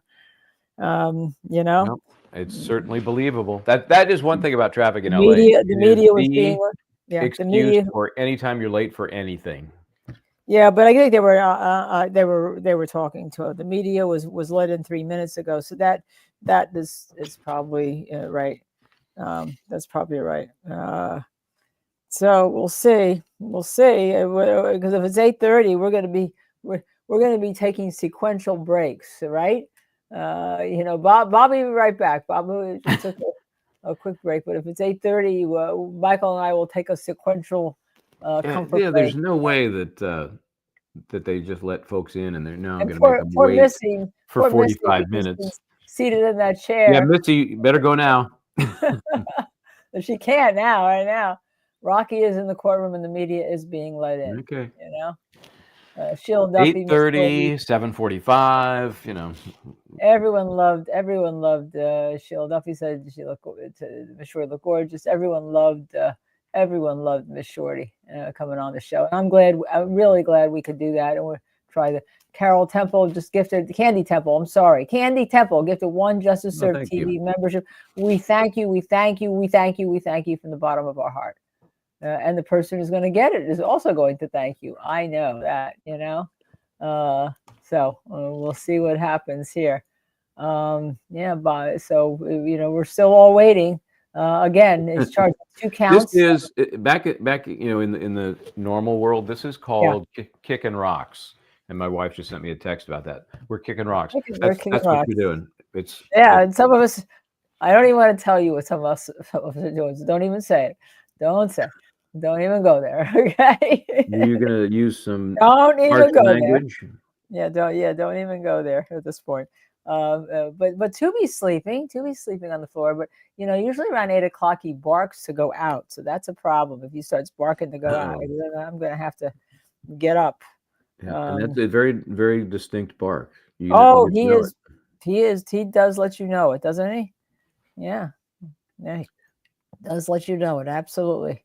True Hebrew is not happy with the rock kicking. What is the holdup? Anyone, please. It's not us. So because we're rock kicking to try to talk about it. Let's talk about it. Remember, two charges. Guilty of theoretically 12 years each, right? Theoretically 12 years each. It is assault with a semi-automatic weapon. We're still a little confused about the aggravating factors if it becomes an issue, but the defendant has decided the judge will deal with that, and it's a call that they get to make early on, whether the jury or the judge will deal with these aggravating factors. Right. So we know the judge is going to, if it becomes necessary, which most people think it will not.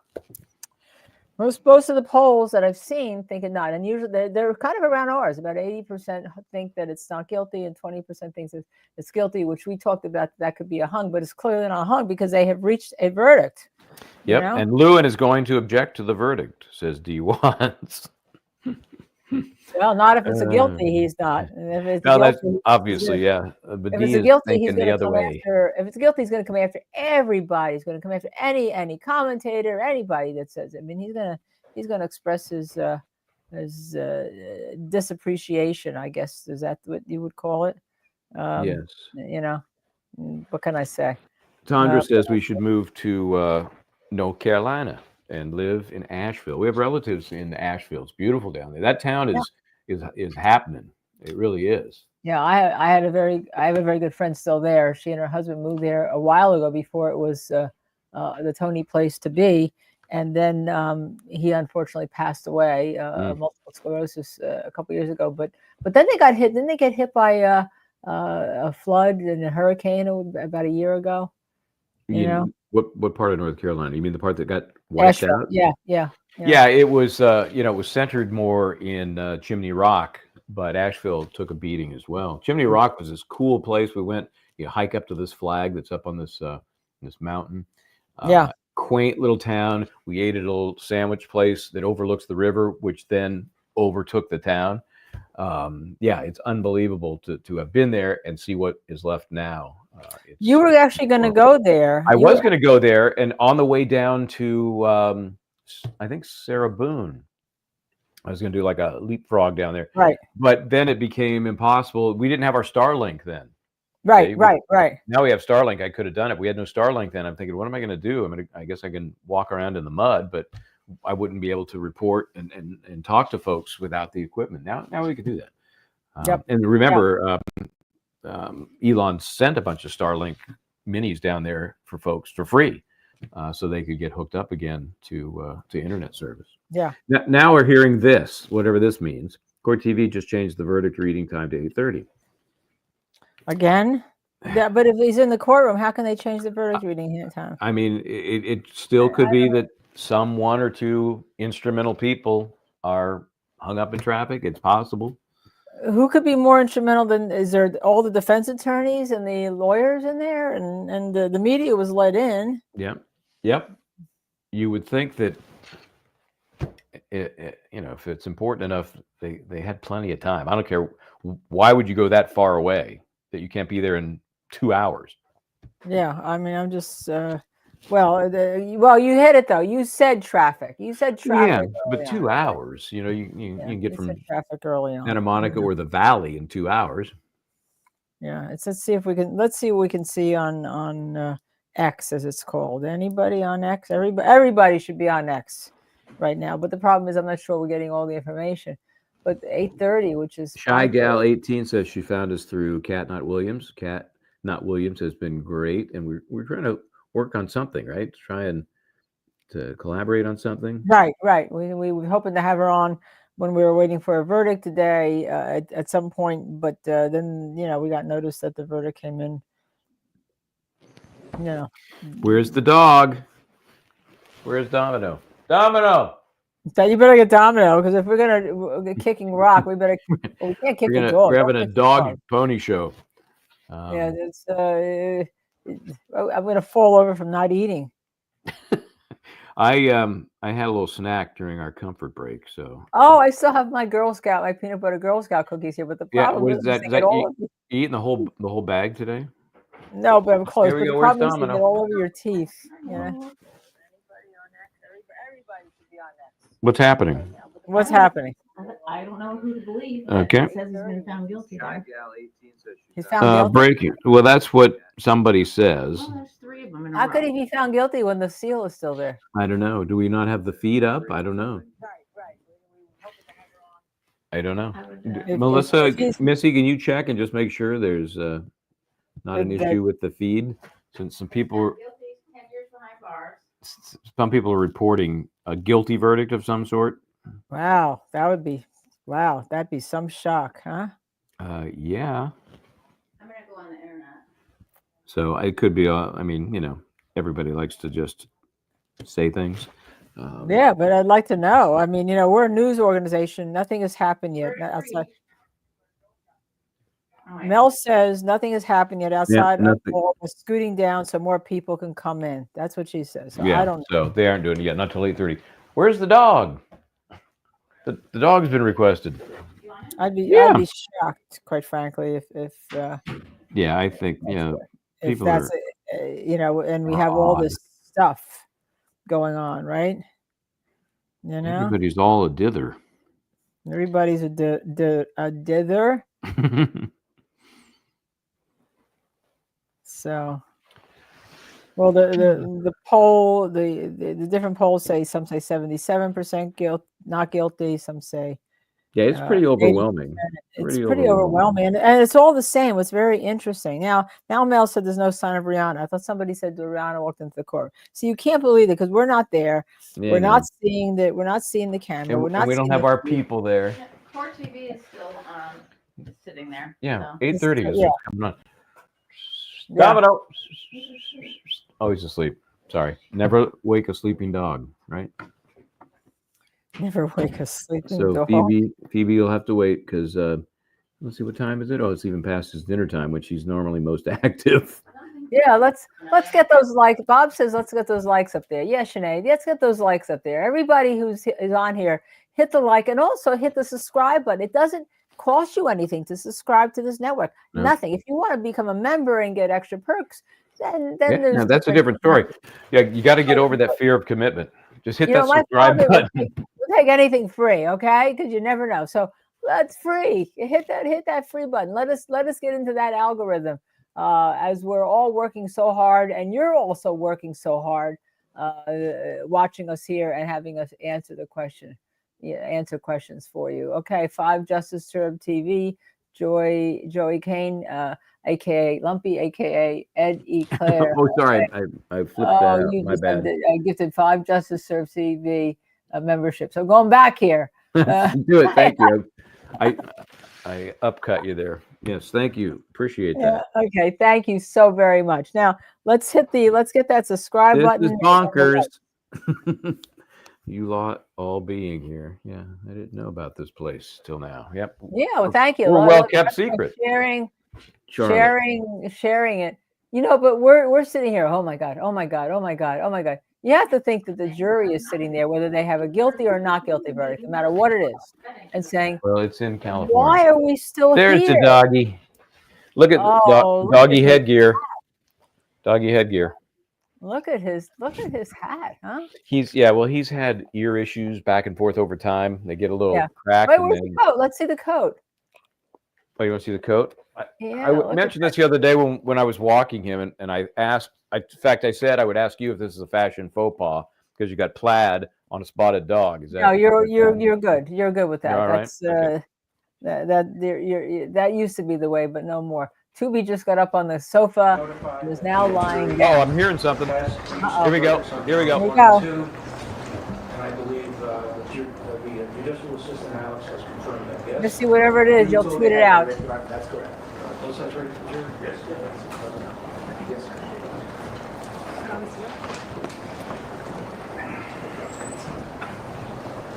Or not. Okay, now they're getting the jury right now. So that was the judge really just saying everybody's here. Bring in the jury.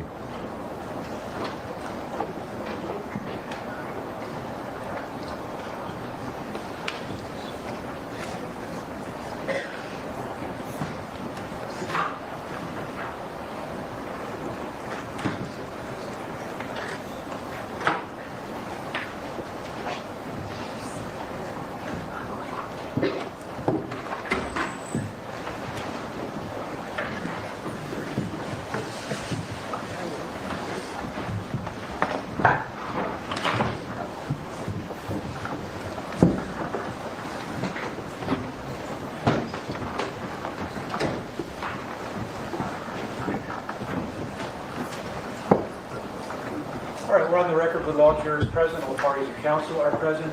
Juror 9, you are the foreperson? Yes. And it is true that the jury has reached verdicts? Yes, Your Honor. On both counts? Yes, Your Honor. All right, do you have the verdict forms with you? Yes, Your Honor. All right, would you give those to Deputy Bennett?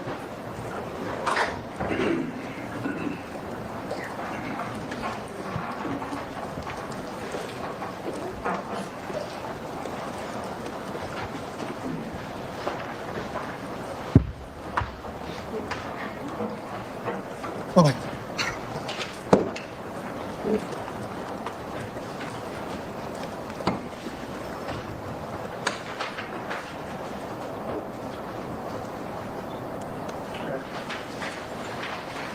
right, what we're going to do, folks, is Deputy Bennett is going to give the verdict forms to juror number 1. Juror number 1, I want you to look at the verdict forms, and I'm going to want to know whether these verdict forms reflect your true and correct verdicts.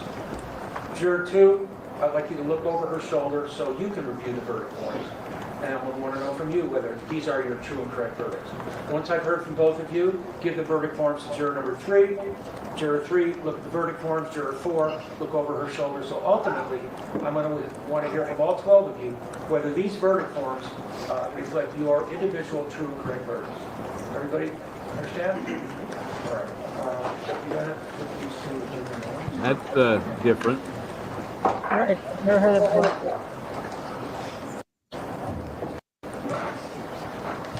Did I miss it? You hear that, Bob? No, here we go. The judge is having them look over the verdict forms and look over each other's Juror number 1, are shoulders. those your true and correct verdicts? Juror number 2? Yes. Juror 3 and 4? Wow. So they're polling the jury before they read the verdict. Never heard of that. Juror 5 and 6? I was down there cooking dinner for the kids. Allison's like, they're in. Yes. Juror 6? All right, let's get the verdict forms to juror 7. Juror 8, look over her shoulder. So they're holding the verdict form, and the other person is reading it over their shoulder, so two at a time are confirming it's their verdict. Juror number 7, those are your true and correct verdicts? Juror 7? Yes. Juror 8? Yes. 9 and 10? Yeah, this is brutal. Juror 9? Yes. Juror 10? Yes. Why poll if it's an acquittal is a good question.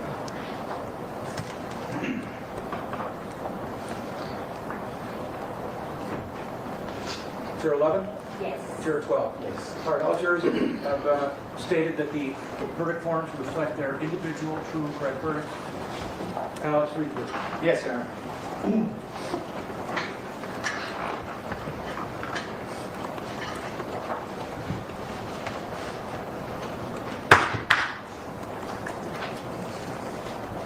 The Los Angeles Superior Court, County of Los Angeles.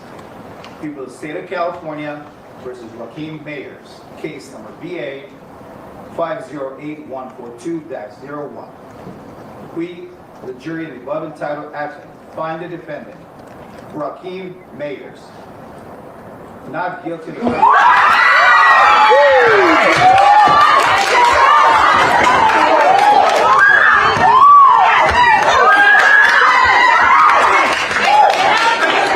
One countervote. That's all count.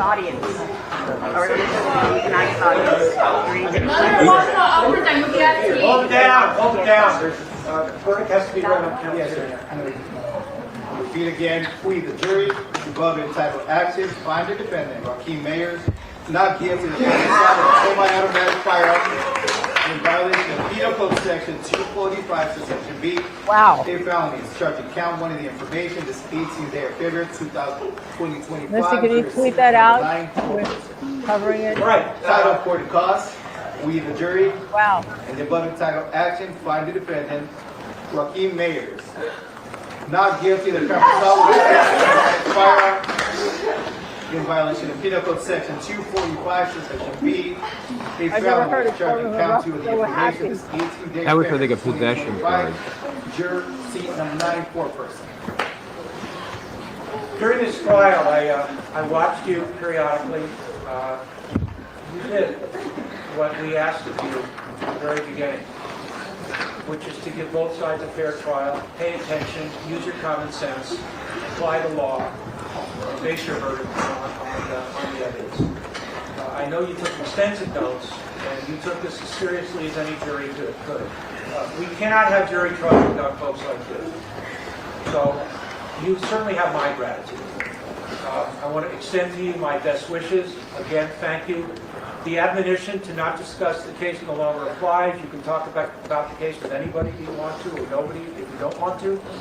Alex has your certificates of completion. You can take your juror badges with you. Thank you again. You are excused. Everybody remain seated in the public. We're going to let the jurors walk out first.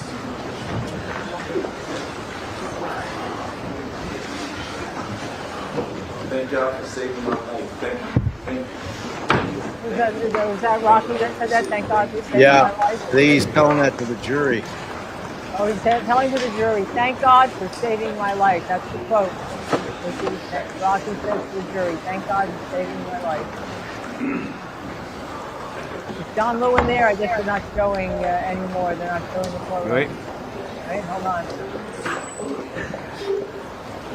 All right, the jury is left. The bond is exonerated. Mr. Mayers, you're excused. The judge gave him the high time. He just walked out. He didn't take anybody's hand. Salute.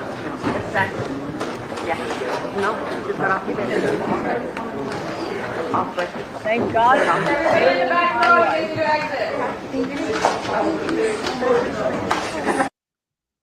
Okay.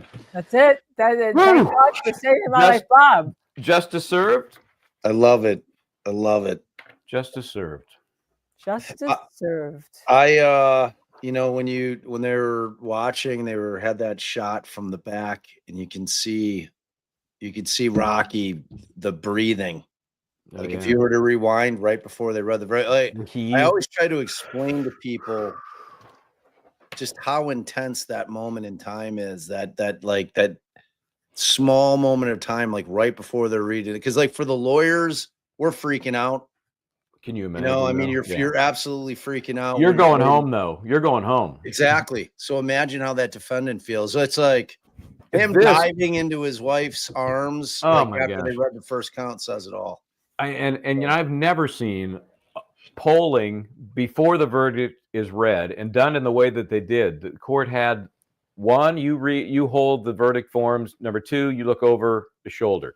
Number three, you hold the verdict forms for, and all the time, the defendant is freaking out because this meat cleaver is hanging over his head. And then you get to the reading, which always has extra information you don't need. We the jury, blah, blah, blah. In this case, blah, blah, blah. Every extra syllable is another dagger, into the defendant who is waiting to hear his fate. Yep. Yeah. Yeah. Yep. And, and no matter how much, yes, I'm okay, Brooke. I don't know if you're talking about me or the other Linda, Brooklyn, but Linda, me is okay.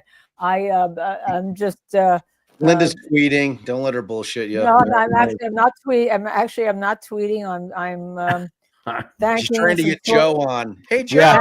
Oh, I should do that, shouldn't I? I didn't think I was thanking. Of course. Congratulations. And then here's what'll happen. Okay, see you later, Bob. Yeah. That's what'll happen. I gotta go anyway. Yeah, I'm sure that he must have. I mean, he's going to be swamped. I mean, he's going to be swamped. This is going to be a night of celebrating with, oh my God, people, probably his client, his probably family. a pretty good party, would you think? Yeah, I would pretty think good party. So. Yeah, I would think so. And Relli will not be invited. No, I think Relli's out. Yeah. Now, what's really interesting is we can ask Joe to come on already. Now, he may not want to get into it about the gag. The gag has to be lifted. There's no trial. The gag can't apply anymore, right? Yeah, correct. Right. So Right? he knows we want to talk. I'm confident when he feels it's the right time, he will. But yeah, they need to have their moment. And, Right. I would not be surprised if he does a bit of a presser, though, outside. I wouldn't be surprised either. And also the LADA's office will tweet at them again. They have no excuse now not to answer our question. Other than just being douchebags. Yeah, they don't want to, I'm sure, because by bringing that motion today to say that the gag was violated, it sounds like they confirmed what we were reporting. Sounds to be. This is interesting, kind of first public test for Hochman, the new DA. We know the Menendez case has been the thing getting all the buzz and what's he going to do? Right. What he's, but this case, has his stamp on it now, Yeah. with his hand-selected Lewin. Right. Right, because he had Lewin supported him according to the article I read for becoming DA. And then I have a question: was he given this because of the support? I mean, he went on Fox News.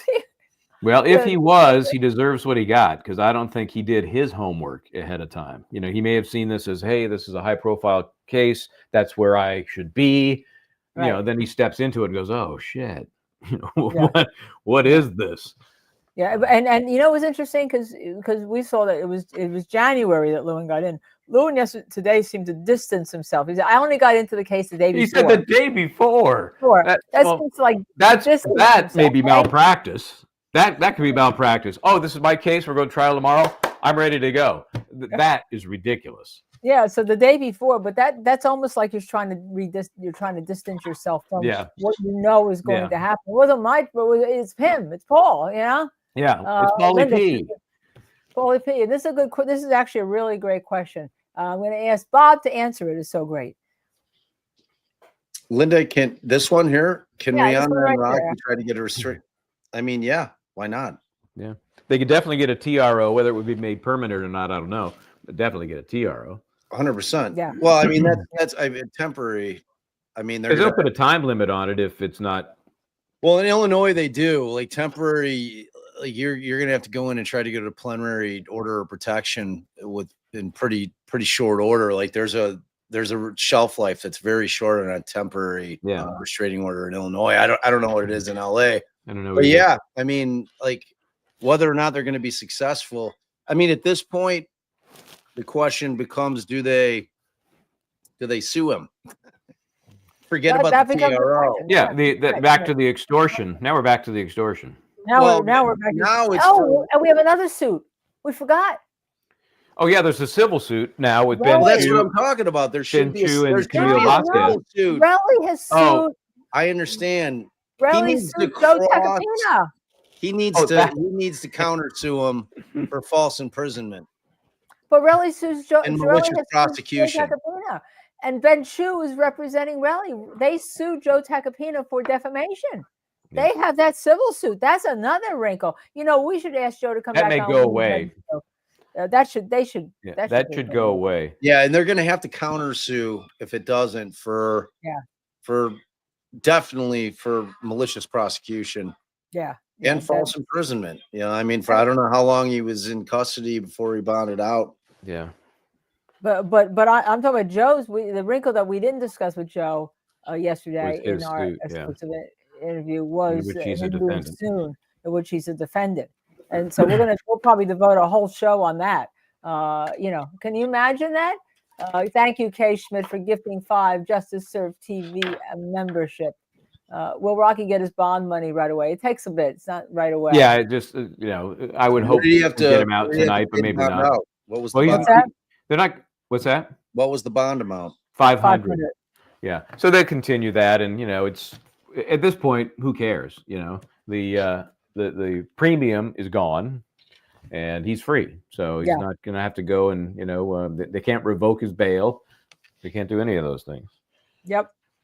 They can't do any of that. But he, thank God, was Rihanna in the court? Mel reported that Rihanna was in the courtroom. Mel was in the courtroom. I don't know if any of them are willing to come on right now. She's probably trying to get. They're probably all trying to get interviews right now outside the courtroom. Right? I'm sure it's a scrum. It's a scrum. Yes, that's what we call it in the business, the scrum. Yeah. Well, I can't wait. I would not be surprised if Rocky and Joe do a little something out there. Oh, I'm sure. Oh yeah. Yeah, Sheila Duffy, will Relli be charged with perjury now? That's the $1 million question, not just perjury as a standalone, but will they now look into the whole idea of the extortion? I mean, that tape to me is devastating. I don't care what you say. That you know, you want to make us a distinction between, well, it's not extortion under California law, and the judge said, no, hey, you asked money for the extortion. It's common definition. Here's an irony for you. The prosecution takes this case thinking they can prove beyond a reasonable doubt that Rocky fired a real gun at Relli. Okay, we know that's a fact. But they choose not to file extortion charges against Relli because they don't think they can prove the case beyond a reasonable doubt. That would be ironic. That would really... I predict that. That's what I predict. They will not pursue those charges against Relli. No way. So Bob, and to be honest, it's a crap case as well. But it would be ironic that they pursue one crap case and they're not signing up for any more of this case. Yeah, they don't want it back. Neither of these, right?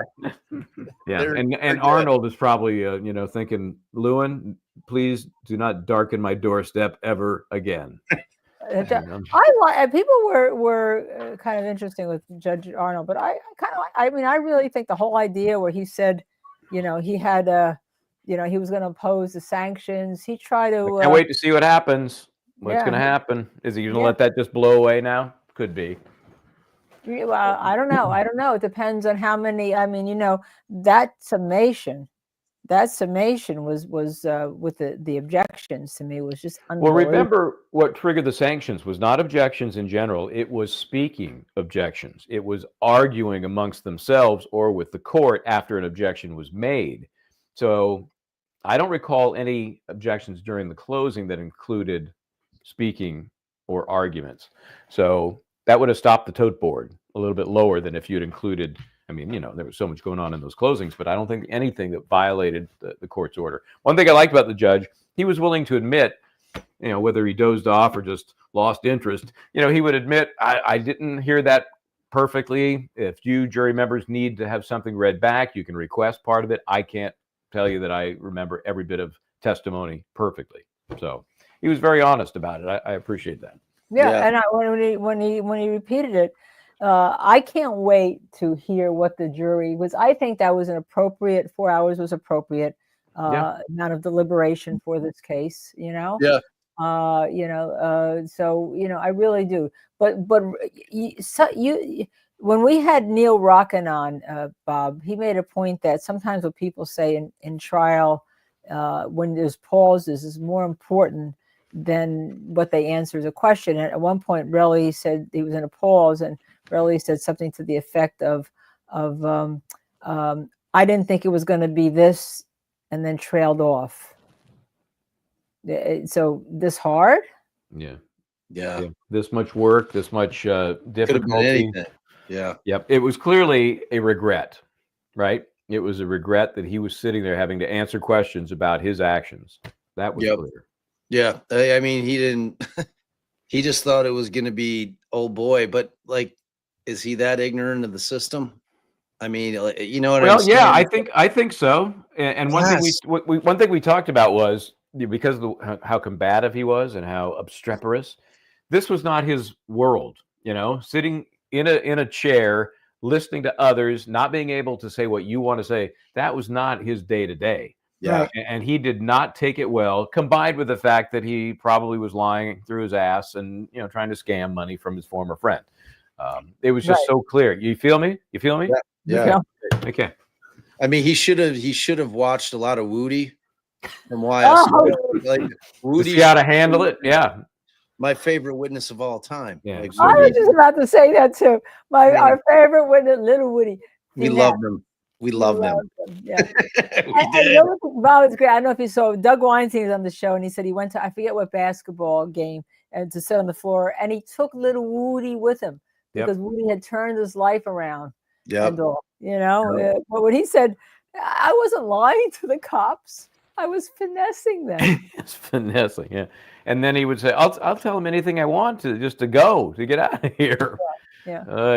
What is that? Fizzler 1414. I want Lou in charge for being the most annoying. For being a blowhard. I'd say that's felony blowhardery. Felony blowhardery. All right, you guys, I gotta go. I gotta make food. I love you guys. And you know what? We love you too. Today was a great day because justice was served. Sure. Look at that. Amen, brother. Have a good Night. night. You guys. I love you. Take care, bud. Hey, and you guys did amazing work in 7:45. Is that your all-time long? 7:45. Oh my God. Yes, even beyond the other full days. But yeah, it was worth it. Yeah. Thanks for taking part, man. You made it. Thank you. Thank better. you for taking part. See you Yeah, later. thank you. Mwah. Mwah, mwah, mwah. Okay, so I just want to. I'm about to do the same thing. Well, not yet. No, not yet. Not yet. Not not yet? yet. You gotta wait Oh. for a few minutes. What are we waiting for? What's happening? I would like to see a little presser, but I don't know if we're going to stick around long enough for that. Well, let's see if there's a little pressure. We'll look at the internet, but I'm waiting for something. You can't go yet, okay? You Okay, can't all go. right, Stay then. with us. Everybody, let's talk. You happy, everyone? You all happy? Anybody wanted him convicted on this website? Yeah, You know? I think 7% of the people said should have been found guilty of something, so they're not happy. Yeah. They're deluded, but they're not happy. Yeah, that's. I don't see what the evidence was. I mean, It's just nice when I think normal people, that's what I put us in that category, and so many of our viewers see what they see, feel what they feel, assume the jury's going to do the same, and we just don't know until it happens. But it's so nice that it does. Right. We do not know until it happens. So just give me a few minutes. Let's talk about it. I want Lou in charge for being the most. I don't think I could have. All my Catholic ears, even though I did say the F word today on our show. So I don't know if we get. Do we get the merits for that, Missy? Becky Einhorn. I haven't seen Becky. Used to be around a lot, and then she kind of disappeared for a while. And good to see she's back. I think the good guys prevailed today. Yeah. I would agree. Yeah. Miss Shorty says she's got to bounce. I think that's kind of like, do you feel me? I got to bounce. No, she's got to bounce. Well, I think it's about noon there. Does that sound right? Yeah. We got to work that out. Let's get our people with your people. Do we have some people? Yeah, we have some people. Let's get our people with your people. I have Alexa off, so I can't ask her. Usually I'll say, Alexa, what time is it in? Something like that, and then Alexa will answer. I should know it by now. I really should. You should. You kept saying it. Thank you, Ms. Shorty. Thank you. Law Nerd PHL says, I feel bad with the other prosecutor having to deal with Lou, and the DA is going to be ticked. I kind of feel bad also because I think he tried his best. He was very low key. They may have had a chance of conviction if they just let Paul do it. Very possible. You never know. I mean, still the Relli factor, but you never know. Certainly. Yeah. It would have been, I'll put it this way, a double negative. It would have been less unlikely that really was is in this case. Double negative. The other thing is since they're setting up to speak, we're getting some intel, whether it's legit or not. It's going to be a press conference, from what I understand. And if Missy, if somebody is feeding that, obviously we're going to grab it. Yeah, we're going to grab it.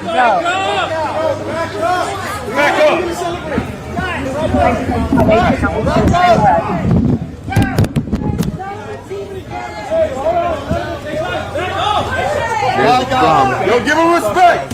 Back up, guys. Hey, down.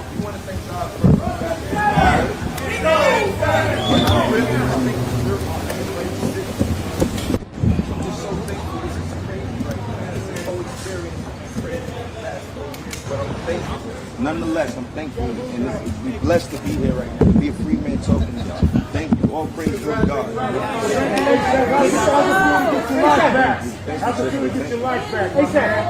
We'll get you passing our baby. You guys need to have a little baby. You guys need to have a little baby. Don't be done. Guys, I'm gonna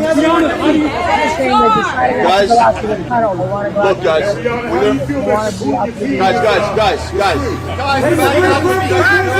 hey, guys, we can't do this. Everyone's gonna yell. We'll just have to leave. But listen, guys, listen. Yo, Rocky, you free party, guys, chill, Brody. Relax. His arms down. Water on me. Arms down. Guys, bottom line is we're grateful for the jury. They saw through this mirage of a case. We said from day one he was innocent. He turned down a plea for almost no jail time because he was innocent. And I've always said this was an extortion. The extortion played out live in color in court. You know, we've always said what it says is that the district attorney should look long and hard at prosecuting Terrell Ephron. We've said that from day one. We've said that from day one. They should do it now. They have him admitting to perjury. They have him committing extortion. The jury saw through it and came to an enormously quick and speedy verdict, the right verdict, and we thank this jury. And again, for me, my partner Chad, we're honored to have represented this amazing family. Rocky is one of my closest friends, but he's also just a great, great person. Rihanna, they are seriously the greatest people, and I said I love them, and I really do love them, and I got emotional in my summation because I care about them. This is one of the happiest days of my life, and I'm happy for them because they've earned this and deserve it. Get this guy an all day. Thank you, brother. Okay, guys. Get this guy an all day. Wait.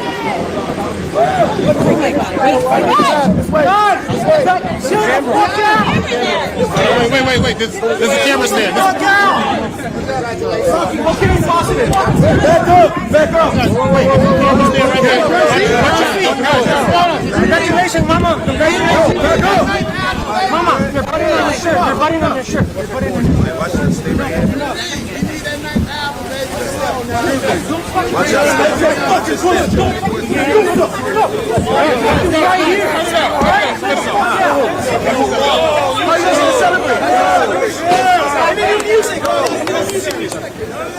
how does it feel to have your king back home? Hey, Joe, how does it feel to be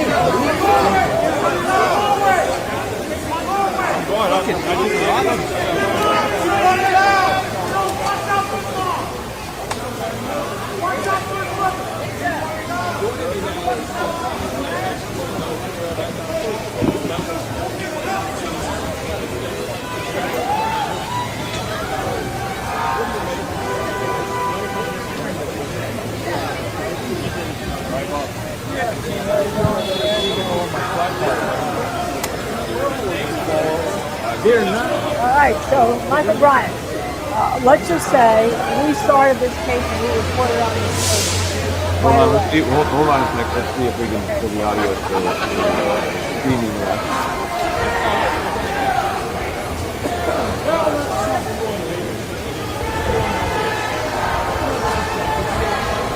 And if he can be either still or just bring down the audio. J-Rose Bolster was already in there.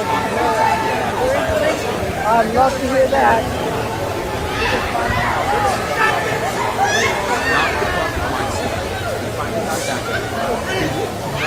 Really?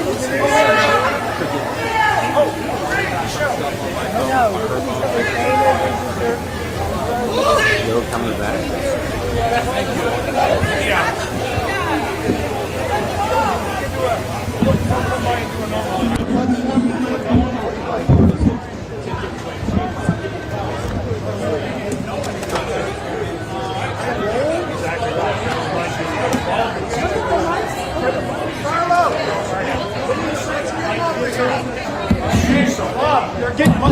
Joe back because the fucking paps are gone now. Getting Joe back. I think they're getting Joe back now. Let's get our camera back up. Okay. They're getting Joe back. Well, let's Yeah, they're getting wait. Joe back, but since Rocky left, now I think they're getting Joe. We're getting Joe back. Although, you know, it may or may not be happening. Yeah, we may or may not be happening. We have a lot to talk about. Just but real quick before we go, we started covering this case, and little Justice Served TV, the night before the opening started, we reported that this was going to be a bombshell here. That indeed the bombshell was going to be that the defense was going to argue that this was a shakedown plot for $30 million in cash, right? And everyone ignored us. People said, no, everyone ignored us. And guess what? Guess what? It was. It was. It was. And we were right. Not only that, it was, and we were right. And then we reported also that at some point in time when Relli was on the stand, right, that the judge or someone close to the judge inquired. Well, we reported that the judge may have inquired about the possibility of going forward, given the ethics of Relli and all. And we couldn't get a response from that. And then the next day we reported that it happened again because the cross was so brutal of Relli and all. And then today, and then Joe Tacopina did his first exclusive interview with us, a little old Justice Served TV. Don't belittle our massive network. Yeah, but we are a massive network. We have a massive community who loves being here, who we give a home to talking here. And we love it. And we had Chris Tacopina was here twice, and we're going to cut his interview with us again today, and we're going to post it. Chris Tacopina, Joe's son, was here with us to get an inside look. All right. Obviously building up some trust in how we're covering a case, not just always, he's guilty, because we believe in justice being served. Now, is that Joe Tacopina back on the courthouse? All right, let's listen. Why don't we listen? Let's listen. The trophies. Rihanna did this. Look at my suit. The suit fits. It's a little different than it was 5 minutes ago. Yeah. You're hooked in. Oh, that was nuts. Are we ready? We're ready.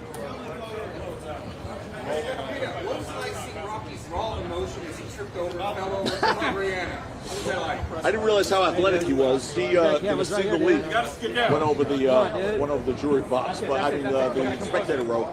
Look, that was raw emotion. That was happiness. You know, there was a moment where before we heard the words from the clerk, you know, he didn't know if he was going to be spending the next 2 decades in jail or going home. And so when you hear those words, obviously, you know, I know how he was feeling. We've been in communication the last few hours, and there's a lot on the line. He has 2 little children. He's got a beautiful wife, and he's got a family, and so that was raw emotion. You guys got to see that, and you know, it was even for us. I mean, it was insane. So it was just very, very satisfying. When you and I spoke earlier, you said there was a lot on the line, you know, when it comes to this verdict. Now that everything's over with, what's next for ASAP? What's next for the whole family now that they can get past this? Well, they promised their 3rd kid would be named ASAP Joe. So that's as far as I know. I'm kidding. You know, what's next is they're going to move on. I mean, they have a lot of great things professionally to do. You know, Rocky's really at the height of his career. He's worked with Gucci, he's worked with Puma, he's got a lot of things going. Obviously, Rihanna is on top of the world, and they have 2 beautiful, beautiful children, and they have a family. And you saw them come together. You know, I took offense to the prosecutor, Lewin, saying that they manufactured some sort of appearance of a family in his summation. But I think the jury obviously took offense to that too. They're a family, and they were a family, and that's why she was here to support him, and that's why his kids came. He doesn't know when he's going to see them again, and if this didn't go well for him, not that I thought it wasn't going to, you know, so it was just beautiful to see. You know, that's what we do. We work hard, and these trials are hard, and they tax us, and you don't sleep. But at the end of the day, this is what it's all about. That's why I went to law school. That's why he went to law school. So you see this, and it makes it all worthwhile. And you saw his reaction. Talk to you about his demeanor, like leading up to when that verdict came in. Dude, he was way calmer than I was. I mean, he was calming me down. So, like, I was more anxious and nervous. I mean, but that's always the way it is for me. You know, when something so important is about to happen. So he was really calm, cool, and collected. At the end, obviously, when that jury started piling in, and you know, you can't read anyone's faces. So there was a tension that he said, "I can't breathe," and I said, "Neither can I." So that makes two of us. You know, Chad and I've been together 22 years. I know how he feels. So it's just a moment of incredible angst. But when you have something like this happen, it makes it all worthwhile. It's great. What do you think the key evidence was that made the jury make this decision? The key evidence, the fact that there was no evidence. I think that was the key evidence. I think relying on Terrell Ephron for any matter of importance in your life, a decision on a matter of importance in your life would not be possible for anyone with a brain. And the jury clearly understood that argument. And then when I pointed out to the jury that I got Detective Flores, their lead detective, to say without Ephron's testimony, there's no evidence of a shooting, one way or another, that could be or that cannot be. That really was it. You know, I left 10 questions for John Lewin to answer. He didn't even look at one. And those were 10 important questions, including number 9, which was, without Ephron's testimony, as the prosecutor asked, Detective Flores acknowledged that there's not enough evidence in this case to say that definitively there was a shooting. So I was surprised he didn't touch those questions, but I knew he couldn't answer them, and that's why I put them up there. So anyway, I think that's why the jury came. And look, it was a quick verdict, right? I mean, they started almost 10 o'clock. They had a lunch break. They watched the video, and they had a verdict. So, yeah, for basically 4-week trial, when I heard it was a verdict, I felt pretty good. Not so overly confident because you just never know, but I felt pretty good. You talked about I'm not leaving. I'll answer everyone's questions, so don't worry. Yeah. You talked about your client's raw emotion. We saw it. He told Yeah, that was crazy. to hug his family. He was not the only one that had a thunderous reaction. Talk about the reaction that we've seen from the public, supporters of his. Yeah. Look, I've been here for over a month, and just me walking around, I'm not him, right? People were just wishing me luck for him. I mean, he's loved, very well loved in this city, and I think, you know, he's got a lot of fans. And that doesn't happen because he's a singer. It happens because who he is as a person. A lot of what this jury didn't hear was who A$AP really is, who A$AP Rocky is as a person. He does incredible charity work. He gives back to the community. He's become a dear friend of mine, more than a client. And that's why cases like this are really difficult for me, because there's so much on the line. I mean, I care about every client I represent to the point where they become family. This was at a different level, and so I was just not prepared for. I would not accept any other verdict but this one. Why was this one so different? You said you care about every client, but they were like family. What was so special about He and I have bonded over the last 3 years in a way that, you know, and he's just a different person. I attribute that to him, the way he conducts himself, the way he's so appreciative with us, the way he is with his. I mean, I spent time with him and Rihanna at their house, and they're just, you know, as humble and as can be for people with that level of success. They are really sweet, good people, and I would have been really, really hurting if this didn't go the right way. But, you know, thank God that jury. We had a great jury. Speaking of family, do you think the jury seeing A$AP with Rihanna as a family man and their children helped his defense? No, I don't think that helped his defense at all. Look, everyone knows he had Rihanna. Everyone knows he has 2 kids. Sorry. I mean, I don't think the jury's like, all right, we think he's guilty, but look at the kids. I mean, so that's, you know, I'm glad the prosecution focused on that in their summation. We didn't. The evidence in this case was deficient. I think that they need to be going after Terrell Ephron. As I've always said, he was an extortionist. He was someone who we showed committed extortion. The tape that one of you all said was really good for the prosecution that we brought in turned out not to be so good for the prosecution. It was him repeating the same story that he'd repeated from day one. But what it had on there was, 1, him committing perjury to this jury, and 2, him acknowledging he wanted $30 million and he disappeared to an island. That's called extortion. Did we see any lawsuit, you know, towards Relli for the extortion lawsuit? For what? To get his $697 he has in his bank account? Even though, if you look on Instagram, he's a billionaire. But, you know, I'm not suing Relli. I have other things in life to do. You know, he sued us. And after today, I don't think that's going so well. Shorty, that Rihanna did that. He's wearing a new suit. Rihanna did, and it fits Joe Tacopina very well. Yep. You know, who knows what made a difference? I mean, that jury, they're able to speak to you guys if they want to. I don't know if they're going to. Both ways the gun wasn't presented, right? Our gun, the gun that Rocky actually had, the prop, or the gun that the prosecution said he had, wasn't produced. So I think it's a wash, so to speak. I think the jurors had to go on the evidence that they had, right? They can't speculate. They had evidence in this case. Most of the incriminating evidence came from the words of someone who's, as I said, whose tongue is a stranger to the truth. You know, is an admitted perjurer, admitted liar. So I just don't think any jury could embrace that. And if you can't believe Terrell Ephron in this case, you can't convict. It's that simple. You can't trust the messenger. You got to ignore the whole message. Period. Well, if the messenger doesn't fit, you must have quit. Didn't that happen in this court? That's a riff on Johnny Cochran, How did I keep right? at ease? You know, he fed off my confidence, honestly. He fed off my confidence. We talked every night. Obviously, he was heavily involved in his defense. You know, but he would follow my lead. And if I told him things were going well, he obviously didn't know this procedure, this process. But I told him things were going well, they went well. So, you know, he was really good. He's a smart guy. You know, his only misstep was that time he uttered out, in the courtroom about, his personal company, which just was so irrelevant. So it was so irrelevant to the case. You know, obviously he was being defamed. People used derogatory statements towards him. Relli called him every name in the book. Homophobic names, all these things. And Rocky didn't move a muscle. But when something personal to him was being asked about, which is irrelevant to the case, what his company was called, what the acronym for. Well, it's an acronym for his company that had to do with his family. I'm going to leave it at that, right? And he was asked. So he didn't want that revealed nationally, publicly. It's like a private thing, the way someone doesn't want their phone number revealed. So he, after the witness had already answered, he said, "Don't say," which caused me to heel kick him in the ankle. So the second sound you heard from Rocky was the yelp.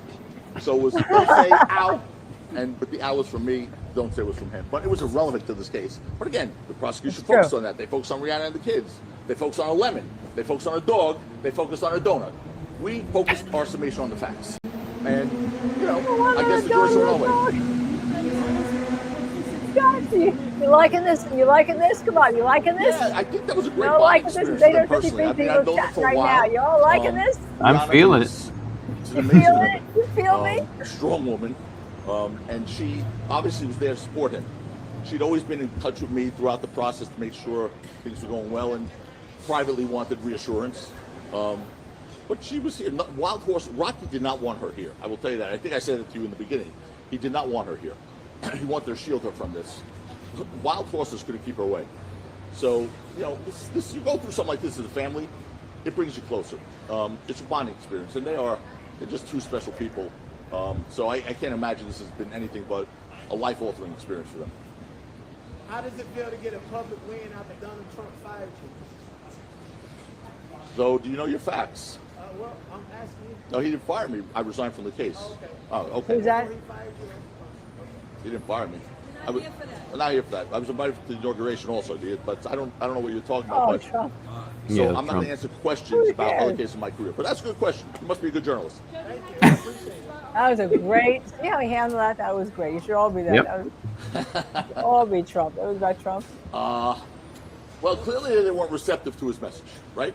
Clearly they weren't receptive to his message and his tactics. I mean, he treated two witnesses who came in here respecting the process, the court, were compliant witnesses, and he yelled at them for 2 hours.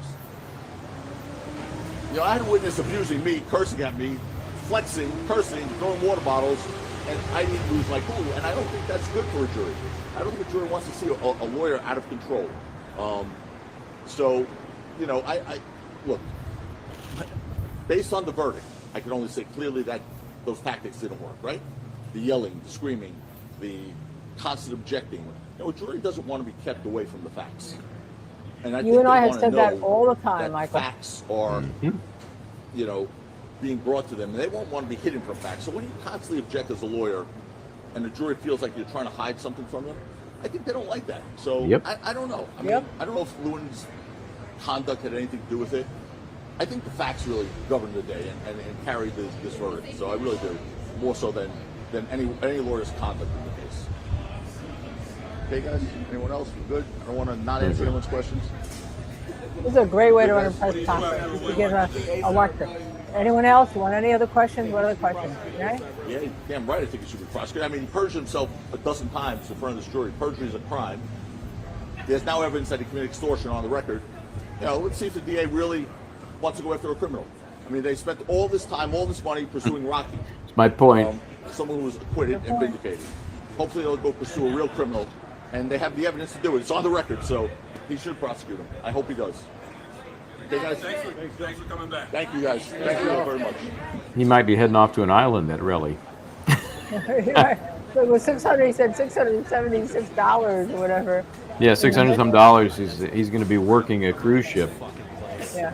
What was interesting, he said what you and I've been saying all along. Jurors hate it when you object. And when you object, you better look like you're trying to keep the truth from them. They're sitting there, you know. And he's true. They went in, you know, they talked a little bit. They had lunch. They came back, talked a little bit, filled out the form, and yeah, I thought he said it was a quick verdict. I wouldn't say it was quick because it was reasonable, but yeah, they weren't consternating. Oh my God, what do we do?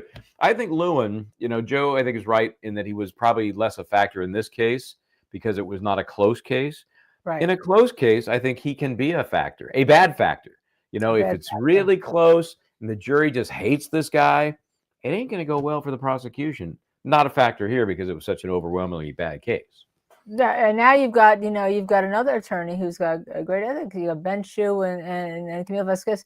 They've sued Joe on behalf of Relli and have Relli civil case. Yeah. That is, we have a few shoes to drop, and that's one of them. The other is the ethics issue that was gagged.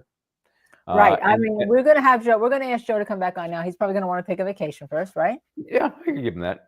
Go to an island where Relli is not. What are the label the issues for us, Michael Brown, because you're the best. Well, that was the first two I would think of, but then there's the third suit as well. The defamation suit is one, but then just the good old-fashioned suit by Relli for damages, right? You know, the one that itemizes $30 million. That's the Ben Shue, Camille Vasquez case. They have both of the cases, actually. So I think it's interesting where those are going to go. So we got three shoes to drop. Apparently it's somebody with 3 legs. So they have 3 shoes that are going to drop. And it's going to be interesting to see where they. Why isn't the DA giving a press conference? Like sometimes when they lose, you see them giving pressers. Why aren't they giving a press conference? Brother, sometimes you see them flee like cockroaches in a room when the lights are turned on too.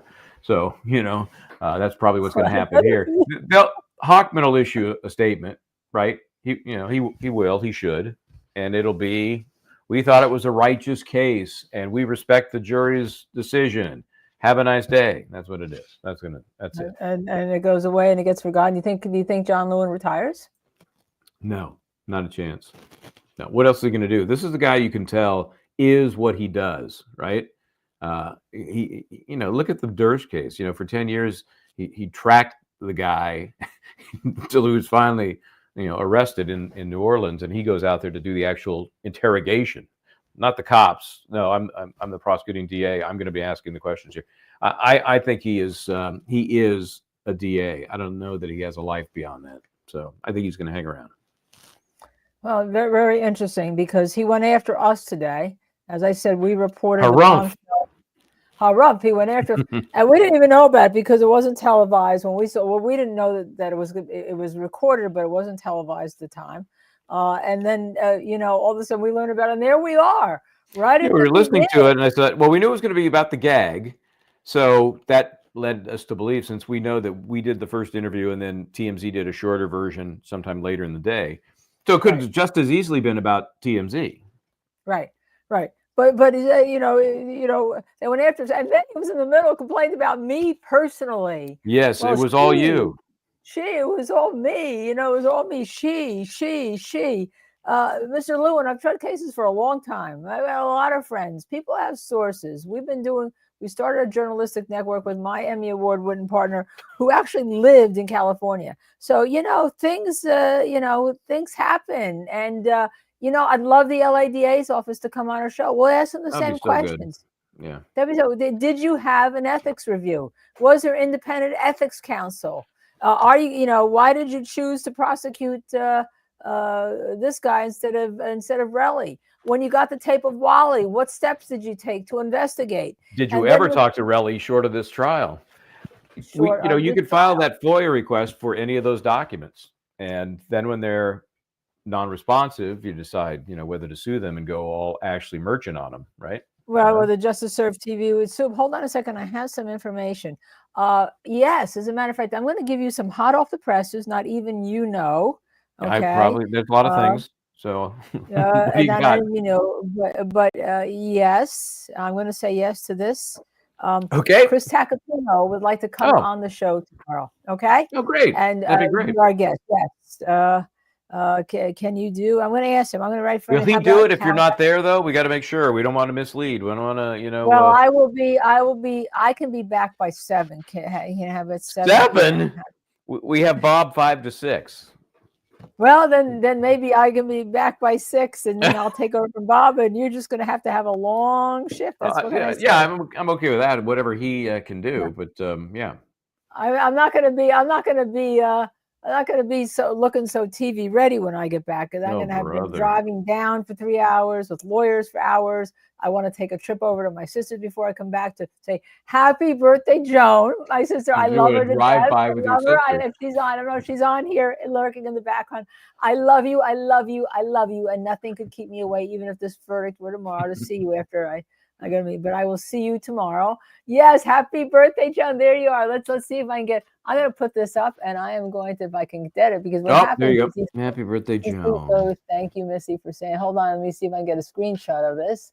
And then I'll come back, and if he says 6, let's see, how about 6 p.m. And I'll just sit down. I mean, I'll probably be in jeans and yeah, we'll struggle through that. Yeah.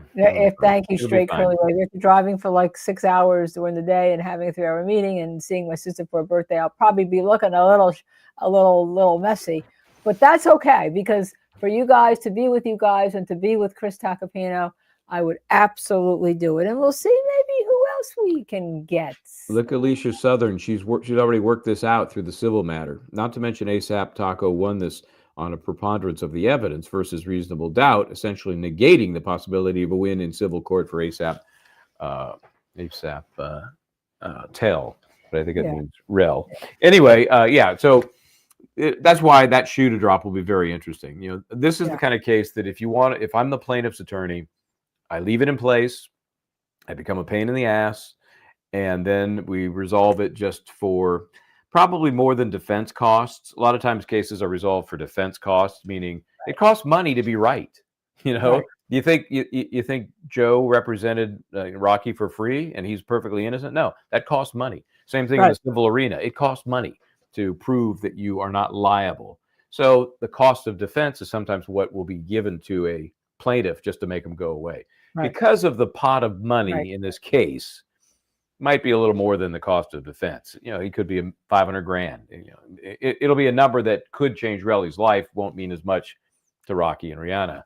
So I think that's what's going to happen with the civil case. It'll never go to court, that's for sure. And I don't think that it's just going away. I think it's going to cost a couple of bucks for it to go away. Well, except for the fact that if you are his lawyer, because he's going to need one assigned right now. Would you be suborning perjury if you keep him on as a client? Suborning perjury if you keep him on. So maybe it doesn't. It's going to be a factor. It's going to be a game of chicken, and quite often in civil cases, it is a game of chicken. So we'll see. Here you go. There you go. That's my sister. I love you. How sweet. I love you. Thank you, Missy. Come on, everybody. Wish my sister a happy birthday. Come on. Happy birthday. How do you pronounce your last name? It's Benincasa. It means good in house. For Joan is great. Joan can do anything in the world. Me, good in house, I'm not so good. Thank you all. Let's all of you. There you go, Joan. Everybody's wishing you a happy birthday. Wishes are flooding in. The wishes are absolutely flooding in, absolutely. And, I just love the fact that Lewin went after our little network, Justice Serve TV. He couldn't say it, but he got your name, Michael Bryant, right? He got your name right. Next time we talk, I'm going to say, dude, could you have shown, put Justice Serve TV in there? Could you just, finish the promo? Yeah, could you just a little bit of the promo, but It's okay. It's all right. I mean, and also the fact that when Lewin, he wouldn't say my name, but the afterwards he then wouldn't say, he said it's not. He said it's not a coincidence that the reporter, I think is how he phrased it. The reporter actually works with Mr. Tacopina in a educational program. I think he described it, something like that. Yeah. We're going to keep staying on when these birthday wishes are coming in. Look at that, Jones. See, you're going to take screenshots of all this. There you go. Not only that she wasn't lurking in the background. Yes, it's my sister who I adore. I absolutely adore her, as you know. She's also a cat person. She has cats. She rescues cats. She's terrific. She's just she's the one, as you know, when I was out and I talked about it, she underwent that surgery that ended up supposed to be like a day, and she was like in this hospital rehab for like 2 weeks. And so, but she's tough, and she came through it because she and I are related. You may have known. So there you go. She's a little spicy. Is that right? Our DNA is a little tough, but we love our animals. Me and my dogs. She loves her cats, and of course, we all love you, Michael Bryant. Well, but because of Domino, we're a Domino. Yeah. And because of Lisa, your wife. You did call me. That's true. That's true. She came in. She's all, hey, I just heard, because there's all kinds of crap out there, Yeah. And unless you're like in it, like we are, we're watching the feed. You never know what's legit and what's not. It's crazy. Yeah. So we're going to keep retweeting, and we're going to play tomorrow because you're going to be on with Bob Bianchi at 5, and then I'll be 5 to 6, and I'll be back for 6. Hopefully that's when Chris can do it. I just texted him back 6 p.m. Missy, you'll take over for me from here to confirm it, okay, with him. She's got nothing else to do. She's just been hanging around. She's got a lot to do. No big deal. And we have to cut the verdict. We have to play that tomorrow night to show Chris. See, Linda is very big on the royal we. We need to cut the verdict. We will get that done. Yeah. Okay. All right. Hey, I contribute my share. I'm just giving you a hard time with the we. I know. And you're wearing your royal purple, so it makes perfect sense. And I appreciate Missy and Dizzy especially. I appreciate you too, Michael Bryant. We have a good group of talents. There's no doubt about that. Yeah. And this was a great case, and we brought you what other people couldn't. That's Joe Tacopina. As somebody said, hey, you guys got the first interview. You even beat TMZ, and you're the only 2 people he gave interviews to.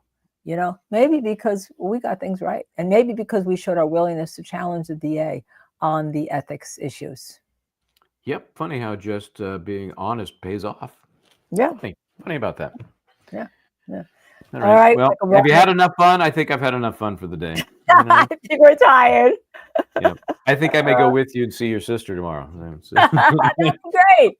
I'll have Bob Bianchi here. How long will it take you from Connecticut? I don't know. Where are you going? Is it somewhere in Jersey? Yeah, Central Jersey. We're going to Central Jersey. I'm going to Central Jersey. So north of Princeton? Is that right? South of Trenton? Yeah, north of Princeton. No, above Trenton. Above Trenton. Because New Jersey is not that big a state, really. It's not that big. Us New Jerseyans can actually consider Trenton South Jersey. We consider Cape May not even in the state. Just, I had a friend I used to work with before I moved out here. He was in California, but he was from Jersey. He was in radio. He was a sales guy. And anytime somebody would say, "Oh, I lived in Jersey," he'd say, "What exit?" Was that a thing? Is that people would? What exit? Yeah, what exit on the Parkway is? My law firm is further south. My law firm is in Ocean Township that I'm of counsel to. That's further south than we go. That's like you have to get off at exit 105, and then you have to really go down the shore and keep traveling down to the shore. And to see my sister, I get off at exit 109. So yes, it's a thing. What exit on the Parkway do you go to? Absolutely. Okay, let's give the people a break. Let's get out of here. I'm Michael Bryant. Go exit 11. Wait, exit 11 to get to the New Jersey. Okay. As Joe would say in his closing argument, try to do the right thing. He stole it from Michael Bryant. I'm Linda Kenney Baden. I'm his partner, Michael Bryant's partner. You may have heard about us today on TV. Together we are Justice Served. And if you like this, please subscribe. Absolutely hit that like button. Hit that like button, apparently. Yeah. Share and notify. And we will see you tomorrow at 5 o'clock p.m.